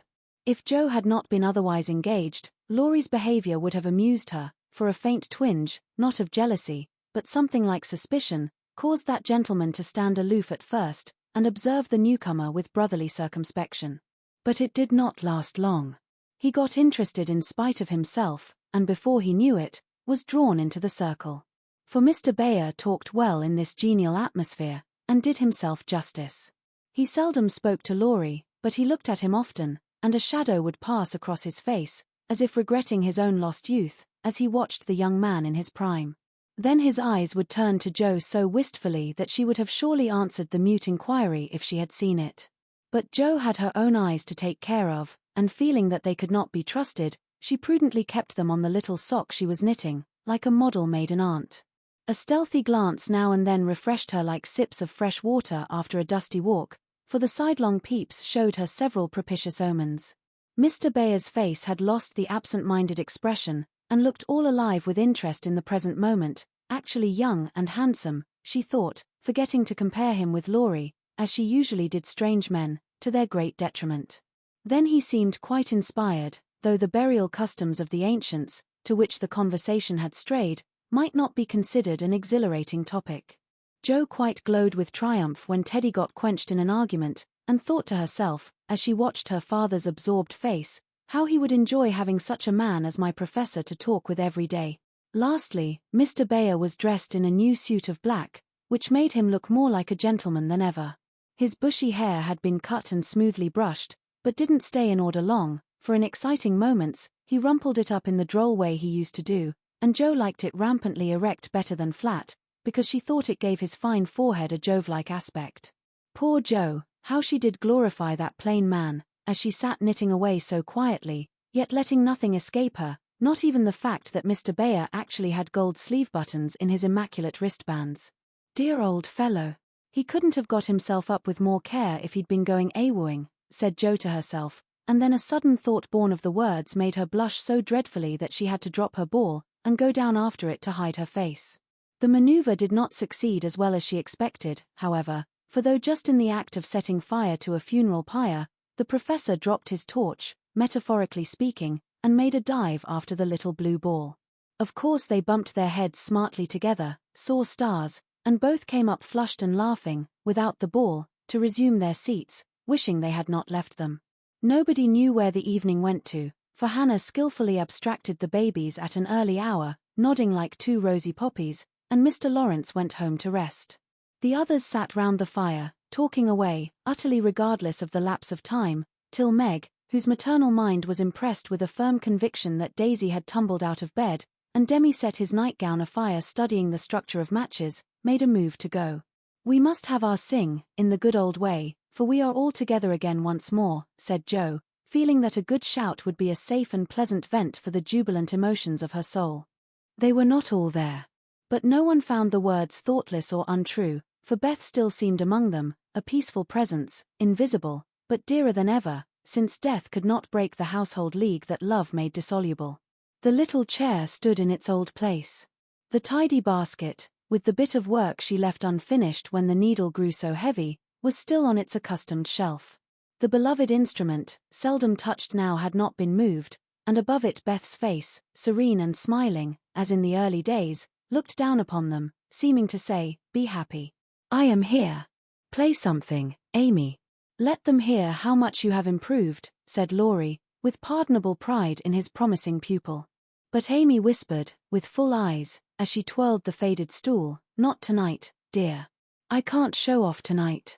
But she did show something better than brilliancy or skill, for she sang Beth's songs with a tender music in her voice which the best master could not have taught, and touched the listeners' hearts with a sweeter power than any other inspiration could have given her. The room was very still, when the clear voice failed suddenly at the last line of Beth's favorite hymn. It was hard to say, "Eartheth no sorrow that heaven cannot heal," and Amy leaned against her husband, who stood behind her, feeling that her welcome home was not quite perfect without Beth's kiss. "Now, we must finish with Mignon's song, for Mr. Bayer sings that," said Jo, before the pause grew painful. And Mr. Bayer cleared his throat with a gratified hem, as he stepped into the corner where Jo stood, saying, "You will sing with me. We go excellently well together." A pleasing fiction, by the way, for Jo had no more idea of music than a grasshopper. But she would have consented if he had proposed to sing a whole opera, and warbled away, blissfully regardless of time and tune. It didn't much matter, for Mr. Bayer sang like a true German, heartily and well, and Jo soon subsided into a subdued hum, that she might listen to the mellow voice that seemed to sing for her alone. "Knowest thou the land where the citron blooms?" used to be the professor's favorite line, for Das Land meant Germany to him, but now he seemed to dwell, with peculiar warmth and melody, upon the words. "There, oh there, might I with thee, oh, my beloved, go." And one listener was so thrilled by the tender invitation that she longed to say she did know the land, and would joyfully depart thither whenever he liked. The song was considered a great success, and the singer retired covered with laurels. But a few minutes afterward, he forgot his manners entirely, and stared at Amy putting on her bonnet, for she had been introduced simply as my sister, and no one had called her by her new name since he came. He forgot himself still further when Laurie said, in his most gracious manner, at parting, "My wife and I are very glad to meet you, sir. Please remember that there is always a welcome waiting for you over the way." Then the professor thanked him so heartily, and looked so suddenly illuminated with satisfaction, that Laurie thought him the most delightfully demonstrative old fellow he ever met. "I too shall go, but I shall gladly come again, if you will give me leave, dear madam, for a little business in the city will keep me here some days." He spoke to Mrs. March, but he looked at Joe, and the mother's voice gave as cordial an assent as did the daughter's eyes, for Mrs. March was not so blind to her children's interest as Mrs. Moffat supposed. "I suspect that is a wise man," remarked Mr. March, with placid satisfaction, from the hearthrug, after the last guest had gone. "I know he is a good one," added Mrs. March, with decided approval, as she wound up the clock. "I thought you'd like him," was all Joe said, as she slipped away to her bed.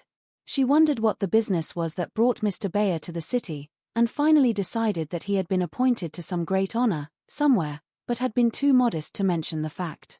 If she had seen his face when, safe in his own room, he looked at the picture of a severe and rigid young lady, with a good deal of hair, who appeared to be gazing darkly into futurity, it might have thrown some light upon the subject, especially when he turned off the gas, and kissed the picture in the dark. Chapter 44. My Lord and Lady. "Please, Madam Mother, could you lend me my wife for half an hour? The luggage has come, and I've been making hay of Amy's Paris finery, trying to find some things I want," said Laurie, coming in the next day to find Mrs. Laurence sitting in her mother's lap, as if being made the baby again. "Certainly. Go, dear, I forgot that you have any home but this," and Mrs. March pressed the white hand that wore the wedding ring, as if asking pardon for her maternal covetousness. "I shouldn't have come over if I could have helped it, but I can't get on without my little woman any more than a weathercock can without the wind," suggested Joe, as he paused for a simile.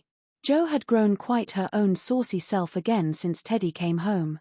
"Exactly, for Amy keeps me pointing due west most of the time, with only an occasional whiffle round to the south, and I haven't had an easterly spell since I was married. Don't know anything about the north, but am altogether salubrious and balmy. Hey, my lady. Lovely weather so far. I don't know how long it will last, but I'm not afraid of storms, for I'm learning how to sail my ship. Come home, dear, and I'll find your bootjack. I suppose that's what you are rummaging after among my things." "Men are so helpless, mother," said Amy, with a matronly air, which delighted her husband. "What are you going to do with yourselves after you get settled?" asked Joe, buttoning Amy's cloak as she used to button her pinafores. "We have our plans. We don't mean to say much about them yet, because we are such very new brooms, but we don't intend to be idle. I'm going into business with a devotion that shall delight grandfather, and prove to him that I'm not spoiled. I need something of the sort to keep me steady. I'm tired of dawdling, and mean to work like a man." "And Amy, what is she going to do?" asked Mrs. March, well pleased at Laurie's decision and the energy with which he spoke. "After doing the civil all round, and airing our best bonnet, we shall astonish you by the elegant hospitalities of our mansion, the brilliant society we shall draw about us, and the beneficial influence we shall exert over the world at large." "That's about it, isn't it, Madame Recamier?" asked Laurie with a quizzical look at Amy. "Time will show. Come away, impertinence, and don't shock my family by calling me names before their faces," answered Amy, resolving that there should be a home with a good wife in it before she set up a salon as a queen of society. "How happy those children seem together," observed Mr. March, finding it difficult to become absorbed in his Aristotle after the young couple had gone. "Yes, and I think it will last," added Mrs. March, with the restful expression of a pilot who has brought a ship safely into port. "I know it will." Happy Amy and Joe sighed, then smiled brightly as Professor Bayer opened the gate with an impatient push. Later in the evening, when his mind had been set at rest about the bootjack, Laurie said suddenly to his wife, Mrs. Laurence, "My lord, that man intends to marry our Joe. I hope so, don't you, dear?" "Well, my love, I consider him a trump, in the fullest sense of that expressive word, but I do wish he was a little younger and a good deal richer." "Now, Laurie, don't be too fastidious and worldly-minded. If they love one another, it doesn't matter a particle how old they are nor how poor. Women never should marry for money." Amy caught herself up short as the words escaped her, and looked at her husband, who replied, with malicious gravity, "Certainly not, though you do hear charming girls say that they intend to do it sometimes. If my memory serves me, you once thought it your duty to make a rich match. That accounts, perhaps, for your marrying a good-for-nothing like me." "Oh, my dearest boy, don't say that. I forgot you were rich when I said yes. I'd have married you if you hadn't a penny, and I sometimes wish you were poor that I might show how much I love you." And Amy, who was very dignified in public and very fond in private, gave convincing proofs of the truth of her words. "You don't really think I am such a mercenary creature as I tried to be once, do you? It would break my heart if you didn't believe that I'd gladly pull in the same boat with you, even if you had to get your living by rowing on the lake. Am I an idiot and a brute? How could I think so, when you refused a richer man for me, and won't let me give you half I want to now, when I have the right? Girls do it every day, poor things, and are taught to think it is their only salvation, but you had better lessons, and though I trembled for you at one time, I was not disappointed, for the daughter was true to the mother's teaching. I told Mama so yesterday, and she looked as glad and grateful as if I'd given her a check for $1 million, to be spent in charity. You are not listening to my moral remarks, Mrs. Laurence," and Laurie paused, for Amy's eyes had an absent look, though fixed upon his face. "Yes, I am, and admiring the mole in your chin at the same time. I don't wish to make you vain, but I must confess that I'm prouder of my handsome husband than of all his money. Don't laugh, but your nose is such a comfort to me," and Amy softly caressed the well-cut feature with artistic satisfaction. Laurie had received many compliments in his life, but never one that suited him better, as he plainly showed, though he did laugh at his wife's peculiar taste, while she said slowly, "May I ask you a question, dear?" "Of course, you may. Shall you care if Joe does marry Mr. Bayer?" "Oh, that's the trouble, is it? I thought there was something in the dimple that didn't quite suit you. Not being a dog in the manger, but the happiest fellow alive, I assure you I can dance at Joe's wedding with a heart as light as my heels." "Do you doubt it, my darling?" Amy looked up at him, and was satisfied. Her little jealous fear vanished forever, and she thanked him, with a face full of love and confidence. "I wish we could do something for that capital old professor. Couldn't we invent a rich relation, who shall obligingly die out there in Germany, and leave him a tidy little fortune," said Laurie, when they began to pace up and down the long drawing-room, arm in arm, as they were fond of doing, in memory of the chateau garden. "Joe would find us out, and spoil it all. She is very proud of him, just as he is, and said yesterday that she thought poverty was a beautiful thing. Bless her dear heart. She won't think so when she has a literary husband, and a dozen little professors and professorins to support. We won't interfere now, but watch our chance, and do them a good turn in spite of themselves. I owe Joe for a part of my education, and she believes in people's paying their honest debts, so I'll get round her in that way. How delightful it is to be able to help others, isn't it? That was always one of my dreams, to have the power of giving freely, and thanks to you, the dream has come true. Ah, we'll do quantities of good, won't we? There's one sort of poverty that I particularly like to help. Out-and-out beggars get taken care of, but poor gentle folks fare badly, because they won't ask, and people don't dare to offer charity. Yet there are 1,000 ways of helping them, if one only knows how to do it so delicately that it does not offend.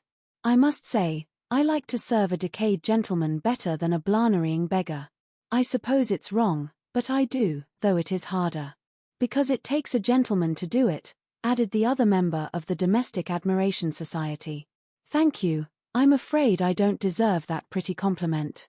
But I was going to say that while I was dawdling about abroad, I saw a good many talented young fellows making all sorts of sacrifices, and enduring real hardships, that they might realize their dreams. Splendid fellows, some of them, working like heroes, poor and friendless, but so full of courage, patience, and ambition that I was ashamed of myself, and longed to give them a right good lift. Those are people whom it's a satisfaction to help, for if they've got genius, it's an honor to be allowed to serve them, and not let it be lost or delayed for want of fuel to keep the pot boiling. If they haven't, it's a pleasure to comfort the poor souls, and keep them from despair when they find it out. Yes, indeed, and there's another class who can't ask, and who suffer in silence. I know something of it, for I belonged to it before you made a princess of me, as the king does the beggar maid in the old story. Ambitious girls have a hard time, Laurie, and often have to see youth, health, and precious opportunities go by, just for want of a little help at the right minute. People have been very kind to me, and whenever I see girls struggling along, as we used to do, I want to put out my hand and help them, as I was helped. And so you shall, like an angel as you are, cried Laurie, resolving, with a glow of philanthropic zeal, to found and endow an institution for the express benefit of young women with artistic tendencies. Rich people have no right to sit down and enjoy themselves, or let their money accumulate for others to waste. It's not half so sensible to leave legacies when one dies as it is to use the money wisely while alive, and enjoy making one's fellow creatures happy with it. We'll have a good time ourselves, and add an extra relish to our own pleasure by giving other people a generous taste. Will you be a little Dorcas, going about emptying a big basket of comforts, and filling it up with good deeds? With all my heart, if you will be a brave Saint Martin, stopping as you ride gallantly through the world to share your cloak with the beggar. It's a bargain, and we shall get the best of it. So the young pair shook hands upon it, and then paced happily on again, feeling that their pleasant home was more homelike because they hoped to brighten other homes, believing that their own feet would walk more uprightly along the flowery path before them, if they smoothed rough ways for other feet, and feeling that their hearts were more closely knit together by a love which could tenderly remember those less blessed than they. Chapter 45. Daisy and Demi. I cannot feel that I have done my duty as humble historian of the March family, without devoting at least one chapter to the two most precious and important members of it. Daisy and Demi had now arrived at years of discretion, for in this fast age babies of 3 or 4 assert their rights, and get them, too, which is more than many of their elders do. If there ever were a pair of twins in danger of being utterly spoiled by adoration, it was these prattling Brooks. Of course they were the most remarkable children ever born, as will be shown when I mention that they walked at 8 months, talked fluently at 12 months, and at 2 years they took their places at table, and behaved with a propriety which charmed all beholders. At 3, Daisy demanded a needler, and actually made a bag with 4 stitches in it. She likewise set up housekeeping in the sideboard, and managed a microscopic cooking stove with a skill that brought tears of pride to Hannah's eyes, while Demi learned his letters with his grandfather, who invented a new mode of teaching the alphabet by forming letters with his arms and legs, thus uniting gymnastics for head and heels. The boy early developed a mechanical genius which delighted his father and distracted his mother, for he tried to imitate every machine he saw, and kept the nursery in a chaotic condition, with his sewing machine, a mysterious structure of string, chairs, clothespins, and spools, for wheels to go wound and wound.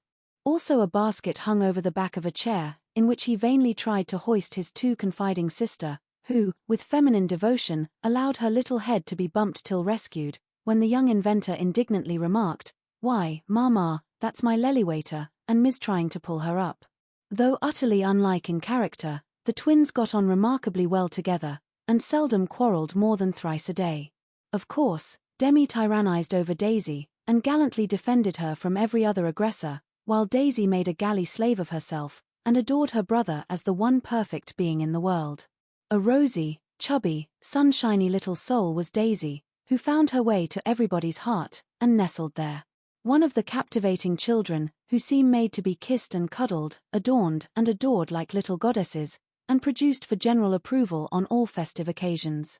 Her small virtues were so sweet that she would have been quite angelic if a few small naughtinesses had not kept her delightfully human. It was all fair weather in her world, and every morning she scrambled up to the window in her little nightgown to look out, and say, no matter whether it rained or shone, "Oh, pity day, oh, pity day. Everyone was a friend, and she offered kisses to a stranger so confidingly that the most inveterate bachelor relented, and baby lovers became faithful worshippers. "Me loves everybody," she once said, opening her arms, with her spoon in one hand, and her mug in the other, as if eager to embrace and nourish the whole world. As she grew, her mother began to feel that the dovecot would be blessed by the presence of an inmate as serene and loving as that which had helped to make the old house home, and to pray that she might be spared a loss like that which had lately taught them how long they had entertained an angel unawares. Her grandfather often called her Beth, and her grandmother watched over her with untiring devotion, as if trying to atone for some past mistake, which no eye but her own could see.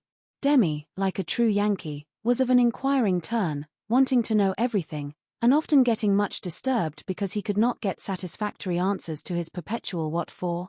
He also possessed a philosophic bent, to the great delight of his grandfather, who used to hold Socratic conversations with him, in which the precocious pupil occasionally posed his teacher, to the undisguised satisfaction of the womenfolk. "What makes my legs go, Dranpa?" asked the young philosopher, surveying those active portions of his frame with a meditative air, while resting after a go-to-bed frolic one night. "It's your little mind, Demi," replied the sage, stroking the yellow head respectfully. "What is a little mine? It is something which makes your body move, as the spring made the wheels go in my watch when I showed it to you. Open me. I want to see it go wound. I can't do that any more than you could open the watch. God winds you up, and you go till he stops you. Does I?" And Demi's brown eyes grew big and bright as he took in the new thought. "Is I wounded up like the watch?" "Yes, but I can't show you how, for it is done when we don't see." Demi felt his back, as if expecting to find it like that of the watch, and then gravely remarked, "I des DOD does it when I's asleep." A careful explanation followed, to which he listened so attentively that his anxious grandmother said, "My dear, do you think it wise to talk about such things to that baby? He's getting great bumps over his eyes, and learning to ask the most unanswerable questions. If he is old enough to ask the question, he is old enough to receive true answers. I am not putting the thoughts into his head, but helping him unfold those already there.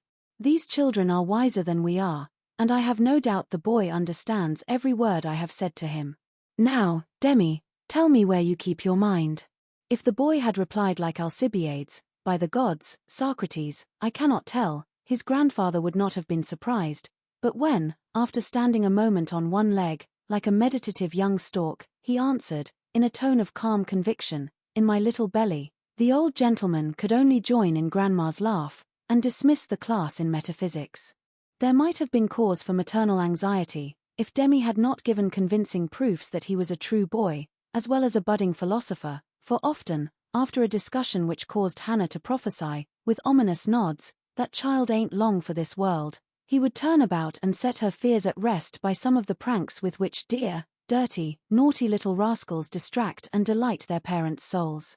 Meg made many moral rules, and tried to keep them, but what mother was ever proof against the winning wiles, the ingenious evasions, or the tranquil audacity of the miniature men and women who so early show themselves accomplished artful dodgers?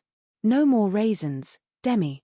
They'll make you sick," says Mama to the young person who offers his services in the kitchen with unfailing regularity on plum pudding day. "Me likes to be sick. I don't want to have you, so run away and help Daisy make patty cakes."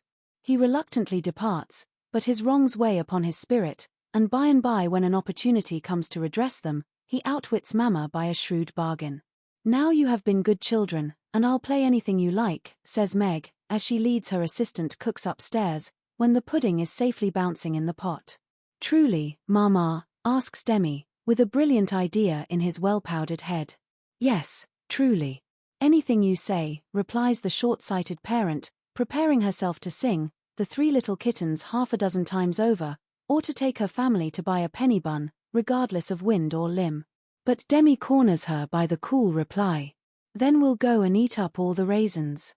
Aunt Dodo was chief playmate and confidant of both children, and the trio turned the little house topsy-turvy. Aunt Amy was as yet only a name to them. Aunt Beth soon faded into a pleasantly vague memory, but Aunt Dodo was a living reality, and they made the most of her, for which compliment she was deeply grateful. But when Mr. Bayer came, Jo neglected her playfellows, and dismay and desolation fell upon their little souls. Daisy, who was fond of going about peddling kisses, lost her best customer and became bankrupt. Demi, with infantile penetration, soon discovered that Dodo liked to play with the bearman better than she did him, but though hurt, he concealed his anguish, for he hadn't the heart to insult a rival who kept a mine of chocolate drops in his waistcoat pocket, and a watch that could be taken out of its case and freely shaken by ardent admirers. Some persons might have considered these pleasing liberties as bribes, but Demi didn't see it in that light, and continued to patronize the bearman with pensive affability, while Daisy bestowed her small affections upon him at the third call, and considered his shoulder her throne, his arm her refuge, his gifts treasures surpassing worth. Gentlemen are sometimes seized with sudden fits of admiration for the young relatives of ladies whom they honor with their regard, but this counterfeit philoprogenitiveness sits uneasily upon them, and does not deceive anybody a particle. Mr. Bayer's devotion was sincere, however likewise effective, for honesty is the best policy in love as in law. He was one of the men who are at home with children, and looked particularly well when little faces made a pleasant contrast with his manly one. His business, whatever it was, detained him from day to day, but evenings seldom failed to bring him out to see well. He always asked for Mr. March, so I suppose he was the attraction. The excellent Papa labored under the delusion that he was, and revelled in long discussions with the kindred spirit, till a chance remark of his more observing grandson suddenly enlightened him. Mr. Bayer came in one evening to pause on the threshold of the study, astonished by the spectacle that met his eye. Prone upon the floor lay Mr. March, with his respectable legs in the air, and beside him, likewise prone, was Demi, trying to imitate the attitude with his own short, scarlet-stockinged legs, both grovellers so seriously absorbed that they were unconscious of spectators, till Mr. Bayer laughed his sonorous laugh, and Joe cried out, with a scandalized face, "Father, father, here's the professor." Down went the black legs and up came the grey head, as the preceptor said, with undisturbed dignity, "Good evening, Mr. Bayer. Excuse me for a moment. We are just finishing our lesson. Now, Demi, make the letter and tell its name." I knows him and, after a few convulsive efforts, the red legs took the shape of a pair of compasses, and the intelligent pupil triumphantly shouted, "It's a we, Dranpa, it's a we." "He's a born Weller," laughed Joe, as her parent gathered himself up, and her nephew tried to stand on his head, as the only mode of expressing his satisfaction that school was over. "What have you been at today, Bubchen?" asked Mr. Bayer, picking up the gymnast. "Me went to see little Mary." "And what did you there?" "I kissed her," began Demi, with artless frankness. "Prut, thou beginnest early. What did the little Mary say to that?" asked Mr. Bayer, continuing to confess the young sinner, who stood upon the knee, exploring the waistcoat pocket. "Oh, she liked it, and she kissed me, and I liked it." "Don't little boys like little girls?" asked Demi, with his mouth full, and an air of bland satisfaction. "You precocious chick. Who put that into your head?" said Joe, enjoying the innocent revelation as much as the professor. "'Tisn't in mine head, it's in mine moof," answered literal Demi, putting out his tongue, with a chocolate drop on it, thinking she alluded to confectionery, not ideas. "Thou shouldst save some for the little friend." Sweets to the sweet, manling, and Mr. Bayer offered Joe some, with a look that made her wonder if chocolate was not the nectar drunk by the gods. Demi also saw the smile, was impressed by it, and artlessly inquired, "Do great boys like great girls, too, Fessor?" Like young Washington, Mr. Bayer couldn't tell a lie, so he gave the somewhat vague reply that he believed they did sometimes, in a tone that made Mr. March put down his clothesbrush, glance at Joe's retiring face, and then sink into his chair, looking as if the precocious chick had put an idea into his head that was both sweet and sour. Why Dodo, when she caught him in the china closet half an hour afterward, nearly squeezed the breath out of his little body with a tender embrace, instead of shaking him for being there, and why she followed up this novel performance by the unexpected gift of a big slice of bread and jelly, remained one of the problems over which Demi puzzled his small wits, and was forced to leave unsolved forever. Chapter 46. Under the Umbrella. While Laurie and Amy were taking conjugal strolls over velvet carpets, as they set their house in order, and planned a blissful future, Mr. Bayer and Joe were enjoying promenades of a different sort, along muddy roads and sodden fields. "I always do take a walk toward evening, and I don't know why I should give it up, just because I happen to meet the professor on his way out," said Jo to herself, after 2 or 3 encounters, for though there were 2 paths to Meg's, whichever one she took she was sure to meet him, either going or returning. He was always walking rapidly, and never seemed to see her until quite close, when he would look as if his short-sighted eyes had failed to recognize the approaching lady till that moment. Then, if she was going to Meg's, he always had something for the babies. If her face was turned homeward, he had merely strolled down to see the river, and was just returning, unless they were tired of his frequent calls.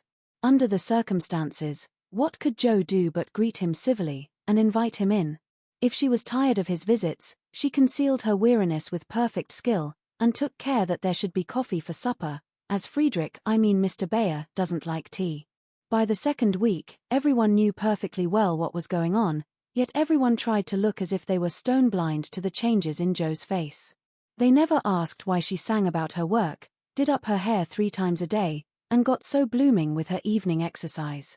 And no one seemed to have the slightest suspicion that Professor Bayer, while talking philosophy with the father, was giving the daughter lessons in love. Jo couldn't even lose her heart in a decorous manner, but sternly tried to quench her feelings, and failing to do so, led a somewhat agitated life. She was mortally afraid of being laughed at for surrendering, after her many and vehement declarations of independence. Laurie was her especial dread, but thanks to the new manager, he behaved with praiseworthy propriety, never called Mr. Bayer a capital old fellow in public, never alluded, in the remotest manner, to Jo's improved appearance, or expressed the least surprise at seeing the professor's hat on the March's table nearly every evening. But he exulted in private and longed for the time to come when he could give Jo a piece of plate, with a bear and a ragged staff on it as an appropriate coat of arms. For a fortnight, the professor came and went with lover-like regularity. Then he stayed away for 3 whole days, and made no sign, a proceeding which caused everybody to look sober, and Jo to become pensive, at first, and then, alas for romance, very cross. Disgusted, I dare say, and gone home as suddenly as he came. It's nothing to me, of course, but I should think he would have come and bid us goodbye like a gentleman, she said to herself, with a despairing look at the gate, as she put on her things for the customary walk one dull afternoon. You'd better take the little umbrella, dear. It looks like rain, said her mother, observing that she had on her new bonnet, but not alluding to the fact. Yes, Marmee, do you want anything in town? I've got to run in and get some paper, returned Jo, pulling out the bow under her chin before the glass as an excuse for not looking at her mother. Yes, I want some twilled silesia, a paper of No. 9 needles, and 2 yards of narrow lavender ribbon. Have you got your thick boots on, and something warm under your cloak? I believe so, answered Jo absently. If you happen to meet Mr. Bayer, bring him home to tea. I quite long to see the dear man, added Mrs. March.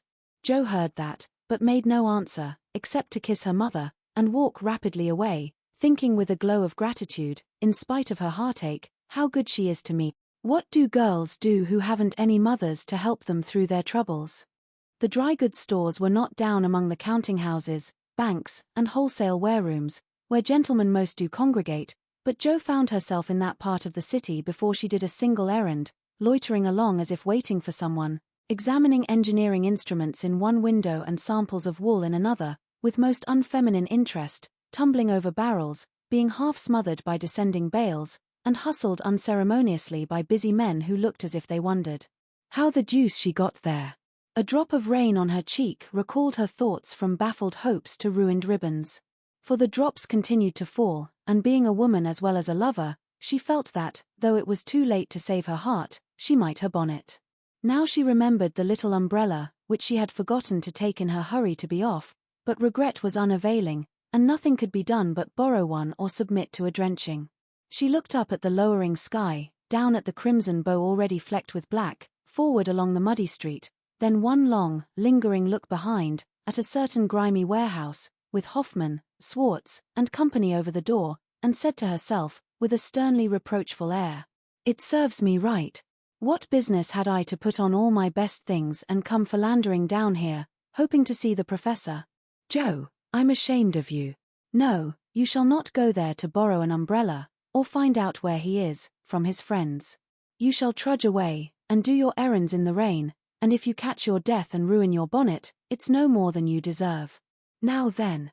With that she rushed across the street so impetuously that she narrowly escaped annihilation from a passing truck, and precipitated herself into the arms of a stately old gentleman, who said, "I beg pardon," and looked mortally offended.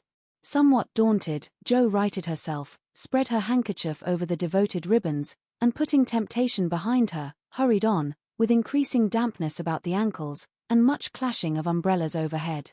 The fact that a somewhat dilapidated blue one remained stationary above the unprotected bonnet attracted her attention, and looking up, she saw Mr. Bayer looking down.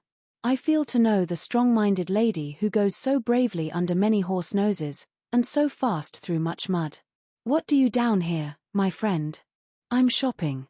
Mr. Bayer smiled, as he glanced from the pickle factory on one side to the wholesale hide and leather concern on the other, but he only said politely, "You have no umbrella. May I go also, and take for you the bundles?"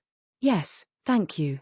Jo's cheeks were as red as her ribbon, and she wondered what he thought of her, but she didn't care, for in a minute she found herself walking away arm in arm with her professor, feeling as if the sun had suddenly burst out with uncommon brilliancy, that the world was all right again, and that one thoroughly happy woman was paddling through the wet that day. "We thought you had gone," said Jo hastily, for she knew he was looking at her. Her bonnet wasn't big enough to hide her face, and she feared he might think the joy it betrayed unmaidenly. "Did you believe that I should go with no farewell to those who have been so heavenly kind to me?" he asked so reproachfully that she felt as if she had insulted him by the suggestion, and answered heartily, "No, I didn't. I knew you were busy about your own affairs, but we rather missed you, father and mother especially. And you? I'm always glad to see you, sir." In her anxiety to keep her voice quite calm, Jo made it rather cool, and the frosty little monosyllable at the end seemed to chill the professor, for his smile vanished, as he said gravely, "I thank you, and come one more time before I go." "You are going, then?" "I have no longer any business here, it is done." "Successfully, I hope," said Jo, for the bitterness of disappointment was in that short reply of his. "I ought to think so, for I have a way open to me by which I can make my bread and give my junglings much help." "Tell me, please. I like to know all about the boys," said Jo eagerly. "That is so kind, I gladly tell you. My friends find for me a place in a college, where I teach as at home, and earn enough to make the way smooth for Franz and Emil. For this I should be grateful, should I not?" "Indeed you should. How splendid it will be to have you doing what you like, and be able to see you often, and the boys," cried Jo, clinging to the lads as an excuse for the satisfaction she could not help betraying. "Ah, but we shall not meet often, I fear. This place is at the west. So far away," and Jo left her skirts to their fate, as if it didn't matter now what became of her clothes or herself. Mr. Bayer could read several languages, but he had not learned to read women yet. He flattered himself that he knew Jo pretty well, and was, therefore, much amazed by the contradictions of voice, face, and manner, which she showed him in rapid succession that day, for she was in half a dozen different moods in the course of half an hour. When she met him she looked surprised, though it was impossible to help suspecting that she had come for that express purpose. When he offered her his arm, she took it with a look that filled him with delight, but when he asked if she missed him, she gave such a chilly, formal reply that despair fell upon him. On learning his good fortune she almost clapped her hands. Was the joy all for the boys? Then on hearing his destination, she said, "So far away," in a tone of despair that lifted him on to a pinnacle of hope, but the next minute she tumbled him down again by observing, like one entirely absorbed in the matter, "Here's the place for my errands. Will you come in? It won't take long." Jo rather prided herself upon her shopping capabilities, and particularly wished to impress her escort with the neatness and dispatch with which she would accomplish the business. But owing to the flutter she was in, everything went amiss. She upset the tray of needles, forgot the silesia was to be twilled till it was cut off, gave the wrong change, and covered herself with confusion by asking for lavender ribbon at the calico counter. Mr. Bayer stood by, watching her blush and blunder, and as he watched, his own bewilderment seemed to subside, for he was beginning to see that on some occasions, women, like dreams, go by contraries. When they came out, he put the parcel under his arm with a more cheerful aspect, and splashed through the puddles as if he rather enjoyed it on the whole. "Should we no do a little what you call shopping for the babies, and have a farewell feast tonight if I go for my last call at your so pleasant home?" he asked, stopping before a window full of fruit and flowers. What will we buy? Asked Joe, ignoring the latter part of his speech, and sniffing the mingled odors with an affectation of delight as they went in. May they have oranges and figs? Asked Mr. Bayer, with a paternal air. They eat them when they can get them. Do you care for nuts? Like a squirrel. Hamburg grapes. Yes, we shall drink to the fatherland in those. Joe frowned upon that piece of extravagance, and asked why he didn't buy a frail of dates, a cask of raisins, and a bag of almonds, and be done with it. Whereat Mr. Bayer confiscated her purse, produced his own, and finished the marketing by buying several pounds of grapes, a pot of rosy daisies, and a pretty jar of honey, to be regarded in the light of a demijohn. Then distorting his pockets with knobby bundles, and giving her the flowers to hold, he put up the old umbrella, and they travelled on again. Miss Marsh, I have a great favour to ask of you, began the professor, after a moist promenade of half a block. Yes, sir, and Joe's heart began to beat so hard she was afraid he would hear it. I am bold to say it in spite of the rain, because so short a time remains to me. Yes, sir, and Joe nearly crushed the small flower pot with the sudden squeeze she gave it. I wish to get a little dress for my Tina, and I am too stupid to go alone. Will you kindly give me a word of taste and help? Yes, sir, and Joe felt as calm and cool all of a sudden as if she had stepped into a refrigerator. Perhaps also a shawl for Tina's mother, she is so poor and sick, and the husband is such a care. Yes, a thick, warm shawl would be a friendly thing to take the little mother. I'll do it with pleasure, Mr. Bayer. I'm going very fast, and he's getting dearer every minute, added Joe to herself. Then with a mental shake she entered into the business with an energy that was pleasant to behold. Mr. Bayer left it all to her, so she chose a pretty gown for Tina, and then ordered out the shawls. The clerk, being a married man, condescended to take an interest in the couple, who appeared to be shopping for their family. Your lady may prefer this. It's a superior article, a most desirable colour, quite chaste and genteel, he said, shaking out a comfortable grey shawl, and throwing it over Joe's shoulders. Does this suit you, Mr. Bayer? She asked, turning her back to him, and feeling deeply grateful for the chance of hiding her face. Excellently well, we will have it, answered the professor, smiling to himself as he paid for it, while Joe continued to rummage the counters like a confirmed bargain hunter. Now shall we go home? He asked, as if the words were very pleasant to him. Yes, it's late, and I'm so tired. Joe's voice was more pathetic than she knew. For now the sun seemed to have gone in as suddenly as it came out, and the world grew muddy and miserable again, and for the first time she discovered that her feet were cold, her head ached, and that her heart was colder than the former, fuller of pain than the latter. Mr. Bayer was going away, he only cared for her as a friend, it was all a mistake, and the sooner it was over the better. With this idea in her head, she hailed an approaching omnibus with such a hasty gesture that the daisies flew out of the pot and were badly damaged. This is not our omnibus, said the professor, waving the loaded vehicle away, and stopping to pick up the poor little flowers. I beg your pardon. I didn't see the name distinctly. Never mind, I can walk. I'm used to plodding in the mud, returned Joe, winking hard, because she would have died rather than openly wipe her eyes. Mr. Bayer saw the drops on her cheeks, though she turned her head away. The sight seemed to touch him very much, for suddenly stooping down, he asked in a tone that meant a great deal, Heart's dearest, why do you cry? Now, if Joe had not been new to this sort of thing she would have said she wasn't crying, had a cold in her head, or told any other feminine fib proper to the occasion. Instead of which, that undignified creature answered, with an irrepressible sob, because you are going away. Ach, mein Gott, that is so good, cried Mr. Bayer, managing to clasp his hands in spite of the umbrella and the bundles. Joe, I have nothing but much love to give you. I came to see if you could care for it, and I waited to be sure that I was something more than a friend. Am I? Can you make a little place in your heart for old Fritz? He added, all in one breath. Oh, yes, said Joe, and he was quite satisfied, for she folded both hands over his arm, and looked up at him with an expression that plainly showed how happy she would be to walk through life beside him, even though she had no better shelter than the old umbrella, if he carried it. It was certainly proposing under difficulties, for even if he had desired to do so, Mr. Bayer could not go down upon his knees, on account of the mud. Neither could he offer Joe his hand, except figuratively, for both were full. Much less could he indulge in tender remonstrations in the open street, though he was near it.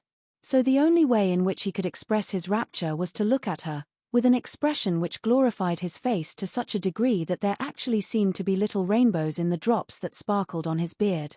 If he had not loved Jo very much, I don't think he could have done it then, for she looked far from lovely, with her skirts in a deplorable state, her rubber boots splashed to the ankle, and her bonnet a ruin.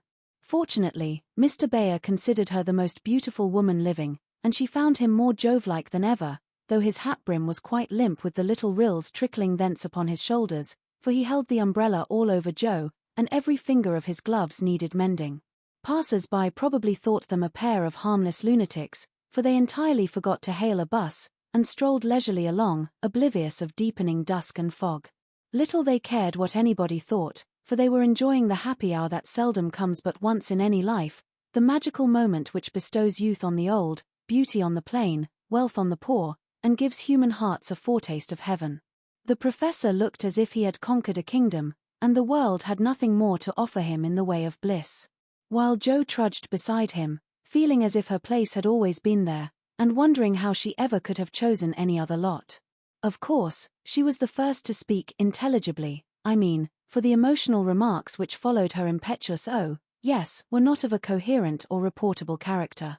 "Friedrich, why didn't you?" "Ah, heaven, she gives me the name that no one speaks since Minna died," cried the professor, pausing in a puddle to regard her with grateful delight.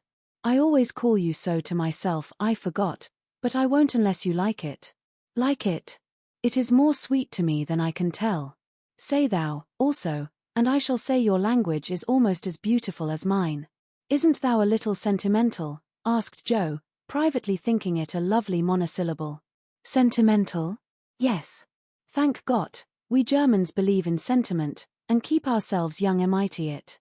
Your English you is so cold, say thou, heart's dearest, it means so much to me," pleaded Mr. Bayer, more like a romantic student than a grave professor. "Well, then, why didn't thou tell me all this sooner?" asked Jo bashfully. "Now I shall have to show thee all my heart, and I so gladly will, because thou must take care of it hereafter. See, then, my Jo, the dear, funny little name. I had a wish to tell something the day I said goodbye in New York, but I thought the handsome friend was betrothed to thee, and so I spoke not. Wouldst thou have said yes, then, if I had spoken?" "I don't know. I'm afraid not, for I didn't have any heart just then." "Prut, that I do not believe. It was asleep till the fairy prince came through the wood, and waked it up." "Ah, well, die erster Liebe ist die best, but that I should not expect. Yes, the first love is the best, but be so contented, for I never had another."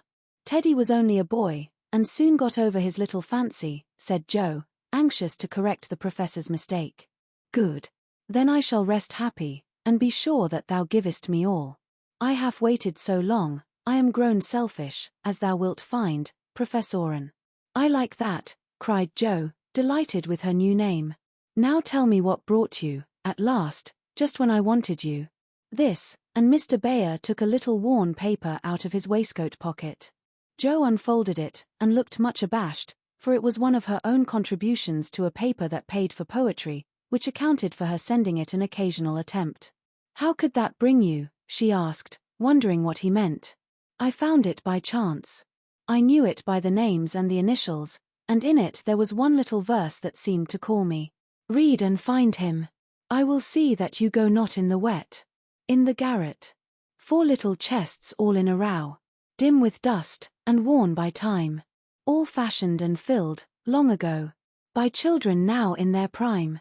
4 little keys hung side by side, with faded ribbons, brave and gay, when fastened there, with childish pride. Long ago, on a rainy day. 4 little names, one on each lid, carved out by a boyish hand, and underneath there lieth hid histories of the happy band, once playing here, and pausing oft, to hear the sweet refrain, that came and went on the roof aloft, in the falling summer rain.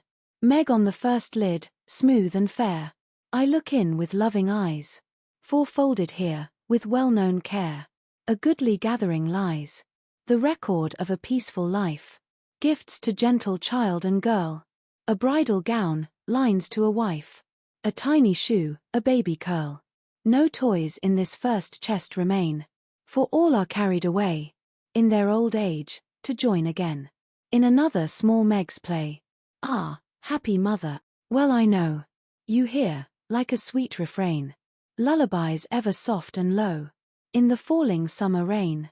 Joe on the next lid, scratched and worn, and within a motley store of headless dolls, of schoolbooks torn, birds and beasts that speak no more, spoils brought home from the fairy ground, only trod by youthful feet, dreams of a future never found, memories of a past still sweet, half-writ poems, stories wild, April letters, warm and cold, diaries of a willful child, hints of a woman early old, a woman in a lonely home, hearing, like a sad refrain, be worthy, love, and love will come, in the falling summer rain.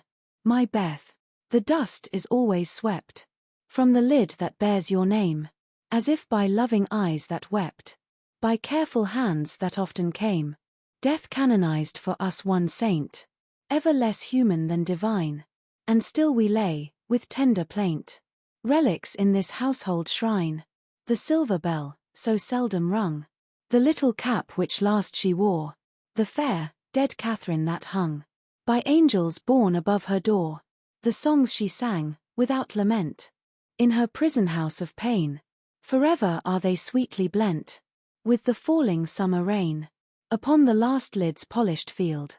Legend now both fair and true, a gallant knight bears on his shield, Amy in letters gold and blue, within lie snoods that bound her hair, slippers that have danced their last, faded flowers laid by with care, fans whose airy toils are past, gay valentines, all ardent flames, trifles that have borne their part, in girlish hopes and fears and shames, the record of a maiden heart, now learning fairer, traw spells, hearing, like a blithe refrain, the silver sound of bridal bells, in the falling summer rain. 4 little chests all in a row, dim with dust, and worn by time, 4 women, taught by weal and woe, to love and labor in their prime, 4 sisters, parted for an hour, none lost, one only gone before, made by love's immortal power, nearest and dearest evermore. Oh, when these hidden stores of ours lie open to the Father's sight, may they be rich in golden hours, deeds that show fairer for the light, lives whose brave music long shall ring, like a spirit-stirring strain, souls that shall gladly soar and sing, in the long sunshine after rain. It's very bad poetry, but I felt it when I wrote it, one day when I was very lonely, and had a good cry on a rag bag.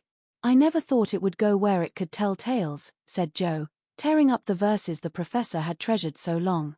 Let it go, it has done its duty, and I will have a fresh one when I read all the brown book in which she keeps her little secrets, said Mr. Bayer with a smile as he watched the fragments fly away on the wind.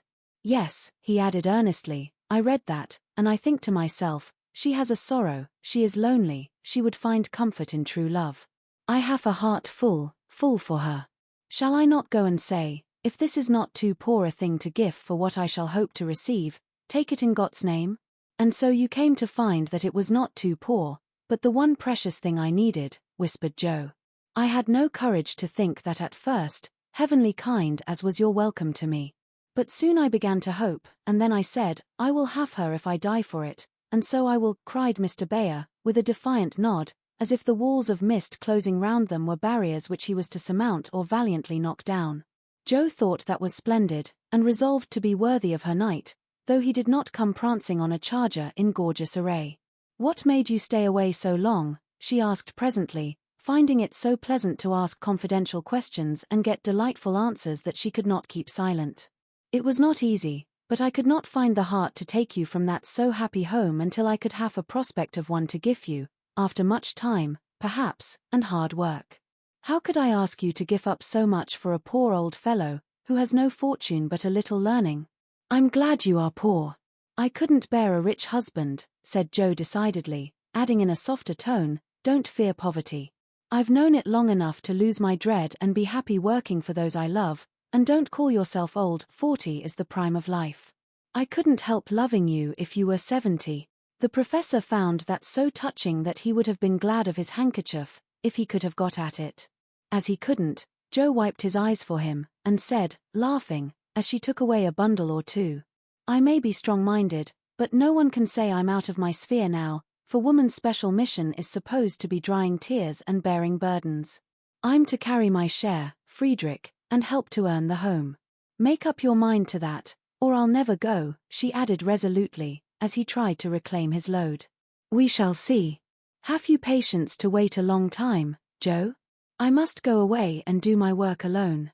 I must help my boys first, because, even for you, I may not break my word to Minna.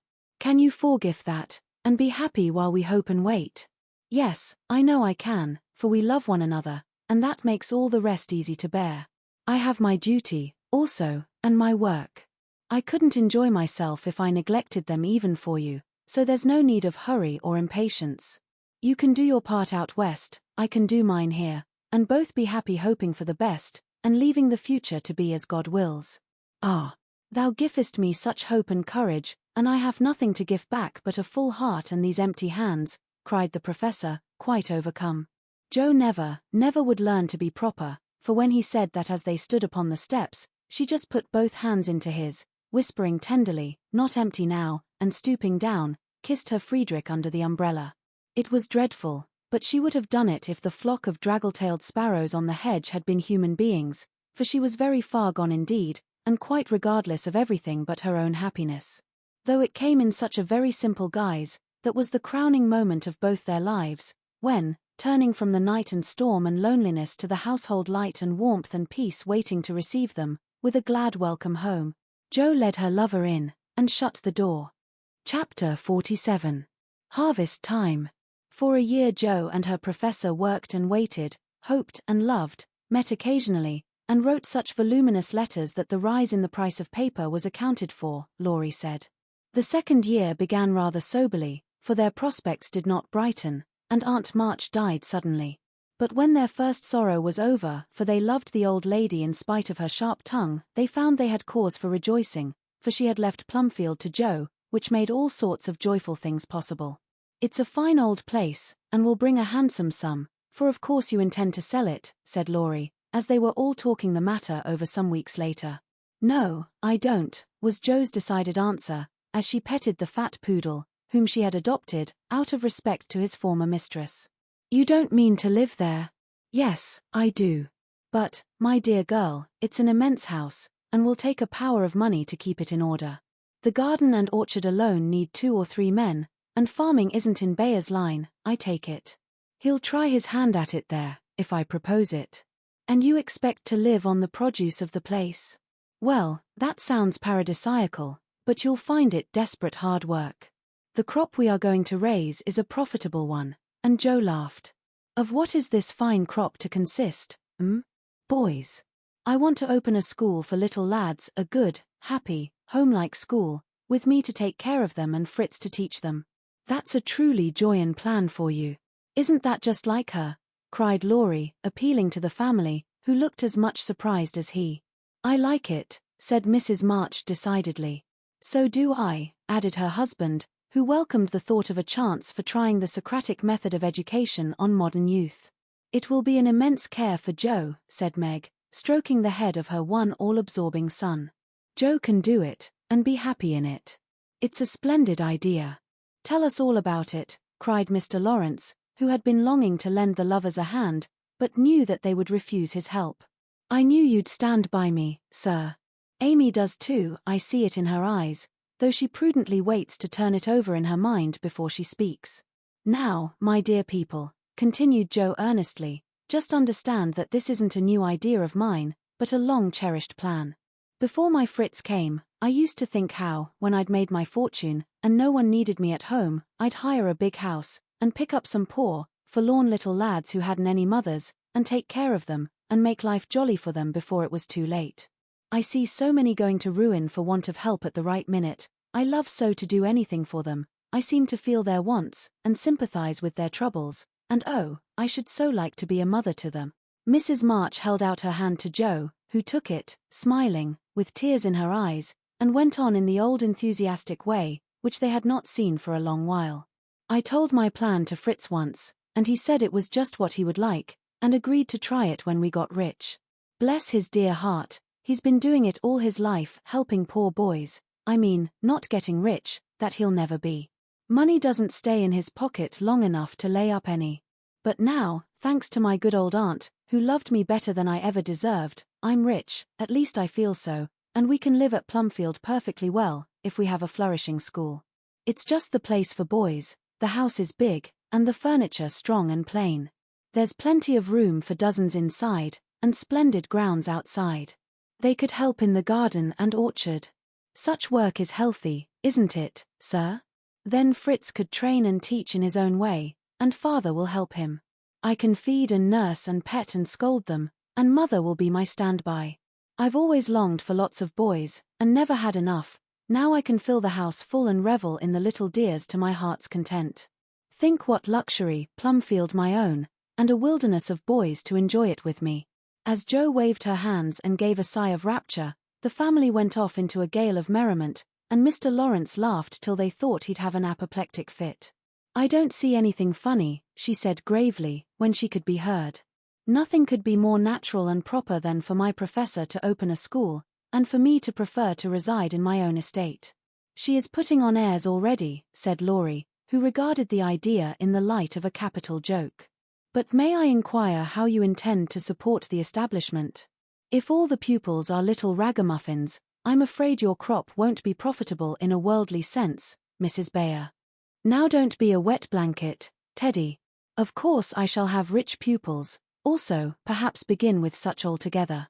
Then, when I've got a start, I can take in a ragamuffin or two, just for a relish.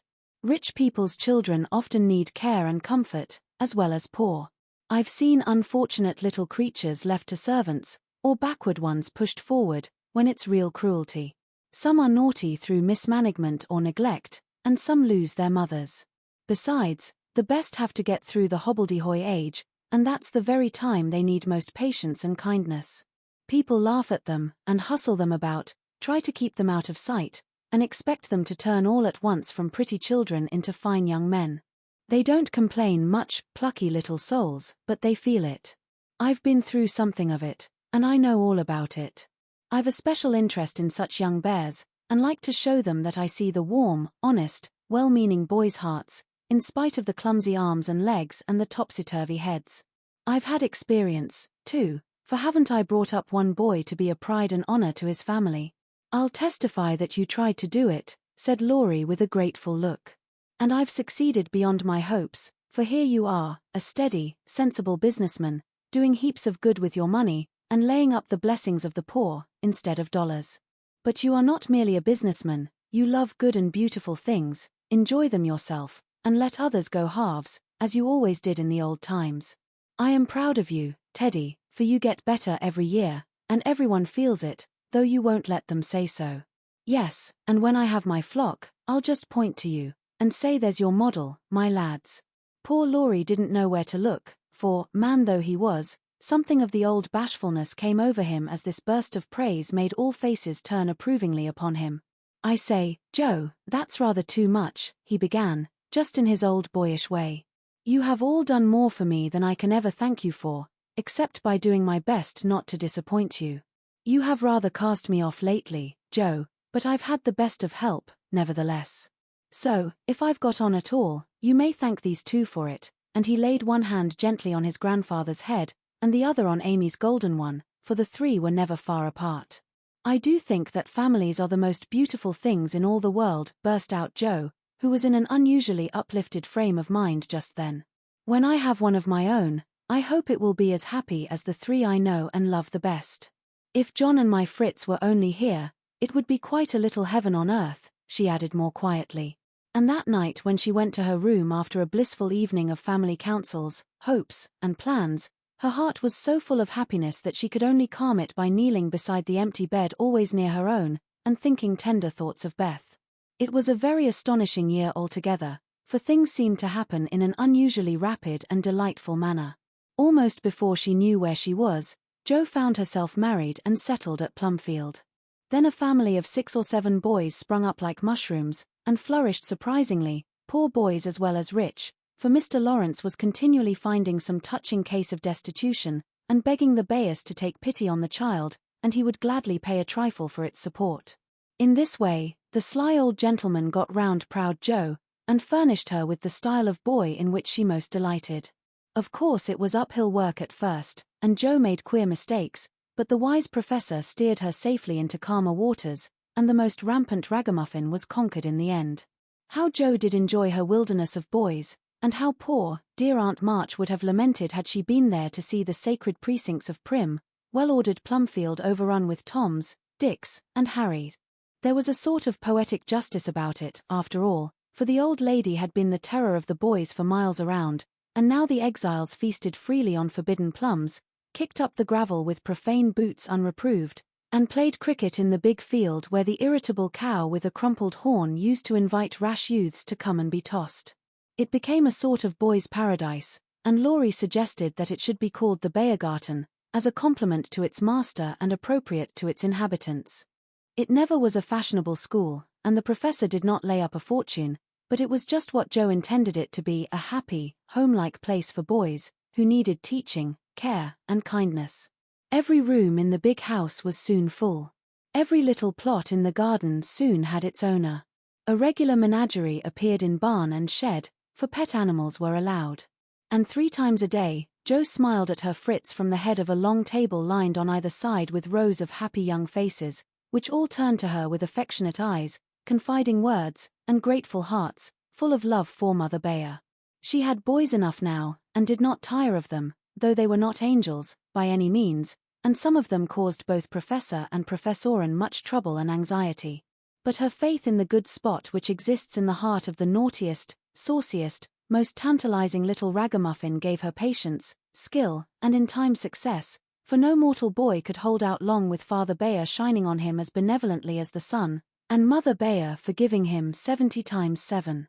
Very precious to Jo was the friendship of the lads, their penitent sniffs and whispers after wrongdoing, their droll or touching little confidences, their pleasant enthusiasms, hopes, and plans, even their misfortunes, for they only indid them to her all the more. There were slow boys and bashful boys, feeble boys and riotous boys, boys that lisped and boys that stuttered, 1 or 2 lame ones, and a merry little quadroon, who could not be taken in elsewhere, but who was welcome to the Bayergarten, though some people predicted that his admission would ruin the school. Yes, Jo was a very happy woman there, in spite of hard work, much anxiety, and a perpetual racket. She enjoyed it heartily and found the applause of her boys more satisfying than any praise of the world, for now she told no stories except to her flock of enthusiastic believers and admirers. As the years went on, 2 little lads of her own came to increase her happiness: Rob, named for Grandpa, and Teddy, a happy-go-lucky baby, who seemed to have inherited his papa's sunshiny temper as well as his mother's lively spirit. How they ever grew up alive in that whirlpool of boys was a mystery to their grandma and aunts, but they flourished like dandelions in spring, and their rough nurses loved and served them well. There were a great many holidays at Plumfield, and one of the most delightful was the yearly apple-picking. For then the Marches, Laurences, Brooks, and Bayers turned out in full force and made a day of it. 5 years after Jo's wedding, one of these fruitful festivals occurred, a mellow October day, when the air was full of an exhilarating freshness which made the spirits rise and the blood dance healthily in the veins.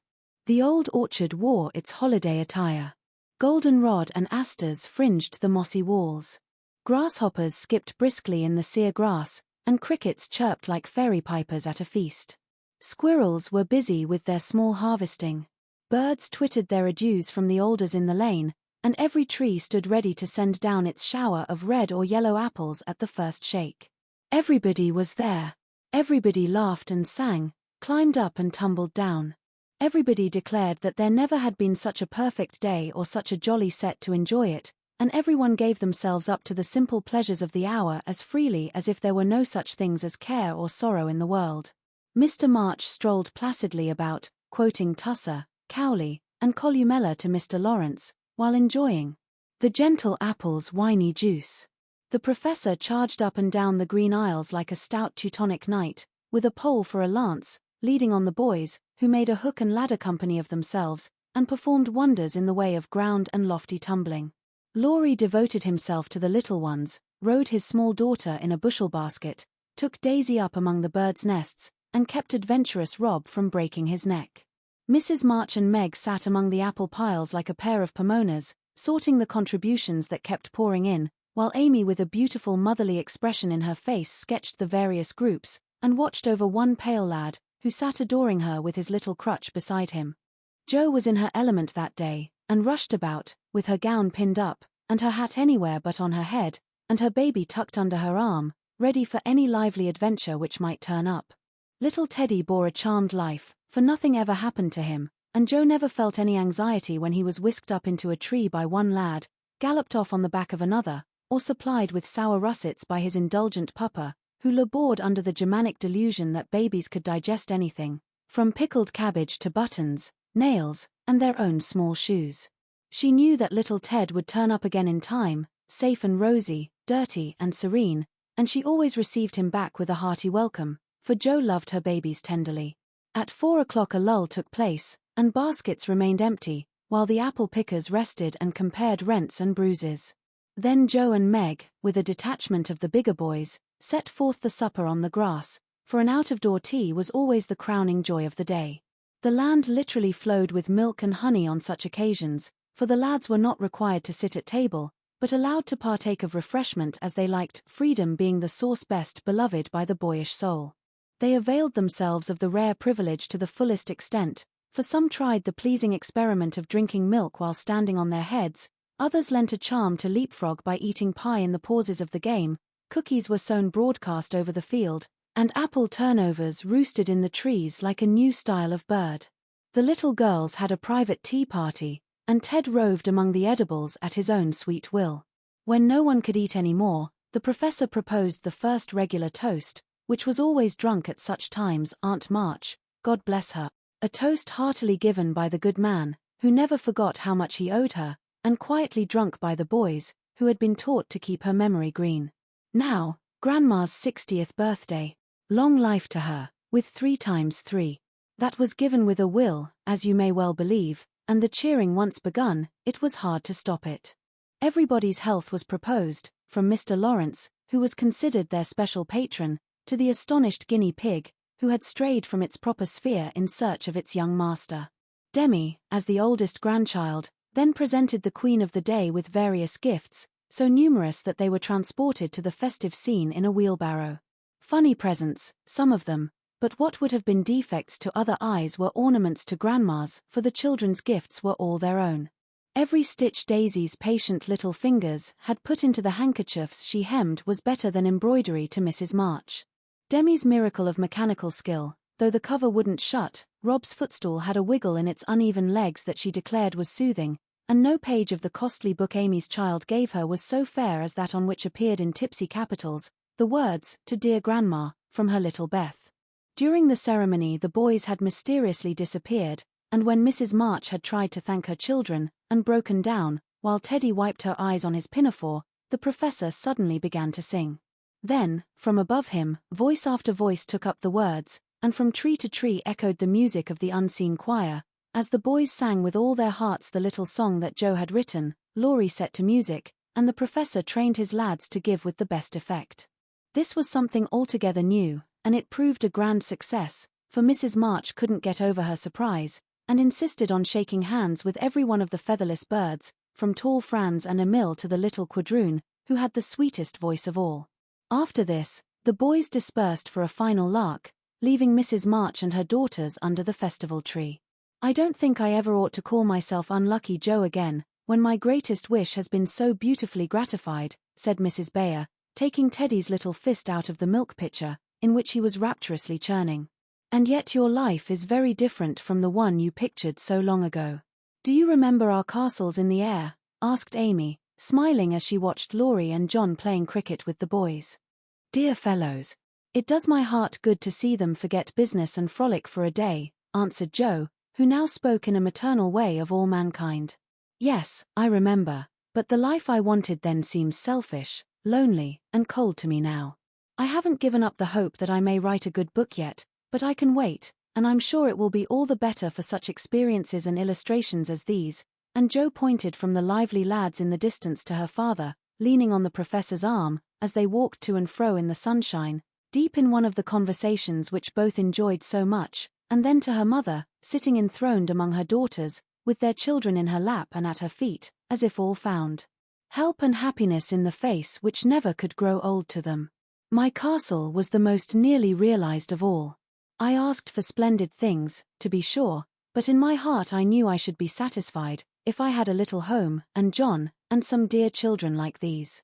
I've got them all, thank God, and am the happiest woman in the world," and Meg laid her hand on her tall boy's head, with a face full of tender and devout content.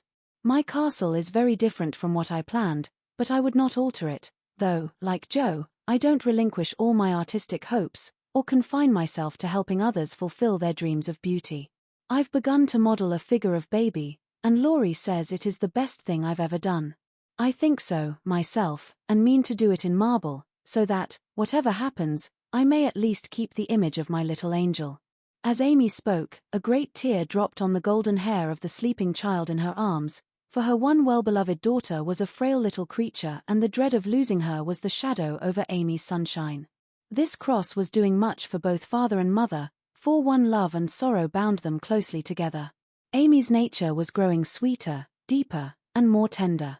Laurie was growing more serious, strong, and firm, and both were learning that beauty, youth, good fortune, even love itself, cannot keep care and pain, loss and sorrow, from the most blessed four. Into each life some rain must fall. Some days must be dark and sad and dreary. She is growing better, I am sure of it, my dear. Don't despond, but hope and keep happy, said Mrs. March, as tender-hearted Daisy stooped from her knee to lay her rosy cheek against her little cousin's pale one. I never ought to, while I have you to cheer me up, Marmee, and Laurie to take more than half of every burden, replied Amy warmly. He never lets me see his anxiety, but is so sweet and patient with me, so devoted to Beth, and such a stay and comfort to me always that I can't love him enough. So, in spite of my one cross, I can say with Meg, thank God, I'm a happy woman. There's no need for me to say it, for everyone can see that I'm far happier than I deserve, added Jo, glancing from her good husband to her chubby children, tumbling on the grass beside her. Fritz is getting grey and stout. I'm growing as thin as a shadow, and am 30. We never shall be rich, and Plumfield may burn up any night, for that incorrigible Tommy Bangs will smoke sweet-fern cigars under the bedclothes, though he's set himself afire 3 times already.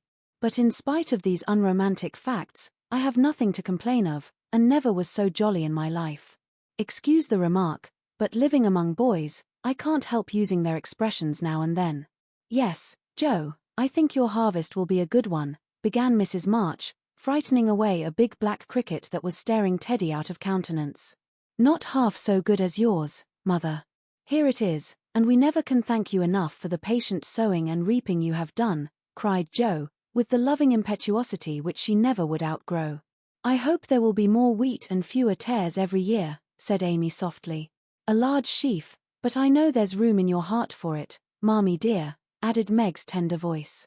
Touched to the heart, Mrs. March could only stretch out her arms, as if to gather children and grandchildren to herself, and say, with face and voice full of motherly love, gratitude, and humility, "Oh, my girls, however long you may live, I never can wish you a greater happiness than this." The end.